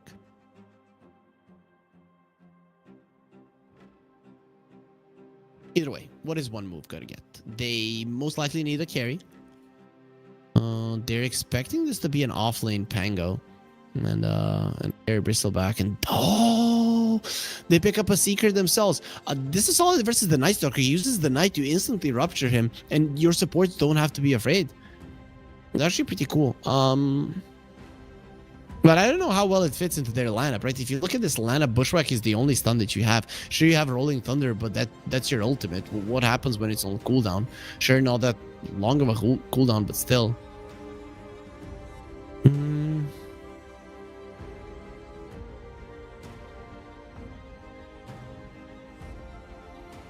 So are they gonna pick copies or 4-2-3's hero? What would copy? You still have that Huskar, but yeah, versus the Seeker, no. Ember, if you want to get away with it, I mean, you can get Ember. You can get Void Spirit for yourself that he probably doesn't play. But any kind of mobility hero, and you're fine, because Puck is also in the pool. Even though I see that he's only played one Puck game in pubs recently, but it doesn't matter. Puck is amazing here because you basically don't get caught, you don't get killed by anything. Just the question is, maybe he feels like he won't have damage to finish people off. A lot of options, but I like the Puck the most out of all of them. Just feels untouchable. If it's more comfort, then it's gonna be Ember. There's the Puck. So Again, I'm loving what Into the Breach have, and this time around I like that they have a big AoE stun with the Wukong's command, because Wukong commands have been placed nicely in the previous game, and then people just leave, right? Oh, there's a Wukong's command, bye-bye. We're just gonna stand on the edge, and you're not gonna be able to do anything. This time around they do have a coil, so it's gonna be a bit different. I think one move put themselves in a very uncomfortable spot. I don't know why they picked the Seeker. They could have just banned it. It's cool to slow down the Night Stalker, but what are you gonna do with the puck now? How are you gonna control the Monkey? You just don't have control. Not me on the Hoodwink is gonna have to do so well that it's insane. And we've already seen that Into the Breach are better in the early stages of the game, right? First 15 minutes they've got it. That part of the game they've got it nicely. Later on is when the problems arise, and I think with Lelis being the Shadow Shaman, that might not be the case this time around. So I'm definitely in the Into the Breach corner. Yeah, I know that anything can happen. Previous game, one move did win, but it took them 90 minutes either way, right? So it's not like it was an easy victory. It was Into the Breach controlling it for the majority of the normal game, right? Then we get into the ultra late game, which lasted for 40 minutes. For some reason, I mean, for a reason for the teams being very, very conservative. It was you are in a position where you really don't want to lose a fight and lose a game. So I can get behind it, but overall, I do think we're going to game 3. That's just how I view this this draft right now. We do have a game though. Right, you never know. It has to be played out, even though a draft is better. It's not that much better. There's still some chances to play it on the other side. The Enchantress is gonna have to do some heavy lifting, though. I think that's the main thing that we have to get out of this one. If the Enchantress doesn't push the towers early, it's gonna be a problem, because then you're gonna have that hero that did nothing, that is useless. You're gonna have Bristleback that's not gonna be doing much at the game. It's or in the early stages of the game. So in the first 20-25 minutes, you're going to have a couple of useless heroes that are not doing anything. And that usually results in you, well, losing the game. But also Into the Breach, they have to capitalize on this, which they were lacking in previous game. Lelis, smoke breaks, didn't place no vision. Good positioning from the Hoodwink. But yep, we are gonna be getting a bit of a stare off here. It is daytime because of night rain here at the start of the game. Lelis doesn't want to get to the low ground because there he could get smacked. So careful. Into the Breach are coming from the other side, but it's very unlikely they're going to be finding anything. And this time around, no First Blood. It's just going to be 2 for 2 in terms of runes. No 3 runes either for Into the Breach.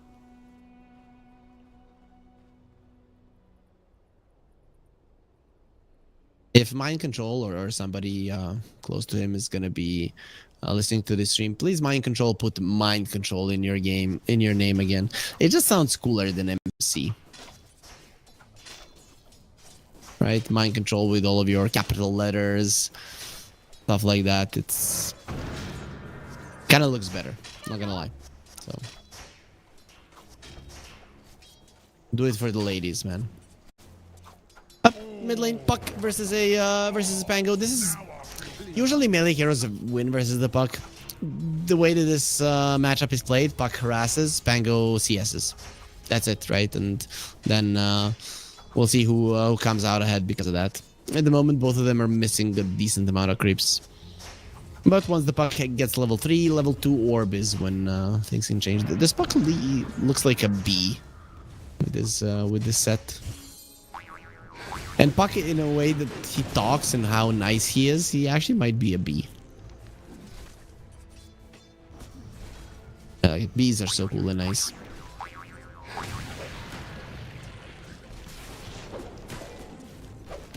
Bottom lane, I want to see how this one is gonna go. Last time they won versus the Bristleback, but the thing is that Lion is a much weaker laning support than the Hoodwink. Hoodwink constantly harasses, it's very annoying. He didn't get the Blightstone on the Hoodwink, which is something I dislike. I feel like it could have been a great addition to the Snot Rocket. Extra -2 armor, your hits are gonna be that much stronger. But he decides against it. All power to him.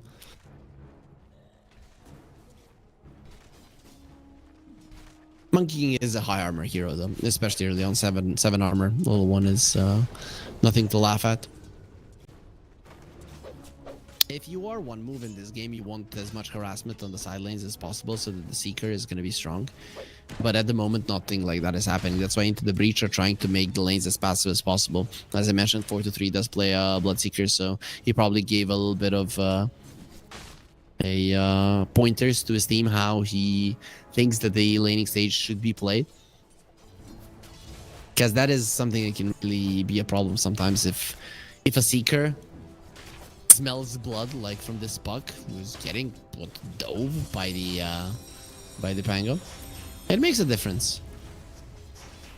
Copy does have tangos. He has the water rune, so his life isn't really in jeopardy, but him being low does help the Seeker on the top lane, who's now up to 18 CS. See, aggressive moves, double silence.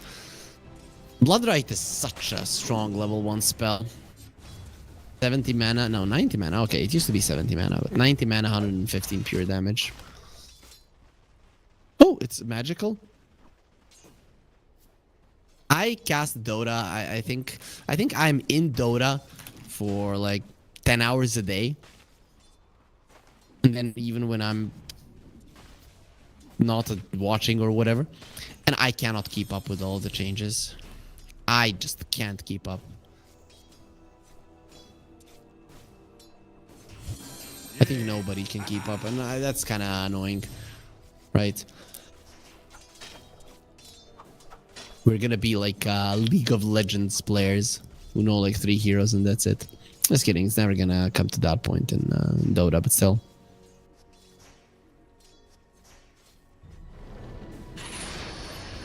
Bottom? So bad. Is gonna get smacked a bit. Boundless Strike, Shackles. Help is coming. Bushwhack is ready. Gonna be connecting onto the 2 heroes. And here comes Triple S as well. They're gonna get the first blood, but let's see at what cost. 4-3 is not gonna be moving an inch. He actually dies by so bad. It kills him with the ghost. As they're now looking towards the Shadow Shaman as well. That should be a second one to fall. There's the Acorn shot. Turns into a little chicken and then taken out, not me. Gets the kill, none of the kills for Triple S. You get the first blood, but you lose 2 heroes. Not ideal while this was happening. Wolf farming, MC farming. Pretty much no surprises there. Puck doing reasonably well in the mid lane. This laning stage quite solid for one move. Considering that 4-3 died and Triple S didn't die a single time, you might even say it's a better laning stage for them than the previous game. Copy. You don't want to be playing with that, especially because they know how low you are. No bother refill for him just yet, and daytime will come. If they take away the rune from the puck, it's going to be quite annoying. Of course, he's going to get smacked a bit now. Speed shot wasn't available. He didn't have the phase shift, so it would have been quite nice. There's the seed shot now on Lelis. Other than the Ethershock, he doesn't really do much damage to his Warbind Raider, but he has the Shackles. 1 hit, 2 hits, no high ground misses gonna be happening. Rune in 10 seconds. Let's see.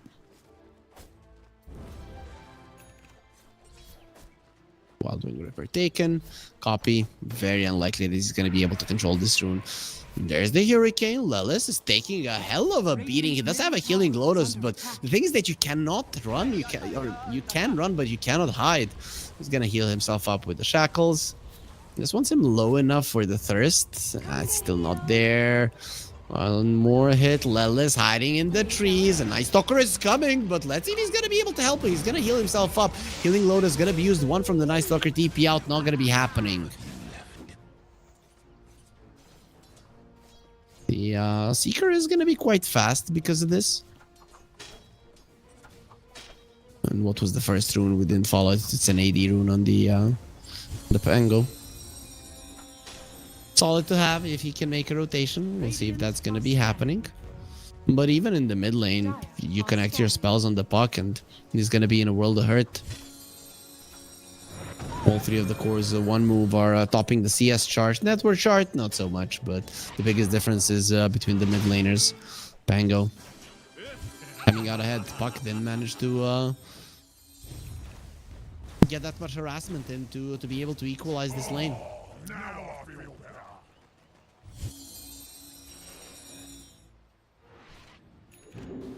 So the difference between the puck and the Pango is like 600 gold, 700 gold. That is a substantial difference for sure. But really, when I look at it, 5 heroes have over 3k net worth. 7.5 minutes in, that's not something that you see too often. So everybody has been farming quite nicely. Top lane, mind control already dies. The TP in from the Pango, I don't think he's really needed there. He might go through the twin gate towards 4-3. He's going to be jumping through the trees. Pango comes over. 4-3 will be spotting him. Getting out in time, but this AD rune will be used to take down the tower. This is what we talked about, the Enchantress taking down the towers. Last time it took them like 20 minutes to take the first one down. Not this time around. While this is happening, Puck is applying some pressure to the mid lane, but Puck is a pretty bad pusher, so his damage output to the tower won't be super high. One move, rushing the laning stage. First rotations going their way. They're gonna send the Enchantress to the mid lane just to get a little bit of experience as well. Hoodwink would love that a bit more, but he's still fine. Level 5 on the Hoodwink. It's good enough. So always going for a Radiance. No Maelstrom on the Bloodseeker. I like the Radiance more anyways. It's also a good farming item, but it takes some time. That is just the thing. Maelstrom, you get faster, you start farming, and we'll know that Seeker isn't the best farmer. You win the laning stage, but then you get super slow. Well, they have other plans. They're gonna use the Alpha Wolf, pushing the mid lane tower. All of those creeps buffed up. Poppy was playing around a bit with his Invis rune, but I'm gonna go back to farming in the mid lane. And with those rotations of the Pango, which, other than the tower in the bottom lane, didn't give him much. He did equalize the net worth between him and the Pango. Dark Ascension used. Gonna be looking towards the Seeker. And he needs people to get lower so he gets movement speed, but not gonna be happening. The first Dark Ascension gonna be successful to get the kill, but really not to escape. Mind control, one more hit. He will die to the Acorn shots. Watchbuckle was there just in case, if that wasn't enough, but in the end, a 1-for-1. Se running away. Very unlikely that they're going to be able to catch this Lich, who's almost level 6. Daytime coming up just for a second, and we are back in the night. This one is going to be problematic for one move. We'll see what Mind Control can do whilst it's active. He wants to go for a Blink Dagger early on. I've seen a lot of Midases come out on the Night Stalker.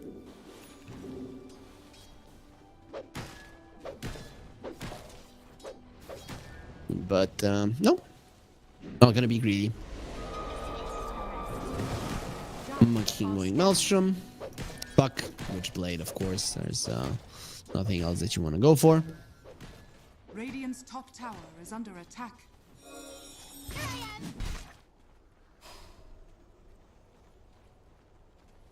They're annoying the Bristleback in his stacks. Radiant's top tower is under attack. Or Triple S. Wasted God. It sounds like Nordic God. I'm gonna assume they get wasted all the time. Radiant's middle tower is under attack. Dire's bottom tower is under attack. There's the Serpent Wards. Are fortified. Radiant's middle tower is under attack. They want the tower. They're probably gonna get it. This is weird, right? You're allowing this to happen. They don't have their tier 1. They have nothing to fall back on. The rotation from the Pang will be big, but he doesn't have a TP, and that is Triple S dead. He doesn't have a TP, and he doesn't have mana. So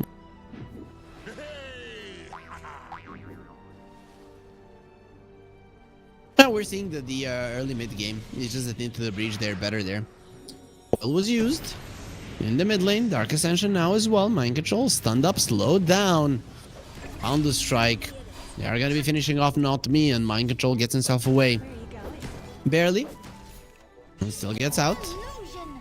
So bad, annoying 4-3 a bit. Of course, he can't kill him, but he can most definitely. Dire's middle tower is under attack. Oh, whoa, pretty speedy there. No chance to use the rupture. Use the rupture on the Monkey King. A completely different story. They might just be able to close the gap and kill him. You want to find some kind of impact with the Seeker before you have your Radiance, but it's just hard. This is the timing for Into the Breach. This night is where they need to get a big advantage. I don't think they've made it just yet. They have good vision on the bottom lane. They opened up the tower, but other than that, their success has been limited. So I'd say one move are still quite happy with the developments in the past couple of minutes. But Into the Breach, we mentioned it. Their movements are a bit better. It is part of the game, so maybe they can utilize that. Maybe they can get farther ahead.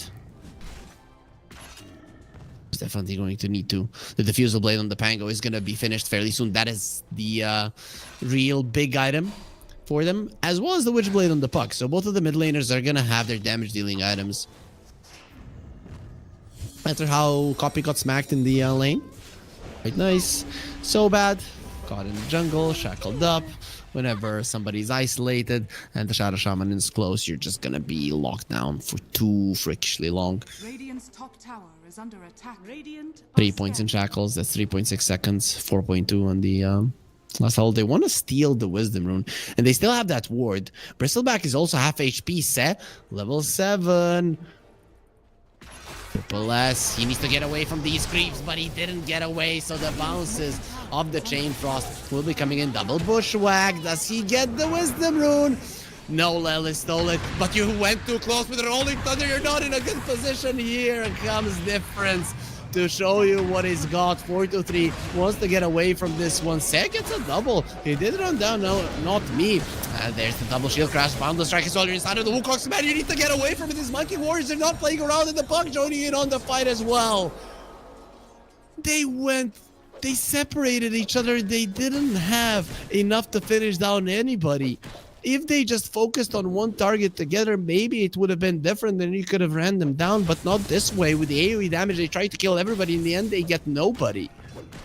And one hero, who cares about the Shadow Shaman when so much was done? Stealing the 14 minutes Wisdom Rune. Killing 2 cores. Beautiful. Dire's top tower is under attack. I think this is why nobody's picking an Enchantress. She just doesn't bring much to the table. The supports are now needed to apply a little bit more pressure early on. And Enchantress can only push towers. A lot of the supports right now that are being played, first of all, they're good versus the Enchantress because they do a lot of magical damage. Second of all, they can kill cores. Enchantress doesn't bring that to the table. Right? The hero just doesn't feel strong at the moment. It's how the game is being played. So I will deny the tower. Even more gold taken away from one move. This is the downside of the Bloodseeker. But to be honest, last game was worse in terms of net worth, but they had a chance. They had a chance one move in this one to be ahead. There will be a pipe on the Bristleback Triple S. We'll finish it off. 90 gold needed. But there's already a blink on Lelis. This Shadow Shaman will be a problem. He's level 9. Oh boy, you know, he can solo kill some heroes on the map. Not a good place to be in if you're one move. Mind control, going for a BKB. Has that blink dagger already.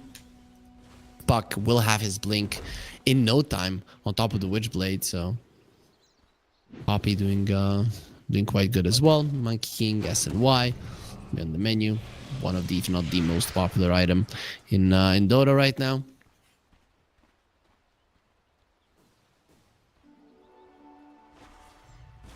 SNY for such a long time. Nobody went for it. Lelis was ruptured.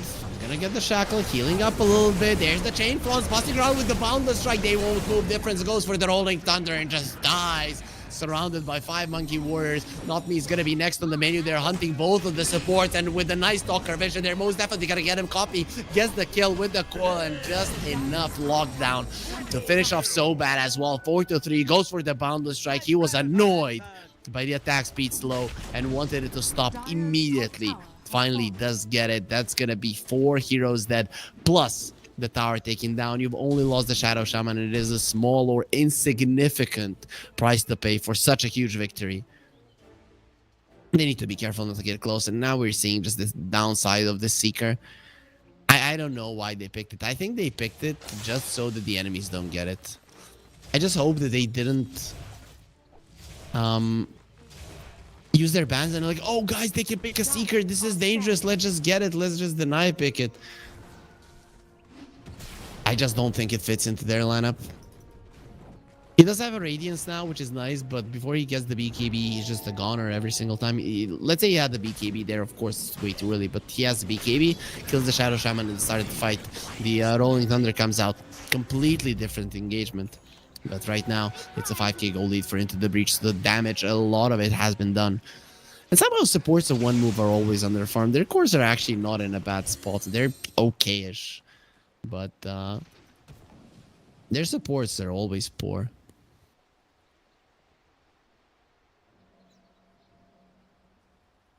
They will go for a smoke. They want to change something right now. There's a Blink Dagger on the Pango. Bottom tower is under attack. No scans used. Enemies don't know that they're coming. Se is going to reveal himself here on the Centaur. Not an ideal target, but you take what you can get. He does have the Pavis. Enough to live. Sharpshooter from afar. Tower will fall as well. Nice rotation. You get a kill, you get a tower. Not the perfect kill, but well, quite nice. As Lelis is stealing the enemy ancients in the graveyard area. Triple S stealing the enemy ancients in the statue area. So some nice trades here. It's a Dota zero-sum game. You get something, you lose something. Usually how it goes. If you're playing versus opponents of similar caliber, and I think with the 90-minute game in the previous one, these two teams have proven that they are exactly that.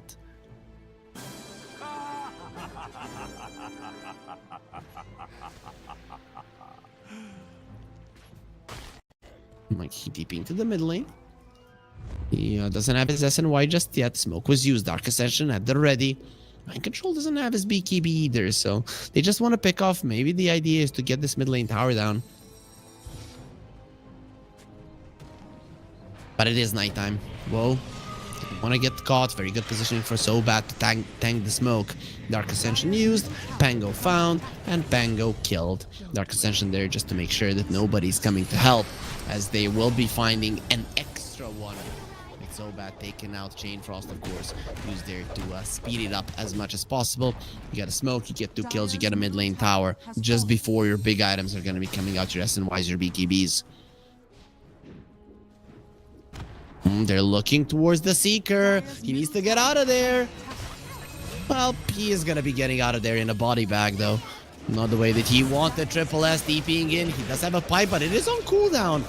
Glyph being used. Triple S is not the easiest of targets. Turned into a chicken. Now shackled up. Bushwhack completely off the mark. That sharpshooter going between so many heroes. Puck dropping low. Not low enough to die. This game. Into the Breach. Much better movements than what we were looking from them in the previous one. Maybe they just looked back on it and thought, guys, why did we not make plays? I think it came down to Copy playing a sniper, and yeah, he knows how to play a sniper, but the thing is, it's not a playmaking hero, and when you don't have a playmaking hero in your mid laner, well, we know that the team can get lost sometimes. Maybe that was the reason they got lost in the previous game at some point.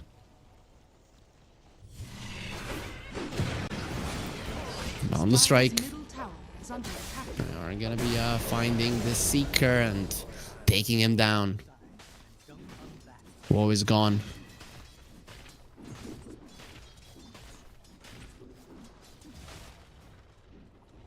Not the fastest of pushers. They're gonna put down the Serpent wards. They're not playing around. I think they could have taken this one down even without them, but Lelis just wants it dead as fast as possible if you can move to the other side of the map.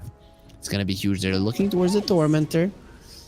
A bit of a risky thing if the Seeker is alive, but lucky for them, he's not. They're gonna get low on a lot of their heroes, but they will take the Tormentor as well. That's the Ice Spire now that they're gonna have. Huge. Lich usually buys that anyways. Now, doesn't really have to. Radiant's middle tower is under attack.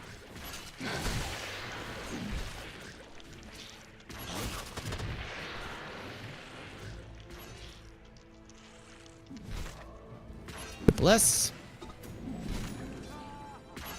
He is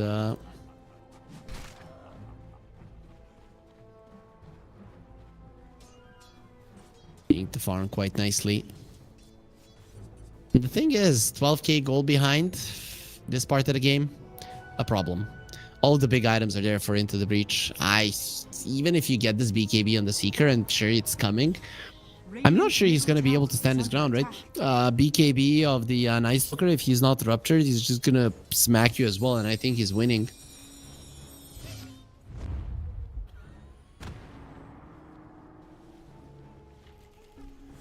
A smoke from Into the Breach. Looking towards the top side of the map. Dire are scanning.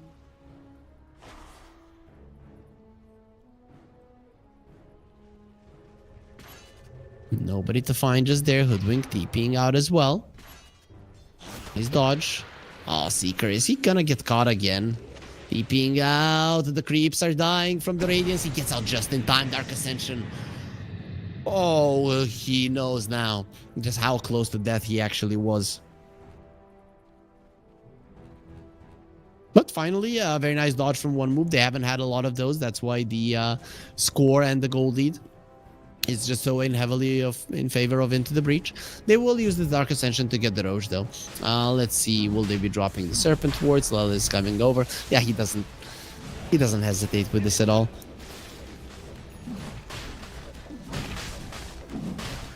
One move just smoked under vision. Just now. Instantly through the Twin Gates or Mind Control posturing there to break it if need be. Yeah, maybe they didn't. Maybe they were outside of that ward, but I think they smoked under it. Monkey King is the one with the Aegis. He TP's out to the mid lane. Not gonna be caught. If he tried to escape through the top lane, would have been a disaster for him. With that Bloodright killing creeps, Monkey King is gonna get the red flag to run away, jump towards his teammates. Dire's middle tower is under attack. Let's use the Boundless Strike here. Might be too risky. But it's 4-3. He's gonna do it, yep.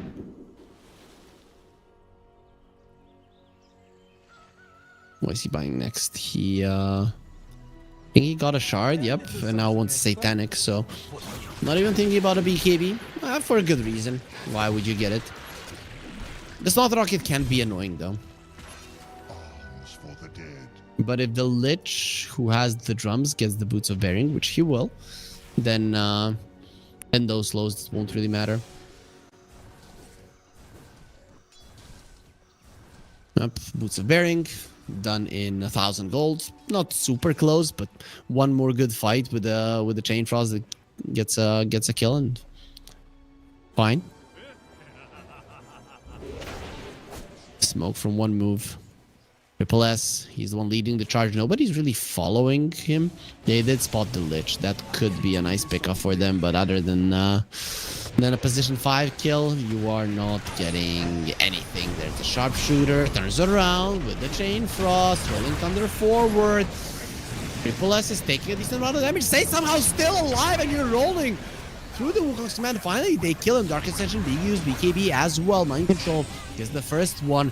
Did kill 2 of the supports, but what now? Let's see if they can finish off this Bristleback. He's gonna turn his back. Bound Strike does not connect on him.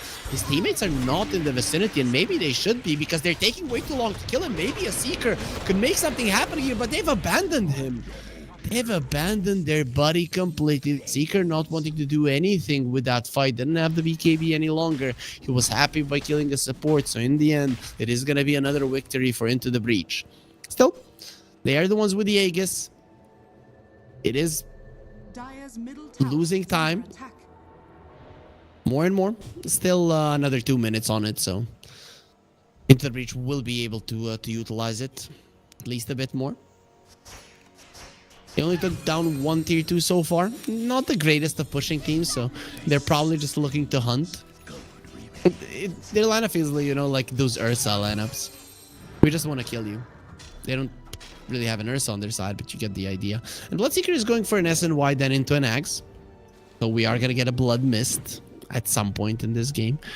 This is not to be underestimated. The Seeker could kill everybody at some point. His damage output will increase.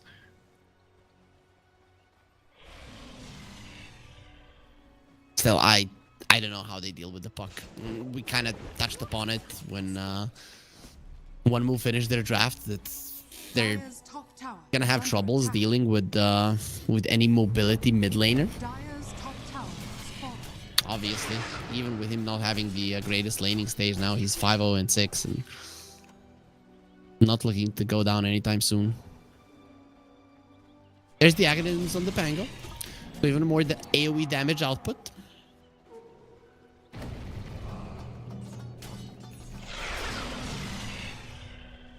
Whoa, approaching his SNY. It's gonna be quite nice versus a Shadow Shaman. If he catches you, you don't want to stay locked Dire's down middle for tower is under 8-9 attack. seconds.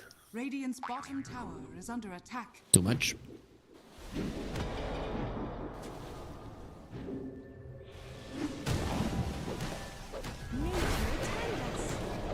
Oh. Nice pickoff. Fighting's not your thing. Monkeying in his lines. Disrespecting the poor Enchantress. Okay, now it's just getting out of control. They're getting pickoffs everywhere on the map. Puck has an Octarine. I mean, Copy pretty much has everything he ever needs as a Puck. Sinister Gaze. Yep, that is gonna be a very dead Bristleback. I think Triple S thought he was tanky. Rosma, damage output insane. Copy coming forward, difference, dodges a lot of it, and in the end lives somehow. At the region rune that helped. Lelis going for more. Serpent Boil is gonna be used, and that will be a very dead Enchantress once again. He dies, comes out of the base instantly. There's a Hex waiting for him to go down again. Pretty sad existence.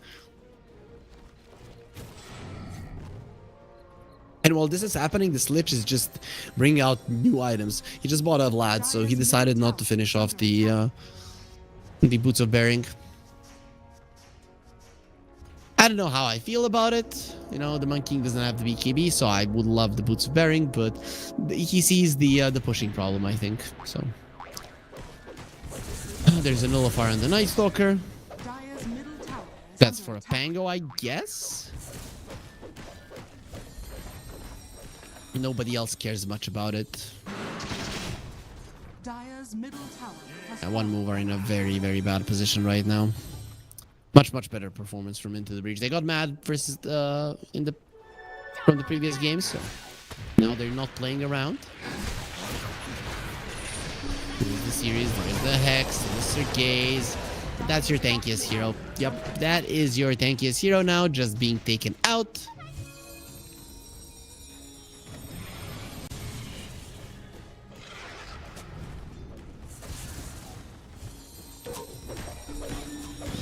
Acorn shot. Yep, you are pretty helpless. Monkey King has a Satanic now. And these items of his remind me of a troll. Dire's bottom Not a tower Monkey is King, under but attack. even though it's not unreasonable to go this route, if you would put this on Reddit as guess the hero, not a lot of people would be able to guess Monkey King. They would guess, you know, like troll and stuff like that, those stats based heroes, and then they'd be like, okay, somebody played something weird. Monkey King would probably like be in the last couple that they guess. Dire's courier has been Smoke from into the breach, searching for a pickoff. For now, they're only going to be getting a courier from Not Me.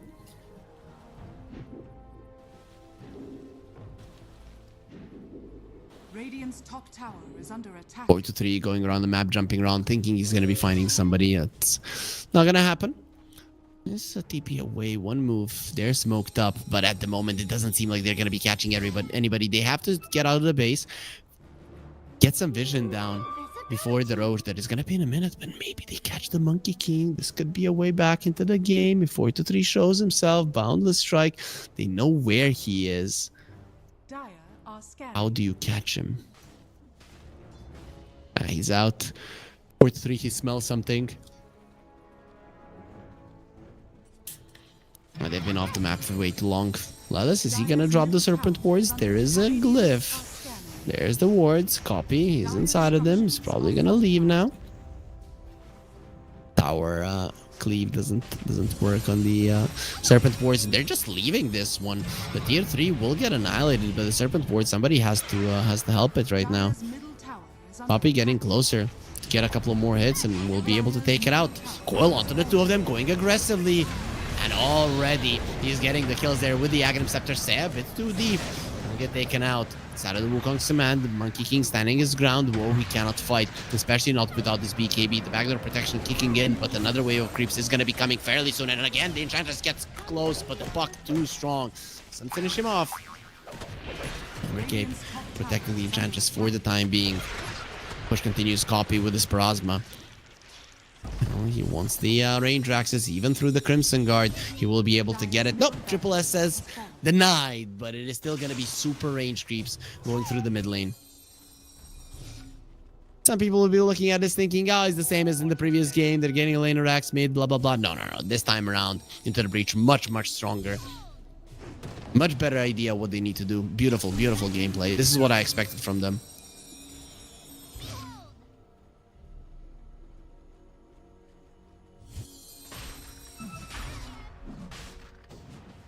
One move. They're rotating.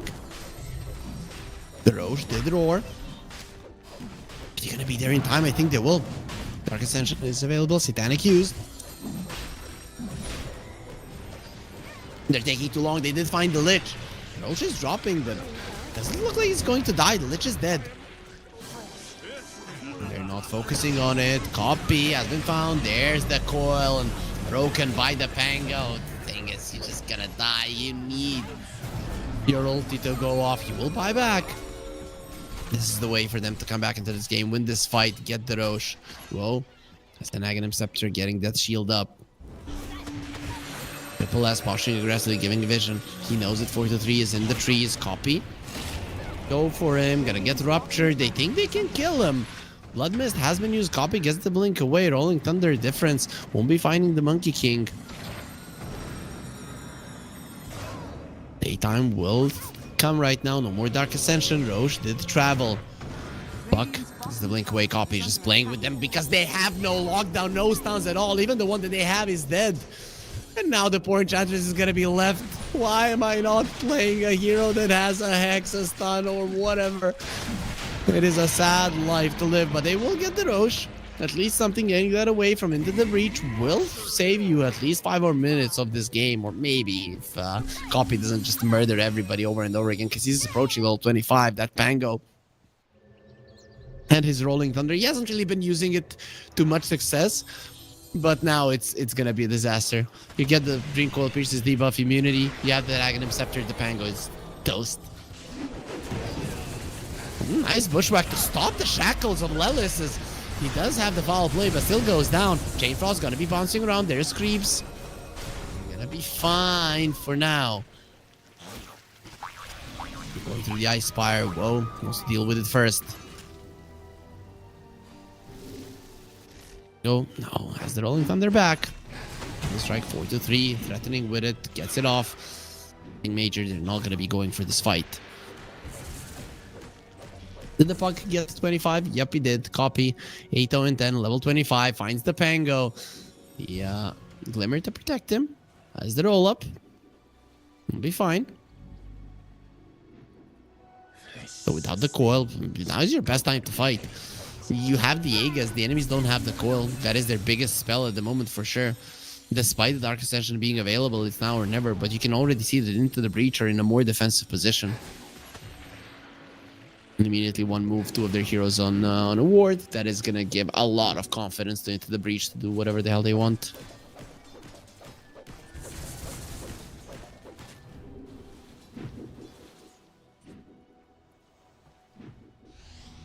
The Maquin going for the bar. Is that a Hoodwink dead? Of course. 2 cores, kill him in a second. You'll leave your base here, die, and this A gets 3 more minutes on it, but you've accomplished 0 things with it. I don't know if and when that changes. The Bloodseeker wants to go for the Bloodstone. You're gonna be this tanky bunch, but I don't know how you're killing people. I guess the Basher of the Pango will maybe be changing things, but you need some hexes in this game.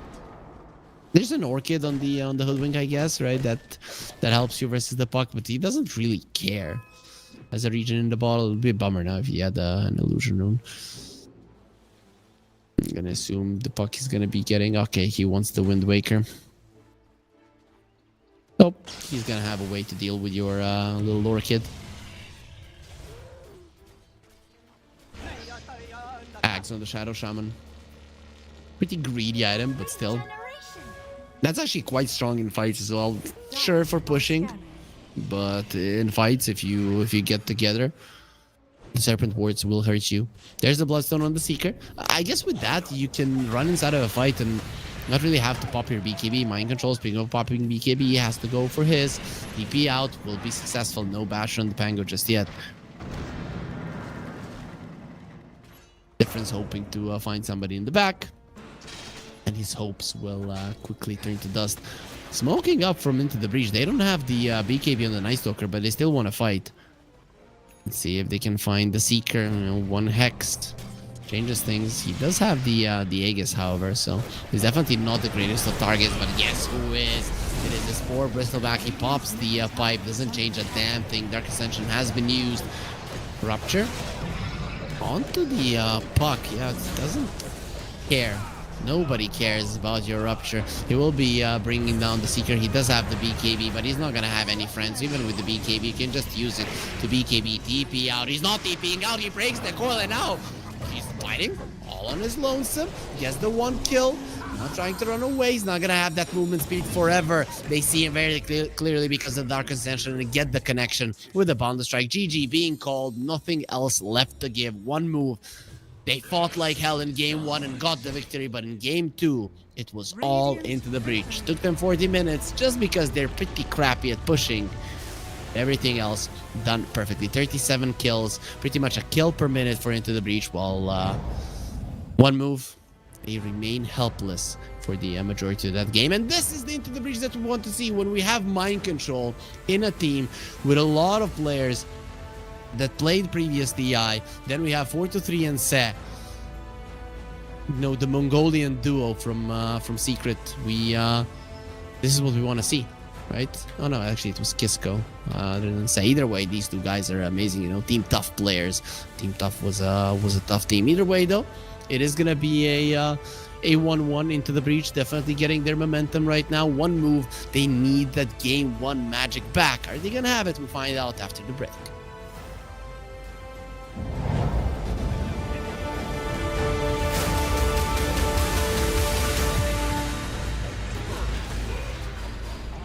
Radiant's bottom tower is under attack.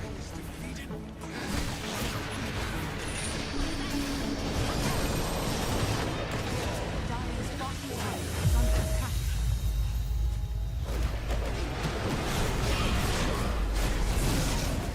Radiant's middle tower is under attack.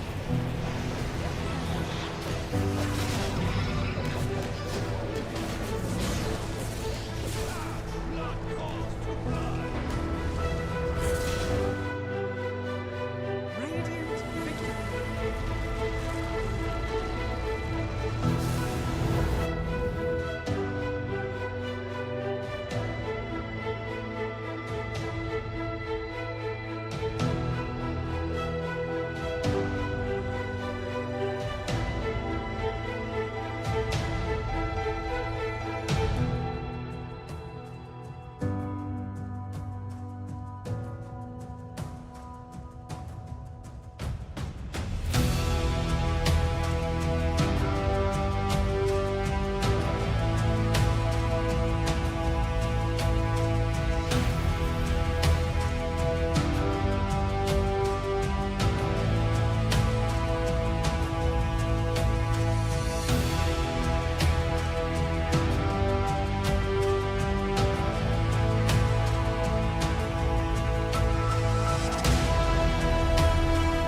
We allow the teams to rest a little bit longer, and now we are ready with the draft of Game 3. Let's get into it. I just noticed if I hit my desk, I start my camera. Look at how I'm shaking. Okay, I'm not going to be doing this.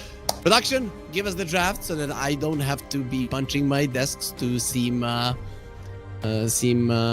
fun to our viewers. I understand that the female audience is gonna be staying for this beautiful face, but you know, for the guys, they want to see the draft. They want to see it now. Oh, and it's perfect. It's perfect. We have practiced this together, and we are in the draft. One move versus Into the Breach.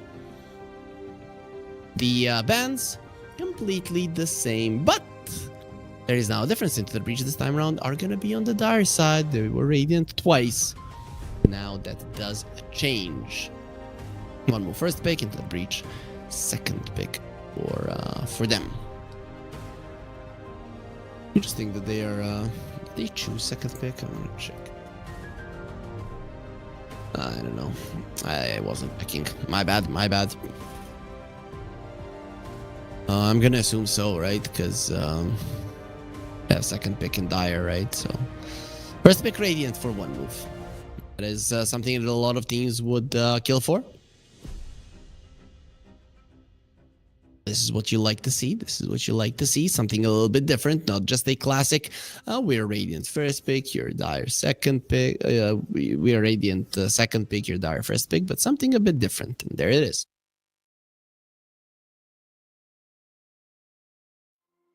So we got a Bristleback. That is kind of a no-brainer, but the Magnus made it through. They don't want to be playing versus the Monkey King any longer, but they're going to have to play versus a Magnus. Will it be the legendary MC Magnus? Will it maybe be 4-2-3? Playing it with no Southeast Asia players are godly on this hero. Or will it maybe be Copy taking it in the mid lane? That I kind of doubt, but you never know. You never know. It's not impossible. So are we going to see a Rubik maybe? A lot of teams have been going for that one. Lion is another one that you can go for if you want versus the Magnus. Lich, not that much. 600 range of the Sinister Gaze. Not bad, I guess. It is instant. See, ban on the Nyx. What's it going to be? The first pick in the second phase, though, does go to Into the Breach, so if they want their Lich again, they most definitely can have it. But they can't have it because one move gets rid of it, so Into the Breach are going to have to be changing something up. And to be honest, this is the first time that I think that one move kind of have Into the Breach's number. I think they've prepared quite well with the draft.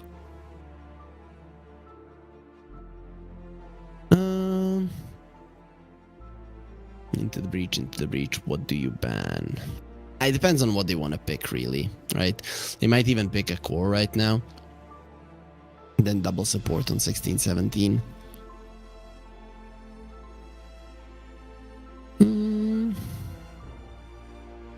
Get rid of the Night Stalker, so they're probably thinking about some squishy supports. Or, you know, playing a Magnus sometimes it's hard versus the Night Stalker, because when you have a Night Stalker, you can commit. You use the Crippling Fear, and then even if you're together, multiple cores of your team, the Magnus can't just jump in an RP because he's going to be jumping into a silence.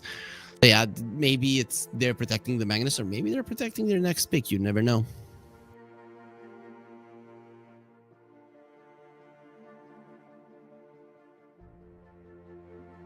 Taking their time here, and it's gonna be a Pugna. Pugna made it through. The Muerta made it through. Muerta can be picked up right now if you're one move. They did have problems with lockdown in the previous one, so maybe they're gonna be looking towards that line once again.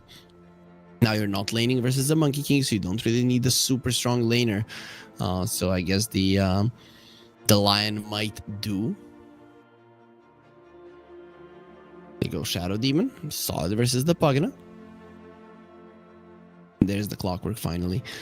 But again, this is kind of problem lockdown wise. Sure, these heroes do contribute a little bit. They can keep people in place, but it's not your hard lockdown. I guess you can't Morphling right now. If you're into the Breacher, you're gonna eat the Drow to the face. I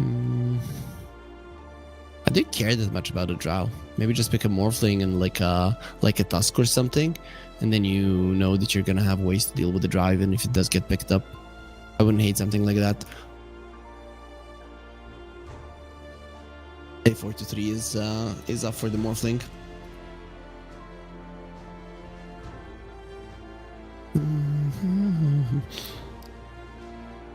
The breach there, the ones that banned out the Lycan, would have been a good one for them. We know he plays the PA on 4-3 versus a Bristleback. That could be another carry that you want. Nah, I just think he's gonna be getting a Morphling. It just makes a lot of sense unless you just want like a Seeker or something weird. But they're taking their time. Their sweet time. Down to the last minute of reserve. There's the Morphling. They go for the Earth Spirit. They're gonna be aiming their last pick for a support. It does seem that way. Okay, interesting. I think this is a Drow, man. Like, just pick a Drow. You have Snot Rocket, Clockwork Drow. Dude. Like, if I've ever seen a Drow game, this is one. And then you have Puck Storm to pick in the mid lane. Let's say both of those do get banned out.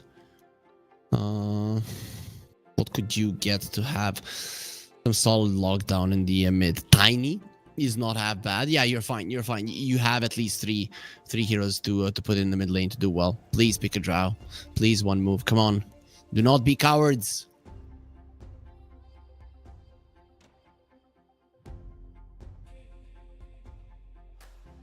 I guess they might be afraid of this Third Spirit, and that Third Spirit could have been picked as a preparation for it. Let's see if there's anything else. Ursa, not that great. The Epagna will annoy you. Medusa, not ideal.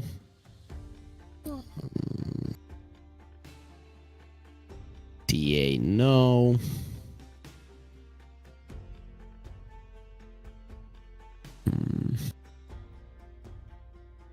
No, I don't see anything as good, to be honest. Unless they want to pick a mid laner right now. Something like a... Okay, there's the Tiny. They do go for the Tiny. We'll leave the Bristleback flex, but I think the Drow is getting banned out 100% anyways. So what do you get rid of here? Depending on what you want to pick, but I think you're getting rid of something that the will lane with the Morphling. It could be a support Magnus. It's not out of the question, but I would like to see an RRP Magnus. Would be cool. I've seen a couple of support Magnuses lately, and none of them went RRP, and I'm disappointed. I like being disappointed. Get rid of the Muerta. That's a solid one. Pagna could be 5. Could be 4 as well. I get rid of the Lion maybe.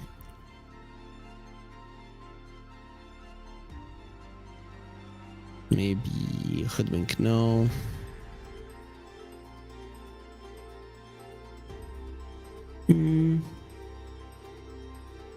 Yeah, I think Tusk or the Ogre would probably be the last ban for one move. There's the Tidehunter ban. They're still leaning towards the Bristleback being a carry. I can't believe they're not afraid of the Drow, man. Even with the Third Spirit, man, if you're a Morphling, sometimes you just get one-shotted by that hero, and you don't want that to happen. There's saves from the Disruption. If you start running towards the Drow, Avalanche is one of the best spells to just allow her to move back. All of these heroes are quite bad versus Silence.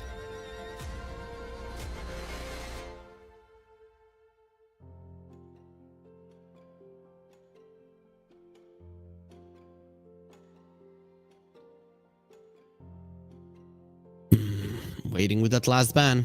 If they're banning an offlaner, like if you're really afraid of an offlaner, maybe something like an Underlord, but no. Again, hard lockdown is a problem. Laning stage wise, Mars can sometimes be a problem. They'll get rid of the beast. I'm actually super surprised that the beast is always making it through so long. Ban Tusk, Big Drow, win game. If they do that, I'm gonna be predicting them, even though I do think Into the Breach are a better team. If they take anything else, no. I'm just kidding. I still wanna see the draft, but I'm a big fan.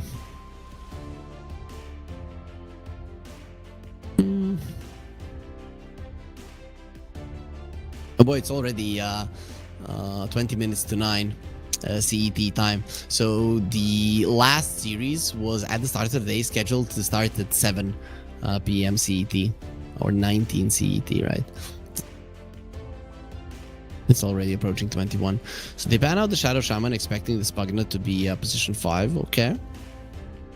But they don't want to be dealing with another Shadow Shaman just hunting everybody down. They go Dawnbreaker, so it is going to be a carry Bristle. We are not going to be seeing an offlane Bristle back again. And even more sad, we're not going to be seeing a Drow.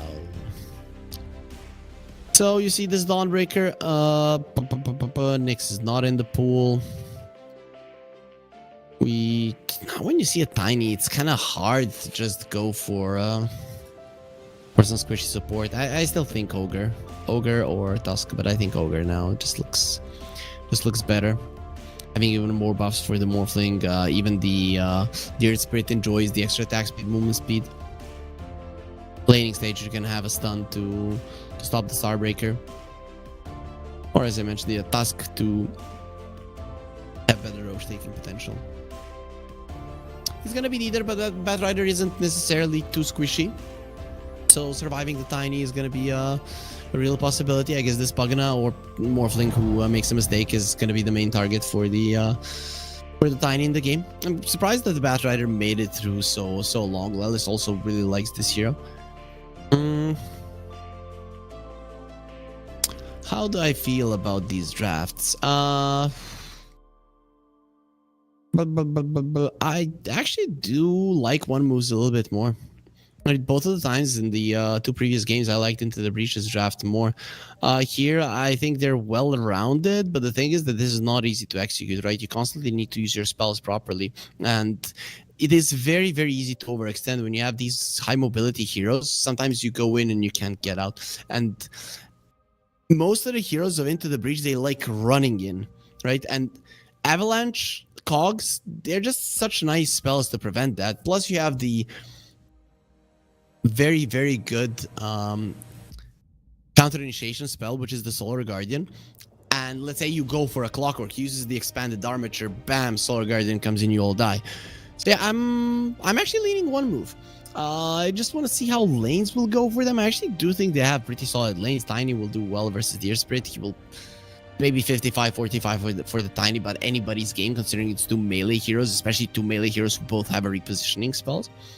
Bristleback and a Clockwork, they're gonna have a little bit of a tough time versus a Batrider. But overall, the lanes are okay for one move, right? They're not gonna get completely demolished in the lanes and then just lose from that. At least I think they're not. They shouldn't from the heroes that they have. So yeah, I think I'm in their corner for the first time in the series. The first game, of course, 90 minutes. I was about to say nobody could have predicted that, but if I was a better analyst, I would have known. But yeah, I think they got the better end of the stick, removing that Monkey King, banning it out, not being stubborn to allow it to go through over and over again. Pretty nice. They set themselves up for success here. And Bristleback still went for... Oh, it's a carry Dawn. It's a carry Dawn. It's not a offlane Dawnbreaker. Life just got interesting. Okay. I mean, it doesn't change the game much other than it being a not rocket Bristleback. I expected a what's it called? The Seeing Red one. But okay. Interesting. Imagine a Dawnbreaker with a Deso in this one with the Snot Rocket, starts swinging her hammer and just kills everybody. Would be cool.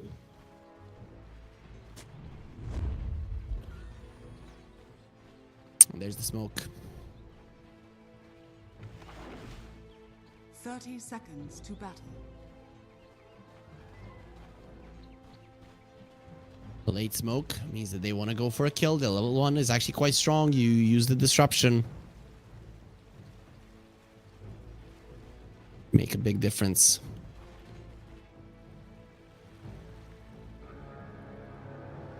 See, 4-3 in a smoke, in a good position as well to move away. The battle begins. Look out for fallen rocks! Nothing being found. There's the daytime. The one move they saw where their opponents are at, and it will be 2 for 2 in terms of runes.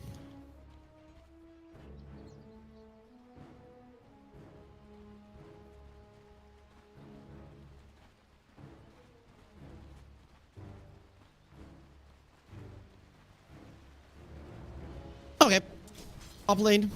Finally, Triple S is not gonna be laning versus a Monkey King. That's gonna be we'll see how nice for them. Nice disruption there to prevent the range creep from dying. So.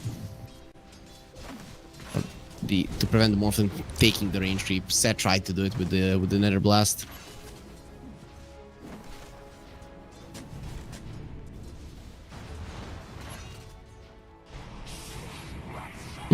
Try to take down the sentry. It's gonna be happening. He gets it in the end. The Shadow Demon took some time to understand where the sentry was actually at.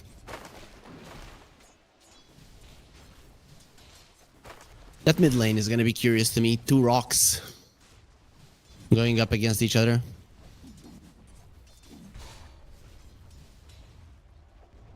Dwayne Johnson versus Hafthor Bjornsson.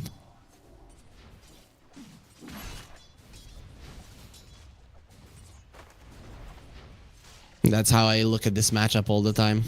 People that don't know, like Hafthor is tiny, and Dwayne Johnson would be the deer spirit. Bottom lane. Dawnbreaker. Dawnbreaker Magnus. Yeah, the Bat Rider here is the X factor. If he can have a good time in this lane, if he can find good openings in this lane, it's huge.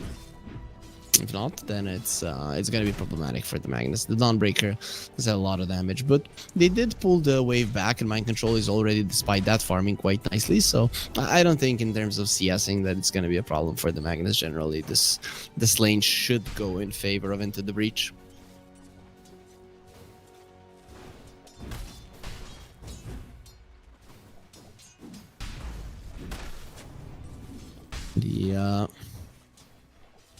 Every single core is farming in the game, and Red Spirit is actually coming out ahead versus the Tiny, which is weird, right? Tiny has pretty solid animation.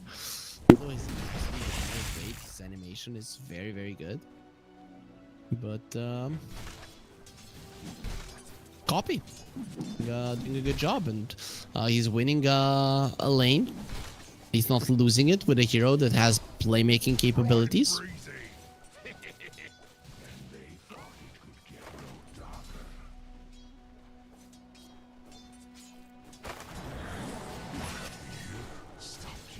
To 3. He's also farming well. They can't stop Triple S from farming, however. And there's the Nasal Goo now coming in handy. Still 1k gold lead already for Into the Breach. Their lane's definitely going better. Bottom lane is probably the biggest difference, 21 to 14. But they want to punish. MC Flame Break, very nice done versus 2 melee heroes. It's really not that hard, so bad, only level 2. Battery Salt running out. He will not continue the pursuit. And this is the first game that we're not having a first blood for so long. And, well, 4-3. Gonna go down. I think he made a mistake there, probably. Dire's middle tower is under attack. That's why he went down. Let's see how much he morphed into strength. Not that much. Love Grenade connects. Not me. Going for Sessa is a little bit too fast. It is a Pugna even with the blood grenades. Okay. Had 10 wand charges. Only level 1 Shadow Poison, so even with 5 stacks wouldn't have been enough for the kill. If that was a level 2 Shadow Poison, it would be a completely different story, and maybe not me would be trying to get the connection here. There was no point to continue the chase. Very unlikely that you get the connection, and even if you do, it's not landing you a kill.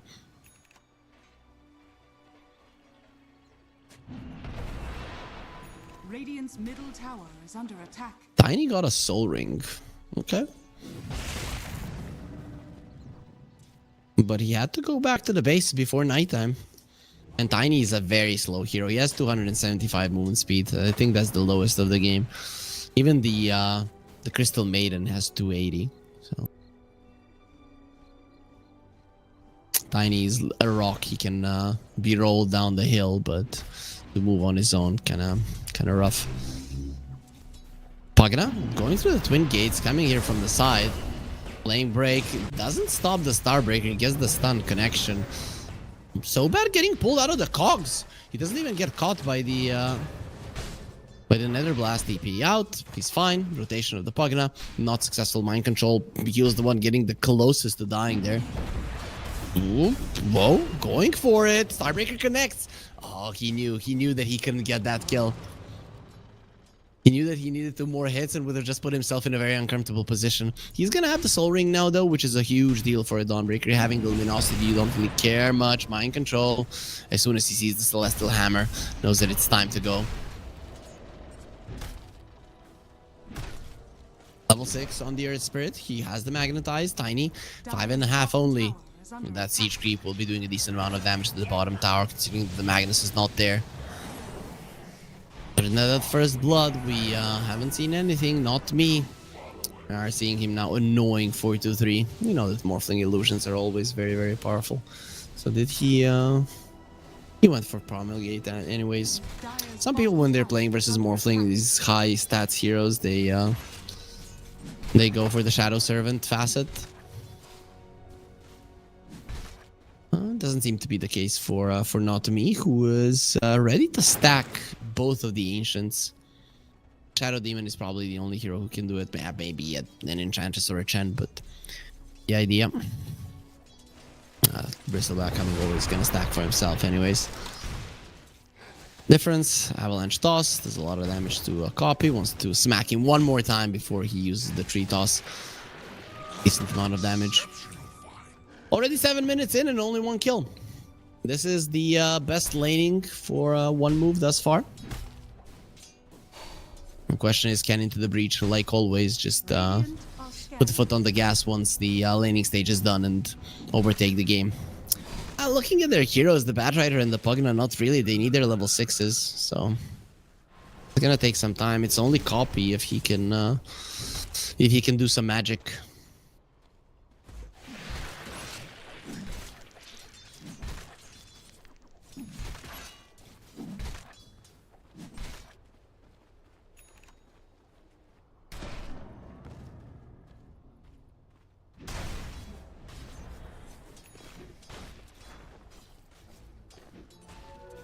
Difference. He's hoping for a rune, and he will get it. There's gonna be an illusion rune for difference. Pretty solid to remove the Magnetize if you are alone. But if you're not alone, then it's a bummer, and it won't really be doing much. Anything else versus a Batrider versus a Pugna as well. It's actually a pretty solid illusion rune game. Looking towards the bottom. Whoa, gets taken out. Okay. RP not even needed. Rotation from the Morphling successful. They're gonna be finding this poor Pugna. Cogs used. Avalanche. Toss. Cogs again. Pushing him one more time. Seth very much dead there with the Tree Toss. While this is happening, Triple S is farming the Ancient stack, getting all of that juicy gold to go his way. So be a bit careful. He's kind of low. I should be able to finish this one off, no problem. It's a little bit slower to farm the stacks with the Snot Rocket, but you get there. You get there. Radiant's bottom tower is under attack. And Difference digging up some runes. It's so nice to have the shovel now as a mid laner. Just constantly stay in the river, digging out those runes. Refilling your own bottle. You don't need your crappy supports to be TPing in.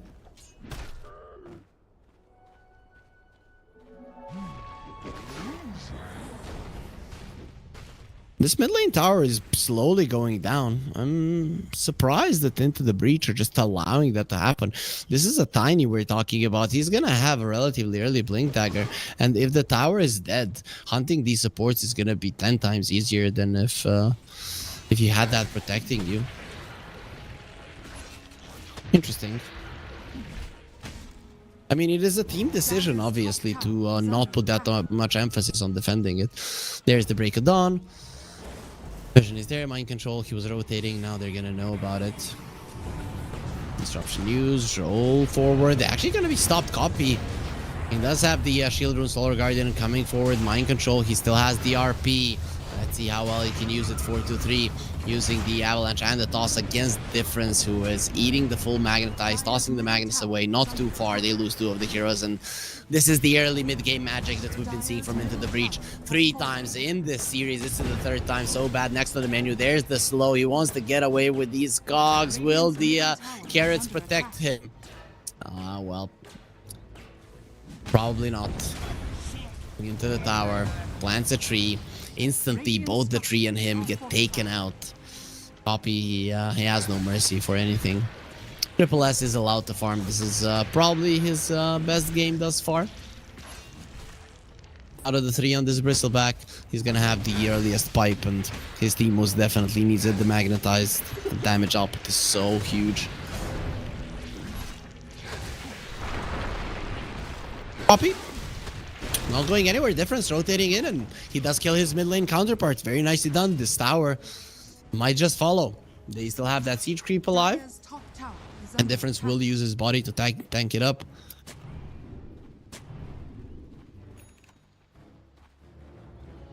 Already blink on the Magnus, but the thing is that they lost their mid lane tower, so it's just not as valuable as you would want it to be. Mind control, of course, has a lot of experience in these situations.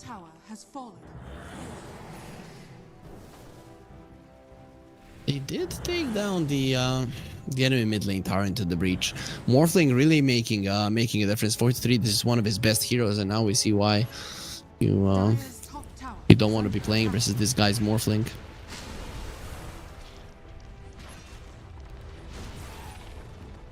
Radiant's bottom tower is under attack. That's for me. Slow game compared to what we have seen. I mean, Into the Breach, they're farming stacks. One move, they're farming stacks. Items are coming out. Tiny is the one that is having the worst time at the moment. He wants his blink, but in terms of net worth, he is struggling. Not too much, but not ideal. Smoke looking towards the bottom lane. That is the Dawnbreaker. Perfect hero to bring down. Whoa, he knows that something is up, but knowing and being able to do something about it are 2 completely different things. They have the lasso as well if need be. Starbreaker not gonna be happening, and Woe will be going down. Only the RP will be needed. Well, they did pop the Magnetize, but at least we'll be saving the lasso for now. Lelis, definitely not gonna have the blink as fast as he had in the previous game, but he's getting there if he wants it, of course. We've seen different approaches from the Batriders. I'm the biggest fan of the blink, of course, and yeah, he does put it in his goodbye now. Tiny with haste can be used as a poor man's blink dagger. But, he will have his full blink fairly soon, and then Pagna, Morphling, those are going to be his targets. Pagna has raindrops. The Batrider doesn't. Usually when playing versus a Tiny, you should have raindrops as a support. You just don't want to be giving him free kills. But Bat is relatively tanky. Pagna not so much. Pagna probably just dies from the combo if he doesn't have it. But Se has it. Thinking ahead. Already. That blink is being delivered to the Tiny at the moment, so they are ready. Clockwork has a smoke. Earth Spirit comes forward and he just scouts this blink dagger, so now they're gonna know about it. Bit of a bummer. Goes forward, misses the avalanche. On the other side, they're chasing down a Pugna. Se Now knows that they're close, but underneath a tier 2, it's not really a place where you want to go. They're using their spells from afar, trying to kill him. Well, not going to be happening, at least not for now.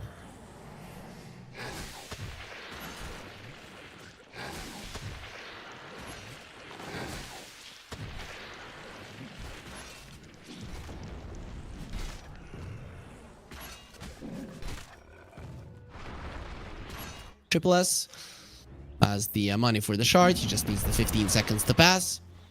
Always continuing to split push. He's just waiting for his team to rather to farm on the bottom lane. Waiting for his team to make something happen. Hookshot has been available for quite some time, but we haven't seen so bad use it. Dire's top tower is under attack. You should try to make something happen. The 4 staffs, once they do come out on the other side, are really going to be making a difference there. Going to be eating a Solar Guardian. Go away. Mind control there for a second. He thought they were going to be turning that fight around. Not going to be happening. The poor Shadow Demon almost died because that move, but in the end will live. So that's going to be a clean kill for the side of one move. But the thing is, you did commit 5 heroes, Solar Guardian as well on top of it for a Pugna. Nobody really cares about a Pugna. Smoke was used from Into the Breach. You might think, oh, they don't have a TP now. They're not going to be defending this tower. Well, you have to think again. Triple S is the first point of contact, but they're going to be looking towards something else. It is going to be not me. Breaks the smoke. They did spot him for a second, and well, he will most likely be taken out. Now we're just going to be looking at the Morphling farming, who is finishing off his Manta. And that smoke from Into the Breach, other than killing the Shadow Demon, didn't really accomplish anything. Don't even get yourself out on the map, and there is good, really, really good vision from one move in the Into the Breach jungle. So see how well they're going to be able to utilize that in the coming minutes.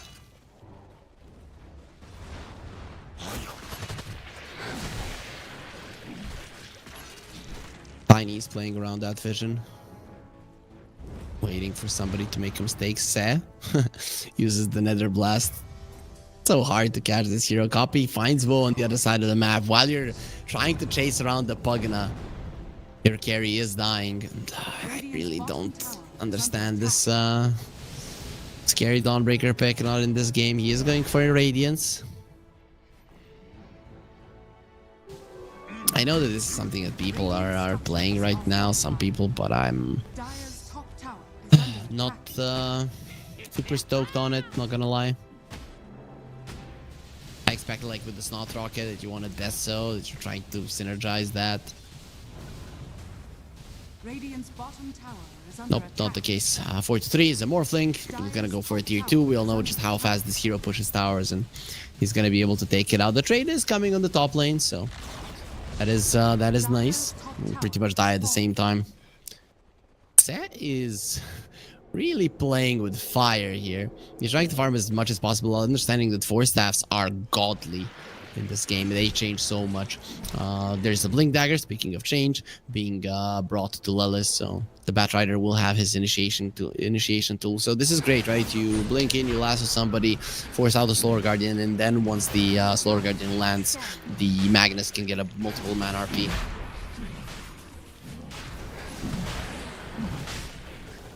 With the Snot Rocket going for Roche, not really all that hard. The rest of the pack is coming, so this is gonna be a pretty free one. Into the Breach. They are shoving out both the mid lane and the bottom lane, so they are preparing for a potential fight after Roche has been taken down. They give the Aegis to Whoa, Triple S. Yeah, Triple S will be the one claiming it. He also has now a Blade Mail. A lot of uncontrollable damage, so I'm not against the Blade Mail.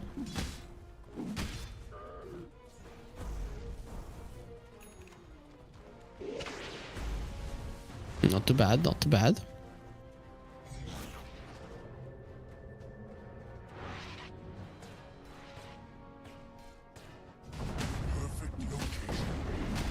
Smoke from one move. See where they want to go. They're looking towards the mid lane.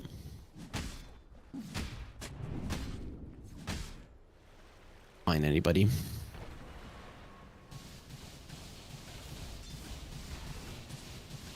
4-3. Mountain which my matriarch will prize.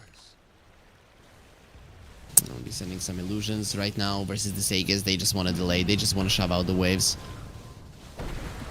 It's not as easy to do when the enemies have a Dawnbreaker though, right? This hero is just very, very good at staying on the other side of the map, shoving lanes out. You just need to, if a lot of people are not showing on the map, to be a little bit careful. That's it. Boy's kind of lowish on mana. He does have clarities. He does have the Soul Ring, but it's still not ideal. There's a glyph, Shadow Demon TPing in. Triple S still showing on the bottom. Aiming high ground from Into the Breach, waiting for the Tormentor. The ward was placed, not me. Here's the Break of Dawn. They know exactly where their opponents are at. And yeah, they now remembered, guys, it's daytime. We need to get out. They know where we're at. Triple S is just running forward. There's the hairball looking towards Se. Nobody to cancel out that TP. Clockwork was running, but still. Too much distance between him and the Pugna to get the hook shot in. Pushing them out. Into the breach, they just have no intention to fight right now into the Aegis. Not sure if they're going to be having an intention to fight even after the Aegis is done. Their lineup is very, very good at pickoffs.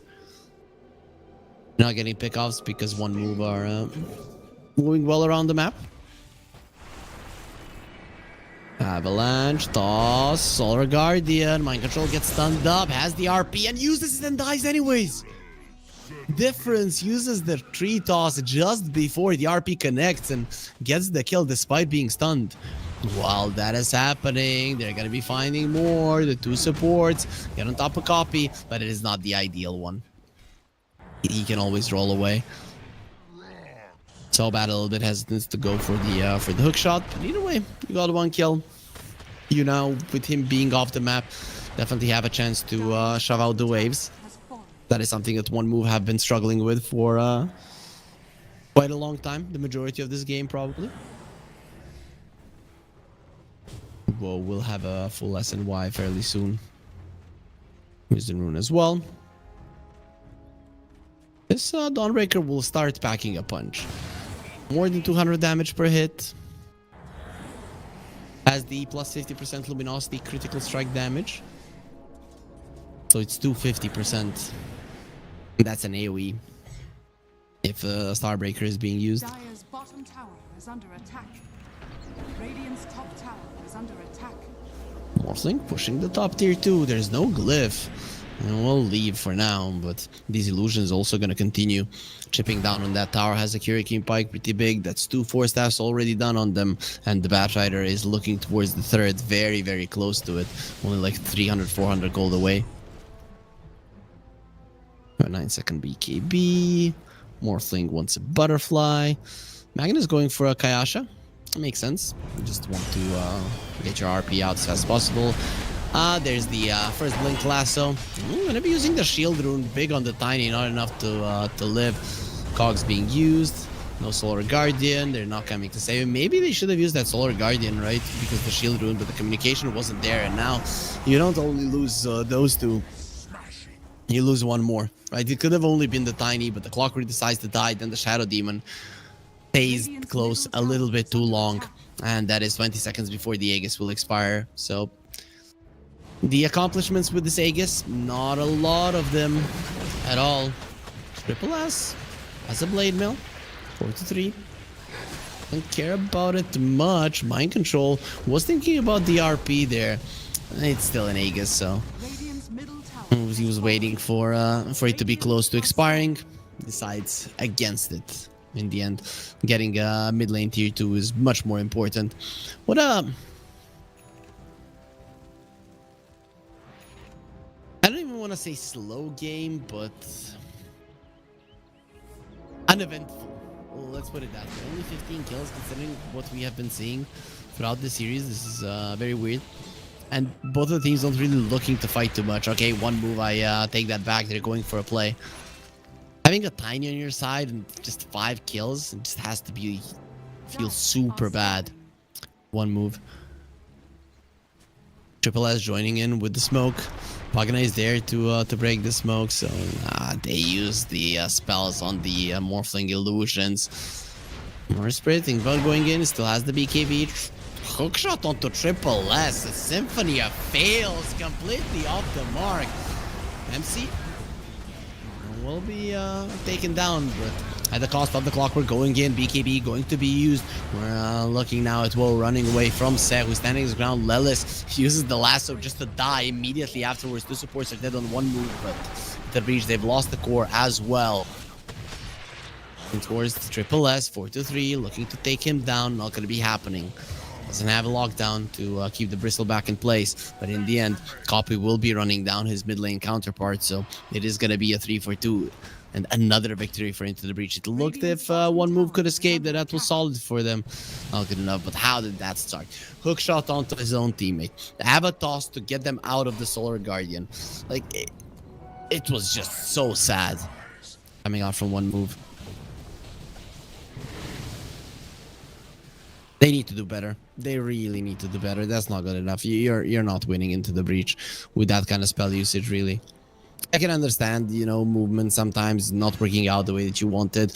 You make mistakes. You do not know the game as well. But this is just something that, as a professional Dota players, you cannot make that many mechanical mistakes inside of a team fight that you're preparing. You're not getting caught off guard with your pants down. No, you're going for a fight. You know that you want to get in on it.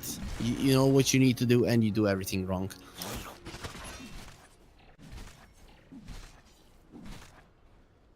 I think I've been very unimpressed by So Bad with his Clockwork in this game. I expected so much more with the Clockwork and the Dawnbreaker in the team. Let's copy. The haste sees couriers. Goodbye, Kanda. For 2.5 minutes. That's actually a big hit. Well, this is happening. Morphling forced out the Fortify on bottom. Use the RP. Solar Guardian gonna get cancelled out. And they're gonna have enough. Whoa.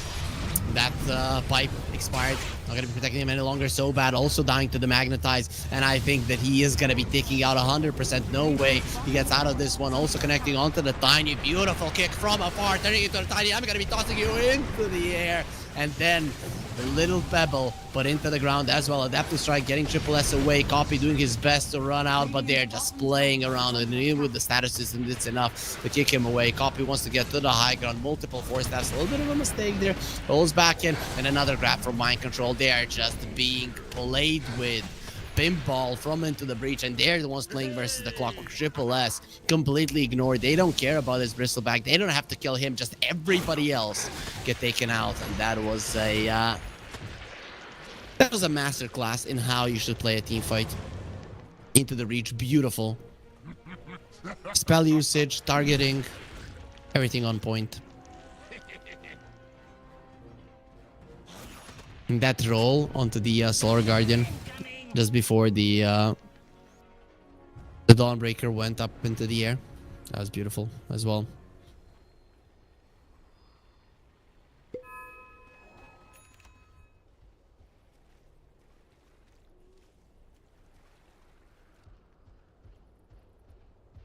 Copy. He has the AD rune in bottle, level 20 on his Earth Spirit. The rolling boulder distance, man, that used to be level 10 talent. That was a long time ago. Rocket Flare being used, and the Morphling doesn't really care much, but the thing is that the smoke is coming. Every single spell available on one move. 4-2-3. Have his teammates in the vicinity. RP up right now. Back 4-2-3. He sees Triple S. Roars. Does take some damage. Whoa, almost kills himself onto the Blade Mill. Needs to be careful, but look at the backlines. They do find the Clockwork. Solar Guardian not being used, but the thing is they're just isolating everywhere. But the Clockwork defensive hook shot found difference. Solar Guardian coming in. Earth Spirit caught. Starbreaker as well. He is gone. Copy. Doesn't have a buyback. He cannot rejoin. You have just given Roche to your opponents. Or maybe not. The RP being available. Maybe they can make something happen, but the Avalanche onto the three of them. A really good start with from Triple S to go in. They're doing their best to get themselves away. The Morphling trying to finish off difference while Triple S going forward. Mind Control uses the RP just to survive, which is not going to be allowed anyways. Hurricane Pike there. Lelis, it's not enough to live. He's standing his ground. He's fighting. But look at the backlines, 4-3. He seems to be the strongest guy on the map. He's lost every single one of his teammates, but doesn't matter. He's going to be doing it all on his lonesome. Look at the right clicks. He backs in a punch and woe is gone. Oh, 4-3. Winning that fight. I can't say on his own, but that was quite huge coming out from him. The Batrider with the Hurricane Pike and the Shard killing the Bristleback, also something that you wouldn't expect to happen. And for a second, it looked like they gave the Roche to their opponents. He's trying to block the hook shot. 4-3. Playing around with the illusions. He knows where the clockwork is at. He gets the egg as the hook shot is coming in. And no problem. I did want the bonus kill. Thank you, So Bad, for offering yourself up. But Morphling doesn't have the mana to continue the pursuit. So Bad won't be going down. He found the angle, but finding the angle was just a second too late. Very cool. Very cool from 4-3, really. Ooh. He morphed everything into agility so that the Pugna can heal him. And the Rocket Flare almost connecting on him there. Difference. No way that he... Demonic Cleanse coming into play. He's going to be seeing the Shadow Demon right now. Still has the BKB. Demonic Purge is there. Here comes Lelis. He's slowing them down. He's going to be finding the backlines as well. Wants to get the Tiny, and with the lasso will be able to get him onto the high ground. Not even needed to copy a couple more hits. Gets the kill. His BKB still not being used. Doesn't get Triple S onto the high ground because of the SNY. He doesn't go there. Copy doing his best now. Finally, he's going to be using the BKB. Going for more. It's 4-3 chasing on to Triple S, but they are going to be focusing onto the poor Shadow Demon. He has been a nuisance in this engagement. Not anymore. Will get taken out. Both Copy and Mind Control get on top of him. Make sure he's no more. Push is coming. Morphling has his teammates behind him. No glyph for a second. Oh, they don't save that tower, but at least they're gonna be buying some time here. Once the range melee Rax drops, you are gonna have your glyph again. That will be a full lane of Rax. This game looking the cleanest from Into the Breach so far. I just haven't seen one move utilize their lineup at all. Like, at all. And for me, it's the clockwork, right? They weren't doing anything until the 4 staffs came to be. Now you're dealing with 3 4 staffs. It's unplayable, really. I mean, even the Morphling, this hero doesn't necessarily always get the Hurricane Pike, but in this game in particular, it's just such a good item. And when we've seen the first hook shot like 15 minutes into the game, and then every single one after that was either a defensive one or just straight up a miss by smashing into your teammates. It's a disaster. I've been calling for a clockwork for a couple of games now, and very, very disappointed in the performance of So Bad, especially because I've seen his clockworks back in the day, and it was always good. So might have just woken up on the wrong side of the bed today. Radiant's top tower is under attack. Morphling pushing a tier 2 top through the backdoor protection. He goes. Well, no, this hero can do it. He has 500 damage per hit, and he hits 4 times in a second. 2000 DPS just from the right clicks. If he's standing his ground, they need to prevent him from the push. Just goes forward, roll in as well. Tiny buying back. They need to get away. Don't want to get tossed back into it. So bad. Another hookshot doesn't really do anything. Solar Guardian being used. RP hasn't been used. And look at 4-3 go. He doesn't need no RPs. He can do it all on his lonesome. A double kill. 4-3. They do get a lane of Rax or melee Rax, but that's pretty much a lane. The one that you care about. The one that matters. A minute and a half left on the Morphling Aegis. They're still deciding to go for him. I'm not sure if you want to do it. The roll in. Shivas as well. Slowing down. And the Morphling now goes in with the damage through the blade mill. A little bit tougher. Flame break, not great. There's a Hurricane Pike. Doesn't push Woe back. He still has that BKB. Magnetize going strong. Finally will expire on all of the targets. but the push will continue. Shadow Demon gonna be coming back, creating these illusions from 4 to 3 might be your best way to do something to him. Only gets the range racks down. Hard one on the top lane. Range racks still alive, but the creeps are now going to be focused on it and chases on. Finally, somebody's going to be dealing with it. He kills himself onto the blade mill. Triple S needs to run. He's surrounded by enemies, and with the lasso, it's not going to be happening. The demonic lens is there, so they cannot slow him down. Finally, a good hook shot. 4 to 3 doesn't care much about it. He's stuck in the cogs, but he's just going to be killing everybody out of them. Coffee gets taken out. Life drain not enough, and 4 to 3 finally brings down the Shadow Demon. He's looking towards Woe. He'll do his best to finish him off. Not going to be happening just yet. 4 step forward, and that is a carry-to-carry matchup at 4 to 3. He's successfully winning over and over again. The RP finally going to be used. He gets in on front of Triple S. Not going to be attacking it from back, but doesn't matter. The damage would have been sufficient. Either way, triple kill forces one move to surrender. And despite a 90-minute victory for one move in game 1 into the breach, they weren't playing around. In game 2, they won in 40 minutes. And in this one, they will finish in just 35. Getting their first victory here at the CCT Season 6, and this is the Into the Breach that we wanted to see. 32 to 14, slow start to the game, but man, 4-2-3 and his Morphling, it's insane how good he is at his hero. It's beautiful. It's really beautiful to watch. I understand why Papi wanted him in his team. Not sure what happened there, but he's not part of it any longer. That leaves us with only one more game, guys, so stay with us. We are gonna have just a second. I'm gonna check. I can believe okay, so we got Mouse, and I'm not sure what the other team is, but well, we're gonna check in a second. Oh, it's gonna be an Amiga. Production did tell me, but for some reason I'm deaf in my ears, even though I do have headphones. But with that being said, guys, we're gonna be taking a break. As soon as the teams are ready, we're coming back with the last series of the day.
man, it was a short break. We're already super behind schedule. Maybe would have already been finishing if there were no problems at the start of the day, but it doesn't matter. It just means that the Dota never ends. Mouse versus Namiga here at the CCT Season 6 with me, Harry Freak.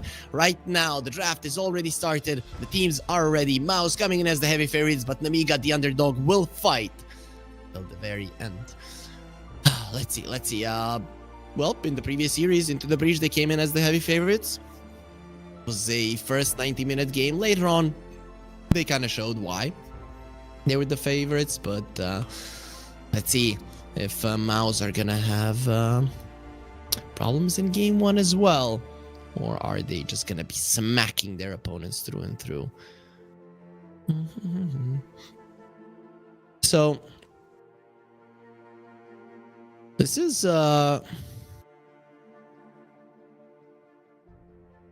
this Mouse roster is pretty powerful, not gonna lie. Especially having Fly with you, it's a big deal. And then we look at Namiga, which is a big organization. I mean, Kritic came out of this one.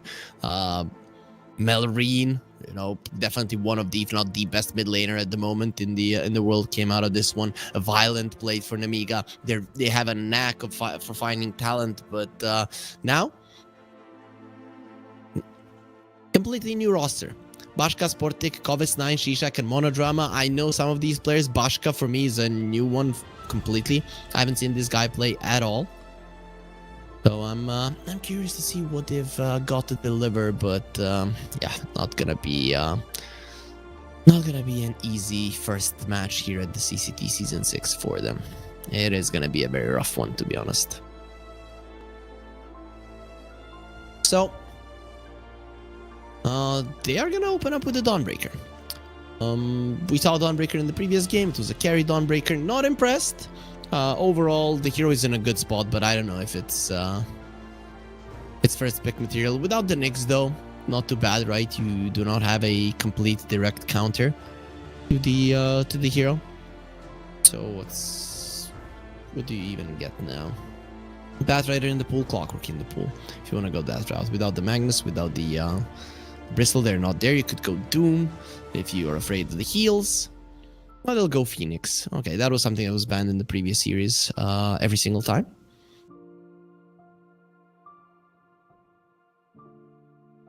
That's actually a really good hero versus the Dawnbreaker, right? Because you start off the fight with an egg, and if the Soul Guardian is being used, you don't actually have to run away from it, right? Because you are the one controlling the fight. I like it. Actually pretty smart. The only thing is every single time that you use your ulti, if it's nighttime, that enemies get full vision of what's going on in the fight. So that could be a bit problematic, but I feel like they'll be fine.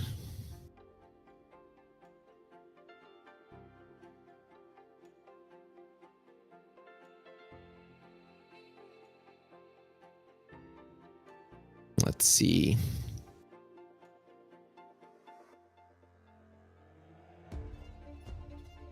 Amiga.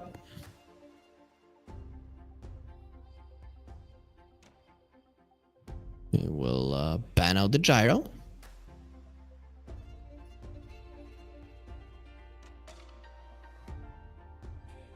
They got rid of the Lina as well. Let's see. What will you get rid of here? Clockwork, maybe something to set up for a good Solar Guardian if you're really looking towards it. I know now when I say Clockwork after what happened in the previous game, kind of doesn't stick, but you get the gist.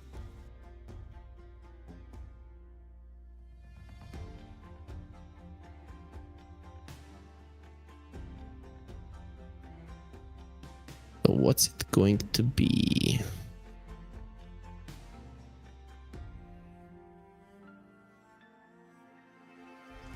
Get rid of the Morphlink. So that's something they didn't want to play against. Good to deal with the egg. They, at the moment, don't have anything, obviously, to protect the egg. They'll go for the Tusk. Not the ideal hero, but solid at protecting the egg. Muerta. I've been longing for it for the entirety of the day, and the Zeus. This hero has made it back into the game. People play it as a position 5. It's actually not half bad, so I'm a big fan of it. A lot of the top teams are playing it as well, and it is pretty much played in pubs as well. Though Tusk and the Phoenix aren't necessarily your we are afraid of the Zeus support type supports. I'm not the biggest fan of the Zeus in general here, right? If I would see these two supports, Zeus wouldn't be the one that I'm going for. There's no Tiny. I'd like some burst here versus these supports. Some magical damage. Something like a Storm comes to mind if you want to go that route, but you're probably going to get pucked. If you go Storm here, you could go puck yourself. What could counter you? I guess something like a Sniper or whatever, but you have a Tusk Phoenix, so both of these heroes get close. They get an Enigma. Versus a Dawnbreaker, not like the biggest fan. First of all, it can cancel your Black Hole even through the BKB, but that's not the only thing. If you want, you can lane the Dawnbreaker versus this. We get to see a PA, which does look like a decent PA game, but not a lot of synergy in this Mouse lineup. I think the idea here is just push, Roche, farm PA, win, right? There isn't like team fight synergy, but I can understand how every part of the game there is one guy who contributes, and then later on you do have a big team fight.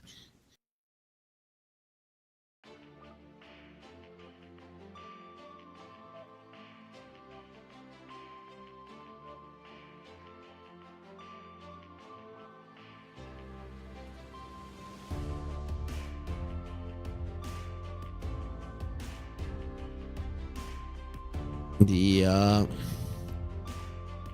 now see the PA.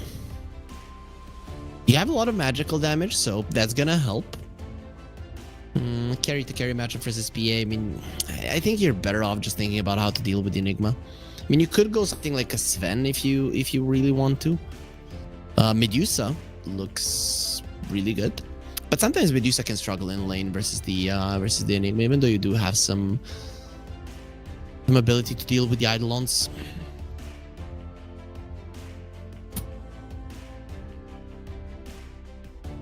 I go TA. Yep, forgot about her. She's actually quite nice. Methodical, pretty much just kills your refraction charges, and then you have to get the charges again to get the crit. I like this. Good TA game. The only problem is you do not really have good heroes to take down the egg, but you have 3 range heroes, which is not common in the current meta. I remember I was casting with T-Panda, and he was talking to me about some statistic that 4 melees, 1 range is like the best combo nowadays in terms of statistics, in terms of who wins the most. 3 melees, 2 ranges is close, but 4 melees, 1 range is like the standard at the moment. But they already have 3 range heroes. Which versus the egg and versus the Enigma is great, but I just feel like it's just gonna be Mouse going 1 by 1 killing them, not even focusing on like a big AoE fight. Like Tusk goes for 1 black hole, the other egg for either disengage or to stay in and fight a little bit more.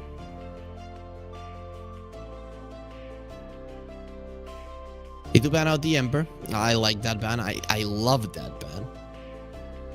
Very much. If I was Mouse, I'd try for as much of these mobile heroes to stay in play. They're going to be taking care of the Air Spirit and the Shaker. Yep, nice. I love those bans. Very smart. Monkey King is still in the pool, right? So if you're Namiga, you don't really want to get a melee hero.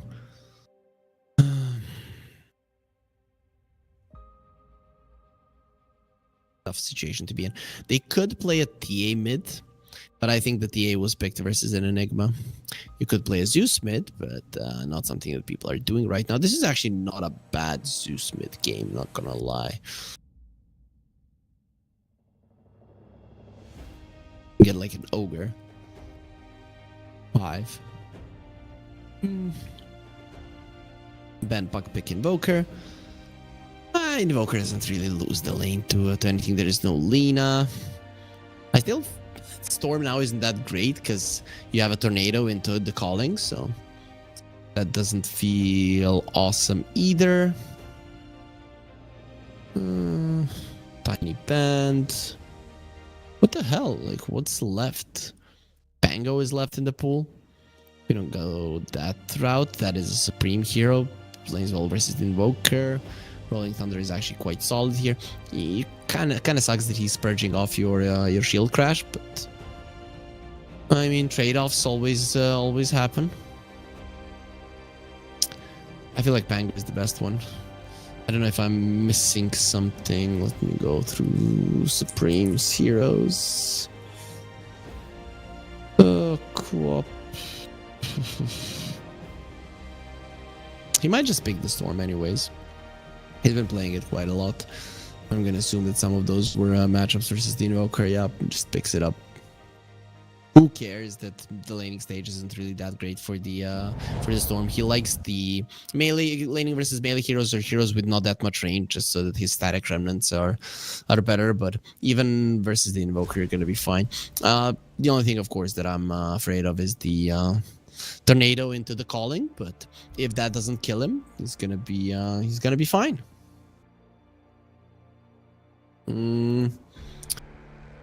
So, do I think the Amiga can take this? According to the draft, yeah, sure. But I feel like when I see this mouse draft, that it is a classic "we are better than you" draft type of approach. That they're just gonna lanes are gonna go pretty well for them. Their off lane is gonna go pretty well for them. Let's put it that way. They're just gonna isolate you, force you into a mistake if you're a TA, and then kill you. Right? They're gonna open up the map with the Eidolons. Then you have Storm Tusk that are gonna be hunting. Force is gonna be using his Black Hole of cooldown, and low skill is gonna be farming with his PA. And then once the time comes, everybody just gets one-shotted. So I'm definitely in the mouse corner. I don't dislike the Amiga draft. It's just that I think this is like the biggest mismatch of the day. That's just how it feels. And Amiga have all the tools needed to play, right? They have Invoker for setup. They have split push protection with the Dawnbreaker. They have timings with the TA. Rotating potential. Everything is there, really, right? A little bit lacking on the lockdown of the hard lockdown is where they're lacking. And I think that's going to be their downfall, right? This is going to allow Mouse to play a little bit with a little bit more without pressure. Let's put it that way, right? You play a bit more without pressure, and that allows you to run circles around your opponents, especially with a hero like a Tusk. So that is how I see it. That is the one downside of their lineup. These types of lineups are not easy to execute that Amiga have, and all power to them, but it's gonna be a rough one.